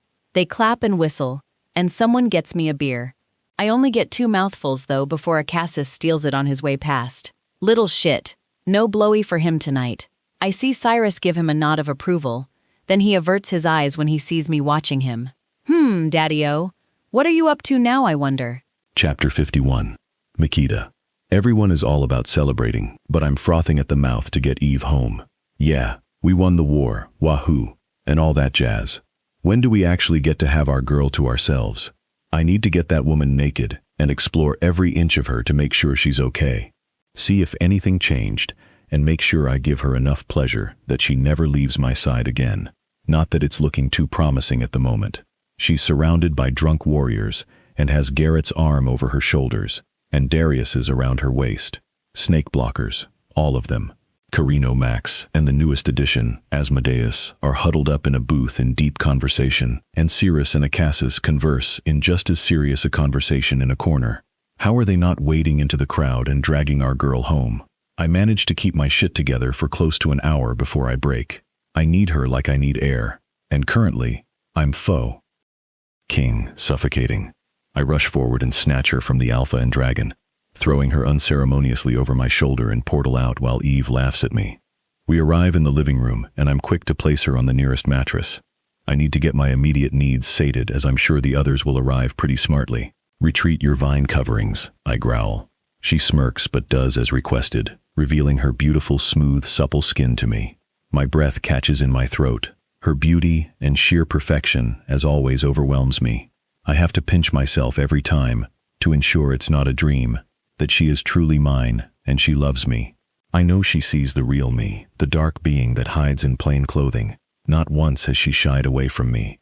The gift she has gained from me lets her read my desperation and need. She crooks her finger at me, and I instantly rip the clothes off my body. I am on her in mere seconds, claiming her lips and shoving my fingers inside her, making sure she is wet enough before I replace them with my painful erection, shoving it in, desperately needing to be joined to her, and feel our bond hum again in harmony. I possess her, bite her, K her, as if my life depends on it. She matches my intensity and passion, meeting every thrust as we claw at each other like animals, feeding our lust for each other as we soar higher and higher. I can sense the others as they arrive, but I ignore them, staring into my woman's eyes and baring my soul to her. I want her to see what she means to me completely, and know that I would destroy the world if she required it of me. She is my everything, she cries out, breaking eye contact, as her head drops back and her back bows in pleasure. Her inner walls clamp down hard, milking me as I spill myself inside her, roaring her name in ecstasy. I am careful to roll us to our side to keep my weight off her. She strokes my hair lovingly, while my eyes roam over her face. I hear a growl and see Garrett has run out of patience, as he stalks across the mattress on hands and knees with dragon eyes flashing. I don't mind him being possessive, now that I've taken the edge off my obsessive need for Eve, and I'm content to watch. Her happiness is mine too, and I can always ambush her later. I ease away from the territorial dragon that's barely contained in Garrett's body and roll to safety. Darius crawls over behind her and slides a hand over her delectable bum. Eve's eyes remain focused on the dragon approaching from the front. She reclines against her alpha and trills her dragon's call. His eyes dilate as his rumbling, reassuring purr begins. His mouth slams to hers, and he dominates her with just a kiss. Darius reaches over and restrains her hands with one of his large ones while he scents her neck, and his snake dips between her thighs to lubricate himself. He raises one of her legs so we all get a good look at her wet oasis as he begins to feed himself into her tight rear hole. Garrett is quick to block our view and take over her glistening cat. They pull her hair to arch her neck. They suck and bite at her skin, branding her as theirs. Her cries and moans let us know how much she is loving the way they manhandle her. Garrett kisses her desperately, trying to climb inside her mouth, and I can tell her jaw will be sore tomorrow if she doesn't feed from one of us tonight. Acassus is pacing restlessly, unable to claim her mouth, and getting more and more frustrated by the minute. I motion him over to me and offer him the fingers I had plunged into Eve. He sniffs and then bloody near swallows my hand as he cleans all traces of her off me with his tongue. He smacks his lips together happily when he withdraws, and I wipe my slobbery hand on the couch, mildly disgusted. He turns his attention back to our reason for living, as her cries gain in frequency. The two men rail her fiercely between them, dragging her release out and overwhelming her in bliss. They don't back off until it starts to wind down, finally allowing themselves to release, both biting into their previous claim marks on her neck. I'm relieved to see Darius pull free, not being a selfish prick for once and keeping his knot out. Garrett is smothering her face in kisses, but also reluctantly pulls himself free. When he moves away, I see his dragon has retreated, sated for now. Acassus snatches her from the floor and sits her on his lap on the couch, sheathing himself in one swift movement, groaning in delight. Luca joins them and takes possession of her bum. He feeds on her, injecting her with lust as she rides them, and Eve release hard, biting and feeding on my brother as she rocks her way through her pleasure high. My brother loses his momentum as her venom floods him, and he growls his release. Luca follows him moments later. Rejuvenated by her feed, Eve untangles herself and crawls over to where Max sits fisting his snake on a mattress. She is quick to gobble him down, and I stifle a laugh at the expression on his face when it clicks that she has no gag reflex. His eyes roll back, and I know he won't last long. Carino takes advantage of Eve's bum being in the air, as she sucks Max off and is quick to plunge himself inside her. Eve's moan of delight is Max's undoing, and he unloads into her mouth. She swallows every drop and licks her lips after. Acassus is scowling again because he now wants a blowy, but there are others still waiting for firsts, and he knows they will kick his bum if he tries to cut the line. Carino maneuvers Eve to sit in his lap and spreads her legs for Dev to plunge in from the front. I'm stoked because there are only 2 more left after this, and then I can have seconds. I flick my eyes over to the demon, where Lee is offering him to go next. The demon thanks him but declines, saying he needs to be last, as he needs to do a proper mating bite to reinforce the bond, as he has only done a temporary one previously. I glare at him. That means lights out for Eve. No second helping for me. Lothario moves forward, to take his turn, as the prior 2 move away. Eve's looking a little ragged now. It's probably best that she has Lie now, as he's more gentle and soothing, before she has to take on the horned beanstalk giant. From the tent, in his tight pants, I'm guessing he is packing impressive weaponry. Eve's cries wrench my attention back to her, and I'm surprised to find Lie taking her as savagely as he did in the shower. No hiding behind the mask this time. He's let it slip in his desperation, and she is loving every moment. He does, however, have a gentle cuddle session with her afterward, before handing her over to the demon. Eve swallows hard, and Asmodeus grins at her. Foo. Kill me, she mutters warily. I intend to. Thoroughly. He chuckles. He pulls her to him, kissing her as he unties his pants and shirt. When I see what he's packing, I want to shy away on her behalf. The guy is definitely a beast. I'm surprised she survived the initial mating. As he lowers her onto his heat-seeking weapon of mass destruction, I do the sign of the cross and say a small prayer for her. There are spikes. Dear Lord! No wonder he wanted to be last. The rest of the guys watch in morbid fascination as she painstakingly impales herself on him. There's no way she can take all of it. No way it will fit. She ends, and I'm surprised she's not crying. My jaw hits the floor as I see his knot starting to rise. No way, and it's in. He's fully seated. He rocks her against him, and Eve throws back her head, pupils blown, as the weirdest sensation vibrates through the floor. Her mouth forms a silent O as her back arches in release, and release that doesn't stop. She writhes on his lap, overcome with sensations, but unable to escape his knot. Tears prick her eyes as it becomes too much, making Garrett do a weird growl purr. Asmodeus kisses her lips before he opens his mouth, and his jaws encompass her shoulder in a supersized bite. Eve whimpers in pleasure, and her body slumps. When Asmodeus finally pulls out, Garrett is swift to snatch her away and fawn over her. He settles her in bed, wedged between himself and Darius, as Lie wipes her clean with a warm cloth. We all pile in around her, reaching for her to ensure skin-to-skin contact. We are exhausted, both mentally and physically, from the fighting, the losses, and the more recent food. King. As I watch the demon get comfortable, I make a note to myself to have a discussion with him about becoming celibate, so Eve never has to go through that again, unless she chooses to. That was pleasure pain, and foo. King intense. Imagine if he went first, we wouldn't have even gotten a look in.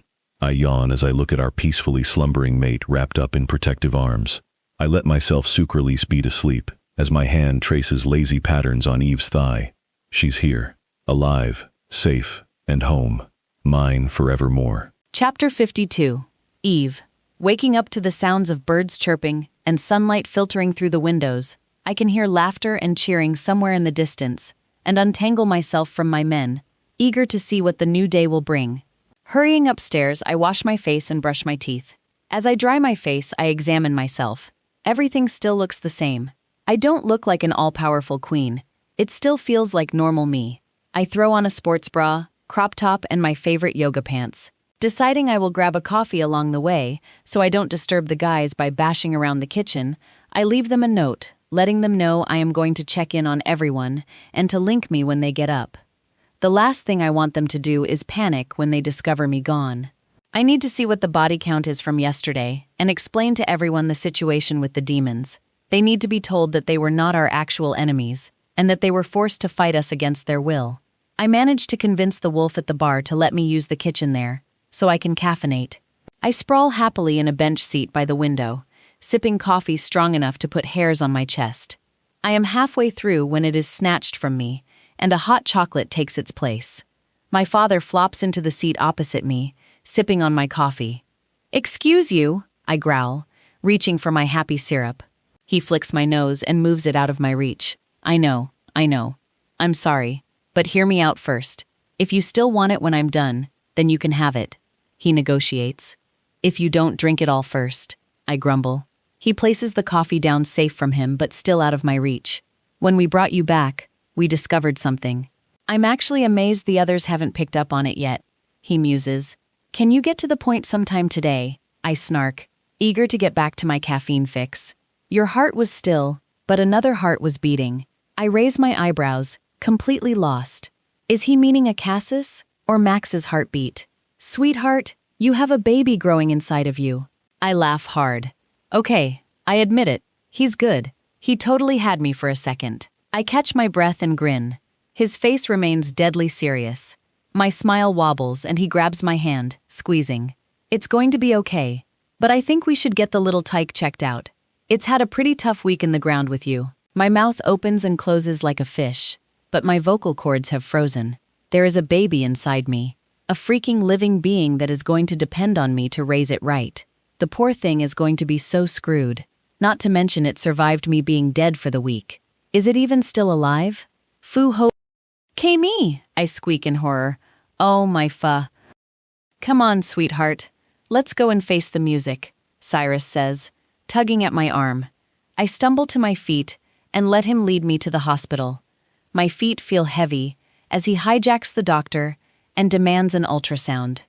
I feel numb as monitors are switched on and I'm asked to lie on a bed. Cyrus helps the doc expose my stomach and then the two are nattering away happily as the doc smears some gel on me and pushes into my bladder with a wand. They make excited sounds as my mind freaks out. We have never discussed having kids. Do the guys even want kids? Will it matter whose baby it is?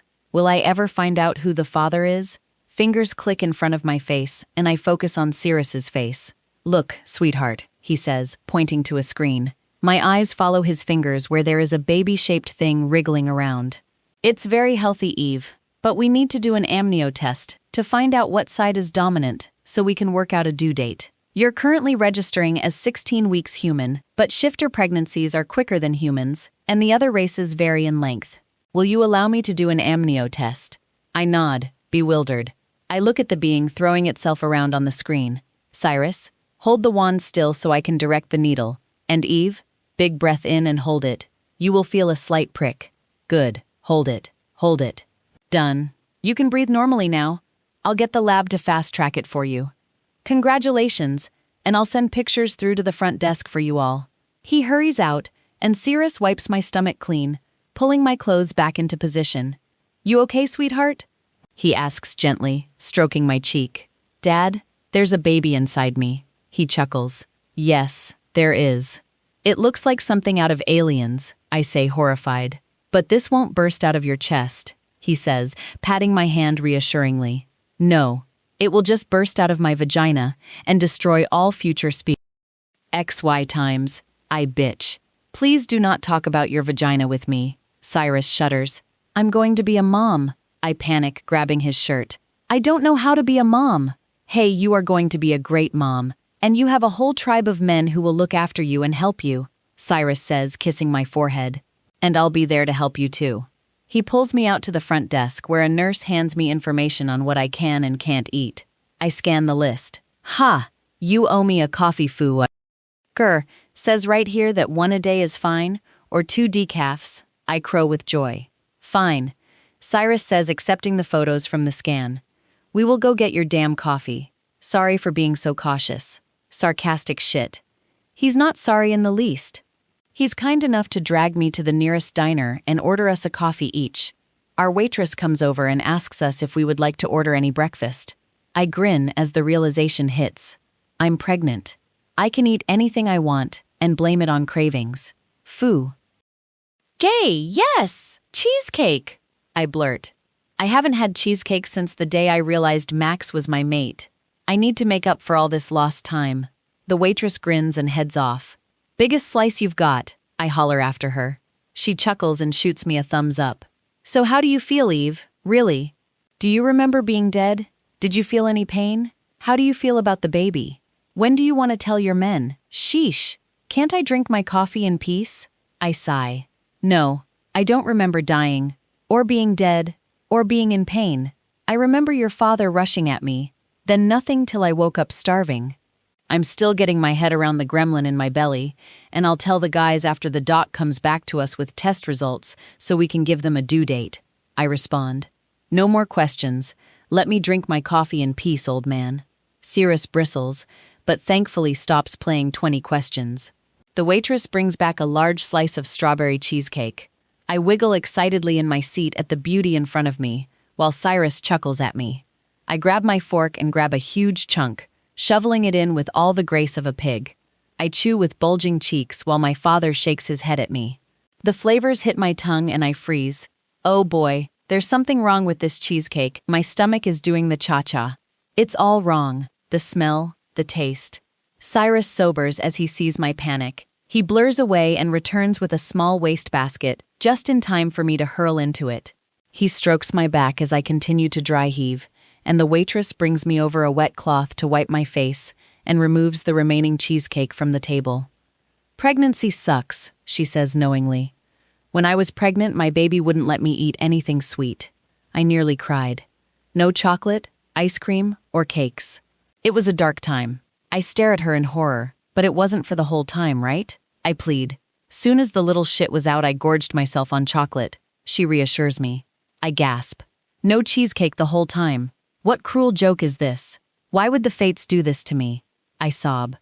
I did everything they asked, and they punish me like this. Cyrus tries to hide a smile as he pulls me to my feet. They even made me throw up my coffee. The coffee was an innocent bystander. It had done nothing wrong. I bawl. Let's get you a coffee to go, and walk down to our spot by the river and talk, he offers. I don't want to talk, I yell, glaring at him. Well, what do you want? A damn eviction notice? I want my body back. The waitress has to sit down as she's laughing so hard, muttering something about mood swings. Cyrus stares at me like I have grown a second head, but neither of them seems to be taking me seriously. I scowl at them. I don't care what they think. I'm having cheesecake. Even if I have to bribe the spawn inside me with promises of world domination or a luxury bedroom to do it, then so be it. No one gets between me and cheesecake. Not my men, not puppy-eyed children, and certainly not my alien-themed crotch demon. Chapter 53. Luca. Eve returns late that afternoon, white as a ghost, with her father helping her to the couch. What did you do? I growl at him. He chuckles. Barking up the wrong tree there, he snorts. This was definitely not my doing. Acasis shoves past me. Beautiful girl, it's going to be all right, he says, cuddling her gently. It's not, she sniffles. Doc said I can only have one coffee a day, and I can't eat cheesecake anymore. I throw it up. What kind of monster does that? She wails dramatically, while Cyrus hides a grin and pats her hand soothingly. It won't be for too long, and then you can bathe in coffee and cheesecake if you want, Acasis reassures her. I'm beginning to realize they all know something I don't know. Would someone like to clue me in on what you are all talking about? I ask. Eve's eyes flicker to me and she swallows hard. I'll call the others, and tell you all together, she says, offering me a wobbly smile. Before long, the whole circle is gathered in the lounge, but Eve is still looking around for something. What's going on, kitten? Garrett asks worriedly, taking in her pale skin and the slight shake of her hands. There's an alien inside me, Eve blurts. We all look at her dumbfounded. What she means to say is that she is having a baby, Cyrus smoothly interjects. My daughter is pregnant. The baby is measuring at 16 human weeks but is showing signs of wolf being the most dominant. The DNA test result has narrowed the father down to Reese. Darius whoops and snatches her from the couch for a bear hug. The guys are all grinning and high-fiving with the excitement of us being a family unit. Eve, however, is still looking around the room. Then it clicks. She is looking for Reese's soul. She wants him to know. Asmodeus has clearly noticed the same, and goes to her. He is not here, little one. He has moved on now that you are safe. Foo. K. Foo. K. Foo. K. Foo. K. But he didn't even say goodbye. He wouldn't have just left. Eve says, distressed. I'm sorry, Eve. If it's any consolation, he knew about the baby. He overheard Acassus and Cyrus talking about it last night. He suspected it was his. He said you will be an amazing mom, the demon says. Eve's eyes narrow dangerously as she registers Reese has indeed gone. Darius is looking just as pissed. I hope wherever Reese ended up, he starts running now and never stops. She may kill him all over again if Darius doesn't beat her to it. Even I'm pissed. He could have at least said goodbye. Sometimes spirits move on as soon as they accept their death. Sometimes the unconscious choice to move on clicks in before they even realize they have chosen. Maybe he knew you were safe now and had a piece of him to keep. That may have been enough to move him on, Asmodeus explains, hurriedly sensing her murderous rage building. It's like the wind has been taken from her sails. So he didn't just take off? She asks, tone pleading. He loved you more than life. I doubt he realized he was moving on until it was too late. The horned beast hugs her and strokes her back. Back to what we were talking about, Cyrus butts in.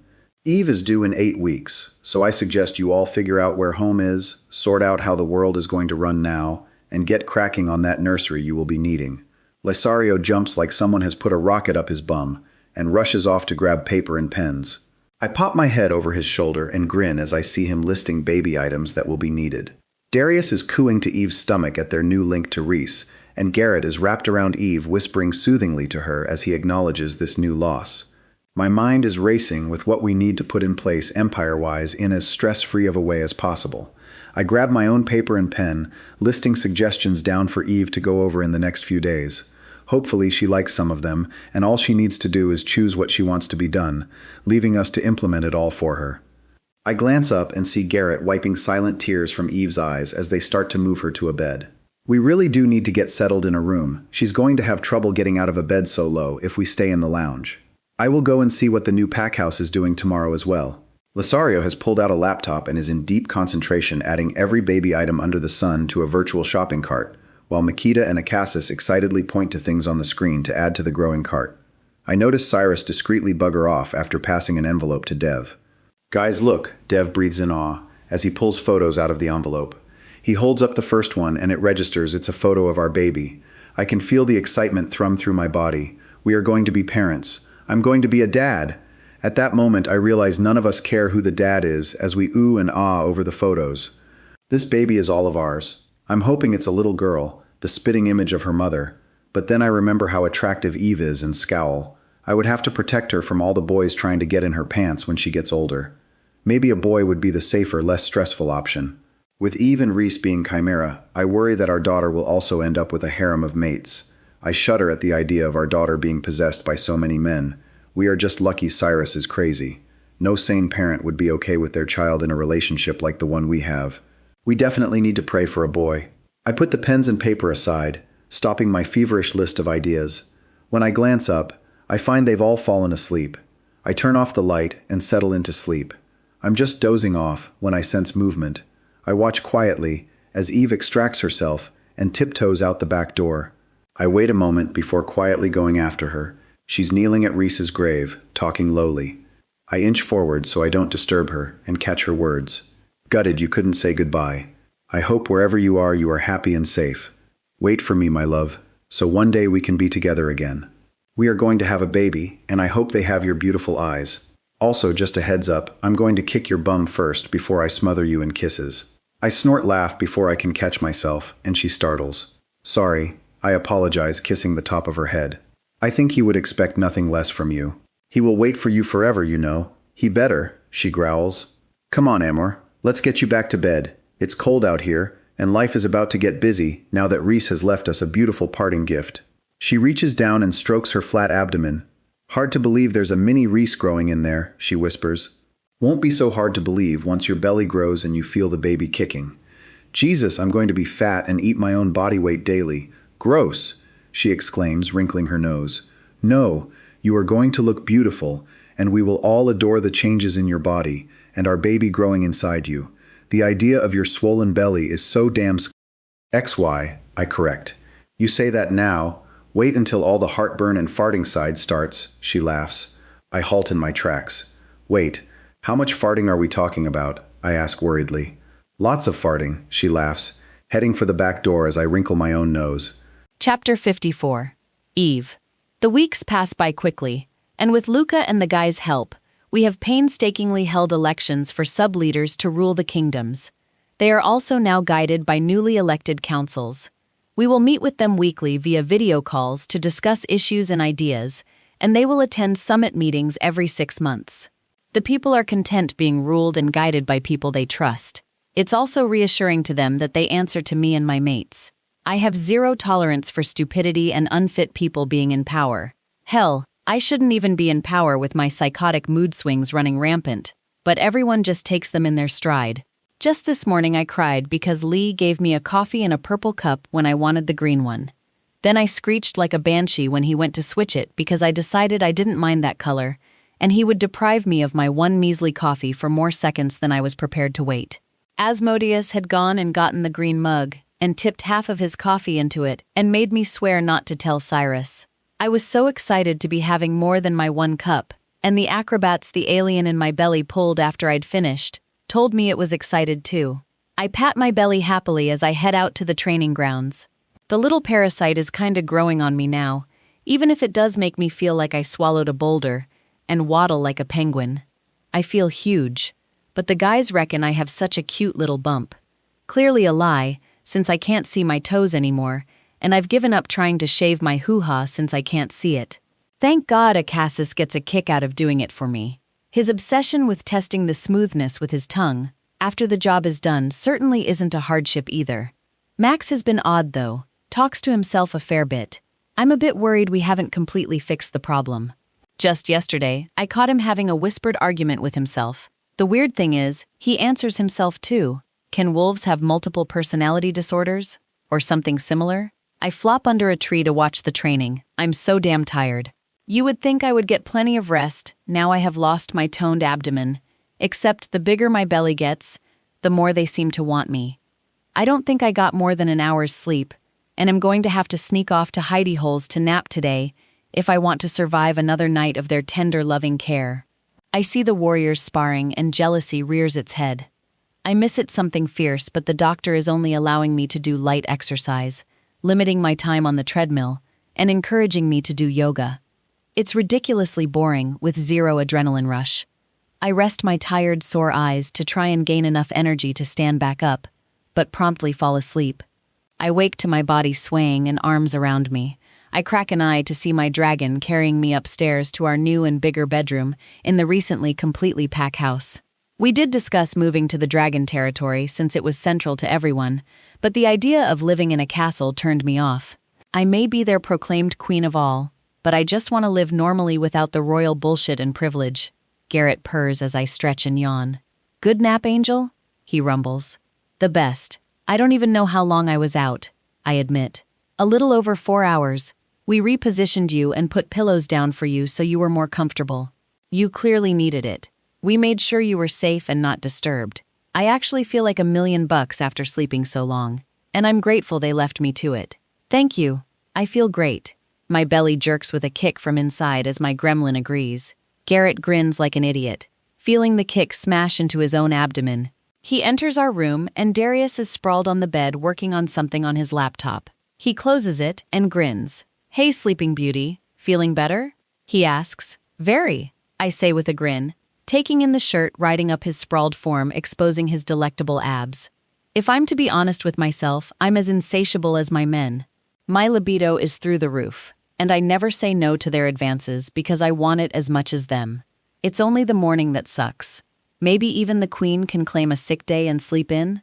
Actually, that's exactly what I'm going to do tomorrow. But right now my body is recharged and those abs are calling to me. I wiggle in Garrett's arms and he laughs, depositing me on the bed where I'm quick to shred Darius's shirt and put my tongue to work. Darius sighs in contentment and wraps his arms around me to pull me up to kissing level. I grumble at him for pulling me away from my guilty pleasure, but allow it, as he makes love to my mouth. Hands wander my body, gently pulling my clothing free. Garrett and Darius stroke and bite at my skin, as I squirm with enjoyment. I'm guessing the others are still out dealing with the pack's needs, but this means I can take my time and enjoy myself with these two. They are clearly on the same page as me, and leisurely take their time, making me release on tongues and fingers multiple times. The urge to be filled becomes overwhelming, and I beg them to take me, wanting them to find their pleasure too. Darius positions me on all fours and penetrates me painfully slowly, his girth and length filling me completely. Garrett positions himself at my head, and I happily lick him like a lollipop as Darius begins steady, gentle thrusts. I swallow Garrett down as his hand tangles in my hair, and his hips begin to thrust in slow sync with Darius's movements. Their groans and ends of lust send shivers up my spine as I rock between them. Birds sing in the forest nearby, and a breeze whispers through the window, carrying scents of the grass and trees. It is a moment of perfection and peace while they love me so gently. Definitely a moment to tuck away and keep in my memories forever. I groan around Garrett's shaft as Darius changes his angle, the slow, torturous pace continuing, but the new pressure on my G-spot starting to encourage yet another release. Darius stops right when I'm teetering on the cusp, freezing his thrusts and tightening his hold on my hips at a painful level. A deadly growl trickles from his lips, and I whip my mouth off Garrett to see what's going on. Darius is wide-eyed in a mixture of shock and rage, the growl promising violence. None of that, big man. Max's voice comes from behind him. I still owed you one. Take your karma like a good bitch. I hear the slap of a hand hitting in bum, and a sense of déjà vu hits. The memory of showering in the gym and the exact words being said by Reese as he claimed Darius for the first and last time. I shudder as a sob threatens to choke me. Max's head pops to the side of Darius as he grins. I'll explain everything later, baby girl. Just need to reclaim you both first. He winks at me, and just before he ducks back, I realize one of his eyes is no longer brown. It's blue. He called me baby girl. This whole thing is weird and impossible. I look back at Darius as Max seizes his throat. Don't you knot her, or I'll knot you. I don't want to have to wait to get to my girl. Got it? My jaw drops. The voice is Max. The words are definitely not. Darius comes to the same realization as he stands slack-jawed and takes the rapid thrusts from Max. His eyes shine with unshed tears as Max shoves my alpha forward to bend over me. I get a clear view of Max standing strong behind him as he pummels Darius's bum. He winks at me and slaps Darius's butt cheek again. Start moving, beefcake. Eve's pleasure is on the fritz. Garrett cups my face and strokes my hair as my lips tremble. Darius resumes his thrusts hesitantly before picking up the pace. He released toes suddenly with a roar, and I know through the link Max has just remarked him. Darius is pushed gently aside and pulled away from me, and Max turns me to face him, removing the condom he is wearing and tossing it aside before refilling me. He wipes my tears as he gently thrusts. I don't understand, I rasp. How did you? This can't. My words fail on me completely. My mind reels as I stare into that beautiful blue eye. What part of forever didn't you understand? Max says. Where there's a will, there's a way. And baby, I got so much willpower and so many reasons to stay. I sob as he leans down and bites down on Reese's claim mark. I release as he knots me, and I feel Reese's broken link shudder and twine itself through Max's link and rejoin to the shredded part of my soul, anchoring me. I feel him like a cuddly puppy snuggling inside me, or the warm kiss of the sun on a cool day. Reese, I croak, now, no doubt in my mind. He rolls us to the side, mindful of my big belly, and presses a kiss to my forehead. Yes, baby girl. I'm sorry I took so long to find my way back to you. Chapter 55. Reese. Having Eve in my arms and Garrett plastered to my back is heaven on earth. I never thought I could feel such inner peace and happiness until now. While the situation isn't completely ideal, it is as good as we could get it under the surly stances. There are no words for quite a while as we just hold each other. I can feel their minds struggling to make sense through our link, and know soon the questions will come full force. but I want to just enjoy this moment with Eve a little bit longer. When Eve starts to shift in my arms restlessly, I know my time is up. It is time to shed some light on the new situation and help them understand what it means. I kiss her cute nose and release my tight grasp on her as she slips from the bed and dresses. Darius also pulls away and grabs his clothes. I follow them downstairs to the living room, where the rest of the guys are waiting. Clearly, Garrett has sounded the alarm, but at least I will have help with explaining some of it. Carino shifts in his chair as Eve sits down in Mikita's lap. "Explain," Darius barks. I'm not entirely sure where to start with my story, and I'm grateful when Carino speaks up. Bonding wasn't enough to bind Max's soul and patch the tear. It was a temporary band-aid, and while it slowed the destruction, the end result would still be Max's death. I spoke to Asmodeus about what was happening, and he remembered a few instances a long time ago where souls were rejoined, and partial souls had family spirits help mend them with their own. However, we couldn't return Max's missing partial soul as it had been destroyed by Belestine, and Asmodeus did not detect a deceased family soul lingering that could have been used to heal him. Reese asked what would happen if a non-family soul attempted the repair. To be honest, we weren't sure what would happen. He smiled apologetically, but I agreed to try and bind them. I had already found in the Shadow Circle's archives the way the souls were entwined. Reese was torn between wanting to save Max for you and losing you again. He came to us the morning you skipped out early and found out about the baby. He had decided you couldn't risk losing Max. We did the ritual, and we waited. We knew it had worked when Max became stronger and I could no longer feel his life force bleeding away. I did worry, though, that he had gone mad as he kept talking to himself and answering himself. I see now, however, that this was the souls working out how to coexist, learning how to share the body and the mind. Eve slaps the blue-eyed side of my /2, Max's face. Have you learned nothing about communication? You didn't think to discuss it with me, or us. What would have happened if it didn't work and I lost both of you, she demands. Our link was already broken, babe. If you had Max's snap too, I feared we would lose you as well. It was worth trying, I reason. Losing you is not an option. The people, your men, and now our baby, they all need you. I'm sorry I didn't run it past you. I didn't know if I was going to become just part of Max and sit in the background, or if I was going to be able to share the body. It took me a while to get my bearings in there and be able to find my voice. Max has been a great host, and we have come to a mutual agreement to share the body equally and give full control to one or the other at times. But it took a while to figure out how it was all going to work, how to make the body respond to two consciousnesses. Lots of practicing in private. We still aren't quite where we want to be, but we will get there. He's pissed that I'm still fence-sitting on his idea of a name change, Max says, taking over the mouth. It's a good idea, acknowledges both of us. I reply back to him. Eve looks at me confused. He wants us to be called Mace, the first two letters in my name and the last two in his, Max grumbles. I put your name first, and I think it's fitting to acknowledge both of us. I laugh at him. Only because your name first sounded ridiculous. Reax is dumb and you know it. At least Mace sounds like a name. Max huffs. I roll my eye and turn my attention back to Eve, taking over the mouth to smile at her. That's going to take a bit of getting used to, she says, eyeing me like I'm an unidentified species. What, the name? We ask together. No, you arguing with yourself. Darius chuckles. For what it's worth, I'm glad you're back, Reese. And I know you have done Max a huge favor stepping up like this. But remember, it was his body first. Make sure you share nicely. Don't overtake him. I'm quite fond of my beta, Darius cautions me. I feel my cheeks flush, but it's not me embarrassed. Why are we blushing? I ask Max.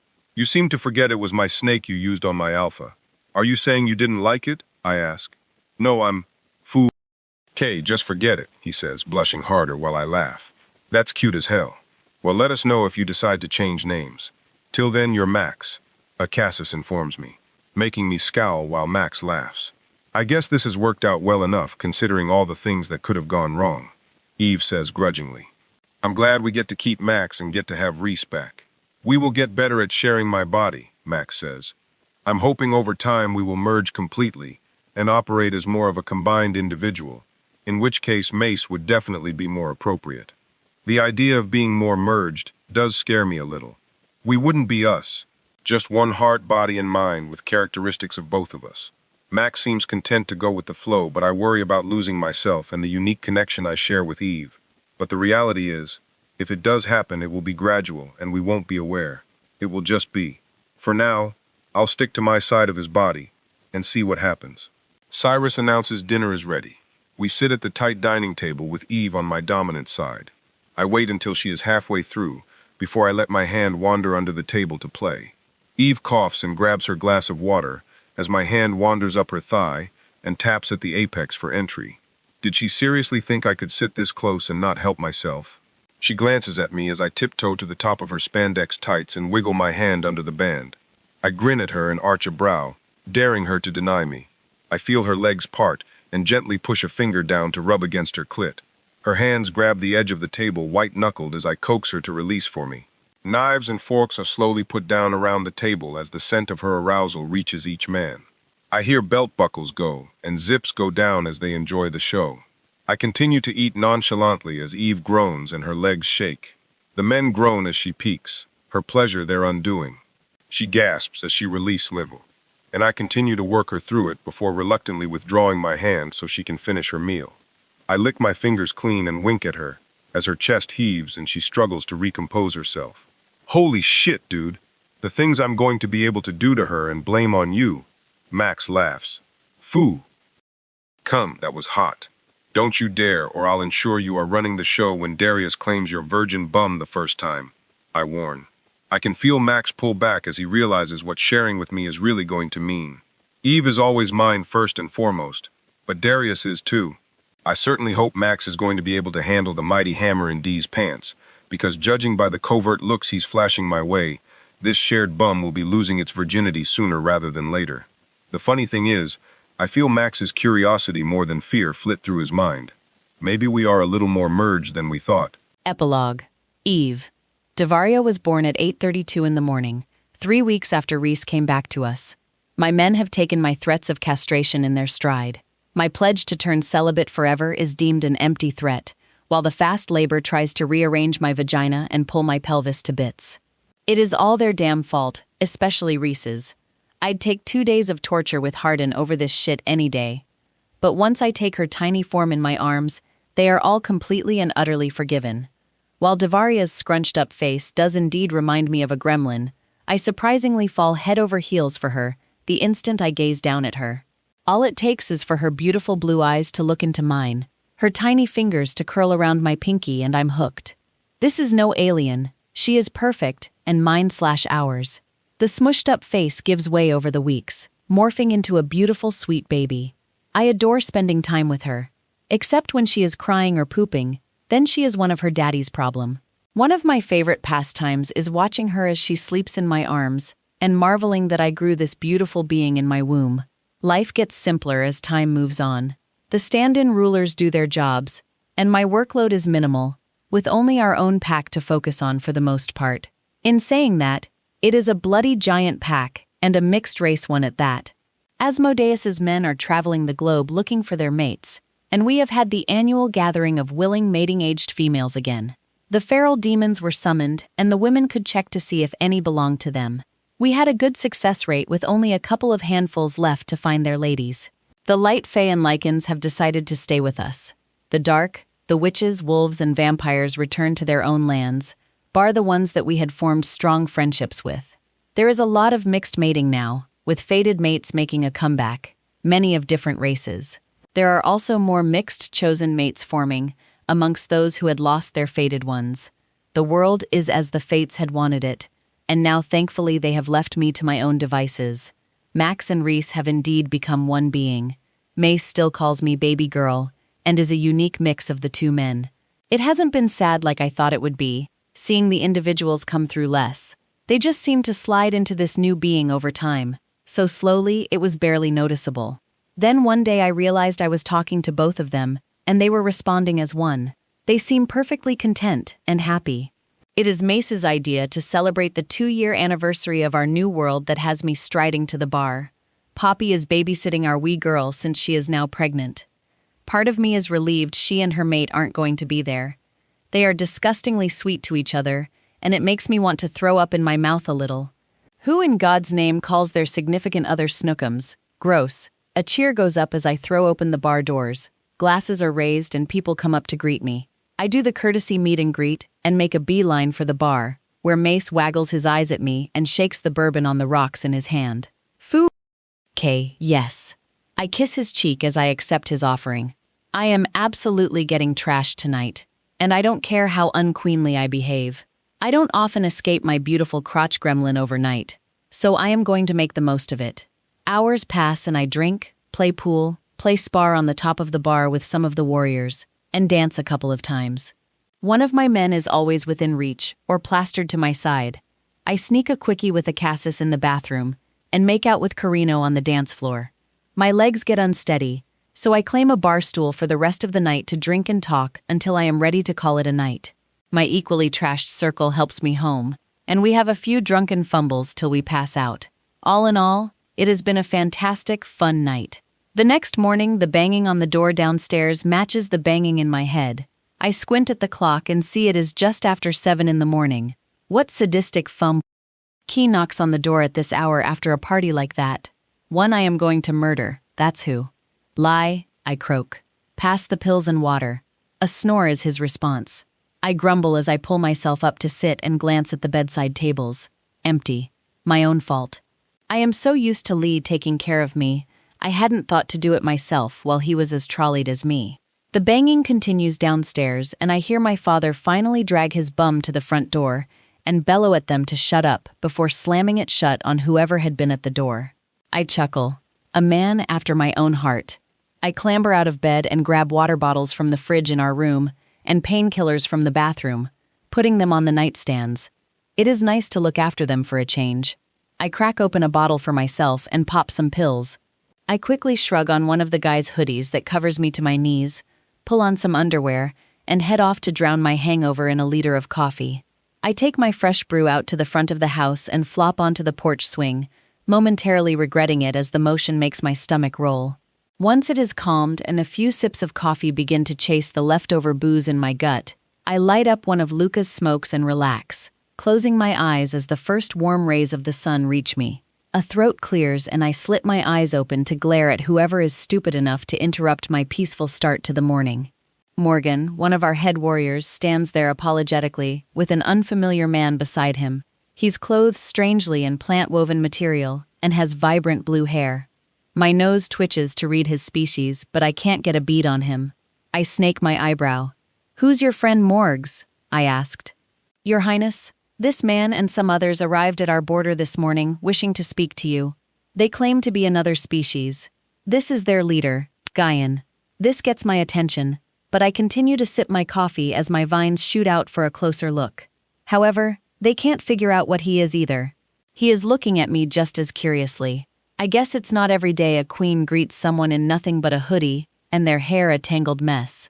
"What is it that you need?" I ask at last. He bows. "Your Highness, my people and I have waited to see if you were a fair and just ruler before we decided to approach you. We have heard rumors of mixed races mating and would like the opportunity to find our own mates among your people. We have deemed enough time to have passed to declare you fit to rule." "How generous of you," I drawl. "What exactly are you?" "Oh, of course," he laughs. "We are merfolk." He bows again as my jaw drops. "Get the out," I say in disbelief, shooting to my feet. He blanches. "I'm sorry, Your Highness. I did not mean to offend you," he says, confused and nervous. Morgan laughs. "She's not asking you to leave. It's more a term of disbelief. Give her a minute." The warrior chuckles. It takes a while for her brain to fire up so early. I scowl and flip him the bird. "You're sparring with me tomorrow, FYI, I inform him, grinning as he pales. "Not so snaky now, are you, snakehead?" I turn my attention back to my visitor. "Tails?" I ask. "When in water higher than our waists." "Yes," he nods. "Salt or fresh?" "Different clans pick different bodies of water. Both." "How many are you?" I ask the important question at last. He hesitates. 15,000, give or take. I taste the lie and narrow my eyes. "You may go," I inform him. I have no interest in welcoming liars. His face falls, and he sighs. "I have brought all that remains, Your Highness. We have no fated mates left. We are dying," he admits. "Guyan, how many are you?" I ask softly. He hangs his head. Just over 100, he whispers, and I sense the truth of his words. This leader is ashamed. He has not been able to keep his people strong and growing. He told me a higher number, to make me think they could be a force to be reckoned with, if I try to wrong them. I can feel his desperation in the air. I am the last resort for his race. Morgan, please escort the merfolk to the hall and offer them breakfast. Get Damon to get the news going around the pack for willing unmated individuals to meet us at 10 a.m. sharp on the training grounds. We will see if there are at least a few mates among our people here for them, I order. The men both bow, and Guyan thanks me profusely as he is led away. I scrub my face. Why on my first decent hangover and stupid early start have I been saddled with this crap? My men and I trudge out to the field a few hours later. We are still a little worse for wear, but painkillers are kicking in. Showers have freshened us up, and a greasy breakfast has soaked up the booze. We have spent a good chunk of the morning taking care of each other and enjoying each other's company and buzzing about mermaids being real. I'm pleased to see a good turnout of unmated.